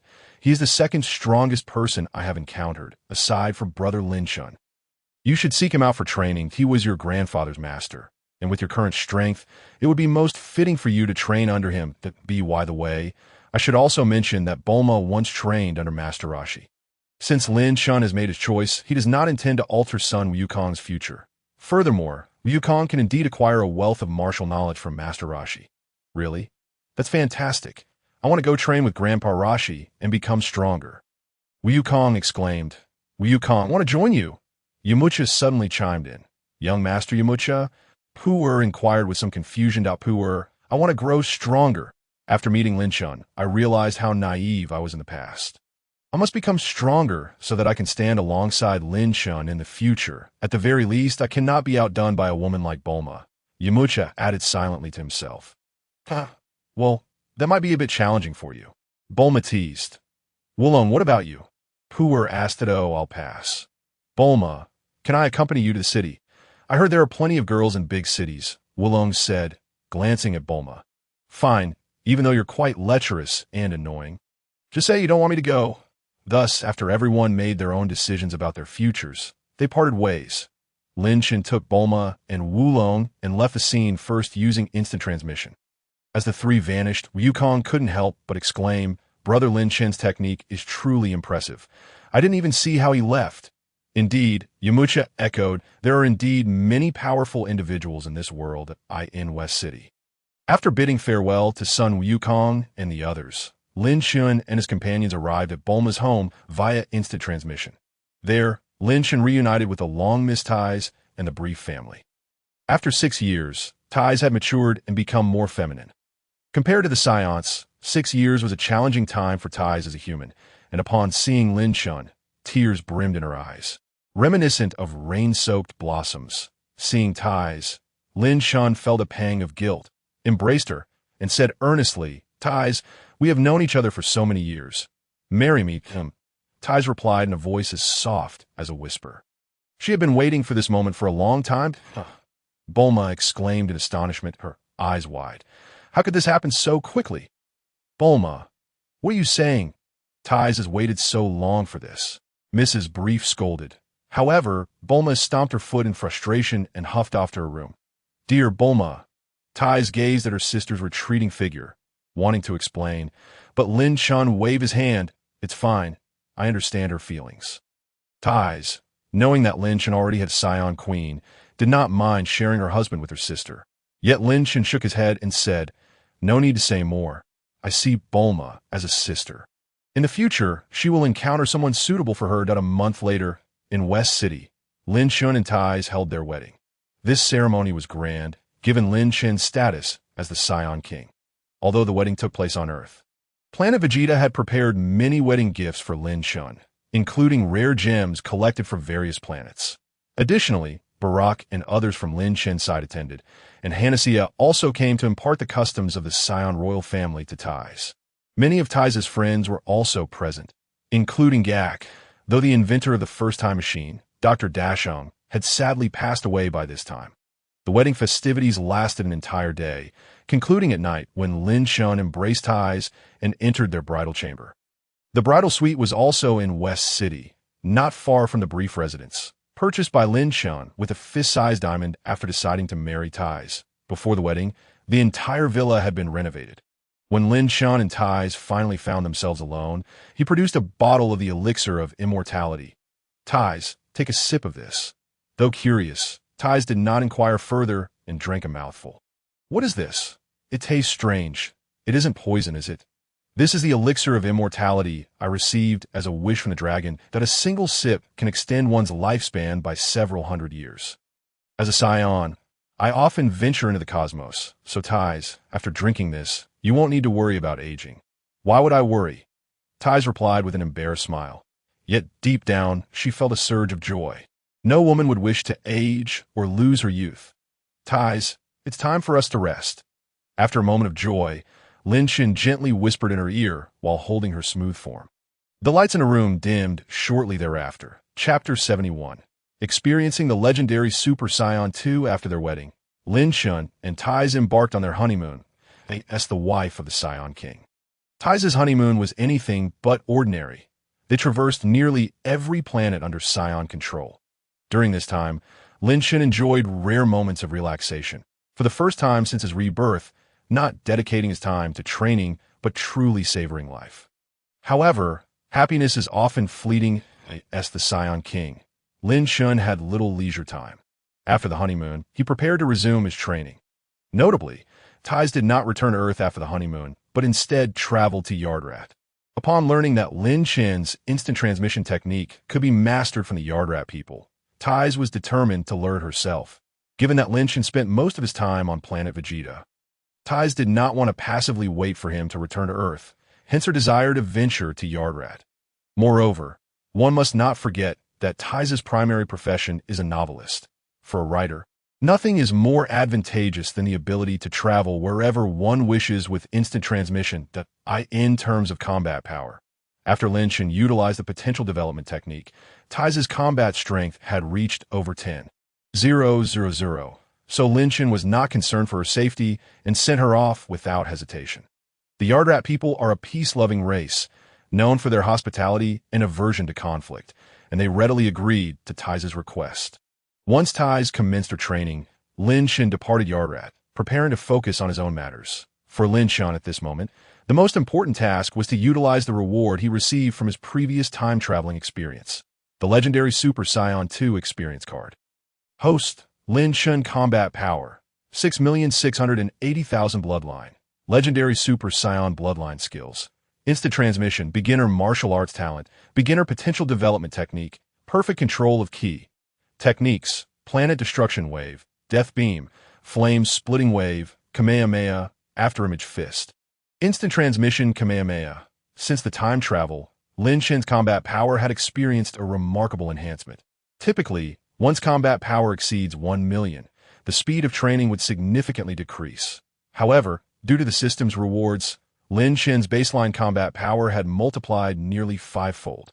Coupled with the 50-fold combat power boost from the Super Saiyan transformation, his overall combat prowess had increased by far more than 5 times compared to the past 300 million in combat power. After transforming into the legendary Super Saiyan, Lin Chen's combat power not only surpassed 100 million, but exceeded 300 million at this figure. Based on Lin Chen's estimations regarding the combat power of Sun Wukong and others from another dimension, might even surpass that of Gohan in his Super Saiyan 2 form. However, there remains an endless array of formidable adversaries in this timeline, so Lin Chen cannot afford to stagnate. Apart from continuously honing his skills and enhancing his strength, Lin Chen's next endeavor is to explore further transformations. The ordinary Super Saiyan possesses multiple forms beyond the initial stage, including Super Saiyan 2 and 3, although Lin Chen's legendary Super Saiyan form differs from the typical Super Saiyan. It should still have corresponding advanced transformations. However, such transformations have not been described even in the original text, leaving Lin Chen in a state of uncertainty. Therefore, the Ultra Super Saiyan 2 experience card he acquired through a mission is invaluable to him. Though it offers only an hour of experience, it is sufficient to illuminate a path toward greater power. On this day, Lin Chen instantaneously transported himself to a strange and desolate icy planet. Despite the apparent emptiness of the surroundings, beneath the ice lies a secret base of cosmic pirates. Lin Chen learned of this location after visiting the headquarters of the Galactic Patrol to accept a mission to eradicate the space pirates. He undertook this mission to experience the power of Ultra Super Saiyan 2. After all, merely transforming without engaging in battle would not allow him to fully grasp the immense strength of Ultra Super Saiyan 2. System: activate the Ultra Super Saiyan 2 experience card. Once prepared, Lin Chen began utilizing the experience card within the system space. As his words echoed, his aura suddenly surged uncontrollably. It was as if a switch within him had been activated, causing him to involuntarily transform into the legendary Super Saiyan form.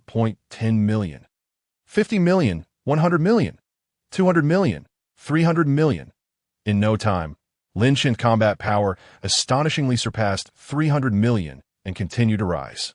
With the eruption of Lin Chen's aura, the icy planet beneath him began to tremble violently, the terrifying energy emanating from him triggering piercing alarms within the pirate base deep underground.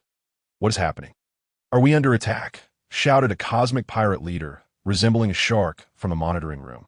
However, he quickly heard a panicked voice from the control center. Boss, the energy detector has exploded. An energy source exceeding the limit has appeared outside. What? Everyone, quickly go check who is causing trouble here. Immediately, numerous cosmic pirates, with combat powers ranging from several thousand to 10,000, surged out from the base's secret entrance. At this moment, Lin Chen was utterly astonished.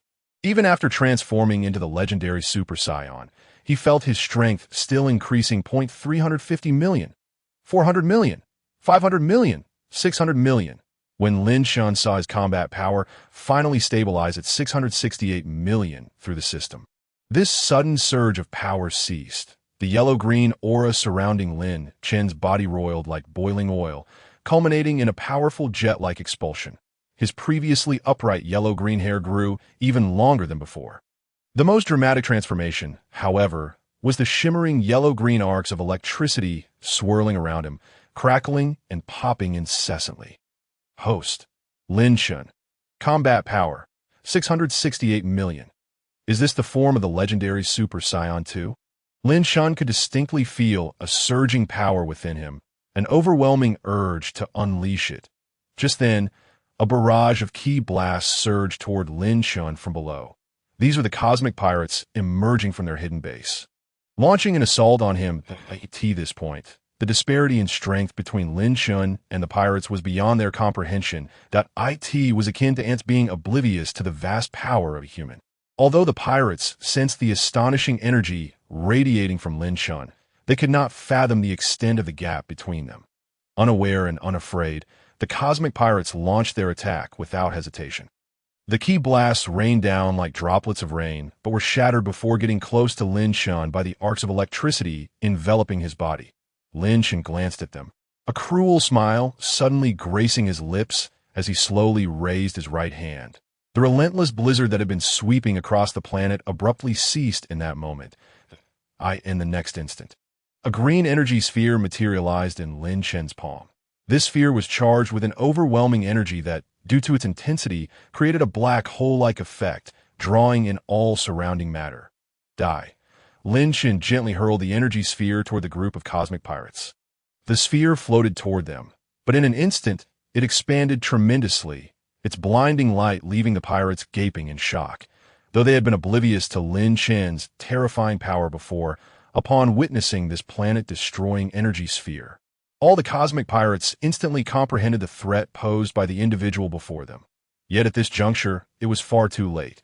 The fearsome energy sphere engulfed the cosmic pirates, plunging deep into the planet.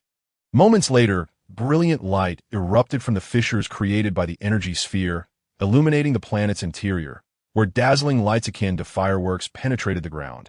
Spaceships rushed frantically from beneath the ice, attempting to escape the planet, only to be consumed by the molten lava that erupted from below. Before long, the icy planet collapsed with a deafening roar, disintegrating into dust. In the aftermath of the planet's destruction, Lin Chen's figure materialized in the cosmos. He gazed indifferently at the scene before him, suddenly erupting into a fit of wild laughter. However, at that moment, his laughter abruptly ceased, as if awakening from a deep dream. Lin Chen, drenched in cold sweat, stared at the obliterated planet. "Did I do this?" He gasped, his breath coming in ragged gasps. Had he truly annihilated an entire planet?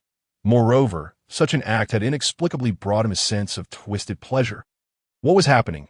Contemplating this, Lin Chen felt a wave of dread wash over him. He surmised that he had likely experienced a brief bout of uncontrollable rage. But why? After the transformation of his ultra-super Saiyan bloodline, had he nearly lost control?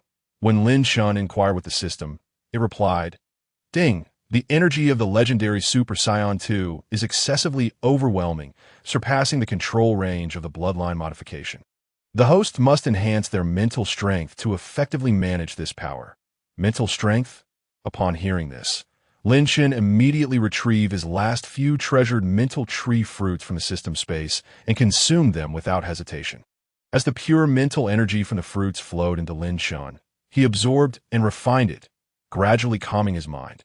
However, he sensed that as he consumed more fruits, the enhancement of his mental strength was becoming less significant. It seemed that ultimately he would still need to cultivate his mental power through personal effort. An hour swiftly elapsed.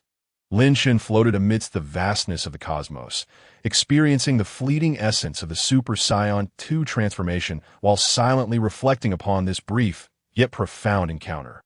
Through the lens of his recent surge in power, Lin Chen had come to a fundamental realization. The legendary phenomenon of the Super Saiyan's rampage stemmed from an individual's mental fortitude being overshadowed by their physical prowess. Unlike the ordinary Super Saiyan transformation, the legendary Super Saiyan's energy was so immense that those possessing the Super Saiyan bloodline found their minds unable to harness such power. Take Broly, for instance, or Caulifla from Universe 6. Their lack of mental strength precipitated their uncontrollable rampages post-transformation. Conversely, when Caulifla fused with Kale to become Kefla, she was able to maintain her composure, as she possessed the combined mental strength of both warriors, allowing her to master the energy of the Super Saiyan transformation. As for Lin Chen, despite his flawless Super Saiyan bloodline, he too could not evade the threat of losing control. While he could adeptly manage his power in the Super Saiyan 1 state due to the subtle changes in his bloodline, the Super Saiyan 2 form began to overwhelm his mental faculties. Just moments ago, Lin Chen had succumbed to a similar brutality as Broly due to the uncontrollable surge of power. That it seemed evident that his next objective must be to cultivate and strengthen his mental prowess. Once his mental strength reached the requisite level, a breakthrough to Super Saiyan 2 would be within his grasp. This fleeting hour of experience was not a mere illusion. Lin Chen had firmly etched that sensation into his memory. He held the conviction that with ample mental fortitude, he could smoothly ascend to the Super Saiyan 2 form. From that day forth, Lin Chen embarked on a new round of training. Before he knew it, several months had passed. Lin Chen continued his rigorous training, while Tai Si, who had ventured to the planet Avert, had yet to return as the midpoint of the year 750 of the age approached. Lin Chen recalled that the 21st World Martial Arts Tournament, in which Goku would participate for the first time, was about to commence. Such an intriguing event was not one Lin Chen could overlook. Just as he had arranged to visit Earth with Bardock and his wife to witness Goku's growth, an unforeseen incident abruptly interrupted his journey. Hannah had been injured again. Lin Chen was taken aback upon hearing Paragus' report. Paragus clarified, "My apologies, Your Majesty, but you have misunderstood. The Queen has not sustained any injuries. However, we have recently received news that she may be pregnant." Pregnant? Lin Chen was momentarily stunned, his expression revealing greater astonishment than when he first learned of Hannah's potential injuries. Under his urging, Paragus hurriedly recounted the situation. According to Paragus, Hannah had encountered an incident while on a mission to IT that time. She was leading an expeditionary force tasked with protecting a planet. This mission was commissioned by the Galactic Patrol, and its difficulty level was set to the highest. The adversary they faced was none other than King Cooler, who had been designated as one of the two most dangerous individuals by the Galactic Patrol following Frieza's demise. Frieza's own brother. The planet named Ifrith had recently been targeted by Cooler's forces for conquest. Ifrith was a world with a rich history and advanced technology, renowned for boasting the most comprehensive library in the universe. Upon receiving the distress signal, the Ifrithians sought urgent assistance from the Galactic Patrol, which in turn dispatched the Saiyans as reinforcements. Hannah had been on the battlefield when the incident occurred. Chapter 73. The Battle of Ifrith. The planet Ifrith was a fiery crimson sphere. Presently, the sporadic eruptions of cannon fire and energy waves rendered its red hue even more pronounced at this moment. A large spacecraft, frequently utilized by the Galactic Patrol, hovered above the planet. However, unlike the typical Galactic Patrol vessels, this ship bore the emblem of the Saiyans that was commanded by Queen Hannah, leading a Saiyan Special Operations team. The ship was piloted not by Saiyans, but by a cadre of Galactic Patrol astronauts dispatched to assist them. As the spacecraft began its descent through the atmosphere, one of the pilots exclaimed, "Queen Hannah, we are now above Ifrith. We have detected Cooler's ship hovering over the capital. Then let us descend and eliminate them." "Prepare to open the hatch," Hannah commanded. However, the pilot interjected, "Wait, Your Majesty. The Ifrithians had just sent a request for assistance. Their evacuation convoy is under attack, that we must prioritize their rescue." "What?" I was eager to confront Cooler. Hannah grumbled, but then conceded, "Very well, let us assist them first."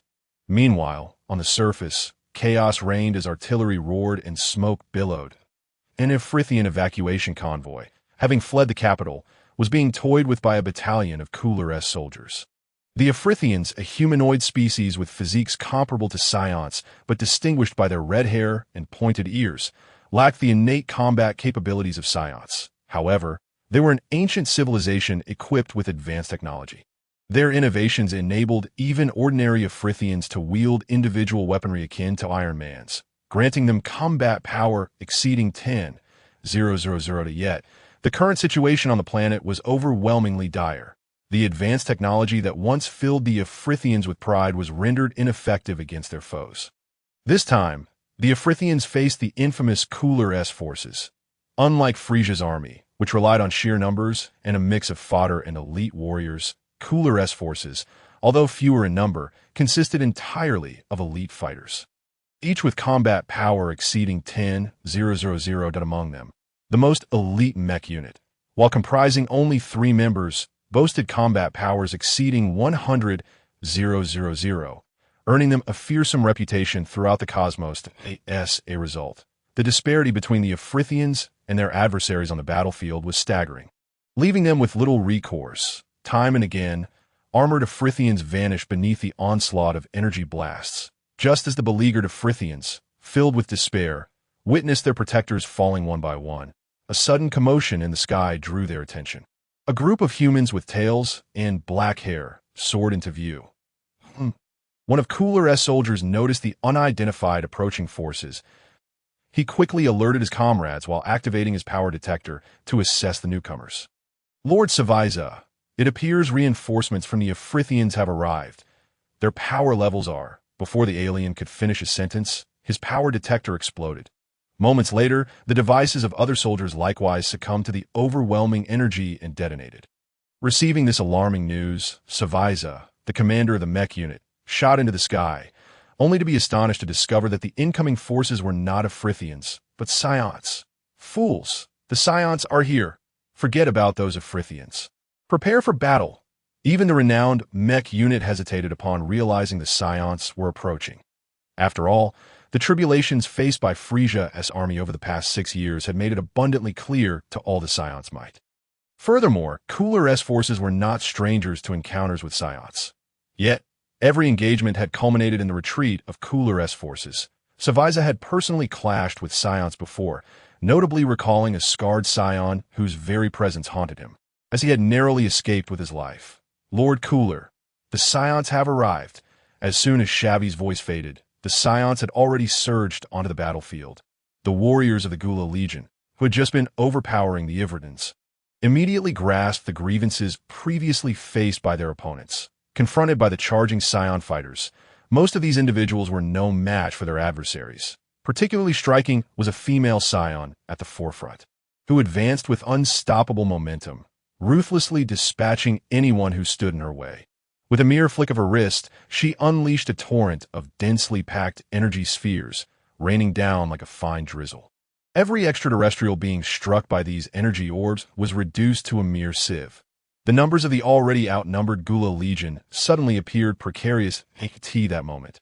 However, a purple silhouette ascended into the sky. The overwhelming battle power emanating from this figure brought the fierce Saiyan combatants to an abrupt halt.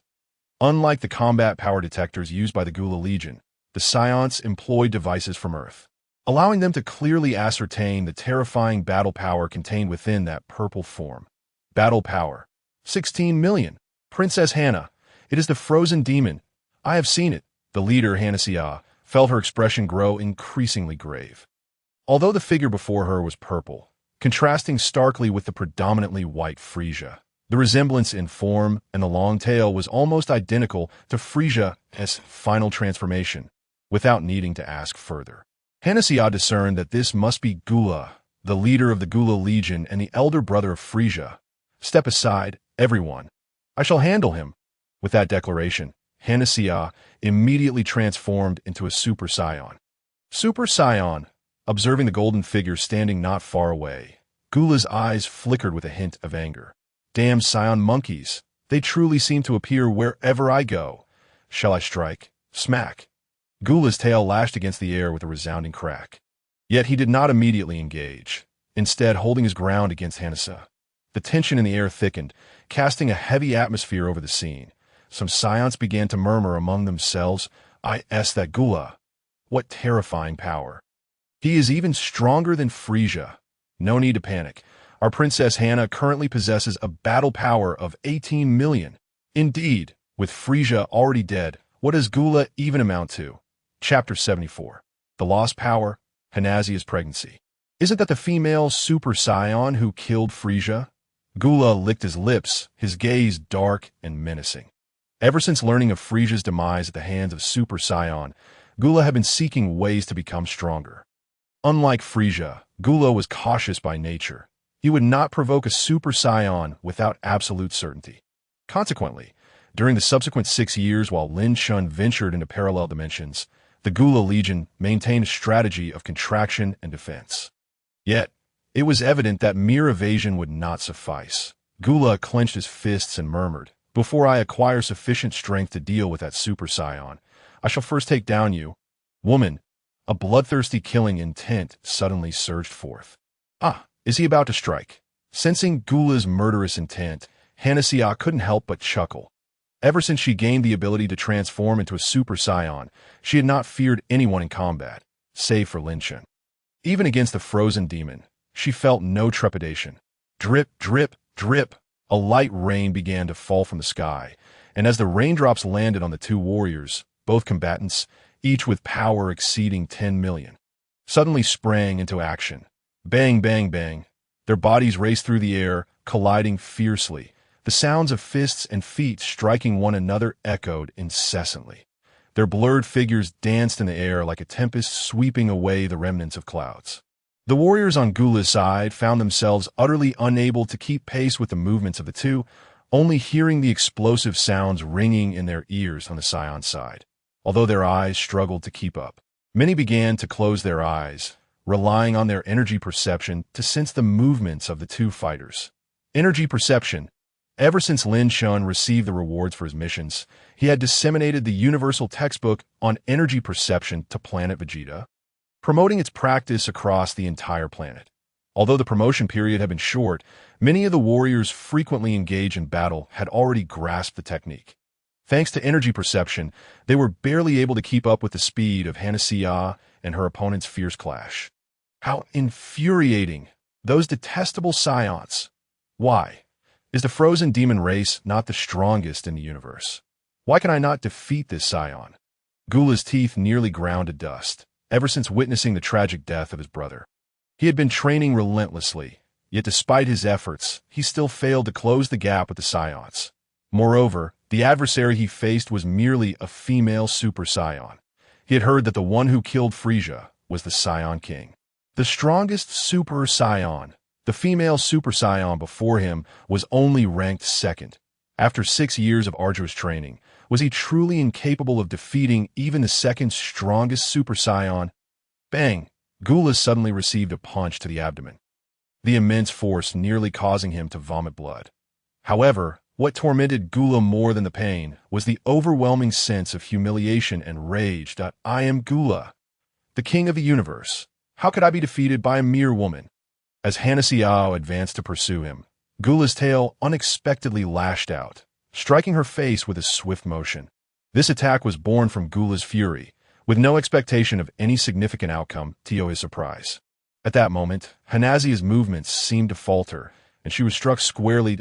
In an instant, Hanasiya shot away like a cannonball, quickly becoming a distant speck in the sky. Gula paused, bewildered by how that blow could have landed.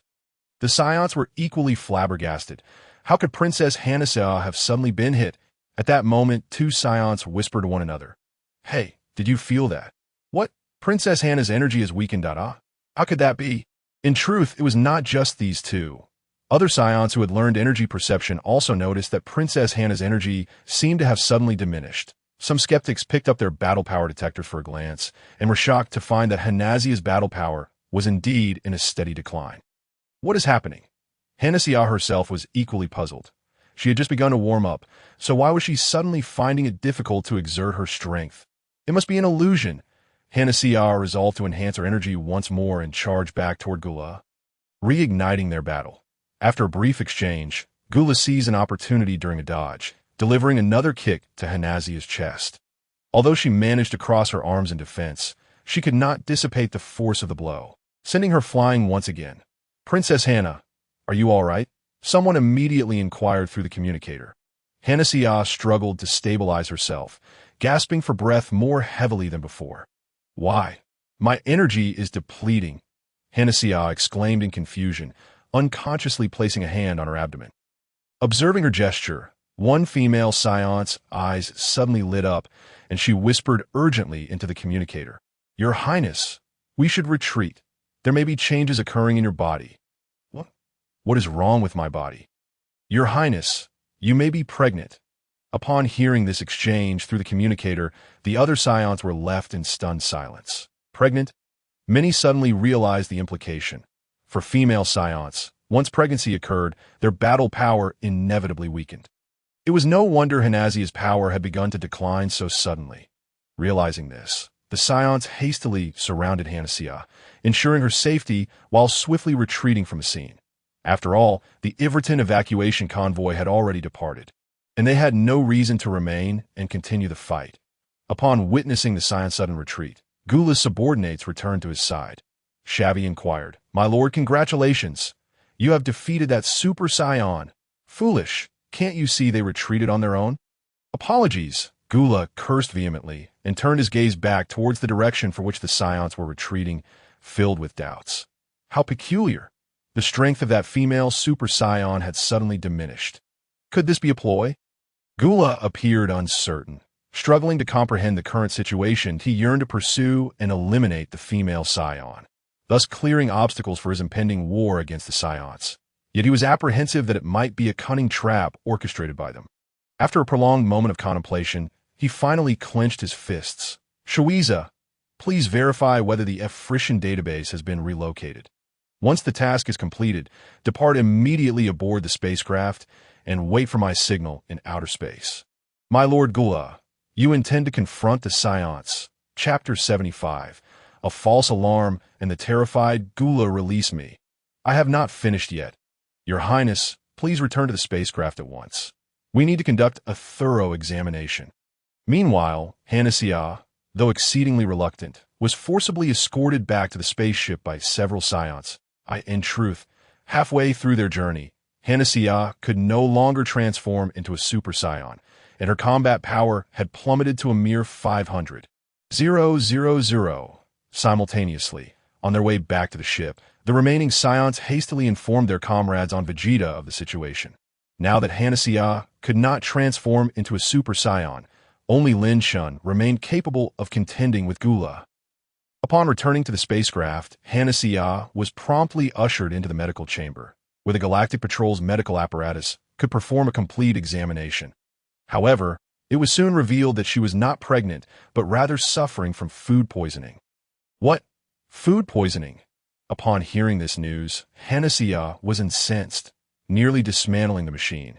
Yet she was immediately overcome by excruciating pain, collapsing onto the medical apparatus. How could a proud Super Saiyan like myself succumb to poisoning? She lamented weakly. Your Highness Hanasea, did you perhaps consume something unusual today? Inquired the medical officer, an alien being. Hanasea pondered for a moment and suddenly recalled a particular item. I believe I ate some fruit from Jogia. Crash! The crowd around her fell silent. Hanasea looked at them quizzically and asked, What is the matter with you all? A female Saiyan leapt up, exclaiming, Your Highness! Jogia hails from Ballstar. Their planet is heavily polluted. Hence, the food from that planet is laden with toxic heavy metals. The Ballstar inhabitants have adapted to such substances, which is why Jogia can consume them without issue, but any other beings from different planets would surely perish. Your Highness, you merely have a stomach ache, likely due to your status as a Super Saiyan. Ah, I found it rather odd that the fruit tasted so dreadful. Upon learning that Hanasea was not pregnant, but merely suffering from food poisoning, the Saiyans aboard the ship sighed in relief, albeit with a hint of disappointment. Ever since Lin Chen had led the Saiyans into a renaissance akin to a phoenix's rebirth, the matter of Lin Chen's progeny had become a topic of great interest among many Saiyans. Had the Queen truly been expecting, it would have been a cause for jubilant celebration among all Saiyans. I could see that moment. An alarm suddenly blared throughout the spaceship. Oh no! It's Gula! This is bad. The Queen cannot engage in battle now. We must protect her. Although they felt remorse for the Africians, the Saiyans had no choice but to retreat. Weighing the pros and cons, they resolved to withdraw. With only a handful of Saiyans boasting combat powers exceeding 500,000 deciding to remain behind to buy time for the ship's escape. Outside the spacecraft, Gula hovered in front of it, and upon noticing the absence of the previous female Saiyan, a chilling smirk crept across his lips. He had suspected that the female Saiyan might have encountered some extraordinary circumstance, and it seemed he was correct. Otherwise, why would she not show herself? Taking a deep breath, Gula bellowed, That woman! Come out at once! Our battle is not over! His thunderous voice reverberated through the air. Moments later, the hatch of the Saiyan spacecraft opened, and Gula expected the woman to emerge. Yet, to his surprise, what appeared before him were merely a few ordinary Saiyans, whom he regarded as insignificant as ants. Humph! That female Saiyan must indeed be in some predicament. Gula, your opponent is us, to cover the spacecraft's retreat. The Saiyans unleashed their full strength the moment they appeared, launching a barrage of energy blasts towards Gula. However, those energy blasts merely tickled Gula, who regarded them as nothing more than buffoons daring to assault him. Observing the large Saiyan vessel attempting to turn around and flee, his conviction deepened that the female Saiyan must have encountered some calamity. Otherwise, how could the Saiyans, known for their valor, choose to flee without a fight? Seizing the opportunity to strike while they were down, Gula cared not for the troubles they faced. He would not let a chance to strike at the Saiyans slip away. Supernova! Gula let out a cruel smile, pointing a finger as a colossal fireball, brimming with immense energy, manifested above him. It then surged towards the Saiyans and the spacecraft behind them. As the massive fireball approached, the Saiyans, initially intending to buy some time, fell into despair. Their energy blasts, upon colliding with the fireball, proved utterly ineffective, swallowed whole by its might. Meanwhile, the spaceship, having turned around, had yet to accelerate and could only watch as the colossal fireball drew closer. As the end loomed for the Saiyans, Gula erupted into laughter. Today, the annihilation of these Saiyans would merely be the prelude to his future obliteration of Vegeta. However, just then, before the gigantic fireball, a figure suddenly appeared in an instant. Sensing the approaching fireball, The figure turned and narrowed its eyes. In the next moment, a vast yellow-green aura erupted forth like a volcano. From a distance, Gula, upon seeing the sudden appearance of this figure, was momentarily taken aback, and without hesitation, he turned to flee, not daring to look back at the fireball's impending fate. One must commend Gula for his astute reaction, for at that very moment, the newly appeared figure had already spread its 5 fingers, forcefully pushing against the enormous fireball, halting its advance. The figure then lifted a foot and, in an instant, sent the planet-destroying energy fireball soaring into the sky like a mere ball. Boom! Moments later, the fireball detonated in outer space, transforming the skies of Efrat into a kaleidoscope of colors. As the dense energy dissipated, the figure finally turned around and inquired of the day's Saiyans, "Where is Hannah?" "Your Majesty, Lin Chen." A few Saiyan warriors regained their senses, tears welling in their eyes as they prepared to kneel in the air before Lin Chen. "Enough with the formalities. Where is Hannah?" "The Queen is aboard the spacecraft." "All is well," one Saiyan responded. Lin Chen exhaled in relief and then asked, "Is she truly pregnant?" "No." Upon hearing this, the Saiyans exchanged bittersweet smiles. "Your Majesty, Queen Hannah is not pregnant. She merely has an upset stomach." "An upset stomach?" Lin Chen was momentarily at a loss for words, uncertain whether to feel relieved or disappointed. "Go tend to the Queen. I will take care of this mission." With that, Lin Chen turned his gaze towards the direction Gula had fled. Originally intending to attend the World Martial Arts Tournament, he had been compelled to come here instead. He could not vent his frustrations on Hanasa, so Gula would have to bear the brunt of it. After all, it would be best if the ice demon were to perish. In the next moment, Lin Chen charged after Gula. Simultaneously, Gula raced forward, exerting nearly all his strength as he sped towards a spaceship. He must be him, that very individual who eliminated Frieza. Gula had instantly recognized Lin Chen upon his appearance. After several years apart, that Super Saiyan had indeed become even more powerful. Even a fleeting glance was sufficient for Gula to sense the immense power emanating from the other party. Gula, the Emperor of the Universe. Why am I so terrified? Unforgivable, utterly unforgivable. At that moment, Gula suddenly heard a sound akin to the tearing of space behind him. Turning around, he was nearly paralyzed with fear. There, behind him, Lin Chen appeared like a golden demon, relentlessly closing the distance between them. Chapter 76. The Return of Tai's Don't. Gula cried out in panic, yet he was powerless to halt Lin Chen's advance. In desperation, Gula gritted his teeth and concentrated all his energy into a single orb, then hurled it downwards.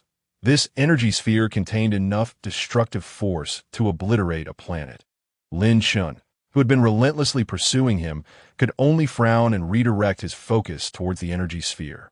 In an instant, Lin Chen materialized in front of the energy sphere, showing no signs of defense. With a thunderous shout, a yellow-green energy shield appeared before him, absorbing the ferocious impact of the energy sphere. The terrifying energy capable of planetary annihilation exploded in an instant. Boom! The overwhelming and terrifying energy surged outward, transforming the energy sphere into a massive fireball that shot up into the sky. Reaching heights of several thousand meters, the clouds above were instantaneously dispersed, and invisible ripples began to radiate through the fabric of space. In that moment, the entire planet seemed to tremble slightly. Gula darted into his spaceship, and as soon as his feet touched the ground, he commanded, "Take off! Initiate full-speed flight immediately." "What?" "Lord Gula, the spaceship's engines haven't warmed up yet. Full-speed flight could cause the engines to explode," a pilot protested, turning to warn him. But before he could finish, a beam of light pierced through his head. Frustrated, Gula exclaimed, "Who else wishes to waste words? Depart at full speed this instant." Just then, as the smoke on the planet's surface cleared, Lin Chen stood unscathed in midair. He looked up to see Gula's spaceship ascending towards the atmosphere, raising his hands high, slowly moving to his waist, and then assumed the classic pose for the Kamehameha wave. In the next moment, Lin Chen suddenly teleported behind Gula's spaceship and thrust his hands forward. A powerful golden energy wave was about to engulf Gula's ship. Yet, almost simultaneously as Lin Chen executed his technique. Gula's spaceship abruptly vanished from its position, leaving behind a series of explosive sounds as it flew away. So close. Lin Chen sighed as he watched Gula escape. Reluctantly, he turned back towards the Saiyan spaceship, realizing he had no time earlier, but now he was determined to give Hansha a proper lesson that it was all because of her that he had missed the World Martial Arts Tournament. Failing to address this matter would leave Lin Chen with unresolved grievances. Meanwhile, in the depths of space not far from Avert Star, Gula's spaceship came to an abrupt halt from its high-speed trajectory. Inside the ship, piercing red alarms blared throughout. Now calm, Gula stood motionless in the center of the command room with his arms crossed. Lord Gula, the spaceship's engine is damaged and requires time for repairs. Reported Frieza. Understood, Gula replied, then inquired, Frieza, what is the status of Avert's database? The Avert people are renowned as one of the oldest civilizations in the universe, although their strength was insignificant in Gula's eyes. Their planet housed a database preserved for millions of years, containing many secrets of the cosmos. Gula's mission to attack Avert Star was motivated by the potential existence of methods to enhance his power within that database. The analysis has commenced, and the technicians are searching for information that might relate to strength enhancement. Frieza paused before continuing. By the way, Lord Gula, I overheard the technicians mention they discovered an intriguing planet in the database, which the Avert people have designated as a life-forbidden zone. What is the name of this planet? Reporting, my lord, the planet is called Bigo Star. According to the Avert people's records, it is said to be sealed with a demon that once annihilated countless ancient technological civilizations. With a sharp snap of his tail against the deck, Gula commanded, once the repairs are complete, set course for Bigo Star. Yes, Lord Gula. Thus, the incident caused by an upset stomach came to an end. Upon returning to the Saiyan spaceship, Lin Chen initially intended to reprimand Hansha. However, upon seeing her, she rushed into his arms, crying, Your Majesty, I'm not pregnant. Well, if you're not pregnant, then there's nothing to worry about. Is there? But I truly wish to bear your child. Your Majesty, don't fret. We can always try harder in the future. All right. Your Majesty, shall we begin now? Without a care for their surroundings, including the infirmary they were in, Hansha leaped towards Lin Chen. Her antics caused Lin Chen to miss the 21st World Martial Arts Tournament. Aware that even if he returned to Earth now, he would likely miss the event. Lin Chen abandoned the idea of going back and decided to devote his energy entirely to the cultivation of his mental strength. Additionally, he planned to focus on training Bardock during this period. As the Saiyan warrior with the second highest combat power, Bardock had finally surpassed 1 million after Lin Chen unlocked his potential. Based on Lin Chen's observations, Bardock's S-cells were now fully developed. And with further training, he could very well become the third Super Saiyan on Planet Vegeta, following Hansha. Once there was a third Super Saiyan on Planet Vegeta, Lin Chen would no longer need to engage in frontline rescues during similar incidents like the one on Avert Star. Hence, Lin Chen intended to personally guide him. Meanwhile, on Earth, as in the original story, the tournament concluded with a match between Goku and the Turtle Hermit. Disguised as Chung Long, the outcome remained unchanged. The Turtle Hermit narrowly secured victory. Believing he had nothing more to teach Goku, the Turtle Hermit suggested Goku begin training on his OWT that moment. Bulma inadvertently mentioned her childhood visit to Karen Tower and the Heavenly Temple with Lin Chen. Sparking Goku's interest, he decided to head there for training after finding his grandfather as 4-star Dragon Ball. However, en route, Goku was ambushed by the Red Ribbon Army, who were also searching for the Dragon Balls. Igniting a fierce battle over the spheres, as young Goku boldly stormed Misruta. A blonde girl suddenly appeared on the street in West City. I'm finally home. Tai stretched her body, excitement radiating from her as she surveyed the familiar surroundings, completely oblivious to the bewildered stares from passers-by. Hey, did that girl just appear out of thin air? Yeah, it seems she did. Is she a ghost? Chapter 77. The misfortunes of the Red Ribbon Army, huh? Finally noticing the stares of those around her, Tai shyly stuck out her tongue and placed a finger on her forehead. The next moment, as the crowd gasped in astonishment, Tai's vanished once again. If her previous appearance could be attributed to a trick of the eye, this time, the onlookers genuinely believed they had witnessed something supernatural that a chorus of screams erupted on the scene. Meanwhile, Tais found herself atop a nearby building. Having been away from Earth for several months, she had learned instant transmission from the yard rats during her travels. Missing her family dearly, she began to sense their presence. Are Bulma and the others home? How strange is Bulma fighting? Sensing a disarray in Bulma's aura, Tais furrowed her brow in confusion. It was at that moment that a sudden explosion echoed from afar, accompanied by a cacophony of screams and the sounds of gunfire. What on earth was happening?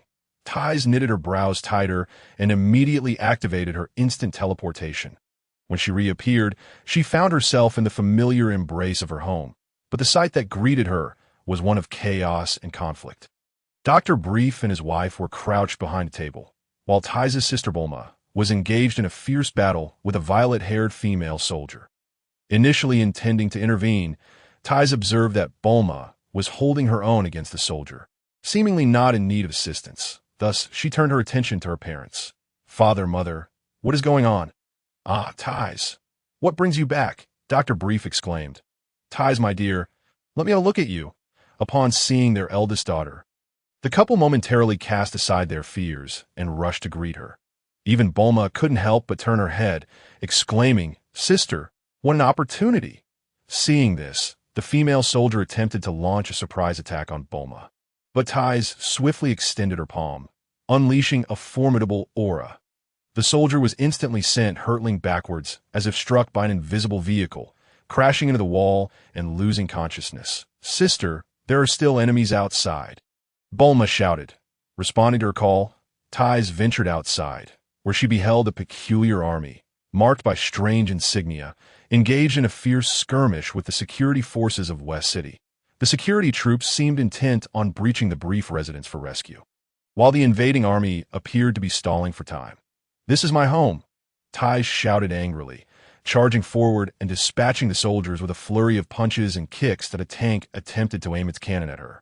But before it could fire, Tais obliterated it with a powerful energy wave. The surrounding security forces, initially planning to take advantage of the chaos to launch a counterattack, stood frozen in shock as they witnessed the tank's destruction by a mere girl. Clapping her hands together, Tais returned to her home. Father, what is happening? What is the purpose of that army outside? Did you deal with them? Tais, it's been months. You've become quite the troublemaker, Dr. Brief remarked in astonishment. Enough. I just saved you all. Okay? Ultimately, it was Bulma who explained the recent events to her sister. It turned out that the strange army was none other than the infamous Red Ribbon Army. Notorious for its evil deeds on Earth, the Red Ribbon Army boasted advanced technology, immense financial resources, and a cadre of ruthless warriors, instilling fear even in regular military forces. Recently, they had set their sights on Dr. Brief's Capsule Corporation, which had been flourishing due to its collaboration with the Saiyans. In recent years, the company had not only continued producing its signature capsules, but had also introduced numerous innovative products utilizing alien technology, such as high-strength alloys and novel anti-gravity engines. These advancements had caught the attention of the Red Ribbon Army, which had made several attempts to recruit Dr. Brief. However, the doctor had resolutely rejected their offers, leading to the assault that unfolded today. Colonel Violet, leading a special task force of the Red Ribbon Army, had intended to kidnap Dr. Brief and his family, but Bulma's tenacity had thwarted their plans. The West City security forces, responding to the distress, had clashed with the invading army. Yet had Tais not arrived in time, the outcome could have been dire. After all, the Red Ribbon Army was replete with skilled fighters. And although Bulma had trained in martial arts for several years under Master Roshi, her interest had waned since Lin Chen and Tais' marriage, resulting in a decline in her abilities. Those despicable Red Ribbon Army scoundrels dare to bully our family. Father, mother, stay here. I shall obliterate the Red Ribbon Army, Tais declared, her fists clenched in determination.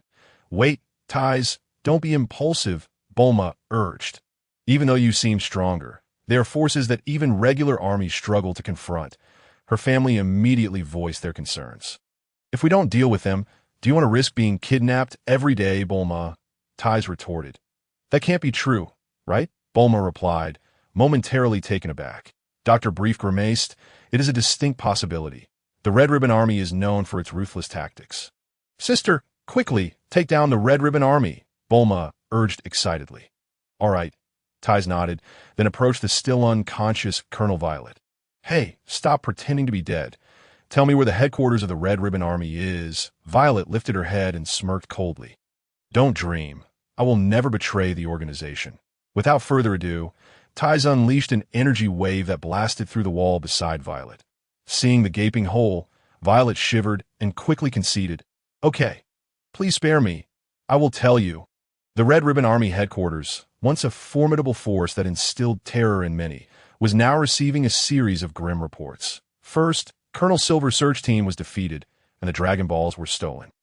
Next, the northern stronghold of Misrutha fell to an unknown enemy.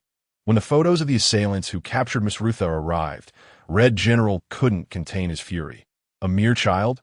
Our proud Red Ribbon Army has been bested by a mere child. Unbelievable. His aide, Black Officer, echoed in shock. Before they could fully comprehend the situation, another dire report arrived. Colonel Violet's team, sent to abduct Dr. Brief, had also been wiped out. Chapter 78. The Oath of Dr. Jero what? After a brief moment of stunned silence, Red General erupted in rage. That incompetent Violet! Relay my orders. Summon all elite members to the headquarters immediately. And call for the assassin Tao Pai Pai. I want those who dare to oppose us to understand that the Red Ribbon Army is invincible. Yes, in an instant, the Red Ribbon Army mobilized with extraordinary efficiency. The capacity of an organization capable of rivaling world governments was formidable. And soon, generals scattered across the globe, along with the world's top assassin Tao Pai Pai, converged to the headquarters. Humph, this is such an overreaction.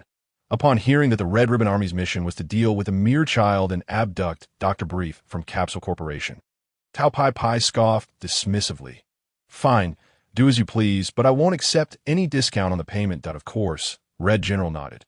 Although Tao Pai Pai was his last resort, he wouldn't skimp on expenses.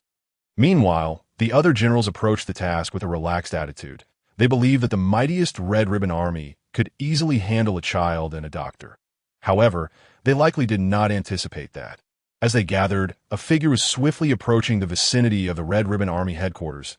Is this the headquarters of the Red Ribbon Army? The newcomer was none other than Ties, although she had mastered instant teleportation. Her sensitivity to energy was still developing. Apart from familiar auras, she found it challenging to discern unfamiliar ones. Thus, she opted to fly directly to her destination instead of teleporting as Ties drew near. The reconnaissance drones of the Red Ribbon Army detected her presence. The personnel aboard the drones were left dumbfounded upon spotting Ties soaring through the sky. Someone is flying in the air. My goodness, quickly alert headquarters. The reconnaissance aircraft had just dispatched messages below when they were effortlessly shot down by Tai C. The sound of the planes exploding in midair immediately reached the ground. One of the reconnaissance planes even plummeted directly onto the headquarters of the Red Ribbon Army. The violent explosion sent tremors through the room. What is happening? What is going on outside?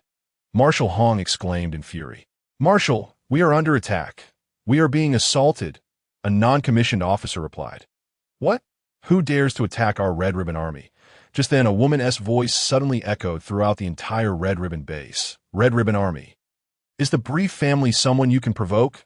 Boom! Boom! Boom!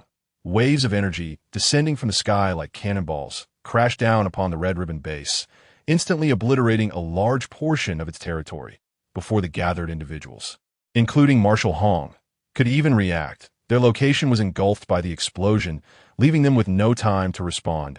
As Tai Si observed the Red Ribbon base reduced to ruins beneath her feet. She exhaled a sigh of relief. Although her combat power had now exceeded 10,000, making her arguably the strongest human on Earth in terms of absolute strength, this was also her first act of killing. Nevertheless, Tai Si quickly regained her composure, for those she had slain were indeed heinous villains. It's all Lin Chen's fault. It seems that since being with him, my temper has taken on a Saiyan-like quality. Tai Si complained before teleporting away. Unbeknownst to her, her interference had prematurely eliminated the Red Ribbon Army, which should have had a significant encounter with Sun Wukong. After Tai Si departed, an old man arrived at the now-ruined Red Ribbon Army base after an indeterminate amount of time. Is this a nightmare? Could it be a nightmare? Our Red Ribbon Army was annihilated in an instant. Who did this? Who was responsible? At that moment, the old man suddenly noticed a photograph clutched in the hand of a corpse amid the rubble. The person in the photograph was unmistakably Sun Wukong, the one who had shattered Mars Ruda. Is it that little brat? Unforgivable! I glow, swear I will avenge the Red Ribbon Army with these hands. Suddenly, a mangled hand emerged from the debris. Dr. Glow turned to see, and his eyes widened in shock. Your arrival is quite fortuitous. If it's you, surely you wouldn't produce a failed creation. Meanwhile, beneath Karen Tower, as he pursued the whereabouts of the Dragon Balls, Sun Wukong found himself unexpectedly encountering the Brief family. Not only did he discover his grandfather's four-star ball, but he also learned that the towering structure nearby was the Karen Tower that Bulma had mentioned. Karen Tower? I've heard from a friend that there is a sage atop the tower.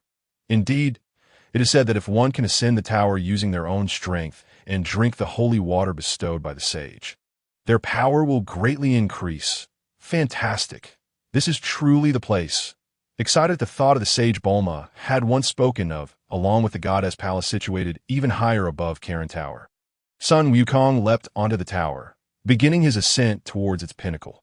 Though the storyline diverged from its original trajectory, Wukong still had a connection with the cat sage, which could lead to him obtaining the sage's permission to venture to the higher god's palace in the future. Ding! Historical correction confirmed. Congratulations to the host for gaining 1 point of time points. On the distant planet Vegeta, Lin Chen was engaged in meditation training with Hanasea. This was a fanciful exercise that Krillin and Gohan had undertaken during their journey to Namek in the original storyline, where the two practiced together in meditation. While this training method was born out of necessity in the original tale, it effectively strengthened mental fortitude. Thus, Lin Chen adopted it as a means to hone his own mental abilities. Just as he was deeply immersed in his practice, he suddenly heard a notification from the system. What is going on? Is a pie falling from the sky? How did I acquire a point of time points? Ding! The historical correction was influenced by individuals connected to the host, resulting in the acquisition of time points. Individuals connected to me. Who? What did they do? Lin Chen's questions remained unanswered until shortly thereafter, when Tai Si instantaneously teleported from Earth, providing him with the explanation he sought. Realizing that the plot had become chaotic due to Tai Si's actions, but ultimately returned to its rightful course, Lin Chen couldn't help but admire the power of historical correction. Chapter 79, A Call from Namek, the Elder's Request, Planet Vegeta. After Tai Si's arrival, Lin Chen accompanied her on a tour of Planet Vegeta and several surrounding planets before allowing Hanasea to join Tai Si, who had just mastered instant transmission on their cosmic adventures. Meanwhile, he resumed his own training. The previous period of meditation had subtly enhanced Lin Chen's mental strength, proving the effectiveness of such training. Thus, he resolved to focus diligently on his cultivation in the days to come to achieve a breakthrough. Coincidentally, on Earth, Wukong and his companions had concluded their adventures, with the next significant plot point being the 22nd World Martial Arts Tournament, set to unfold 3 years later. Although Wukong had ventured to Karen Tower, it seemed that this would not adversely affect his strength. With his thoughts settled on Earth's affairs, Lin Chen redirected his focus to his immediate training.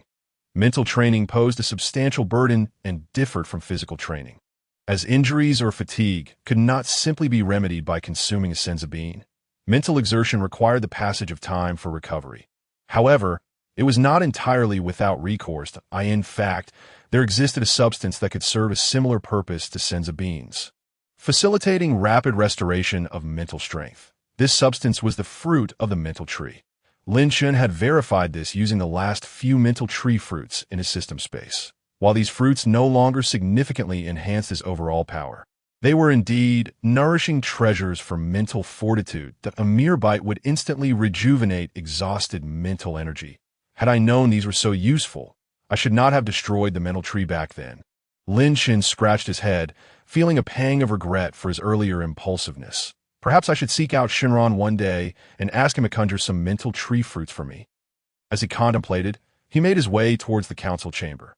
During this time, he had taken to visiting the council chamber post-training to observe King Vegeta and Paragus manage state affairs, allowing him a moment of relaxation while also voicing his own opinions, indulging in the sensation of ruling as a king. However, before he could depart the palace, King Vegeta and Paragus approached him, seemingly with matters to discuss. Your Majesty Linkus, the item you left behind has suddenly lit up. It might indicate a crisis on Namek, King Vegeta announced, producing a green crystal ball resembling a Dragon Ball. Lin Chen glanced at it and recognized it as the item he had been entrusted with when he departed Namek. At that time, the Namekians had informed him that it was a communication sphere created by their dragon. There were 2 such spheres, which could connect regardless of their location in the universe. Should the sphere emit light, it signified that Namek was in peril and required Lin Chen's immediate assistance. Prior to venturing into the parallel dimension, Lin Chen had entrusted this communication sphere to King Vegeta and his companions for safekeeping. Taking the crystal ball, Lin Chen indeed noticed it pulsating with a blue light at a steady rhythm. Namek is in trouble. King Vegeta, I shall go check on Namek. After a series of admonitions, Lin Chen immediately activated his instantaneous movement. Namek, the origin of it all, was the place where he initially gained the leverage to contend for the throne against King Vegeta, thanks to the Elder's potential development. Thus, Lin Chen held a profound respect for the Namekians. However, upon his hurried arrival at Namek, he discovered that matters were not as he had anticipated. Before using instantaneous movement, Lin Chen had assumed that Namek might have been invaded by external foes. Yet, upon his arrival, he found everything to be as serene as ever. There were no signs of smoke or gunfire on the planet, nor did he sense any malevolent presence. What could be the reason for this? Filled with confusion, Lin Chen once again employed instantaneous movement, this time arriving at the home of the Grand Elder. Here, too, there were no indications of battle. How strange. Just as Lin Chen was preparing to land, the door of the Grand Elder's residence swung open, and Nyla stepped out, bowing to Lin Chen in the sky. Mr. Lin Chen, the Grand Elder has been waiting for you for quite some time. Nylu, what is the meaning of this? Was there not an invasion? Everything on Namek is well. This time, the Grand Elder has some personal matters he wishes to discuss with you. Personal matters? The Grand Elder will explain in detail. Lin Chen chose not to press further and followed Nylu into the Grand Elder's abode. It has been a long time. Grand Elder, it had been years since their last meeting, and the Grand Elder appeared to have aged considerably. In truth, Lin Chen, who was well-versed in the narrative, knew that the Grand Elder's lifespan was indeed nearing its end. It has been a while, Mr. Lin Chen. You have grown stronger than before. The Grand Elder slightly opened his eyes before closing them once more. Grand Elder, is there something urgent that prompted your sudden contact? I heard from Nylu that you require my assistance with a personal matter. Indeed, I have called upon you, Mr. Lin Chen, in hopes that you can help me deal with a certain individual. A Namekian? A Namekian? Lin Chen exclaimed in surprise at Mr. Lin Chen. The Grand Elder sighed softly. Not long ago, an unfamiliar yet familiar visitor arrived on Namek. This visitor is the very Namekian I wish for you to confront, a purely evil Namekian. An evil Namekian? Lin Chen blinked in astonishment, and suddenly a name sprang to mind. When it comes to purely evil Namekians, apart from the sealed Demon King Piccolo on Earth, there was only one other person left in his memory, the Super Namekian. Slag? The Grand Elder was slightly taken aback. Mr. Lin Chen is familiar with him. Indeed, Slag was one of the dominators who once vied for cosmic supremacy against the Frost Demon Clan. It is only natural that you would have heard of him. Is it really Slag? Lin Chen pondered for a moment, recalling the information he had about this individual. Slag was a character from the Dragon Ball movies. Much like the Guardian of Earth, he was sent to another planet to escape the calamities that befell Namek. However, unlike the Guardian, Slag's heart was far more corrupted and purely evil, making him a Super Namekian with a malevolent heart. Mr. Lin Chen, not long ago after Slag's arrival, he forcefully seized the Dragon Balls of Namek and summoned the eternal dragon Purunga. Through Purunga, Slag fulfilled 3 wishes. The first wish restored his youth. The second wish granted him a lifespan far longer than before. The third wish endowed Slag with near immortality, as long as the core of his brain remains intact. He can restore his body indefinitely. Upon hearing the Grand Elder's explanation, Lin Chen furrowed his brow, filled with confusion. Grand Elder, when Slag attacked, why did you not call for me or the people of Vegeta? How could you allow him to take the Dragon Balls so easily? Lin Chen had previously promised the Grand Elder that he would protect Namek, if they had sought assistance back then. Even if Lin Chen were not present, the people on Vegeta would have come to their aid. For what the Grand Elder had said, Slag should have been frail and aged by that time. Even as a Super Namekian, he should not have been a significant threat. Why they remained silent until all his wishes were granted before contacting him? Lin Chen found it utterly unbelievable. The Grand Elder fell into silence at Lin Chen's inquiry. After a moment, he suddenly spoke to Nilu. Nilu, I wish to speak privately with Mr. Lin Chen from here on. Please leave us. Understood. Nyla left obediently. Only then did the Grand Elder begin to speak. Mr. Lin Chen, when Slag arrived, it was I who instructed Nilu and the others not to seek your aid, and it was I who advised the elders to hand the Dragon Balls over to Slag. What? Grand Elder, why would you do such a thing? Lin Chen was bewildered. The Grand Elder sighed. Mr. Lin Chen, to be frank, Slag is, in fact, my child. What? During the calamity that befell Namek, in order to preserve the survival of our race, many wise Namekians, like myself, bore children imbued with our essence and sent them into outer space, hoping to preserve the Namekian bloodline. The guardian of your planet, as well as Slag, are among those children. Regrettably, very few of these children managed to survive. Slag escaped to a planet called Slag, and I sent him there because I believed the inhabitants of that planet were weak, and even a child like Slag could survive. However, I overlooked one crucial detail. Slag's planet was, in fact, a world governed by the law of the jungle. The malevolent aura of that planet corrupted Slag, transforming him into a purely evil Namekian. As the Grand Elder recounted this, he let out a long sigh. Lin Chen crossed his arms and listened intently to this untold story. The planet Slag was one that rarely saw sunlight, perpetually shrouded by thick clouds, making resources extremely scarce. The inhabitants fought for survival amidst incessant bloodshed, but a young Namekian was like a blank slate, easily influenced by the surrounding environment. It was during this time that Slag became tainted with overwhelming evil, leading him to become the purely malevolent Namekian he was today. Lin Chen empathized with the Grand Elder's words, recalling how the Guardian of Earth had also given rise to the Demon King Piccolo as a split manifestation due to the negative thoughts of Earthlings. Clearly, Slag had encountered far more malevolence than the Guardian, resulting in his transformation into a purely evil Namekian, unlike the Guardian, who ultimately retained some goodness through his split manifestation. Upon hearing this, Lin Chen remarked, Grand Elder, are you perhaps feeling guilty for allowing Slag to use the Dragon Balls? The Grand Elder sighed. Indeed, when Slag arrived and demanded the Dragon Balls, I recognized him immediately that moment, in hopes of changing Slag. I revealed his heritage to him, hoping he would turn over a new leaf. Slag, upon hearing this, insisted that if he were to change, he must be granted the Dragon Balls. I never anticipated that the malevolence within him was far too potent. You were too naive, Lin Chen muttered to himself, astonished that even the so-called wisest Grand Elder would make such a blunder when faced with familial ties. After restoring his youth, Slag did not harm the Namekians and simply departed. However, shortly thereafter, Lin Chen learned that he had begun to reassemble his forces, and several planets had already fallen victim to his attacks. It is my fault that Slag has grown even stronger. Their deaths are on my conscience. Therefore, Mr. Lin Chen, I beseech you, find Slag and put an end to his malevolence. Confronting Slag, Lin Chen contemplated briefly. Based on his portrayal in the Dragon Ball movies, Slag, as a Super Namekian, was said to possess strength that surpassed even Frieza and Super Saiyans. Of course, in the end, his performance in the films was merely average. Yet, this was a reality distinct from the original narrative, and the true extent of Slag's power remained uncertain. Ding! Congratulations, host. You have triggered the strongest choice. Choice 1. Refuse the Grand Elder. Reward. 1 point of time.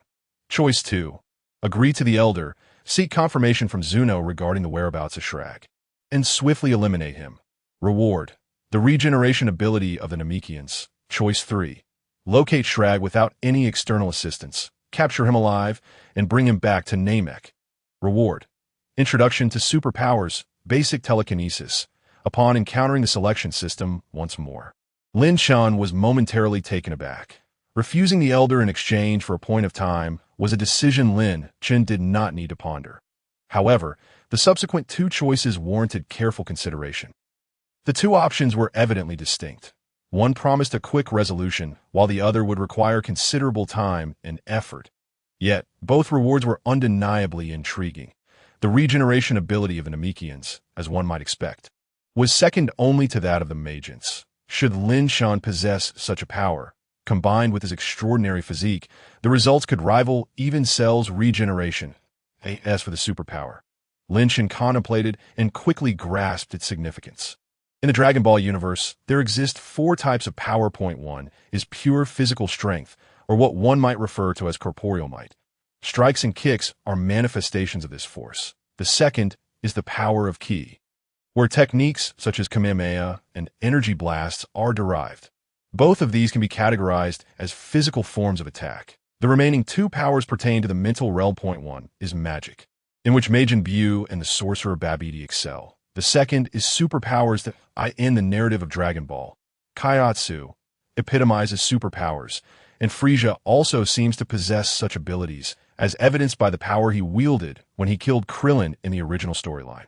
Chapter 81, Dare's Treasure for Lin Chen. While the regeneration ability of the Namekians was undoubtedly beneficial, it merely served to enhance his physical resilience. Conversely, superpowers, reliant on mental prowess, could effectively address Lin Chen's current shortcomings. In truth, the Saiyan race has always exhibited a deficiency in mental strength. Their transformation system solely reinforces physical power, neglecting any enhancement of the mind. For ordinary Saiyans like Goku and Vegeta, such a lack of mental fortitude may not pose a significant issue. But for Lin Chen, it was a different matter entirely. Merely attaining the legendary Super Saiyan 2 form imposes rigorous demands on his mental capacity. Should Lin Chen aspire to advance further in the future, he must devise ways to continually hone his mental strength. Thus, this opportunity for superpowers was one Lin Chen could not afford to miss. With this in mind, Lin Chen promptly made his final choice. System, I choose 3. Ding, confirming host choice. Please complete the task promptly. With this, Lin Chen immediately addressed the Elder. Elder, I accept your request. Shrag will be entrusted to me. The Elder cautioned. Mr. Lin Chen, Shrag possesses immense power. He is a combat-oriented Namekian. I am aware that you can transform into a Super Saiyan.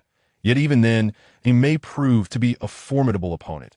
Furthermore, due to the powers of Dragon Balls, Shrag currently wields an extraordinarily potent regenerative ability. Mr. Lin Chen, you must exercise caution. I will be careful, Lin Chen replied with a slight smile. Elder, do you have any information regarding Shrag's whereabouts? Shrag has modified a planet into a spaceship. His movements are erratic. The last I heard, he was in pursuit of something. In search of something? Very well. I shall dispatch individuals to investigate. Lin Chen nodded. Due to the constraints of the mission, locating Shrag could not rely on external forces such as Zuno and the Dragon. Therefore, Lin Chen had prepared himself for a prolonged endeavor. Upon returning to Vegeta, Lin Chen immediately issued directives for the Saiyans to gather intel on Shrag's whereabouts. Even the Galactic Patrol received Lin Chen's commission. Concurrently, information regarding Shrag began to flow in steadily. According to the Galactic Patrol's records, during his youth, Shrag had demonstrated an innate combat prowess that allowed him to dominate the masters of Shrag Star, ultimately declaring himself king and referring to himself as the Demon Clan. Under his command, he gradually amassed numerous followers and began to wreak havoc across the universe, committing numerous atrocities. During his prime, Shrag was notorious, rivaling the Ice Demon in infamy. However, as he aged, Shrag's influence waned, and news of him had become scarce in recent times. Nevertheless, investigations indicated that Shrag's activities had indeed intensified of late, with 3 planets having fallen victim to his gang's assaults. Strangely, these 3 planets vanished from their respective star systems following the attacks. Given that the planets increased in size, the Galactic Patrol suspected that Shrag might be in the process of replacing his spaceship. These 3 planets likely had been converted into spacecraft.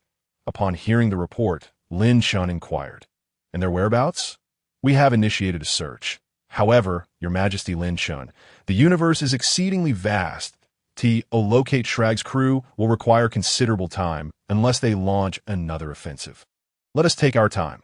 Lin Chen understood the futility of haste and did not press for immediate information regarding Shrag's location. After all, the mission did not impose a time limit, allowing him to train while waiting patiently. Meanwhile, in a distant corner of the universe, a planet shrouded in thick clouds was hurtling through space at a remarkable velocity. This planet had been transformed into a spaceship by Shrag and his crew. Within a palace on the planet's surface, Shrag, the very individual Lin Chen sought, was receiving reports from his subordinates. King Shrag, in 1 week's travel, we shall reach our destination. Indeed, the tall Namekian seated upon the throne nodded. This Namekian was Shrag. Compared to Piccolo, Shrag's physique was even more imposing, and having regained his youth, he radiated pure energy. Below him stood several of his trusted aides. Some were natives of Shrag's star who had allied with him out of loyalty.